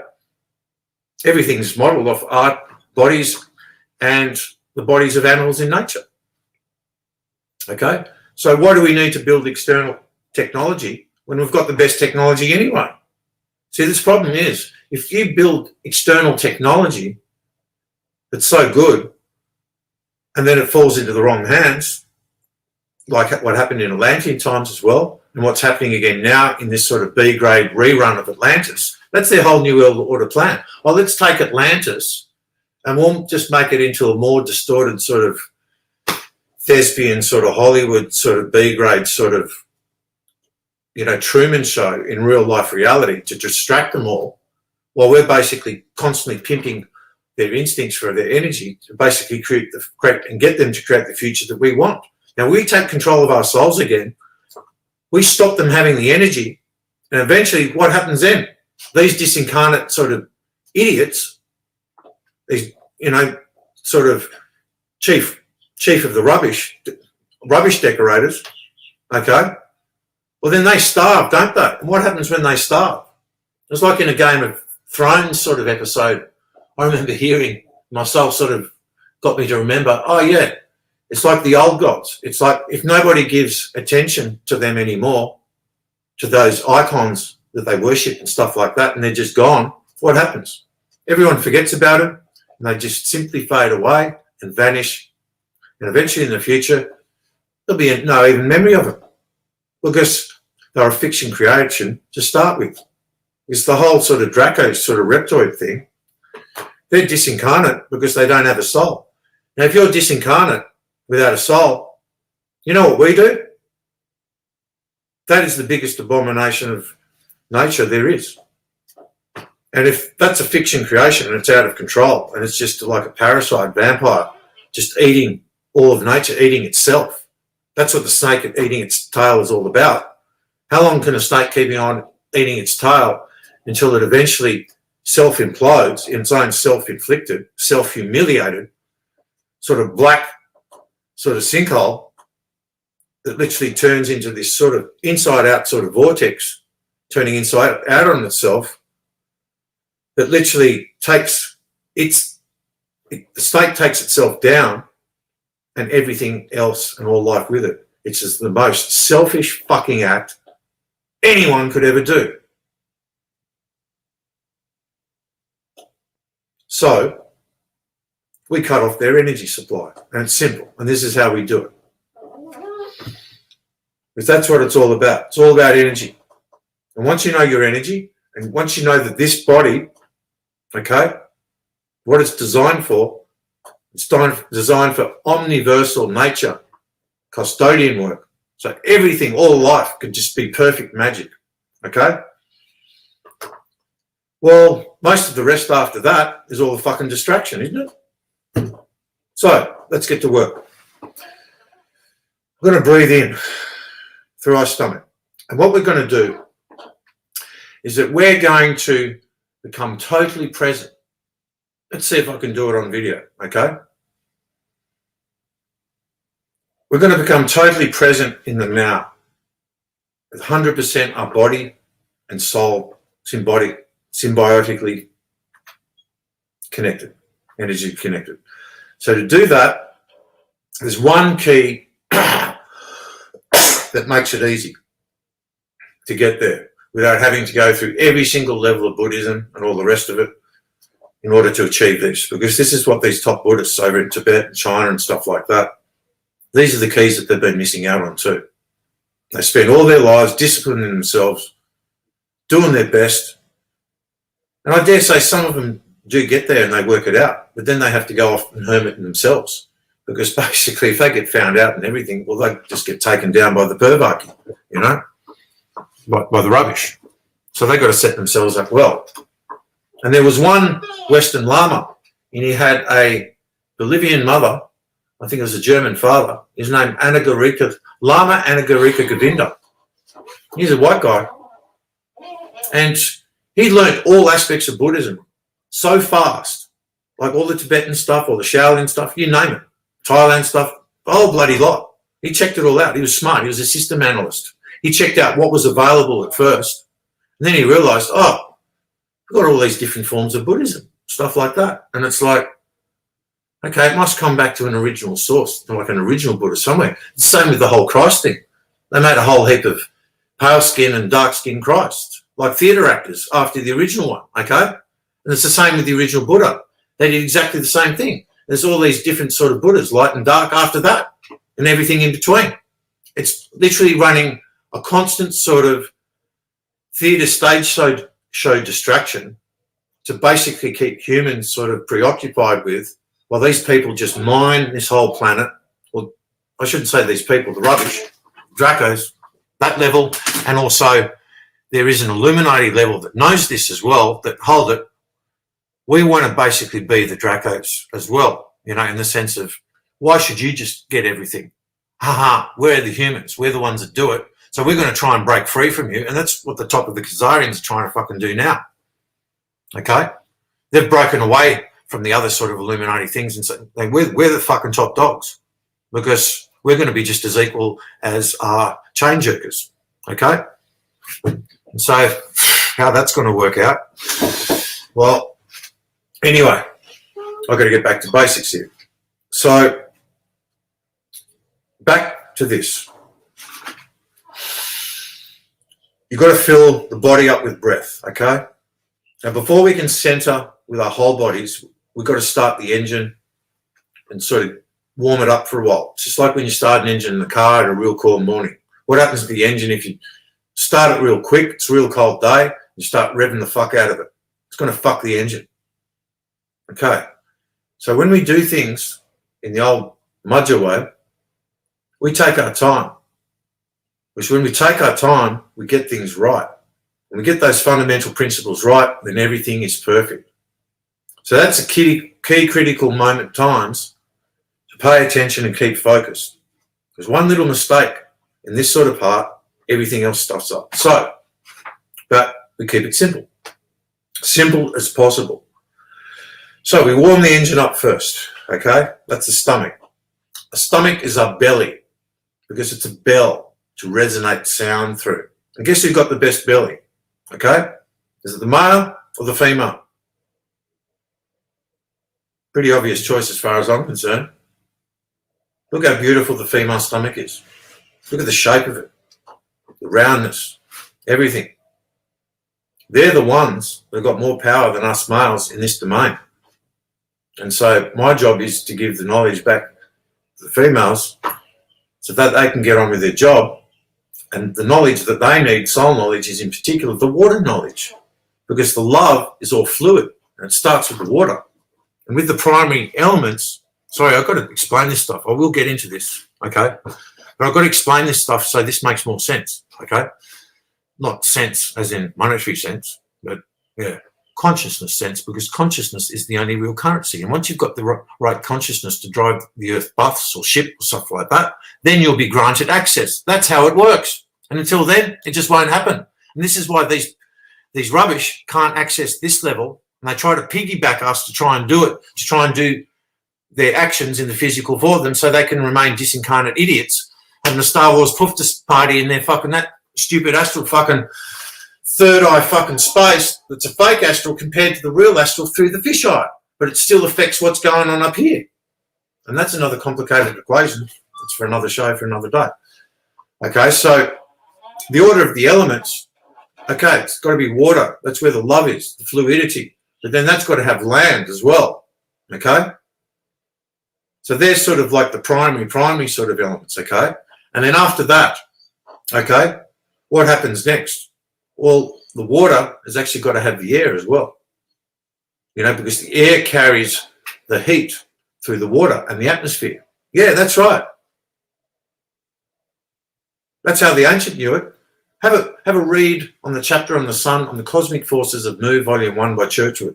Like, he was pretty much a, you know, chain jerk by the whole Masonic thing. But some of these information in some of those books was incredible. And that's why that book's the most expensive one to find and get anywhere, because that's got the most key information, especially that chapter on the sun. Because that described how the ancients knew the sun. And there's a whole realm of source in the sun itself with beings that are in the sun. They knew that back then. How stupid are we now? And not only that, they knew the sun was not thermally hot.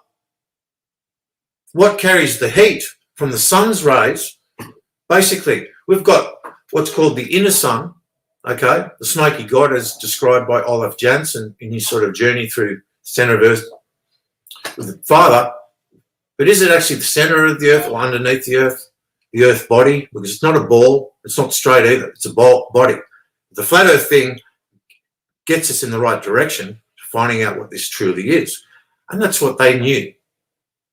The rubbish knew this. They'll go, okay, we'll give them the flat Earth psyop to give them some of the truth, to stir it all up, but yet another sort of polarization trick. Let's get the ballers, which is the feminine side, fighting with the flatters, the masculine. Okay, again, let's get feminine fighting against masculine. They won't even know because they're not even looking at these fundamental principles. And I saw this straight away. I'm just going, oh, heck, what a fucking shit fight. I already worked out it was a body before then. And I'm going, no, it's a body. You know why it's a body? Well, the longitudinal and latitudinal lines are like meridians. It's like in Chinese medicine, which all came from the Huns, okay? It's like it tells you all the energy lines and everything, where all the magnetic and electrical principles and the ether that goes through it. That's the clearness. And you know what? It's not just ether. There's got to be a feminine side to the ether as well. The ether is just the masculine aspect. Everything's got an equal feminine and masculine aspect. And guess what? The feminine aspect is, I posted it on Facebook years ago before they fucking kicked me off for life again. Banned me for life.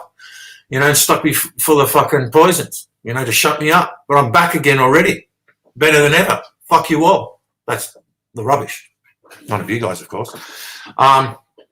So that feminine aspect of the ether, if you've got the ether making things in the clear vision, well, you need to basically make that ether illuminated in the dark. Now, what aspect's going to do that? What element in nature illuminates in the dark? Phosphorus. I remember when I was a little child, I saw this old Basil Rathbone movie, Sherlock Holmes. I think it was A Hound of the Baskervilles. And then I saw all of a sudden, in some sort of graveyard sort of scene in Scotland or something like that, I love those old Basil Rathbone sort of Sherlock Holmes movies. It's kind of the way that I've got the same approach to sort of, you know, this is a grand crime investigation of this grand deception that we've been put through. And this is how we've got to approach it. Because we've got to establish a people's court to take down all this corporate fucking bullshit franchise that's in the guise of a true sort of justice system, medical system, legal system, system of government. It's all fucking fraud and bullshit. And I know how to prove it. So that phosphorus is actually known as Ishton's phosphorus lighting. Because that clarity needs the phosphorus so everything just glows, even in the dark and the day. So life literally has this vibrancy, this omnipresent sort of vitality to it that's living and breathing, like every single component. I won't even call it a particle. That's, but you get what I mean. Okay? So when we're describing those sort of fine sort of essences within the seemingly nothingness, well, if you don't have that nothingness, well, it's like everything doesn't get to breathe and move and flow so fluidly that, like, in our original time, our atmosphere was that amazing because they didn't have all this 0 point energy, death energy, sucking out all the ether and the phosphorus lighting components out of the environment. Yeah, that's what 0 point energy is really about, death energy. So you've got to work out how to term that properly, because some people are trying to say, well, we're talking about soul-centered sort of energy, because the zero, they've turned yet again the feminine into a demonized thing, because that's what they do, this rubbish, because they want to be the women. I call them front bum wannabes. But they're all these males, male homosexuals, that are ruling this whole thing, and they want to be the female. And they even get the females to polarize towards the males to make them masculinized to go along with it. It's bloody ridiculous. Now, we look after the females first, because if we look after Mother Nature, it looks after us, just like it's that simple. But however, the female can't be a manipulating, polarized bitch and take advantage of it. And so this is how they're fucked up men and women. We've got to both have our shit together. We've got to be centered in our souls. So all of our soul totems, okay, soul totem spirits can merge as one love, one soul, when we're centered. If we're not centered, then all aspects of us are polarized and all over the shop, okay? It's that simple. So when we breathe from our diaphragm. Every singer and sort of brass instrument or woodwind player, wind instrument player that knows good technique knows this stuff. Because if you breathe in through your chest, it's too shallow. It's like a shallow nervous breath that can't sustain you talking, okay? But when you breathe and you talk from your diaphragm, it projects. And hence, with that nothingness I'm talking about, of the feminine aspect of the body, of the whole omniverse, where the masculine is actually the architectural structure, that's holding the feminine all in place so it can ever expand and keep on going, okay? So with that nothingness, less is always more. If we can do the fundamentals always with less, then there's just so much more of life that can expansify from the roots. That's why less is always more.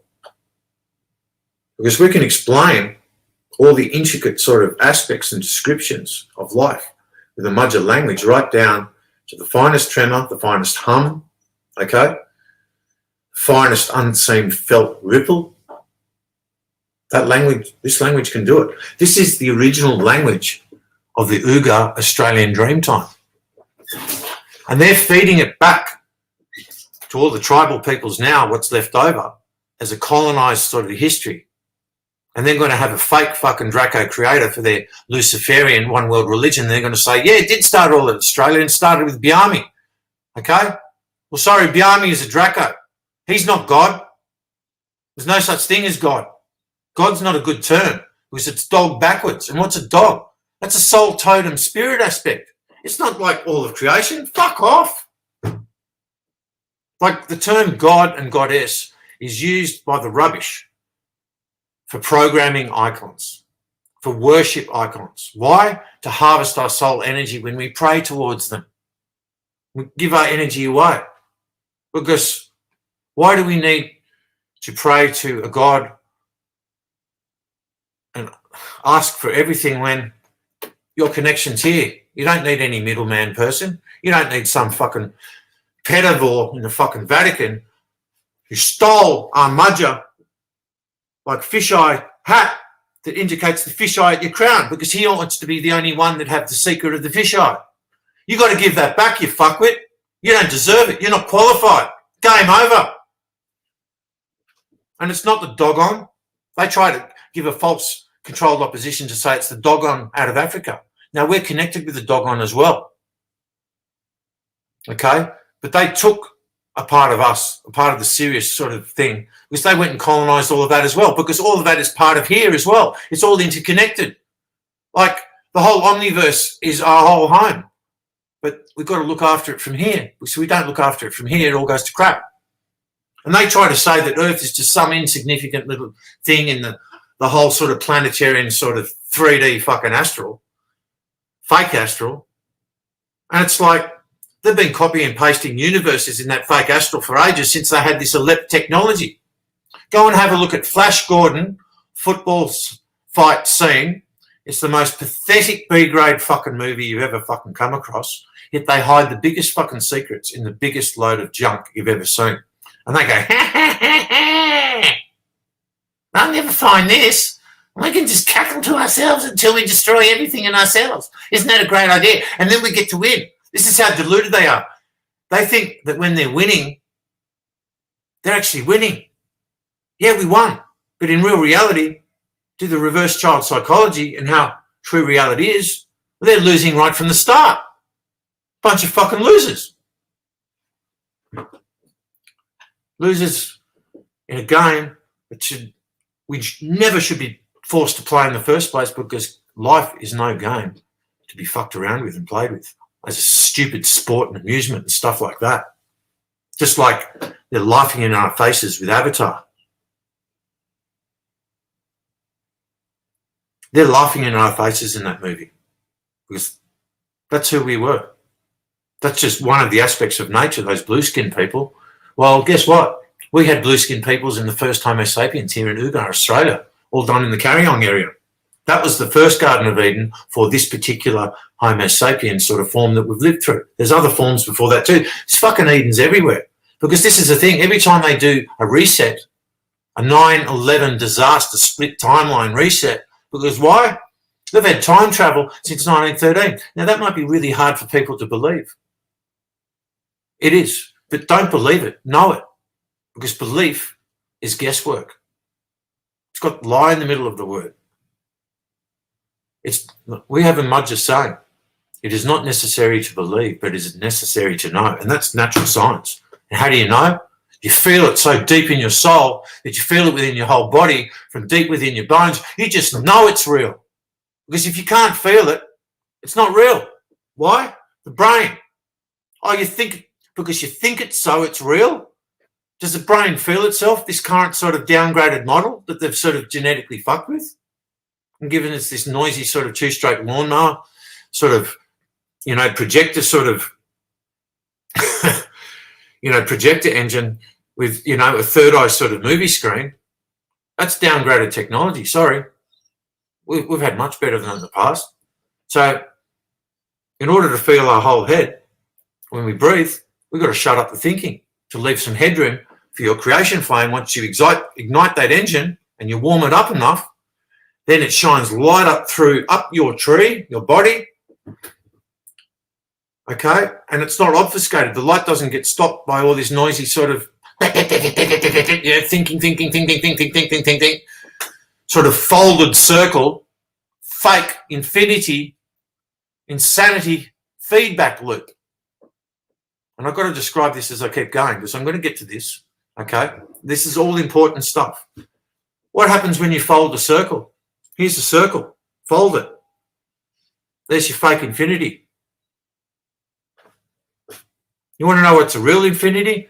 Go and look at dandelion seed pollen. That's the perfect centre archetype. And that's why up the north they're having so much trouble working out what's the real stuff because it's still all here in Australia. Okay, in Ugar, I should say. Because just look at that. Notice that seed pollen, okay, and how the dandelion basically keeps on spreading seeds of new life, okay. I used to be fascinated with them as a child. And it was my centre telling me, you can't forget this, fucker. You got to remember this when you're older. Otherwise, we're fucked. And that's what my centre's been doing all my life. Telling me, you got to remember this, got to remember this. Anything significant, I remember towards this is the work, the life's work that we're all doing to get back home. And it starts in the soul. The Rastafarians, they get it right. One love, one soul. It's that simple. So it all starts with the soul, and then it expands everywhere else. And everywhere else is equally important. And for the people that haven't got this information, it doesn't matter. You've got important stuff in other areas you've been looking at that we all need to know about. And there's plenty of people out there that have been deeper into those things than I have because I've been too busy working out, you know, I've been a system analyst going through all the systems because before I get into anything, I look at the whole structure of the matrix. It was the only good thing. I was good at mathematics in school. When it came to calculus and stuff like that, I went, this is all bullshit. This is fucked. Yeah, sure, it can help you make buildings and engineering and stuff like that. But look at it. It's like fucking adult. It's like architecture for making adult fucking cubby houses. For fuck off. Man, when we had so deep in our souls and we'd make love to our significant others, we could literally shape a whole tree to live in. That's how amazing our magic is. Now, how can the rubbish, the decoration of the rubbish, ever compare to that? But with your feeling and your intent, you can shape the whole world. Like, yeah, Obama was right when he says, be the change in the world that you want to see. Yeah, there's truth in that, but they're torturing you again because you don't have the soul tools to do it. If you don't have the fundamental principles, you can't do it. And they go, ha, ha, ha, ha, we got it with a bit of truth, but they're running in circles again. Not anymore, fuckers. So, breathing. We breathe through our belly button because that's our umbilical cord to our mother. Just like you had you know, that umbilical cord that was cut off at birth and stolen from you so that they could basically make money on the black market with stem cells and all the rest of it. Fuckers. If we kept our placentas from birth, like look at the shape of a placenta. Plenty of people have seen it on me. It's a real tree of life. It's got everything in it we need for life. So if we look after that placenta for life, that's our medicine for life. Simple. Then we don't need to go and parasite our fucking nature.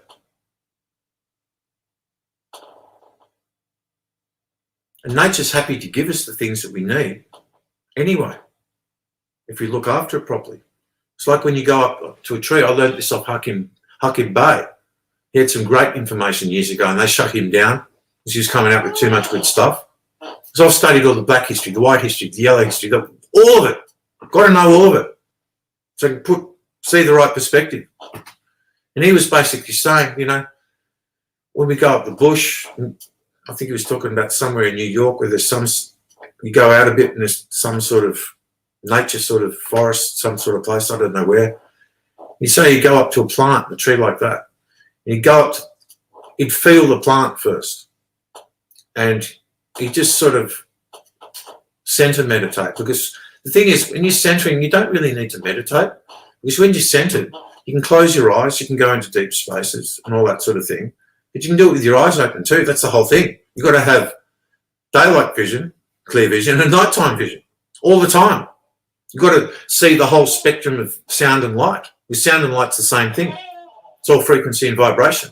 So basically you know what to do from situation to situation that requires either daylight sort of knowledge or nighttime knowledge. in order to heal and fix the situation. And from moment to moment, day to day, that situation can have similarities, but it's always going to be different. So in that particular moment of now, you know what to do to basically, according to nature, basically correct the situation, and it's all good.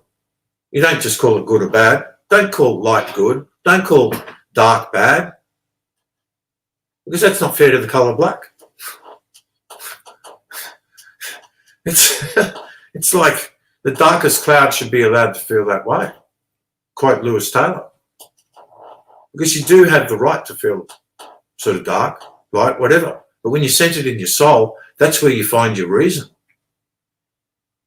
That's where you find the real solutions, solutions, in the soul. Now look at it as in soul in Greek, S-O-L, that's the sun. Sun, solutions. Where's the sun pouring through in your body? Your solar plexus. It's telling you in its name. The solar plexus, the navel, the gut, the appendix, they're all important parts of the belly. It's your soul center. So we're warming up our engine.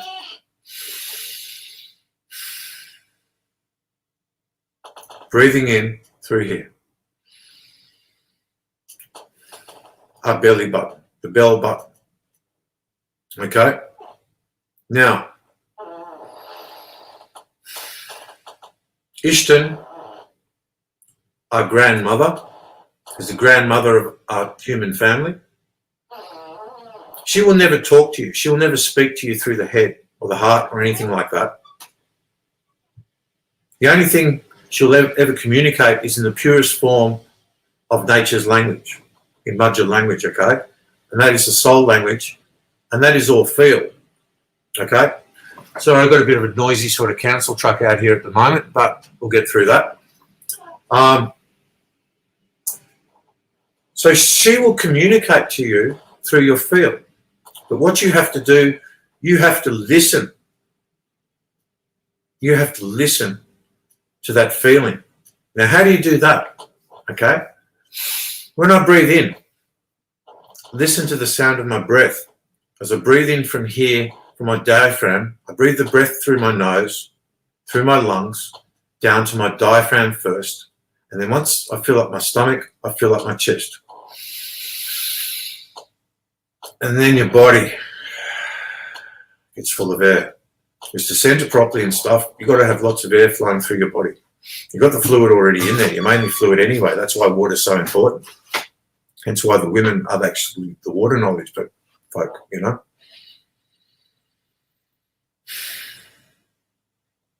So we breathe in. Observe the sound.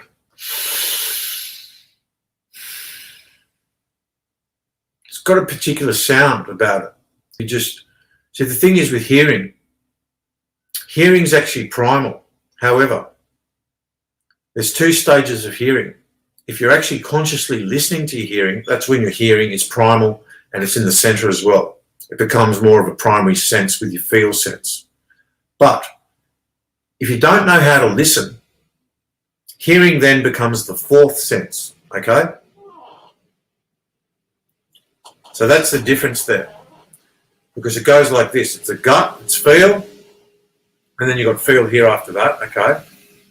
But in the pure sense, it's feel and smell and taste, then hearing, and then sight. Sight is last. Why? Because if the soul's blind, you're not going to see a fucking thing anyway, even if you can see. Simple. So we have to make all of our conscious, our instincts conscious, every single one of them. We have to live firsthand, present in the moment, ourselves, from our senses, like animals. And we are animals, but we're ethical. It's a big difference. They try to make out, like animals, they've got no sense of fucking anything. You know what? The animals have been waiting for us, you know, they're going, these humans, it's like, they've forgotten how to speak the language. And we've been waiting for them to speak language for ages. Now, there's some people out there that worked out how to speak to animals. And the animals are grateful for that. But it'd be a lot easier for these people if they just knew straight away, oh, there's a simple language that you can't even write on paper.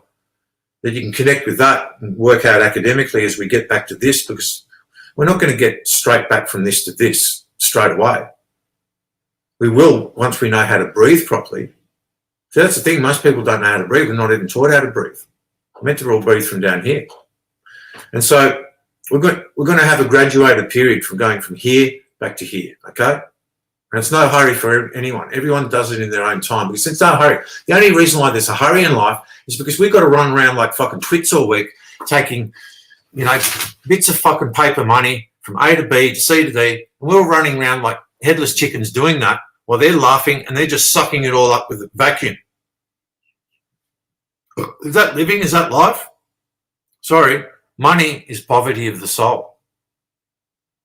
There's no two ways about it. Period. Point blank. So the only thing that makes us stress in our life is this economic slavery. The fact that we got deadlines for these fucking economic fucking slave masters, you know? That's right. That's right, Greg. Money is poverty of the soul, brother. You got it. And that's the truth. And you know what? I could have millions myself right now. But you know what? Without going into the details, if I take more money than I need, I'll lose my gift for doing what I do. It's as simple as that. I just will not be present enough because I'll just be too worried about maintaining all this fucking fiction wealth.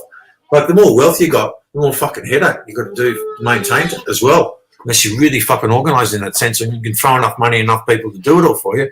Oh, fuck that. I grew up with the richest fucking fuckwits around. I went to a rich private school here. And I couldn't understand all these rich people. They're the unhappiest, grumpiest people there is. And I worked it out really quickly because they don't know how to do anything for themselves. They just throw money at every problem to get it done. And that's the thing about life. When you have a challenge, this is the shamanic sort of view to it. In every shit situation, you've got to look at the situation and go, okay, this is shit. But like,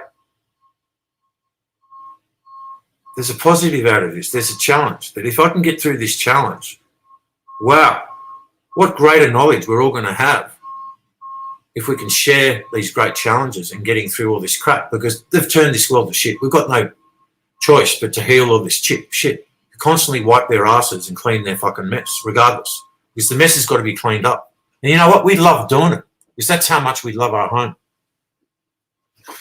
So that's what we're going to do. We're going to clean up everything. And we're going to use our bodies to do it because that's what our bodies were designed for. And once we can do it all competently, then we can literally, it's like Max Egan says, we can change this world in a day. And this is how we do it. So once we all have access to the same soul knowledge, we all have equal access, every single human soul.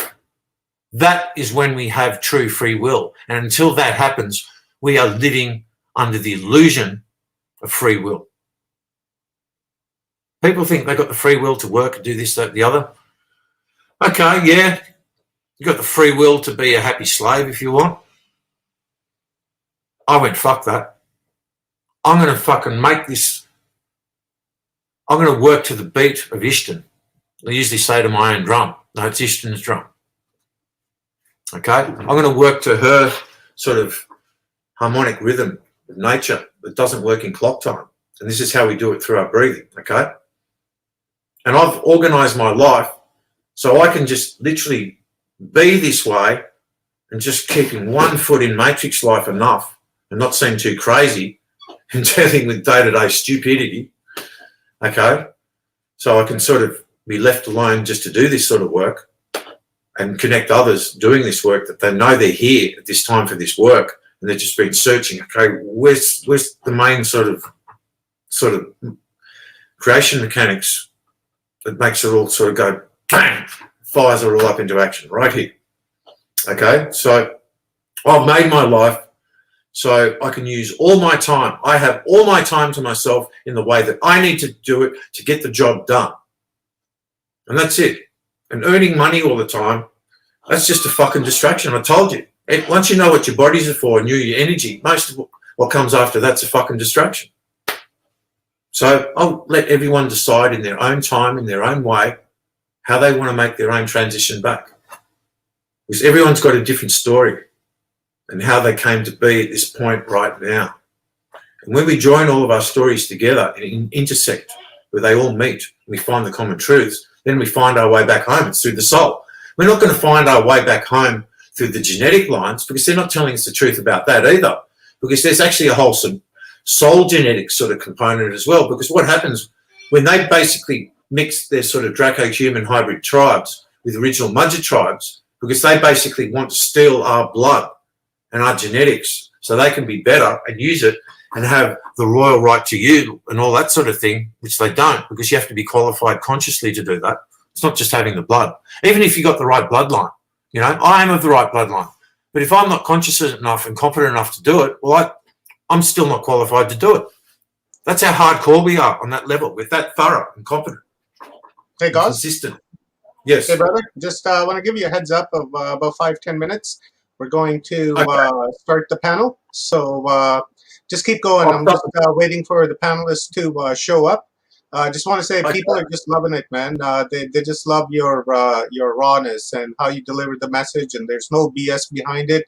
And they're absolutely digging it. They're digging it. And I've put your Facebook address out in the comments, so people are free to contact Gauze. I'm sure he'd love to hear from a truth seeker. Okay, go on, Gauze. Sorry to interrupt, buddy. Well, that's the thing, because how this body works, I've got 10 minutes left. I can see if I can do the breathing at that time. Sorry I've taken so long, but I've got to explain all this stuff. It's fundamental stuff. And if I've got to come back another time and do more, like today I was going to explain how they confused the tongues, the ultra-secret Levite priest code book, and I left everyone on a cliffhanger on the last one, okay? If you go back and watch part 1 of my talk, where I did the introduction, okay, that's important stuff too. And I said at the end of that this time that I was actually going to explain, because I know exactly how they did it, okay? And I can't do that in 10 minutes now, and I'm going to have to do it another time. But what I'm talking about now is far more important than that. I could basically decode that stuff for you later. I'm telling you the solutions now for all of us in how to use our energy and direct our energy, because once you're in your soul, you can direct that intention and energy, and you've got to have pure intention to do that.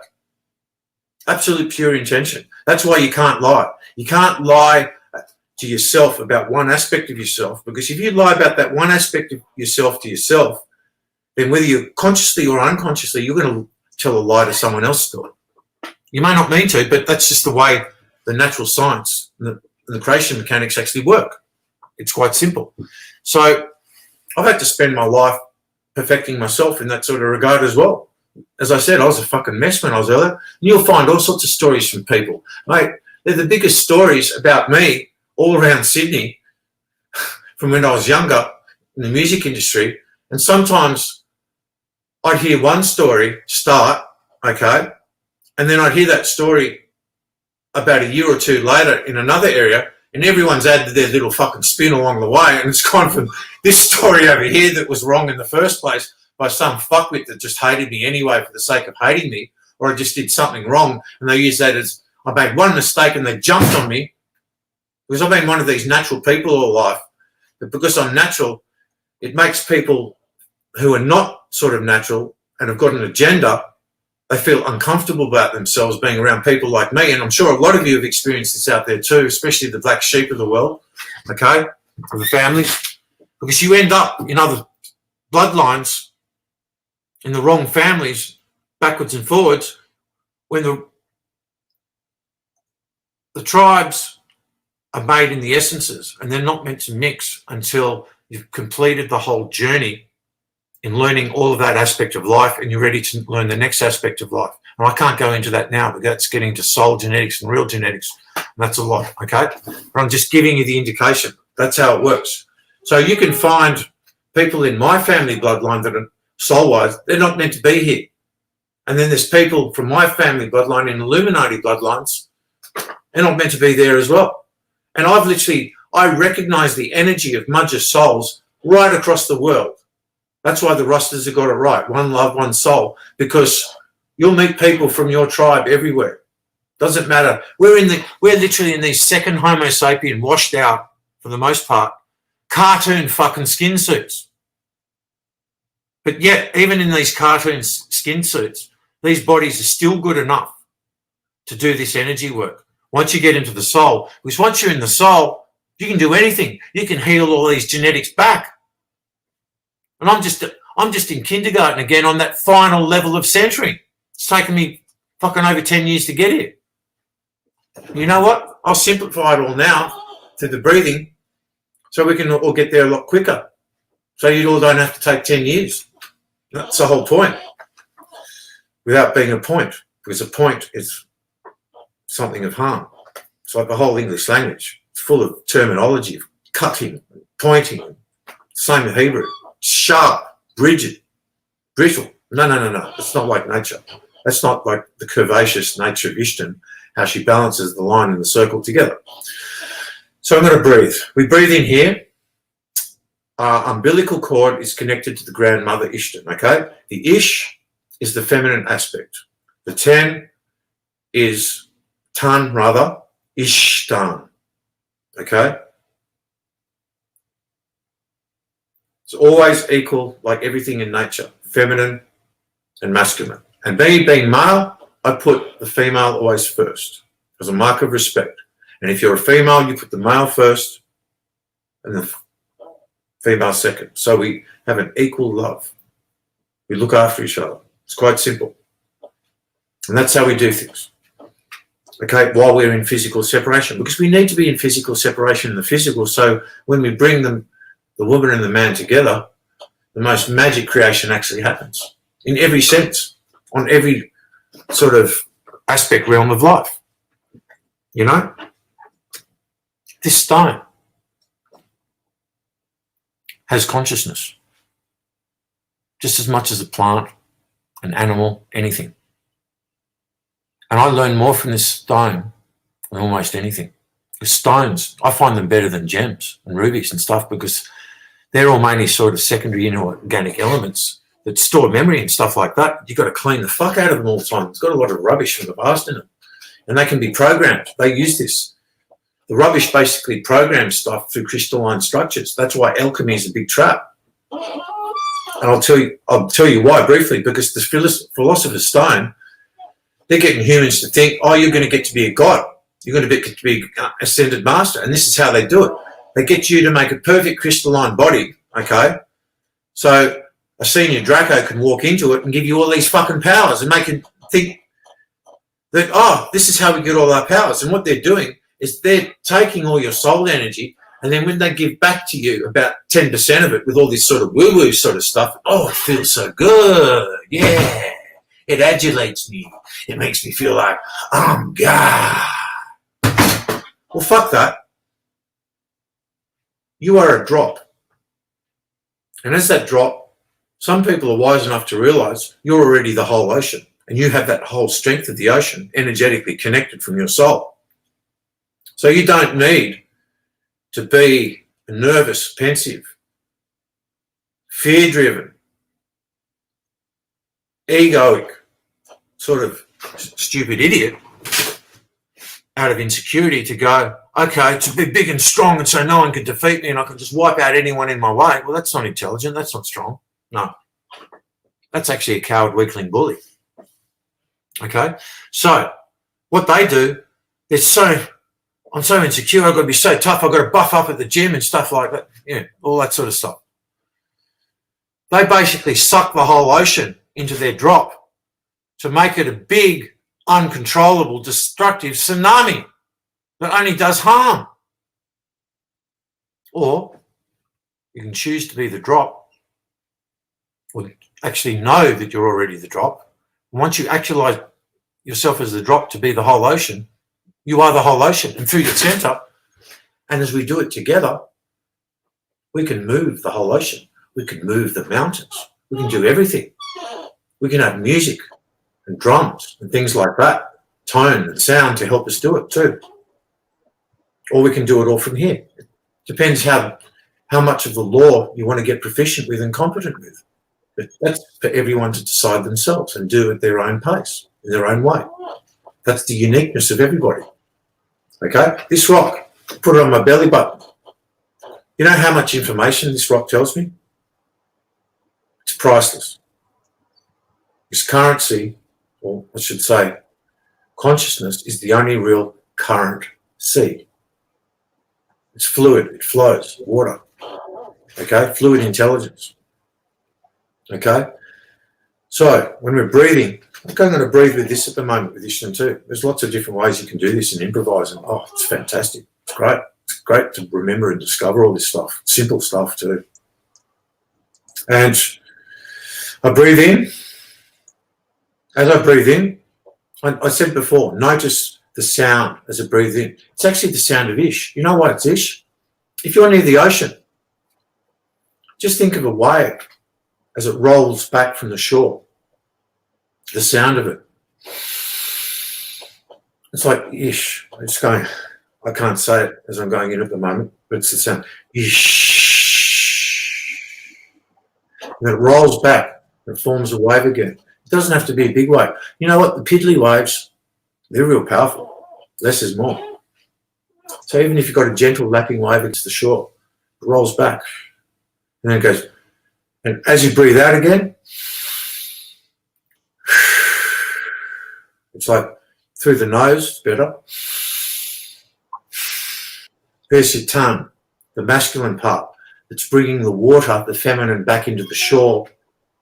Again, to the land, which is mainly sort of male structure. Even Mother Nature is everything. And there's an equal feminine, masculine aspect to nature. But while we're in the physical, the male's actually more of the physical sort of structure. It's the earth, it's the ground, it's holding it. Feminine and water, but we've got equal amounts in both. And I'll explain those creation mechanics more because it gets vast, but it's really simple. Once you've got it all down, you don't even have to think about it. Now, speaking of not thinking, once we get the engine warmed up here and we're breathing in, Ish, breathing out, and do this really relaxed and just go deeper and deeper into the feeling of doing it. And then as you also hear those waves against an ocean, if you're doing centering next to an ocean, that's perfect. And you can hear it in the distance because then you literally connect to the harmonic rhythm of Mother Nature by doing it. You literally set your body to that, not to a stupid clock. That's fiction. You're setting to the real sort of timeless time, just for lack of a better term for now, just for simple explanation. So you breathe deep and deep enough. Then at a certain point, the engine's warmed up, okay? Then what you want to do next is expansify that to the whole body and soul. It's the same symbiotic thing. The whole body is the whole soul. Same thing, physical and non-physical. Unseen, seen. And there's one problem. We've got to feel the whole head. Now, how do we feel the whole head? Because we can't actually feel the brain. Because this current model of brain, it's just like a really cheap, bad Pentium processor. As Paddy Broussard sort of nicely put it. And that's true. Yeah, so Don, I just wanted to give you a 5 minutes heads up. We've got all the panelists that are coming into the room, so we'll start bringing them on here pretty quick. Okay, I should be about 5 more minutes just to explain these instructions. Okay, they're really important. They'll be able to go away and start this work straight away because the next bit is the crux, okay? Now, to fill this whole body, we literally have to create enough headroom for our creation flame when it flames up and goes through our fisheye to illuminate the whole omniverse and not be obfuscated by all this fucking rat tat tat tat tat tat tat from this cheap two-stroke lawnmower engine. You know, I'll start calling the rubbish train the lawnmower servicing department. They're pretty fucking useless, really. And so, lawnmower motor servicing department. And so, in order to shut this noisy fucking thing up, stop thinking. That's what makes it so noisy. When you're feeling this much and you want to expand into the whole body, that's when you go, stop thinking completely. Absolutely stop. Now, at first, do it in gradual stages. Do it for 10 seconds. Okay? I can do it for 10 seconds. And stop thinking and just feel, observe, listen. This has got to not be a tyrant. This has got to listen to that. Shut up, listen. This is the boss, mother. And that doesn't mean we're a matriarchal society. No. It's just that grandmother, you know, she's the one that gives us our motherly sort of nurturing love, the warm sun Ishtan energy. And we call the sun nut, okay? Not nap as in sleep. That's a satanically averted meaning in English. Now, as we sort of ready to fill up the whole body with light from the creation flame of the ether and the phosphorus lighting components, okay, equal masculine and feminine, we've got to create this headroom. It's like for a sound system. You've got to have a power amp that's really well tuned. And so everything else on top, the sound desk and all the other sort of, you know, valve amps and things like that make all the good sound after it sound good. If you don't have a good tuned power amp, then you haven't left enough headroom up top so everything can work really well and pristine, perfect sound. Again, less is more, okay? So we need the headroom. How do we create the headroom? We stop thinking, okay? 10 seconds, stop thinking, great. So after 10 seconds, we stop thinking, we get our bodies to a certain level, portion into being present. After 30 seconds, we go a bit further. After a minute, we get closer. After 3 minutes, whoa, we're starting to get somewhere. Now we get to 10 minutes, whoa. That's where you have to experience this for yourself to know. Because you get to 10 minutes, I can only describe my experience to you as best as I can. When you get to about 10 minutes, where I'm at now, might be quicker for other people, might be, I don't know. I think I got there quicker than 10 minutes, but 10 minutes just seems like a good whole round number, you know, masculine, feminine, balanced.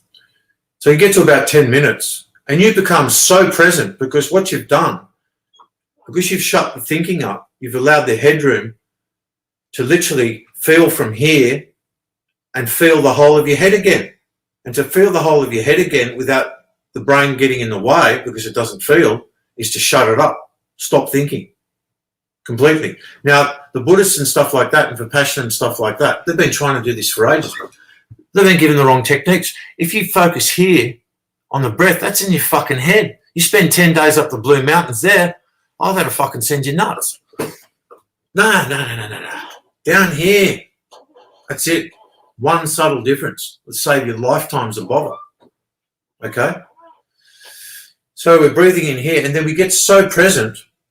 You literally become so present that you literally become the present moment of now. You're literally connecting with the primal elements of everything. You're connecting with water, the earth, the air, the fire, and all the primary elements as well before it goes to secondary elements. You only want the primary ones. You connect with them before you connect with anything else. And then once you do that, you will literally get to this point. I was like, days ago, I've done it before, but this was the most conscious, quickest way that I've ever done it. And I thought, I've got to tell everyone this because this is the simplest way to do it. And the key is to not think. Now, I was so present and one in the moment that I could literally transcend all time because I literally became the moment, just as you can too. I literally became the moment. And in that point, the past, the present, and the future were all one simultaneous experience. And I was so present enough to experience. Now, how did I get that present enough? I had to feel everything in my whole body. I had to feel light illuminate through my whole body, living and breathing body, not death cult fucking rubbish. Okay? So this is how we do it. Once you can feel your whole body, you'll become so present that you be in the moment. And then when you're in that moment, literally, I'm up. And literally, my center is running, operating me straight up. I'll literally go, okay, where do I need to face? Bang. South. Not north, south. That's where my body magnetically takes me. I'm pointing at it right now. I don't even need a compass because my center's telling me. It's literally, I've literally turned into an antenna and a magnet all at once. And I'm literally vibrating with all the elements. Okay? And you can do this too. This is what you're born to do. This is the meaning and purpose of life, to be a nature custodian from Earth of the whole omniverse. And when you become that present, in that moment, that's when magic happens. True, original magic, and the original magic that we are born of. And when you're in that moment, transcending the past, the present, and the future, all in the now. Because that's the thing. The future and the past, you can't, if you live too much in the future and the past, you're polarized. So to access all of it, you've got to be centered in the present now. And that's what it means when they're talking about you've got to be in the now. Life's only about now. But you've got to properly comprehend that in the way that I just explained it. Because when you're actually truly in the now like that, and you're feeling it with your whole body, not just your third fucking eye. Third eye's just for fucking coffin wankers. Sorry. That's what they do. So this is what it takes. And when we can all do this, we can change everything together. One soul. I should say one love, one soul. Okay? We change everything together like that. We can do it in a day. If every single soul in this world can do it. Now, we can't expect the mainstream straight away to get this, okay? Because they've been so plugged into the wrong matrix. This is the way you get out of the matrix, okay? And into the real nature. It's not even a matrix, it's just nature, Mother Nature. And so when we can all do this, now all of us who are all awake here, we can do this work. And you know what? We can get it all done ourselves for all of them as well until they eventually catch up. But we can do it all. Like every time that we have actually come back, and we've come back before in the past from these rubbish decorators, okay? And every time we've come back, it's only taken a comparative few of us to do the work. And we are that, you know, this whole freedom movement, this freedom truth movement.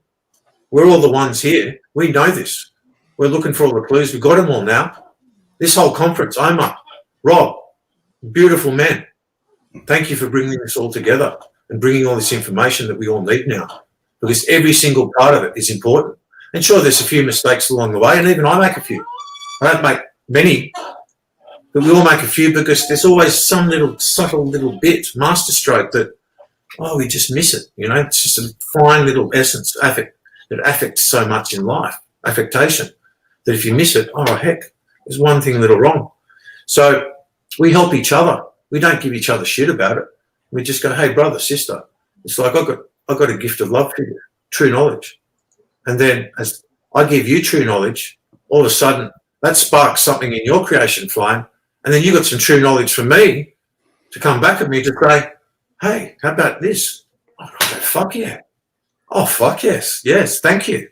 So this is how I say it all the time. You know, my dots connect your dots. If there's dots that I have that are floating around, sometimes our two stories coming together finds that common dot ground, and it makes the greater picture seem that much easier to attain it.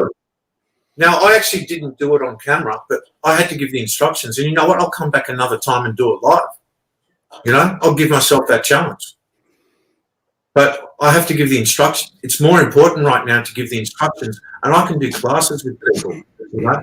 I can show other people to do this, you know. So other people, all the leading people that have got bigger audiences than me can go off and show everyone else, you know, because this is core roots information.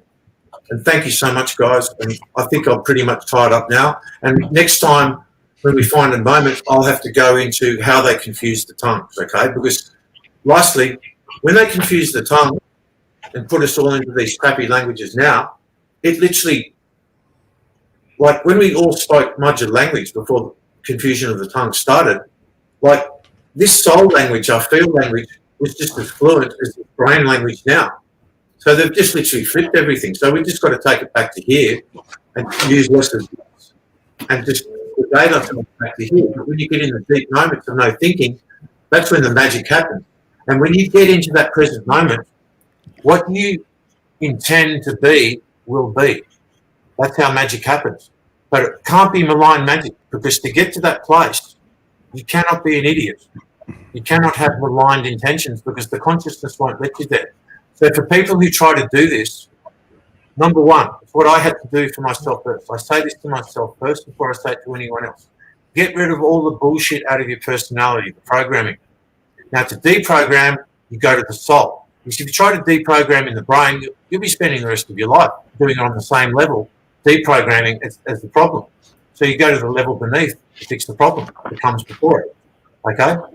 So when you do it from the soul, you do it much quicker. So you get rid of all the bullshit in your personality, all the narcissism, the ego crap, all that sort of stuff that designs us to be in the rubbish image.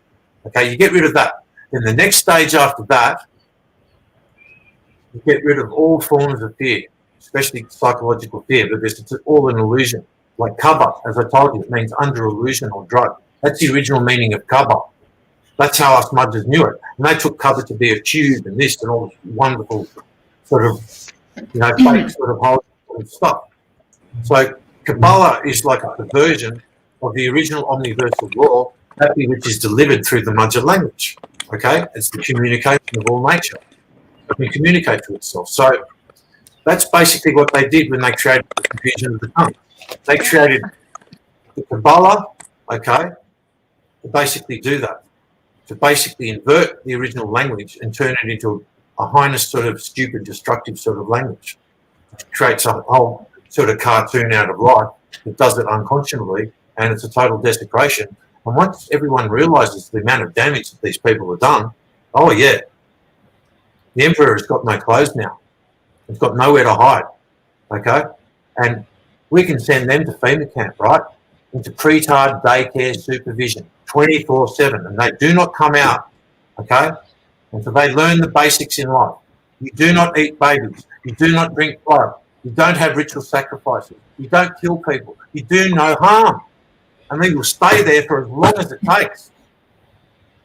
That's what the FEMA camps are actually built for. Them. And we're going to put them in there. Because that needs to be done because they're babies that refuse to grow up.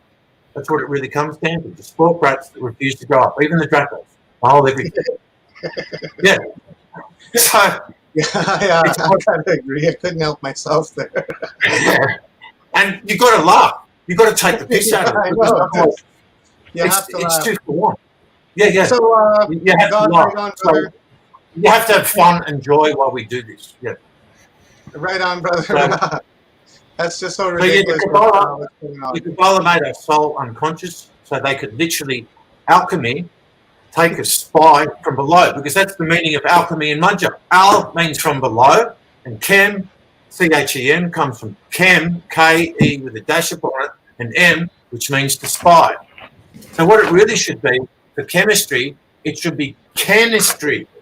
Chem actually means of organic material with specific reference to sulfur, because sulfur is the main organic element in all organic life, from our bodies to the plants to everything. So I'll leave you with that. Thank you so much.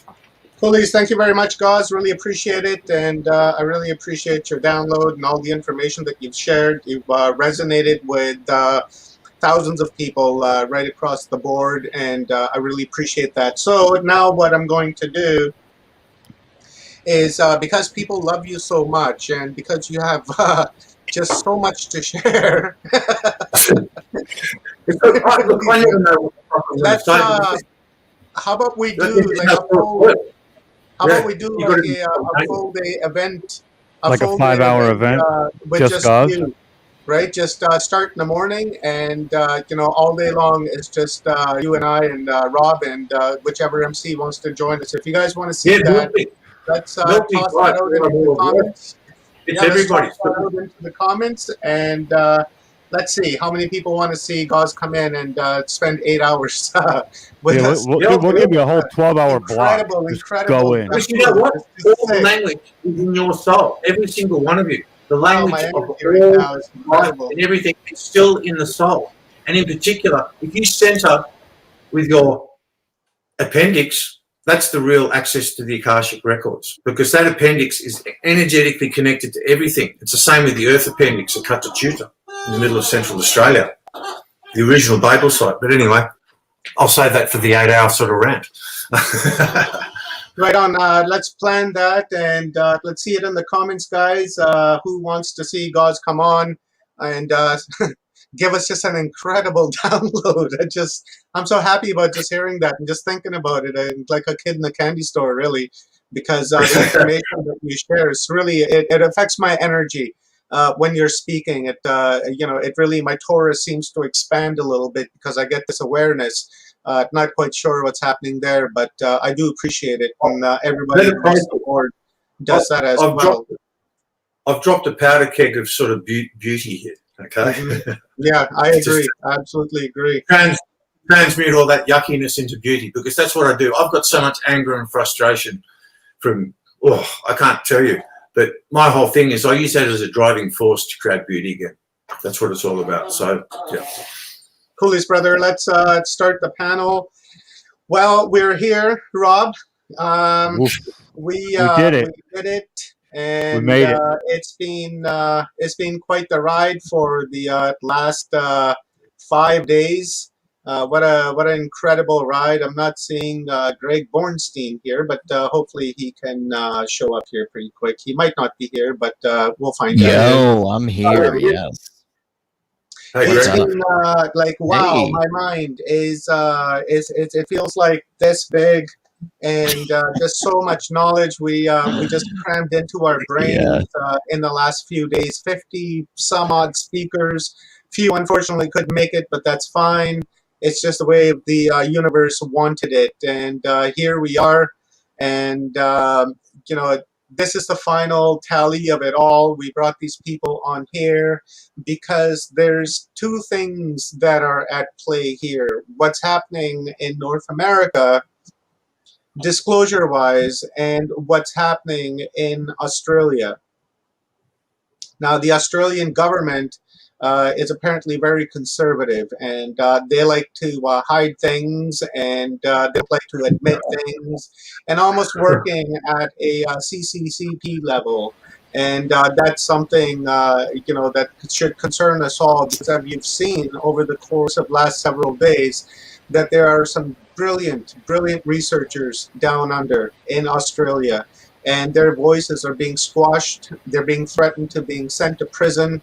There's lots happening. So, we have given Australia a platform to come on here and express what's happening in Australia, archaeologically and UFO-wise, not what's happening over the last year, but, just in general, when it comes to disclosure, the reality of disclosure in Australia is really what I'm trying to get at. But before we begin, we're going to hand the stage over to Salrita, and Salrita is going to kick the panel off. So what we'll do is we'll go around the circle.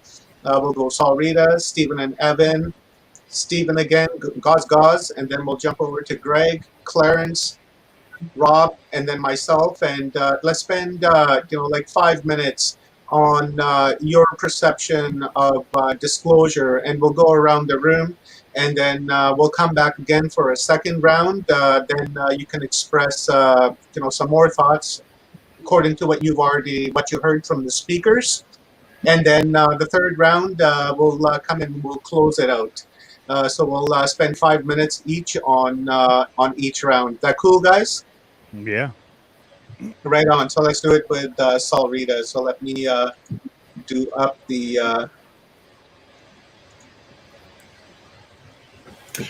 Hi, thank you for having me back on, Omar and Rob and everyone else.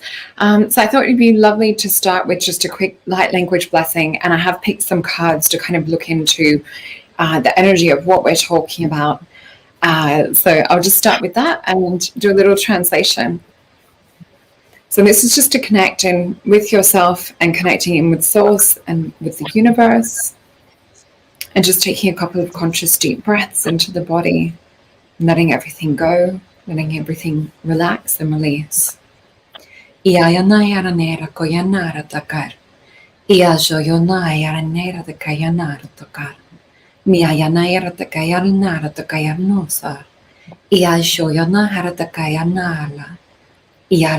Rudrakana, Iashayono Yaratakayana Ratakaya, Ialnara Takayarnara Soto, Iwasoyonara Takayarnara Takara, Iashoyonara Taki. So basically what I was saying was, it's really about connecting back with that energy and that light of the creator and that light of the universe. And there's something that our hearts and our souls remember from being in that one-ment with source. And this also lines up with some of the cards that we've picked as well. So we've got the card of the Lovers. Now this is that returning light coming in and impregnating on a physical level. So it's to literally take this light down from source, that connection that we have to God, to that universal consciousness, and to actually feel it coming in and impregnating in the body. So it's to be consciously connected, not just to our higher self, but beyond and above that. That sets us on this path of completion, which is Four of Wands. That helps to open up a new dimensional portal.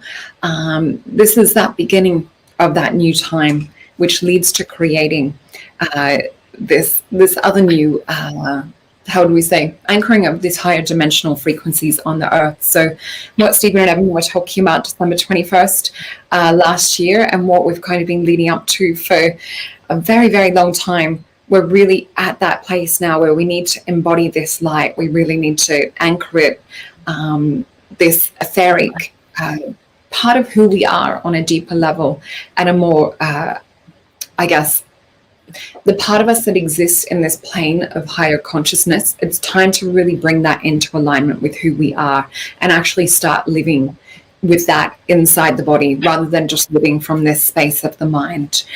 So we see that when we do this, we're on a path of completion to really anchor and open up this new paradigm, this new shift that we're going through. And we see that it also brings us back into this state of connection with the universe. We also see that we're creating almost like a little etheric dimension on earth. So I also feel that this represents, talking about our light bodies and different things too, it really is that shift, and we're kind of at the start and the middle of the shift, but it really is to hold that conscious light within us and to not let anything of darkness kind of impregnate the soul or incarnate on a body level. So we really have to be so super discerning in what we allow to come in to our consciousness, and what we allow to come into our diet, and what we allow to come in on a spiritual and soul level. So yeah, looking forward to this panel. Thanks, guys.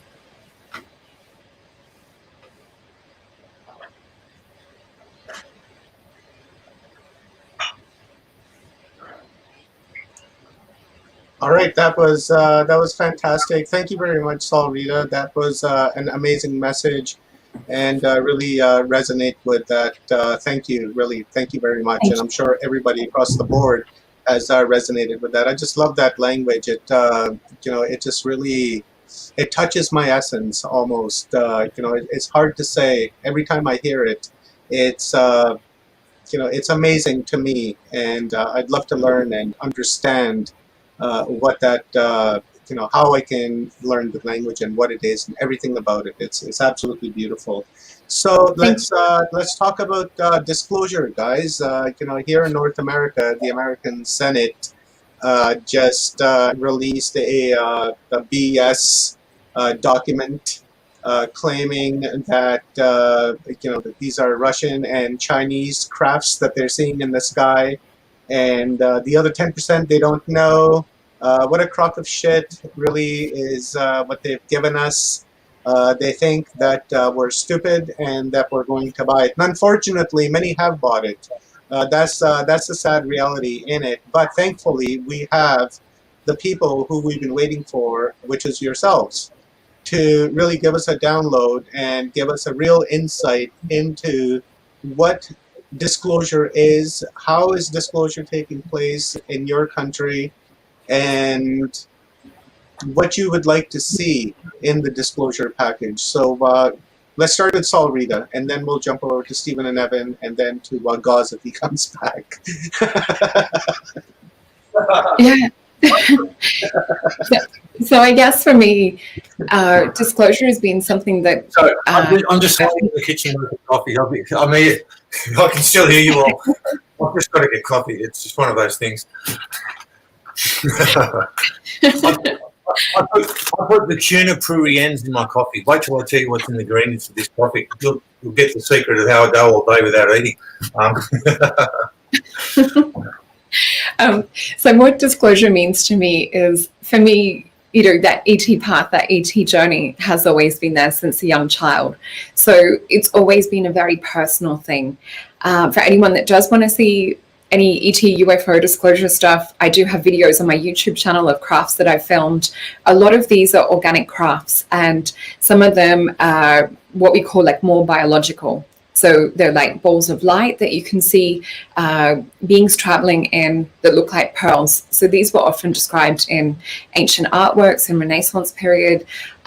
There's many different pictures that depict, because a lot of the time what we see throughout history we draw, as Stephen and Evan would be able to talk about a lot more, I'm sure, when they answer the question too.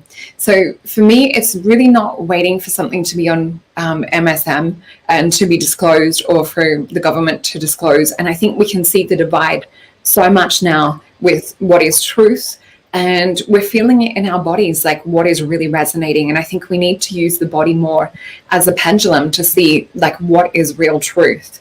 And I know when I have this personal contact and have my ET experiences, and I just want to say it's not just like a physical level. Yes, you can wake up with very physical things. I've woken up with marks on my body several times since a young child, and that always seems to coordinate with experiences. So I've woken up with my clothes on a pile, like in a pile on the floor. I've woken up with things on back to front, and I've woken up to being standing next to my bed.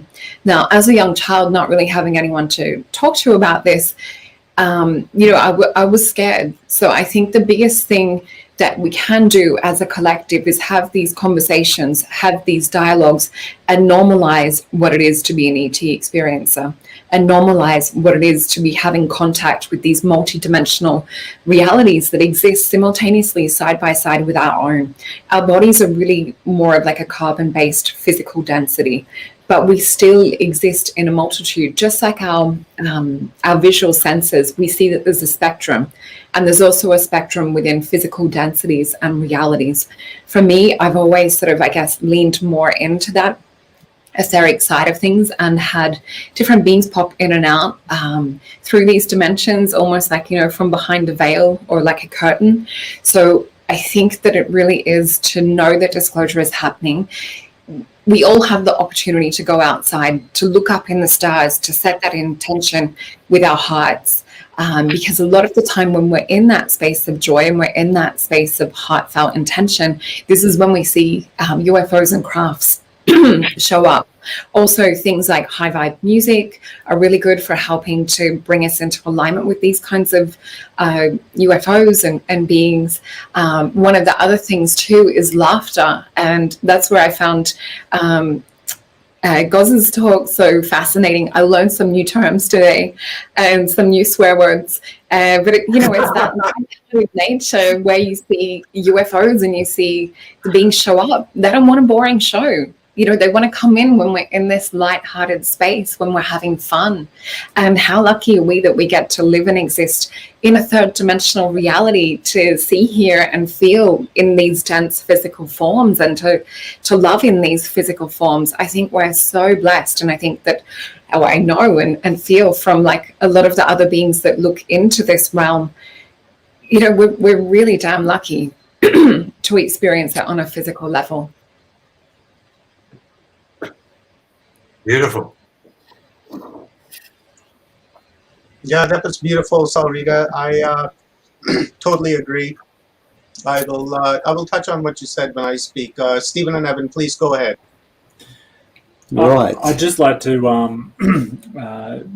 do a bit of a kind of, Paul Hellyer died yesterday, so I just wanted to make sure everybody knew that, yeah, he was definitely a figure of disclosure. And yeah, so just wanted to pass on the condolences over that. Evan, do you want to do a minute of silence for Rick Hillier? Yeah, well, yeah, I think we probably should actually, because yeah, he was definitely a figure that stood out of the system, and in a system that doesn't like anyone questioning anything, and basically put his head on the chopping block. And he came from mainstream. It's okay to come from the left-hand side and say things. He came out of mainstream, and then alerted people from mainstream of the fact that there was a lie there. So yeah, he does count, doesn't he? He really does. That's a really brave soul. Yeah. Yes. Yep. So maybe we just have a quick little 30 seconds or something of silence in honor of him, and then we'll get started.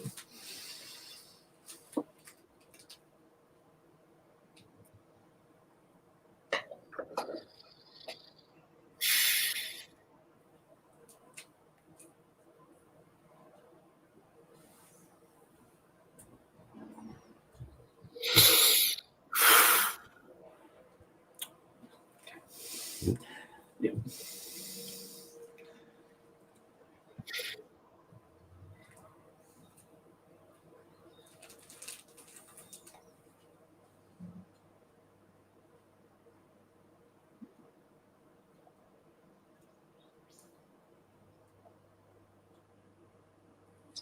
Okay, thank you, Mr. Hillier, for your service. Yes.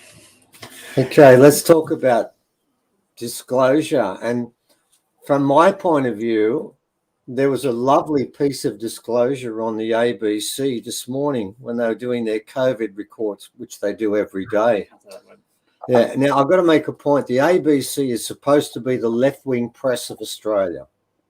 I've got to make that point before we start with what I saw today, which is, to me, what the disclosure is all about. They're never going to tell the truth.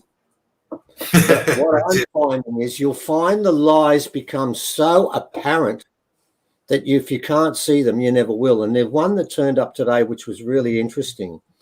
The ABC had on a financial reporter, and I was about to walk away because I thought, oh my God, I don't want to hear about money. And he started talking about the fact that in America, that Google, Apple, all of the main businesses are making the most obscene profits right now. And he started to talk about the fact, and I couldn't believe this was on, talked about the fact when they said, oh, things will change. He said, no, they won't. He said, they won't. So much money at the moment. Why did they change it?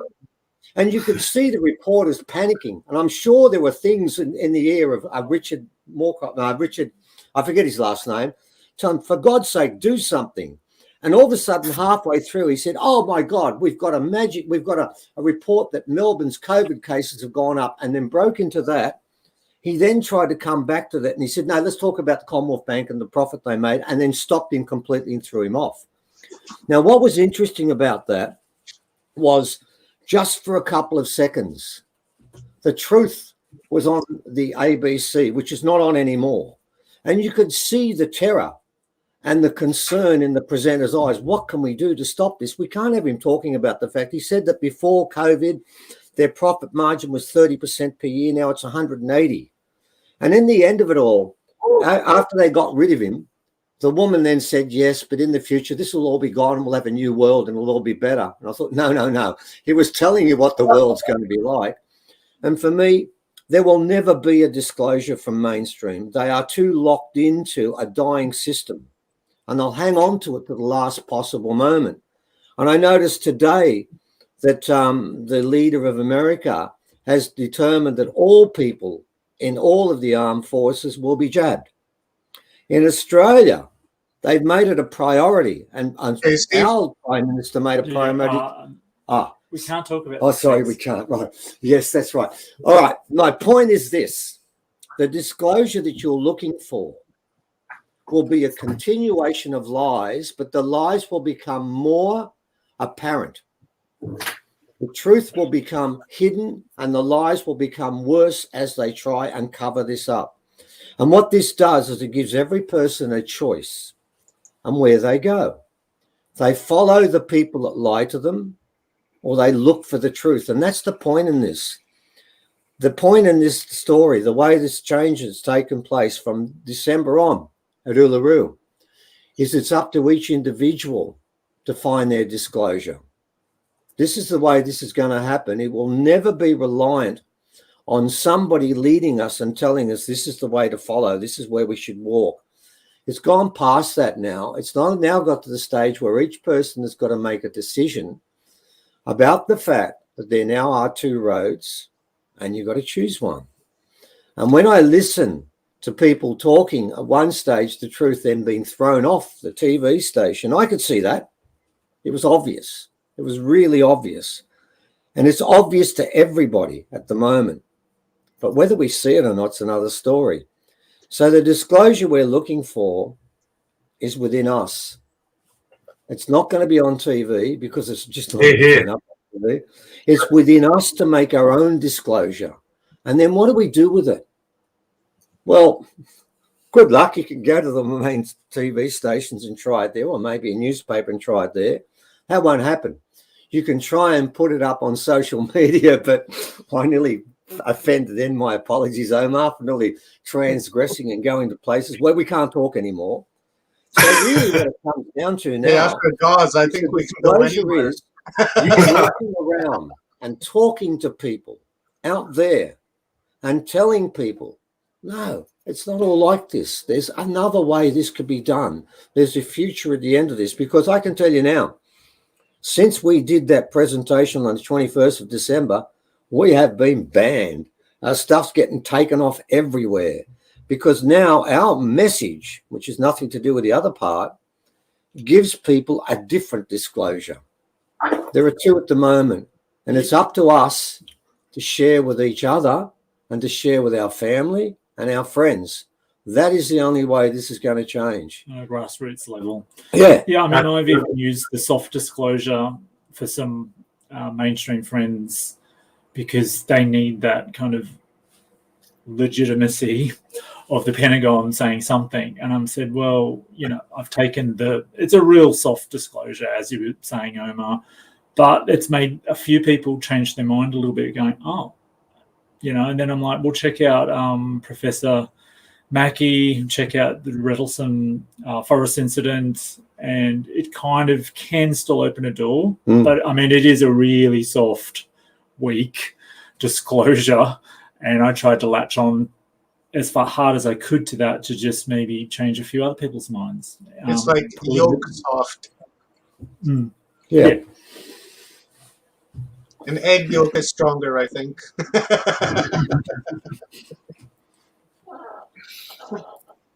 Gauze, 5 minutes.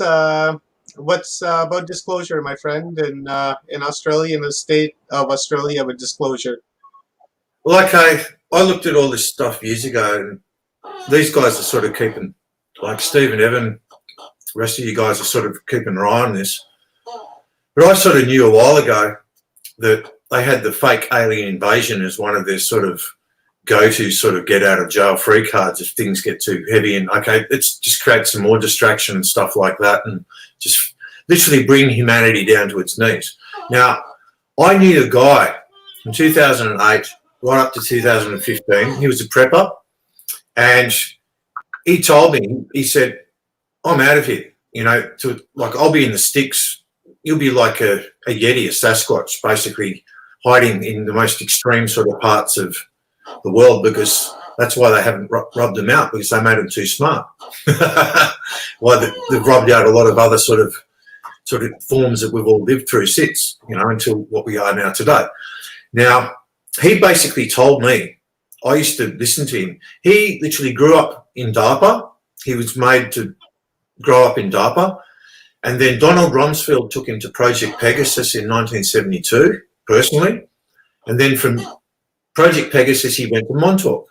And this dude was like a geek, like full-on computer programmer. He knew science, he knew shamanism. He was their best super soldier that they ever had in the early days. And he used to constantly sabotage their missions for the benefit of humanity. So when it came to the top sort of Rothschilds and Rockefellers, have a look at the meaning of rot in the Urban Dictionary, by the way, people, and you'll know what I mean.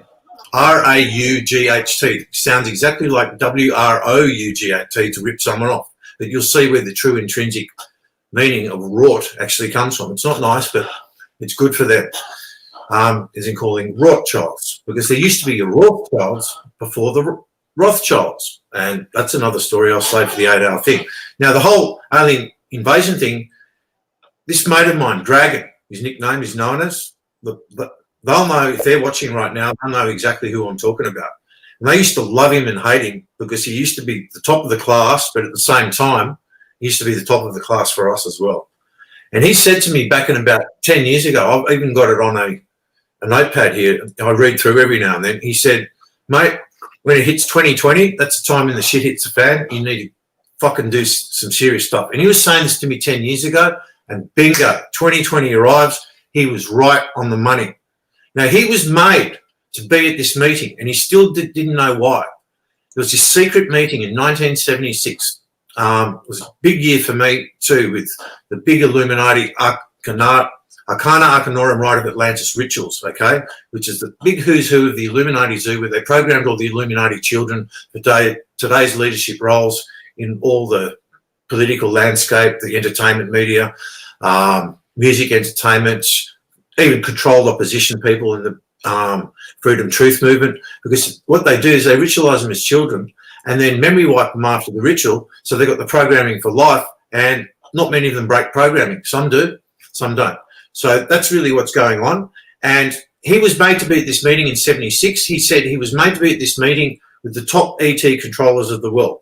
And he said one of them was literally like this grandfather guy, like you see in the sort of Scott, you know, God in the sky sort of thing. He's some sort of like old sort of being from here or somewhere, who knows. And he said another one was like a female sort of Draco sort of like thing. And he said another one was a blue aquatic being. And then he said there was a magi there. There was a human. And I knew, hold it, he's not a magi. He's a Levite priest magi. They're very high up the rank, and they keep so secret. And they basically decided at this meeting back in 1976 that the trashing of Earth was a done deal back then. I'm sorry to inform you of all of that, but that was the top level plan back then.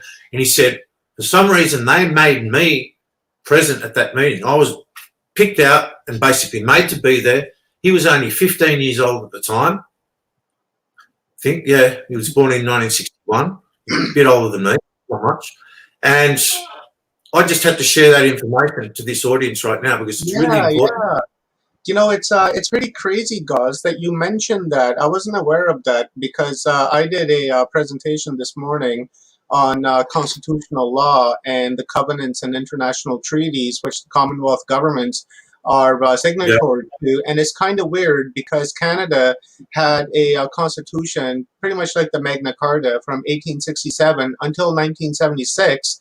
And it's oddly enough, in 1976, they came up with human rights, right? So I wonder what's going on there, that they would come up with human rights, but then on the other hand, decide to trash the earth, and they have been trashing the earth. So that's food for thought. I think that I'm going to research and look a little further into. Thank you, Leanne.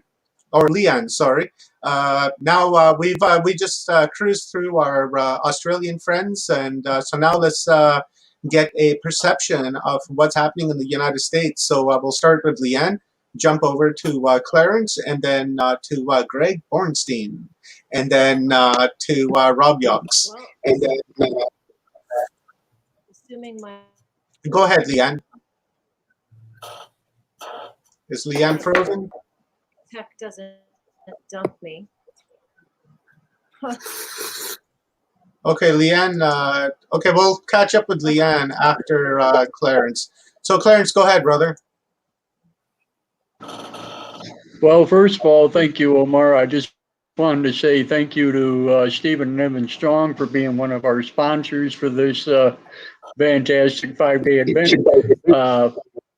You know, it's always a blessing to have them along, you know, and be able to follow them and be with them, you know, to rub the elbow, so to speak. Fantastic. You know, what can I say? You know, in our last panel discussion we just had a little while ago. So Rita, I truly understand exactly where you're coming from. I too have had my experiences and stuff, and it's quite remarkable when you stop and think about it. You know, the life changes and that you go through and whatever. The thing is, mainly as far as disclosure goes, you know, I think back about a passage in the Bible that talks about the 144,000. And sometimes I wonder if this disclosure isn't just for the folks like us, and maybe it is only 144,000, and maybe it's not meant for the entire global, humanity. So maybe there are just chosen ones. I don't know the complete answer to that, but 145. Sorry, brother. I leave one off again. 144 adds up to 9. You got to root it down to the power source again. Add 1 to make 145. Just a little subtle thing there. Brother, please continue. Sorry, Cool. That's where they've sort of just fooled us by 1. Yeah. All right. Awesome. Yeah. Well, there you go. But that's my thought on that anyway. I just wanted to bring that up and, kind of put that out there.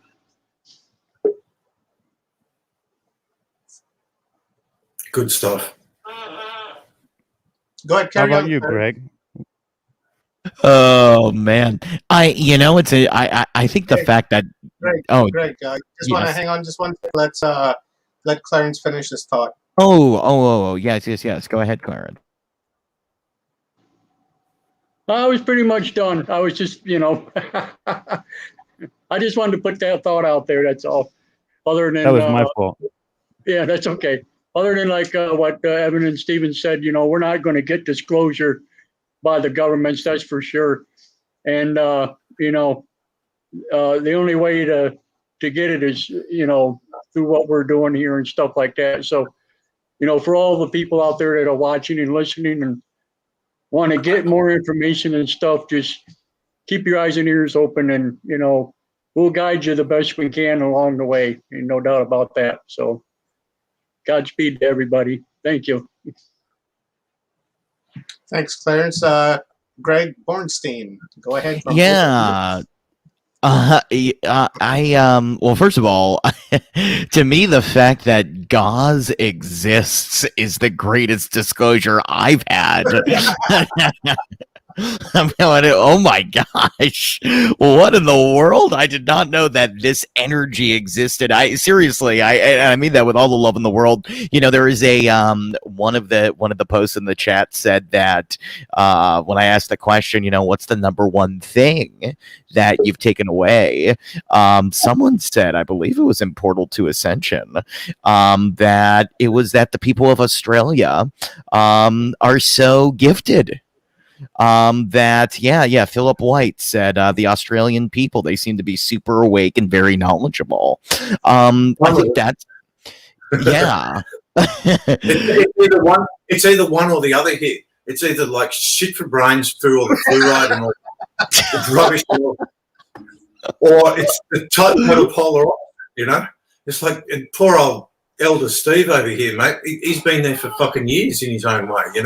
It's like I can really empathise with his frustration, because he really is a remarkable. I present Steve Strong as a brilliant facilitator of knowledge. Yes, and absolutely. And he's an elder that we've got to pay attention to. Yeah, thank you, Steve. Absolutely. I have been for 7 years now. Yeah, I know.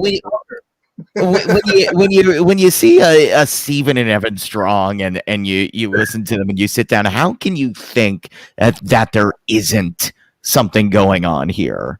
That's the thing. I mean, I just I was sitting here throughout this entire thing and going, well, if I'm listening to everybody and putting on a skeptic brain, if I'm putting on a debunker brain, there's no way you would spend more than 12 hours a day explaining away everything than possibly accepting it as real.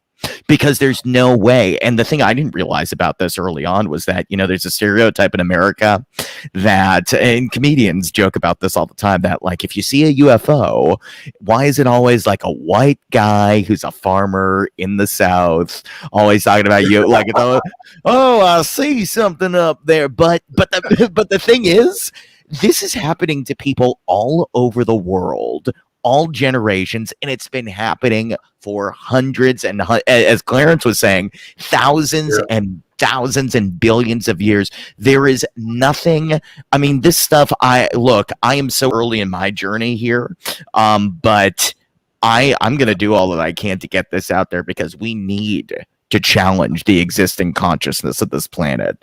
The idea that this is just some thing that, you know, some freak people in society think is happening is completely, there's just nothing, there's no excuse for that. There's no excuse with this much coming out.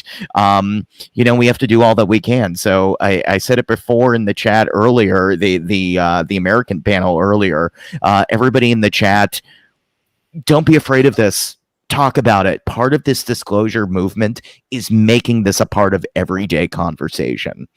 You know, you can keep it inside. You can read the books. You can watch their documentaries coming out, whatever. But the point is, you have to make it part of your everyday narrative. That's the one way that, you know, you can defeat this. Why wait? You know, we see the headline, right? It's like, that's what happened in America. You saw the Pentagon on the New York Times, and all of a sudden, this is the way we're programmed in society. New York Times puts out an article. Everybody goes, oh, because the New York Times put it out, now it's something that's okay to talk about. That is not the way this is going to work. We have to be in front of the conversation. We have to make it the conversation first, and it has been my pleasure to be on this panel on this day and with everybody here in Australia, new friends, to make this conversation happen.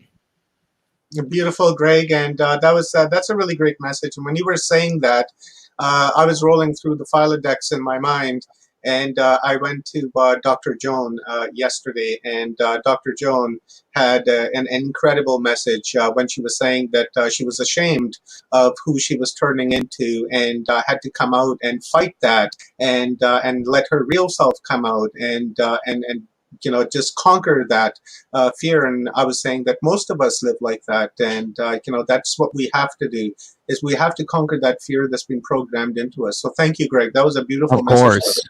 Yeah, that Thank was you. wonderful. Thank you. Leanne, you're muted, honey. Maybe. There you go. Yeah, maybe we'll see. Let's see if this dumps on me. You know, I am so personally, literally, every energy center in me is lit up. Like I am vibrating at such a high rate. Like I literally hear the speakers before they say what they're saying. I'm already hearing it. It's been a very, I don't even want to use the word surreal anymore, because I think what's surreal is the fuck nuts outside there doing their weird little shtick that they can't seem to fucking do. So, like, I had a regression, and in the regression, I was just like, they just won't learn. Oh God. Okay, I'll go back. Okay. And like, it's ridiculous how, like, I understand now that I'm not the freak being annoyed with how slow talking is. Oh my God, no. Thoughts, faster than light. What is wrong with these people? Like, I don't know, like, what this place is like. And I knew as a child laying in bed, this is disclosure, 7 years old, asking, but why am I me? And then getting this nano flash of the Milky Way and stars and going, I have it. And then it going away. And then you just feeling sucker punched, like, wait, don't leave me. What? Like, that's disclosure. That's disclosure. I know. I don't need a fucking PhD. I quit high school. I got a potty mouth. I'm aggressive. I get annoyed. I embrace that. That's part of being alive. That's a part of being infinite in a finite container. Like, we're here to learn. You can't. It's consciousness is the currency. Consciousness is what they're trying to control. It's absurd. It's just so stupid. And like how people just get so caught up in the minutiae and your side and my side and side and side. Like, you know, I'm glad people are waking up. I'm glad there are gauzes all over the place. Good gauze. Thank gauze. You know, seriously. Thank you. What the fuck, man? Wake the exactly. fuck up, please. If you're not going like that, there's something wrong with you. No, there's wrong with me. I'm just a ranty. No, I'm validating you. If you're not saying how If you're you're saying not like it, this, there's something, you're dead. Like you're the walking Yeah. dead, like a fucking bunch of zombies. Like, listen to this. I've literally locked myself in this 2,100 square foot apartment. I started thinking to myself things like, I shouldn't throw away apple seeds. I've now got like 10 apple plants. I've got a couple pears. I realized that I had to take my parrot feathers to go back and forth from the little peppers because I don't have bees in my house. So I have to be my own bee. Okay, what do I use? Oh, the birds, the feathers. Like, I'll just grab a feather and start tickling the plants like a crazy orchid woman. Okay. Like, now the flowers it aren't. works. Like, we can all do this. Like, I'm 15 stories up, but I'm still connecting to Gaia because I've got earth here. I've got seeds here. I've got sunlight. I've got the love that comes through me. The energy that, like, it's just, everybody's their own power. Like, we're all toroidal fields. The earth is a toroidal field. Why the fuck do you think we're not allowed to fly over the pole so that we don't see that she's a toroidal field in a live body? Like, because then we'll get it, and then they will have to go away. Bye, Felicia. Like, go fuck off already. Enough. Basta. Ça suffit. J'en ai marre. It can't keep going. So, if I'm any indication of what's going on in America, like I grew up and saw that for the nanosecond. That's disclosure. And then I had to decide to squeeze myself into, I want to be an actress. Then I want to go get acting jobs. And then, like, I wasn't getting acting jobs. And I was getting really pissed off. And then, like, you know, but something in me, something higher in me is like, you don't want to send those messages. That's not why you're getting your acting jobs. Because those messages fucking suck. And you don't want to be a party to that. So as much as your ego wants to, look at me, you're not doing it the right way. Dysfunctional relationships, 3 kids, like, and now I'm just in the last 2 years exploding open. Like, it took me having to squeeze myself into muggle and understand that just viscerally to be able to come out the other side and have the light in the darkness, finally the beacon that I am. We're all our own beacons. We're all our own shitholes. We're all our own everything. And you've got to embrace the totality of it or you're fragmented. Divine masculine, divine feminine. It's all here. In the center, you're both. That's it. You're all of it. Like, so what? Wake up! Please wake up! Please, God. Thank you, Liane. That's a great call to action to the world. Wake up, because we've been in the slumber just way too long. Let's hear from Rob Yox, our brother from another mother. All right. So one of the things that everybody likes to do is like to subscribe to that Out of Africa, Blessing the Rains Down in Africa. I didn't do that. I essentially signed on to the Skulls out of Australia with the Strongs. You know what I mean? That's how we're gonna do it. You know what I mean? That's how it works. And I've been going around saying this to people, and they're like, "Wait a minute, what?" And then I back it up with the information that they have, and it changes the conversation. Like Greg was saying, it makes people step back and think. And what I did with this specific event was I tailored my presentation to show the people that I have been telling this to, this is what it is, which is why we went into the Iroquois, the creation story, and how they all manifested from a common ancestor. So I keep harping on this. To know where you came from is to know where you're going, and to know who you are is to know your potential. There's so many avenues in which we need to figure out who are we, what are we doing, how do we activate whatever's inside of us, because we know there's more there than what we actually know at this particular moment. And what do we do to transcend this specific time period, because we know it's so dark. So what do? We fill up with intellectual speeches, knowledge, and we take those facts and we tailor what we believe is our creation to where we are at this very moment. And when we do that, we explore so many facets of the human consciousness, of human history, and all the potential that's within us. And, so many things resonated with me with this conference, the Yuga cycles. If you noticed, every time we were going through a presentation, when we got back on screen, I was just like, I have to say this, because I need to see if my peers feel the same way I do with listening to what I'm hearing. And it's been incredible. It's been incredible, and I am definitely going to have to watch everything over, because there's moments where I don't even remember I said something, and I did, because we were right on to the next moment. It was so much going on, and it was so long that we're here now at that last moment, and I barely know where I am. It's been 5 days of no sleep. It's been so much information that my head has swelled to, beyond I can't even imagine. I went to get up to go swallow dinner real quick. I stubbed my toe. I broke it for sure.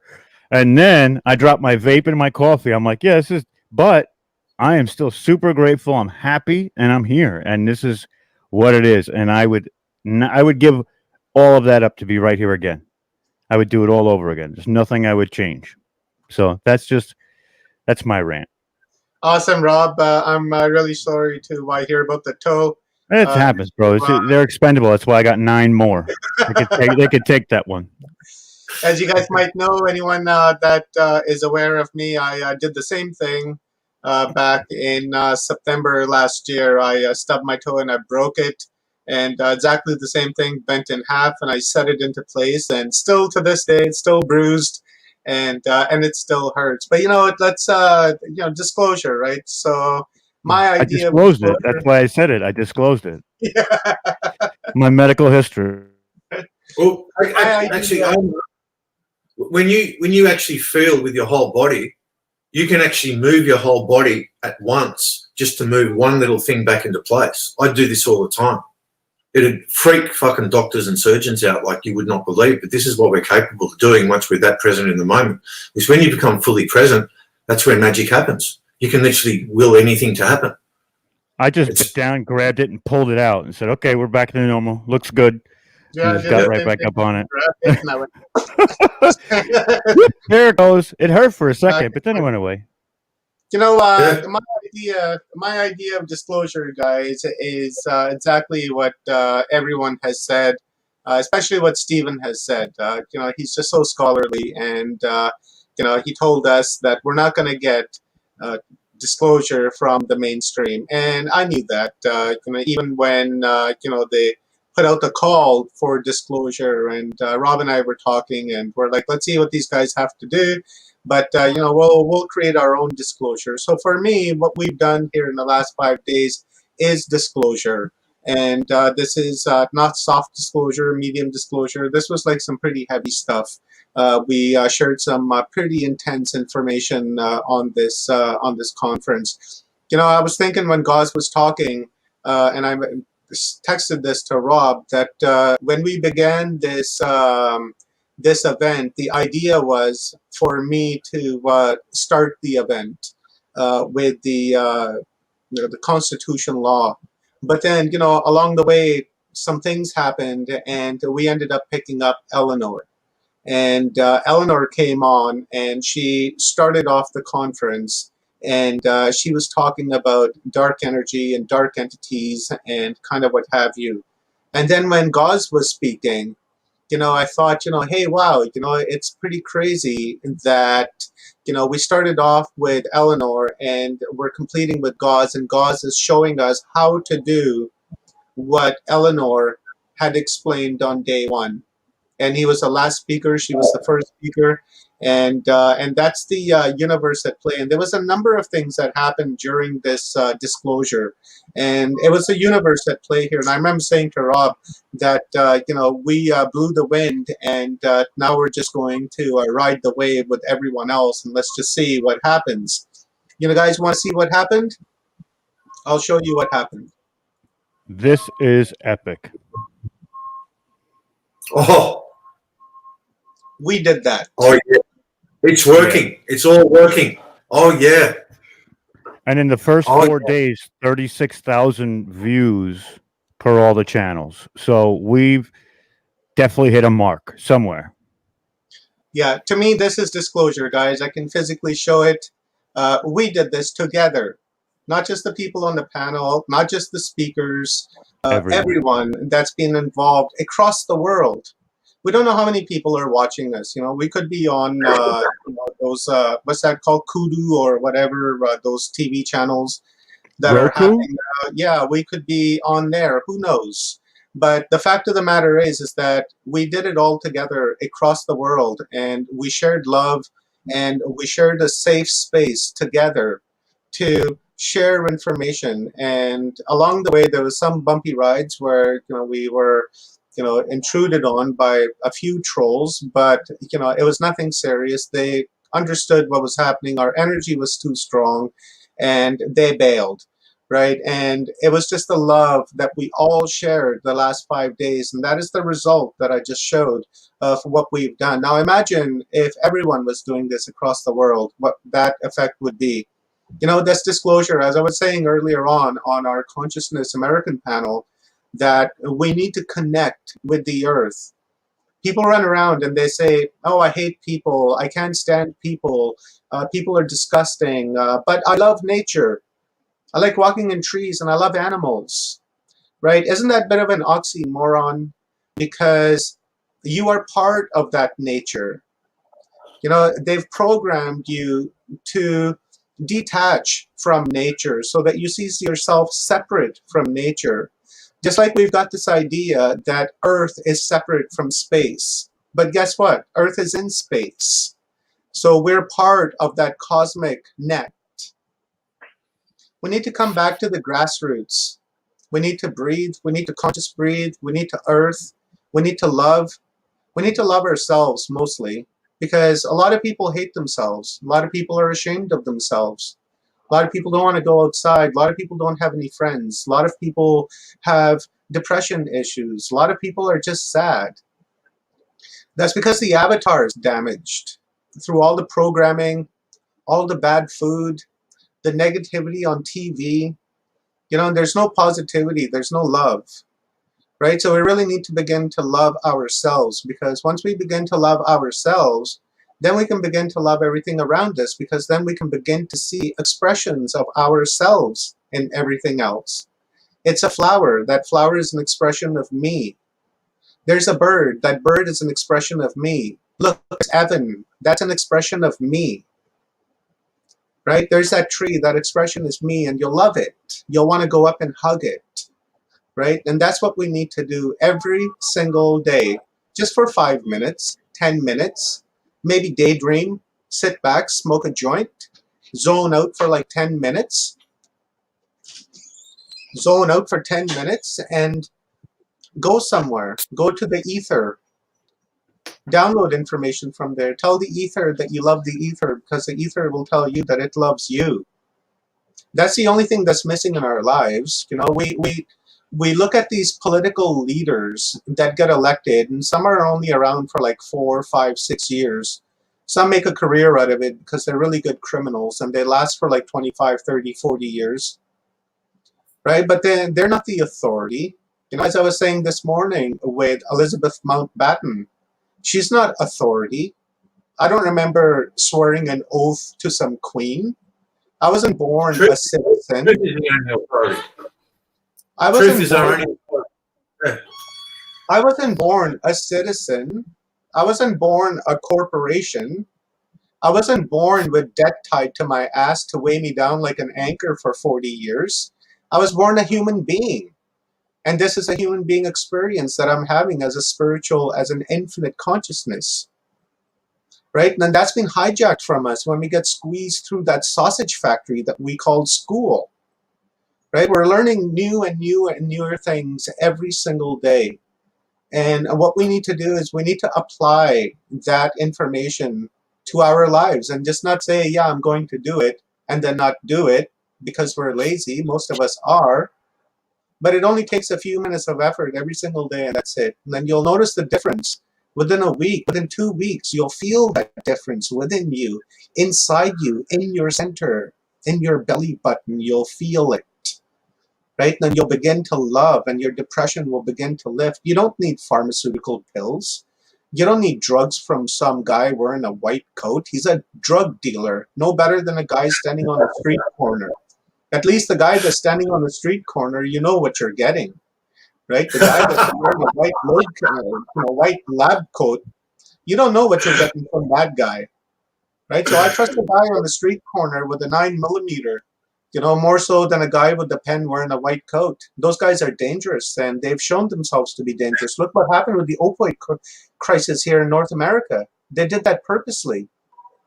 What's happening now, they've done that all purposely. But we can overcome that because all we need is love. Look what I just showed you. And that's just 5 days of love. And that's it. Imagine if we can do that every day. That's my rant. So let's do our closing. And I'll start with my beautiful sister up in the top left corner, Solrita Enteria. Thanks, Omar. I think that was so beautifully spoken from the heart. And I know that I mentioned this last conference, but just the change in the short time that I've known you and that transformation. And I just see you coming in and like fully occupying and filling up who you are as a soul existing in an avatar. And it's the most exquisite, beautiful thing to see. You're such a guiding light and example for what we can be on earth, and just the love and compassion that you bring, and the craziness of putting together an event for 5 days, you and Rob and Gray and everyone else that's been part of it and not sleeping. There's not many of us that can do that. So I just want to say thank you for giving us all a platform to be able to, to speak from the heart and to speak, all of the information that we've gathered over our collective lifetimes. So I don't think there's really too much more that I can say apart from a disclosure point of view. If I could pick like one documentary, it's not even a documentary, it's a series that's kind of close to disclosure from an ET point of view, or from like a contactee point of view, it would be to watch the series called Taken with Dakota Fanning, Steven Spielberg one. When I watched that, sorry, what was that? I've seen it. Yeah. So as an experiencer, it kind of explains the symbiotic relationship that we all have. So when, like Clarence said before, that he was resonating with the ET side of things and that he'd had experiences too, I could feel that in him even before he said that, because those of us that do experience these kinds of things, we do recognize each other. And that was the same with Evan and I before we even met in person. And, the more that we get to know each other, we find that we've had similar contact experiences and things that, we've never told other people. So it's really interesting to find out just how interconnected we are. And I think when we can have that dialogue and we can really drop the fear with being out there in that way, and in your hearts, who you can talk to about this kind of stuff, and who you maybe, see is awake and who, is in deep, deep slumber. So I just want to say thank you to everyone for being here. And I've really enjoyed the parts that I've got to see of people's presentations. And yeah, thank you guys for everything. Thank you very much, Solrita. Thank you. Really appreciate you, sister, and love you very much. So thank you. Thank you very much. Thank you. Stephen and Evan, please go ahead. I'd like to start with a quote from Sir Arthur Keefe. 80 years ago, medicine was divided amongst 3 orders of specialists: physicians, surgeons, and midwives. Now there are more than 50 distinct special branches for the treatment of human ailments. In this aspect of life, it's ever-growing specialization, which frightens me. Applying this law to the New York Times, I tremble when I think what its readers will find on their doorsteps every Sunday morning. So he wrote that in 1933. 31, yes. So what I think we've done is he's scared that there's no broad vision. And an event like what we've been doing brings specialties together, and then we can see how the layers are connected and how different topics are the same topic. So in a way, we're providing a broad vision to how to view the world, which scared him because it was lacking, and it is lacking. So I'm just thankful to be part of a process where we can provide a broader vision to what's going on, because how does science, knowledge, philosophy progress without some sort of oversight, some sort of interconnection between the disciplines? Actually, that leads in what I was going to talk about. I want to talk about the oversight, the underlying motivation behind this change. And I've got to make the point that the rings, the rocks, the skulls, all the things we've got didn't come to us by accident. They came to us by design. And I want to make the point, when we started this, I went down to South Australia and I was called down by the elders there, Kano in particular, and we were given ceremony. Now, I've got to make the point, this was not the normal ceremony the tourists get. This was 7 days staying there before it was given to me, and I had to hold certain objects in advance. And what was told to me is at the end of the ceremony, they came up and told me basically everything that's happened in the last 15 years.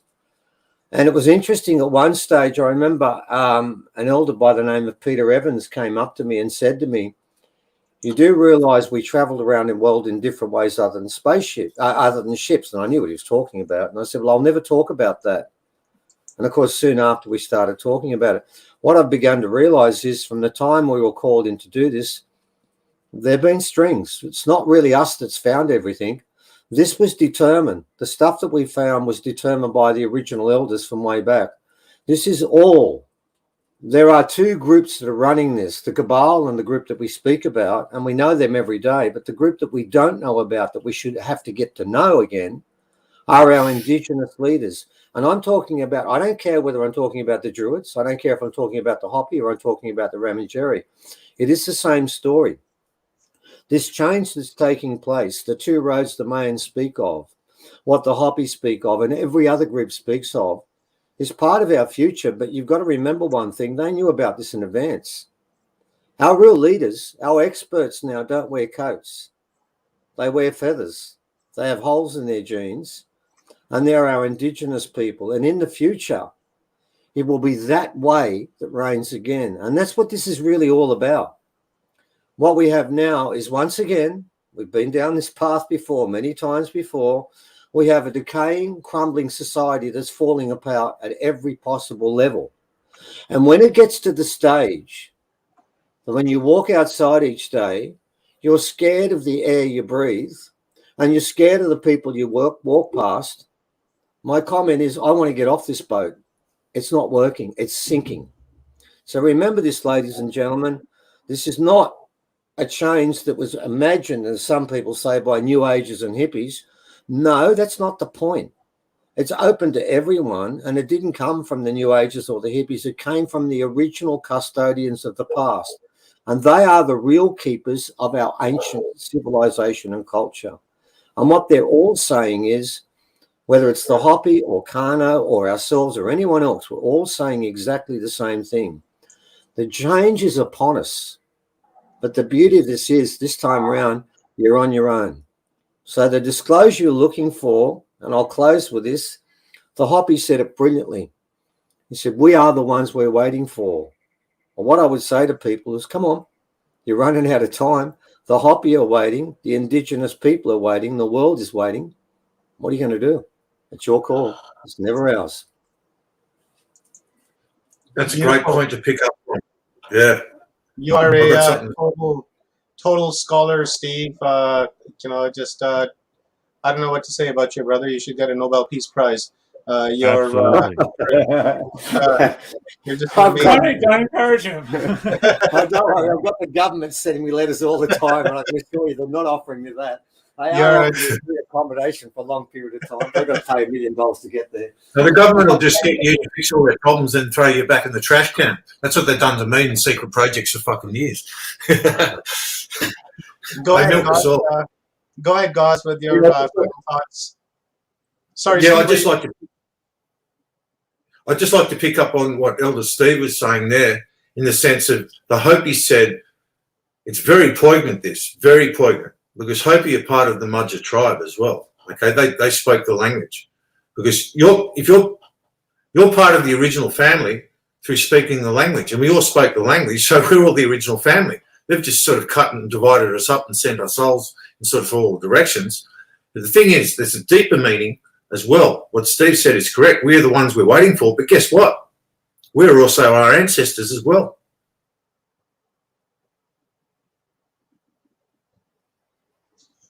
Because our souls never die. It's only these bodies. Now, these bodies are designed to last for hundreds and thousands of years. And slowly over time, or what we know as time, this sort of fiction split timeline sort of regurgitation sort of stuff. Well, they've hacked us down from giants to what we are now. And they've literally had this strategized sort of gradualized plan to literally hack us down like cattle and keep us in farms, distracted with this sort of fiction life while they just milk our energy. And they've got a very clinical sort of way of doing that with no soul. They just want the data. Okay, this is what we're going to do to them this time. This is the new distortion. Okay, the old distortion we just had, yeah, get rid of that model, wipe them all out, even if it's our own kind. Okay, they even do that to their own kind as well. And then we move on to the new distortion. Then they do another 9/11 disaster reset event and wipe out like they're trying to do now. And it's not going to happen this time. The buck stops here. They're not going to get another reset. They're not going to split the timeline. Because what they do, they need to create a big disaster event to literally split the timeline in time. Because I'm going to sound crazy here, but I know this to be true. They've had time travel technology since 1913, the beginning of the Fed. And it all syncs up. Because at the beginning of the Fed, beginning of fractional reserve banking, they knew they had a design system that would hyperinflate. That's why they only got a 99-year lease with the US government to run the actual Fed. Because they knew by then it's going to hyperinflate. So we've got a strategy to basically own everything by then. And look at it now. There's two companies, BlackRock and Vanguard. And they're all the elites, and they both own shares in the other. It's all privately listed under marine admiralty law. We're going to bust that open. I've written a document that basically says, that proves that Kabbalah is a perversion of the original omniversal law, that which is the major language that delivers it all. It's all in the language, but you just got to know how to approach the language, because there's certain words, core creation words, that just literally have different sort of lower to higher vowel soundings, and those dialect interchangeable vowels and consonants as well, that are other timbral aspects of creation, they are creation sequential orders. Just like I was talking about before. It starts with, like, just in the senses, okay? Starts with the soul, like the feel, and the smell, and the taste, and the hearing, okay? But the hearing's primary as well if we know how to listen, okay? That was the one sort of proviso on that, because if you don't listen, it becomes number 4 again, okay? And then sight, the last one. And they've hacked us through our sight, because that's the most susceptible sense. So they thought, how do we hack them through the sight? Okay, let's give them this thing called the pineal gland that can do all this amazing stuff that's part of us already, but we're going to hack it down, okay? And we're going to turn it into a sort of a movie screen in the third eye instead of getting them to use their fish eye, which is the real astral. You get the full vibrating, pulsing, moving, flowing, living, breathing, every filament of life. That's filament's an adequate term to use for it. In the Mudgett language, it's an infinite language. Like there was this guy named Csaba Varga. He was an incredible Hungarian historian. I'm yet to read all his books, but I'm just like, I come across everything this guy writes, and he's just like, man, this guy knew it all. And there's writing all out in Hungarian, and I've written some of his articles, and he said in this document he was doing a critique on the English language and the connection with Mudgett language to that. He was saying the original Mudgett language, he was saying, had over 1 million words. And even then, you talk to another Hungarian in the know and they say, oh, there's more than that even, because you can improvise with it. Because anything new discovery that comes up that's better, well, we know how that sound blends and creates the new sound. Because everything's like sound and light. You know, light's just another aspect of that whole sort of spectrum in the sense of how magnetism and electricity through what we call love that flows from source, from the grandmother, and why the grandmother balances everything all in curves and not a father, because the grandmother loves all of her creations, even if the creations fuck up. She just loves so much, she can't stop loving. That's it. If she stops loving, that's it. There's no anything. So that's why it's a grandmother. But Ishtan herself, she makes sure that everything is equally. I don't use the word balance, because balance is sort of going between something, you know, something that's not of creation, of a fiction creation that's been put into creation, fiction design, and something that's real. So we're ignoring that. We're going to what is real by into the centre And then we take all that distortion and we literally turn it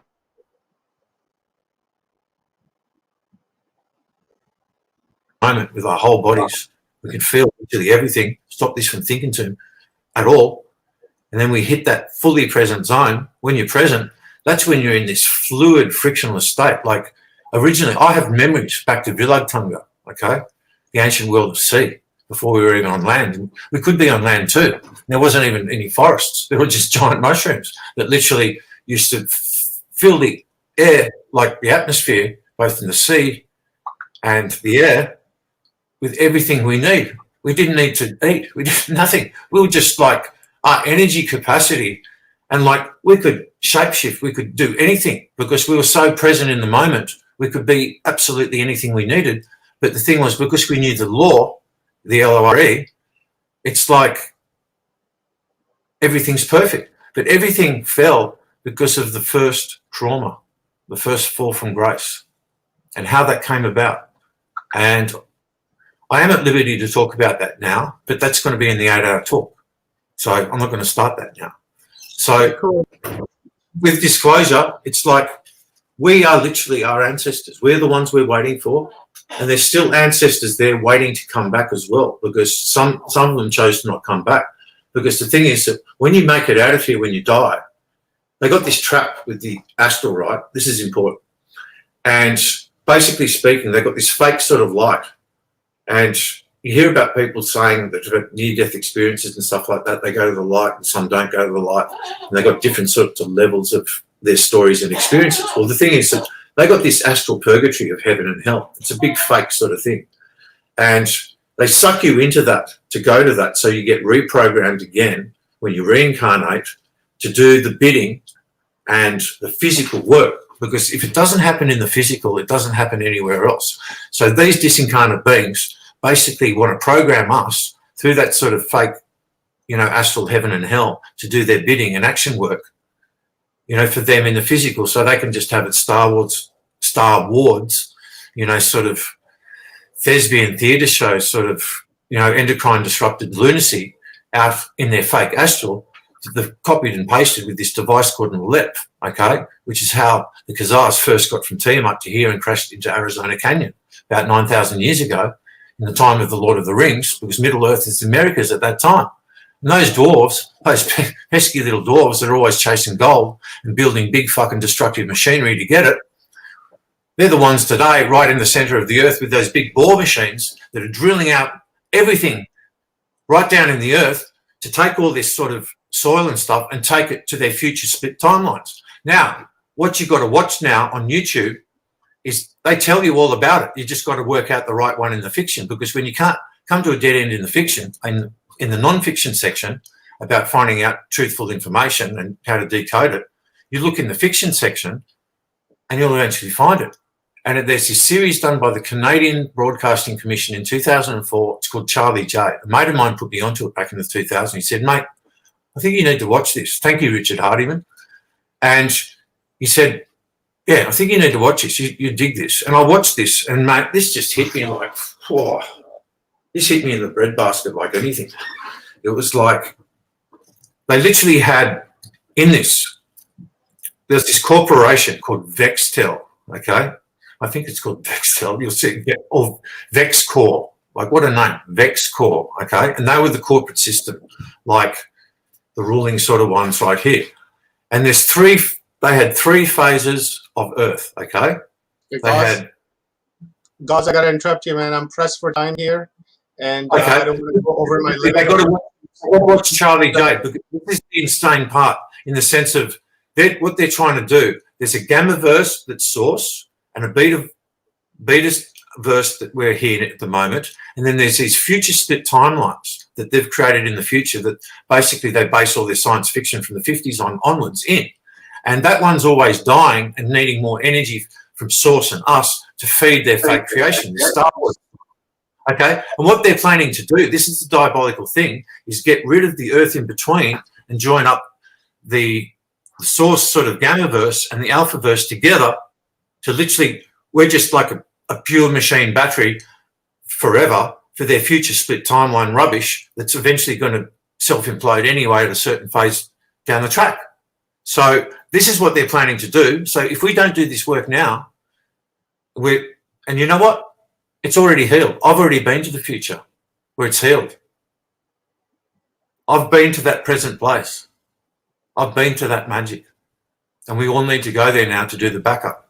And the more of us that do it, it just reinforces it, and it'll happen quickly because it's already happening. I know that. I know that you can't know that. Yeah, it's already happening. It's already healed in the future. And if everyone, when they center, they hold that intention, okay, that it's already healed, it'll happen so much quicker.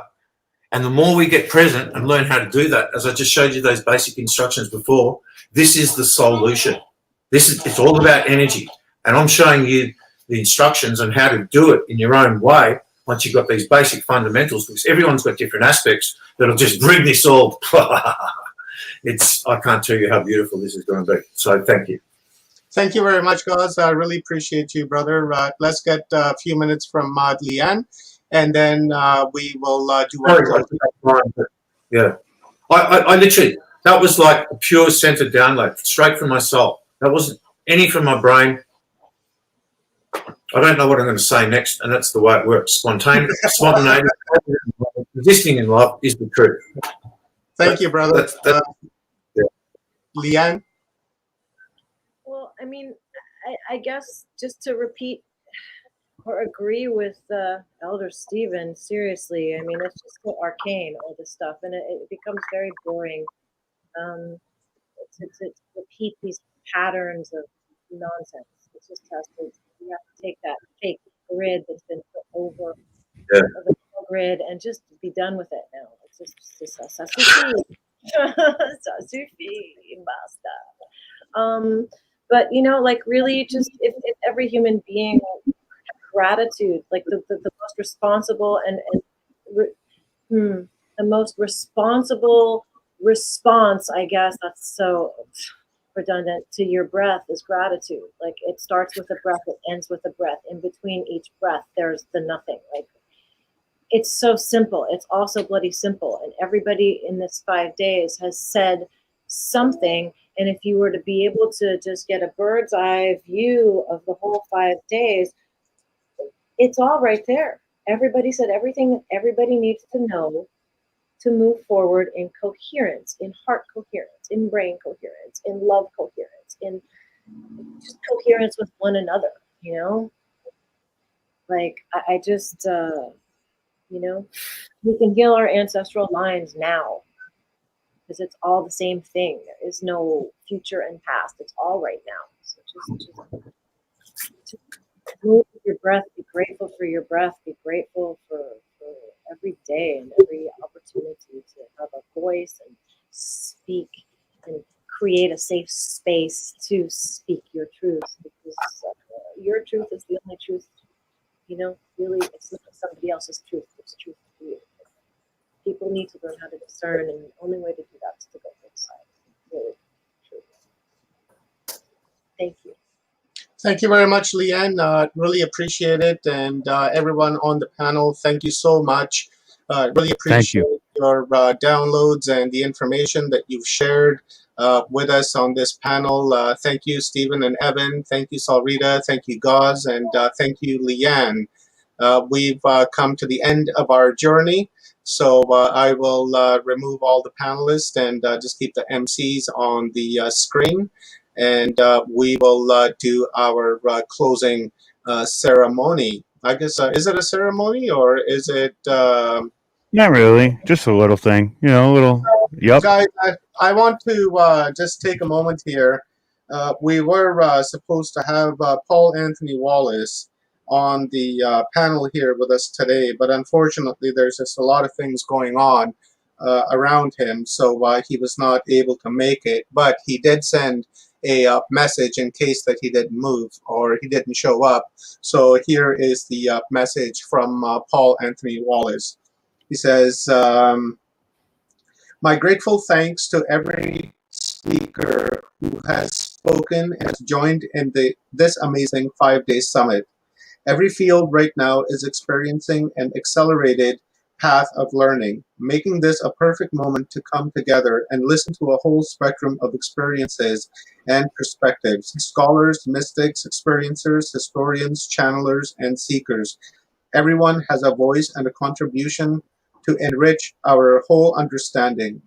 That is how total disclosure comes, not from authorities taking on the roles as the Department of Truth 1984 style, but through the listening to one another with love and respect. I love the sense of community we have enjoyed over the last 5 days, and that is being built through the amazing collaboration of such wonderful and generous co-hosts. Thank you again, and I am really looking forward to next time. Health and peace, everyone.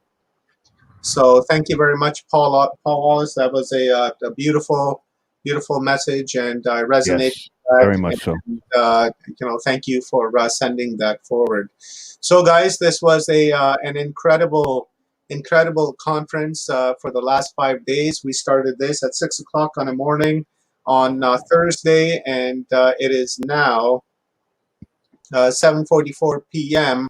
Monday night. So this has been quite the marathon. We should all, get a gold medal for this one, because this one was just totally, totally epic.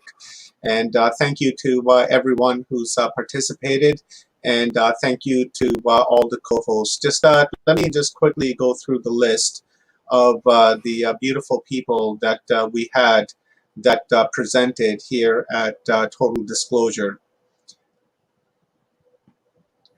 Let me bring up. While you're finding the list, it's funny, you see people within the chat starting to get familiar with each other and talk and basically create friendships from a shared space over so many days. It's absolutely incredible. It's absolutely incredible. And this is also some of what we set out to do, was to bring the community together, and it's working, and you can see it within the chats, and it's amazing. It's amazing. That is beautiful to see. It truly is. And there's a sense of community that has been built. It's always been around, Rob. This community. When we go to conferences that Neil Gore holds at Portal to Ascension, right? We see a lot of the familiar faces and a lot of new faces, right? So it's nice to see that this community is growing, and we have people that go around the circuit watching all of these conferences and learning and seeking the truth. And then you have new people that are coming on board and joining the bandwagon and opening up their mind and their third eye and beginning to ask questions and beginning to question this reality that we've been given.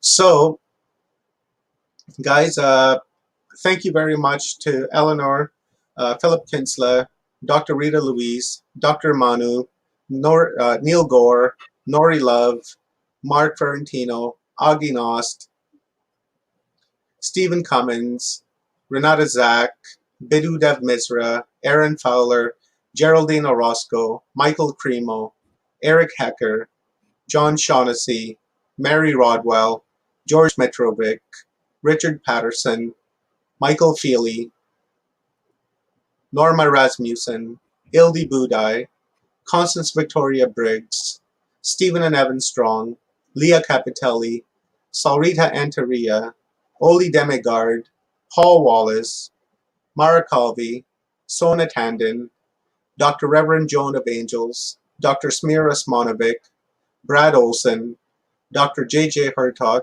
Dr. Desiree Hertog, Dr. Sasha Alex Lesson, Janet Kira Lesson, Alan Steinfeld, John Cadman, Rodney McGillvary.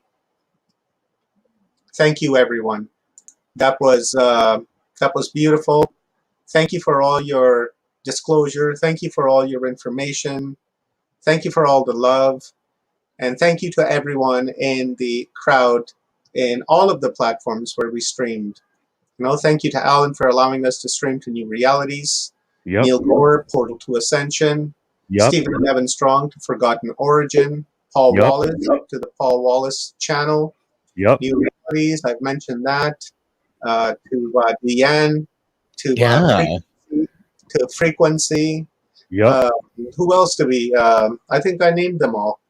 So I just want to say thank you for the amazing questions, and you guys were there to help pick us up when we were a little drained in certain areas and couldn't think of anything. You guys were there to expand the conversation, and that is what we are doing here. That's what we're trying to do. So, Yeah. I just want to I'm eternally grateful to all of you. And like Omar always says, and his name says, a projection of you. I am you, you are me, and together we are the one. And the fact that we are the one means that we get to sit in these spaces and really create some great moments, and we get to have a lot of fun doing it too. So thank you, eternally grateful. Thank you, Rob. Wonderful. Let's do closing remarks from Evan. Then we'll jump over to Clarence Mitchell, then to Greg Bornstein, and then to Rob, and then we'll bid yourselves a good night. You're muted, Evan. Yeah. There we go. I started talking and I went, what's not working? It's the mute. Yeah, no, it's been an amazing couple of days. Yeah, I'm just thankful to be part of it and to be part of such a great community of people. I mean, really, the strength in numbers, and, I just feel my heart filling with just having so many, brothers and sisters from all around the world on the same path. There's a Gnostic quote that I love that basically it says that we're created in a certain way, but what we need to realize is that we were created higher than the gods that created us. So I think when we do this and when we join together, it's those kind of moments where we become wholly godly. So I'm just glad to feel that and to be a part of that process with everyone here. So yeah, it's been an honor to be involved with this. So thank you so much. Right on, Evan. Let's just do a quick shameless plug for our alien ancestry. Can you? Yeah. I can do that.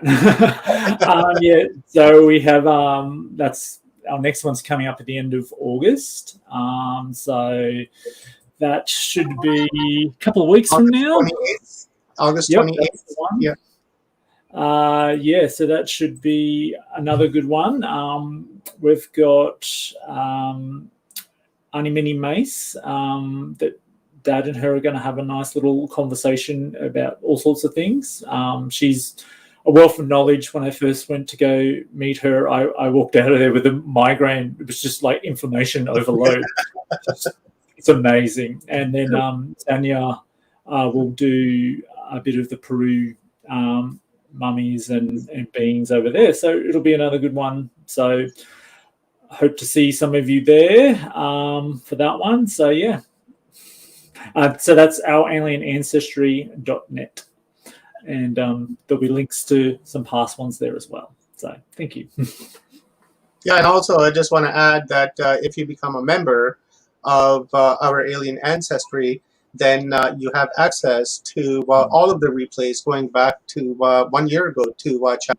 So that's actually a better deal. So instead of paying like $25, $26 for one session, you can pay $16 and have access to everything and become a member and get newsletters and updates and kind of what have you. There's a lot worth it. Yeah, there's a lot of good stuff that is the way to do it. Thank you, Evan. Really appreciate your work, brother. Clarence? Thank you. Well, thank you, Omar. Thank you, Evan, for being here again. I'm just going to close this out myself by saying what I always say at the end of all my shows. Until we meet again, thank you all for watching and being with us. And by all means, keep your eyes to the skies. Thank you. That's classic. Greg Bornstein. You know what? I'm pretty speechless this time, actually. Yeah, Omar, what you said, your speech before when you were talking about just getting rid of the negativity in humanity. I mean, I think that's what again, it always amazes me how, You know, you can talk about spacecraft, you can talk about patents that aren't revealed, and agendas with evil families and aliens and all this stuff that is, you know, all these things that seem right out there. I put that in quotes, but at the end, it all comes back to love. It always comes back to consciousness, and it always comes back to that this stuff isn't so far out there because it's a collective memory of when we were all really soulful beings and we cared about each other beyond these constructs that have been imposed on us. So yeah, it's amazing what I'm so with you that at the end of the day, you see a cashier and you engage with them for 5 seconds more than you would normally. You see someone on the street that's struggling, or you engage someone that looks like they're having a sad day, and you strike up a conversation with a stranger. Any little thing like that absolutely can raise the collective vibration of this planet, and is the step towards changing a consciousness that will allow us to experience this mythical life that is I believe much closer to all of us than we even realize. So I thank all of you for sharing this time. You've been more than lovely. Omar, Rob, thank you for putting this together. Thank all of you for all of the hosts, all the channels that have allowed us to stream this content. I truly have walked away feeling just better about my place on this planet because of an event like this, and I hope we can carry on this tradition beyond the conferences for centuries, millennia, and far across all the galaxies to come. Thank you all. Have a wonderful night. Excellent. So I'm gonna do what I did the other night, and I'm gonna say, you know, we have an obligation to not let things pass us by and basically forget our origins, right? We need to look outside of the cube and have conversations that bend, because when we have closer encounters with each other and other beings, we can use that knowledge and passion, and nothing will be off limits. Thank you all. I love you all, and I appreciate all of you, and I'm eternally grateful. Full Spectrum Universe, Rob Yox. That is my sign off. Thank you very much, Rob. That was wonderful. And what more can be said that hasn't really been said besides this was a massive success. We did it, and looking forward to working with you some more, and creating more events and bringing some more awareness to the people. So with that being said, everyone, thank you very much. Wherever in the world you may be, love you very much.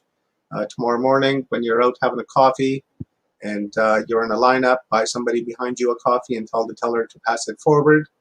And hopefully that will create a chain of consciousness that will just carry on through the entire day and make people's day and make them happy, because one little piece of joy is better than no piece of joy. Maybe you'll enlighten somebody and help them that day and change their life forever because they experience a little bit of kindness, compassion, understanding, and love. My name is Omar. I'm a host here at Watchers Talk. Subscribe to the channel, hit that bell so you get notifications. Same with Full Spectrum Universe. Subscribe to our channels for more content such as this, and it will get better and better and better as we progress forward. I'm coming at you guys from British Columbia, Canada. Be safe out there, be well, and we will see you next time.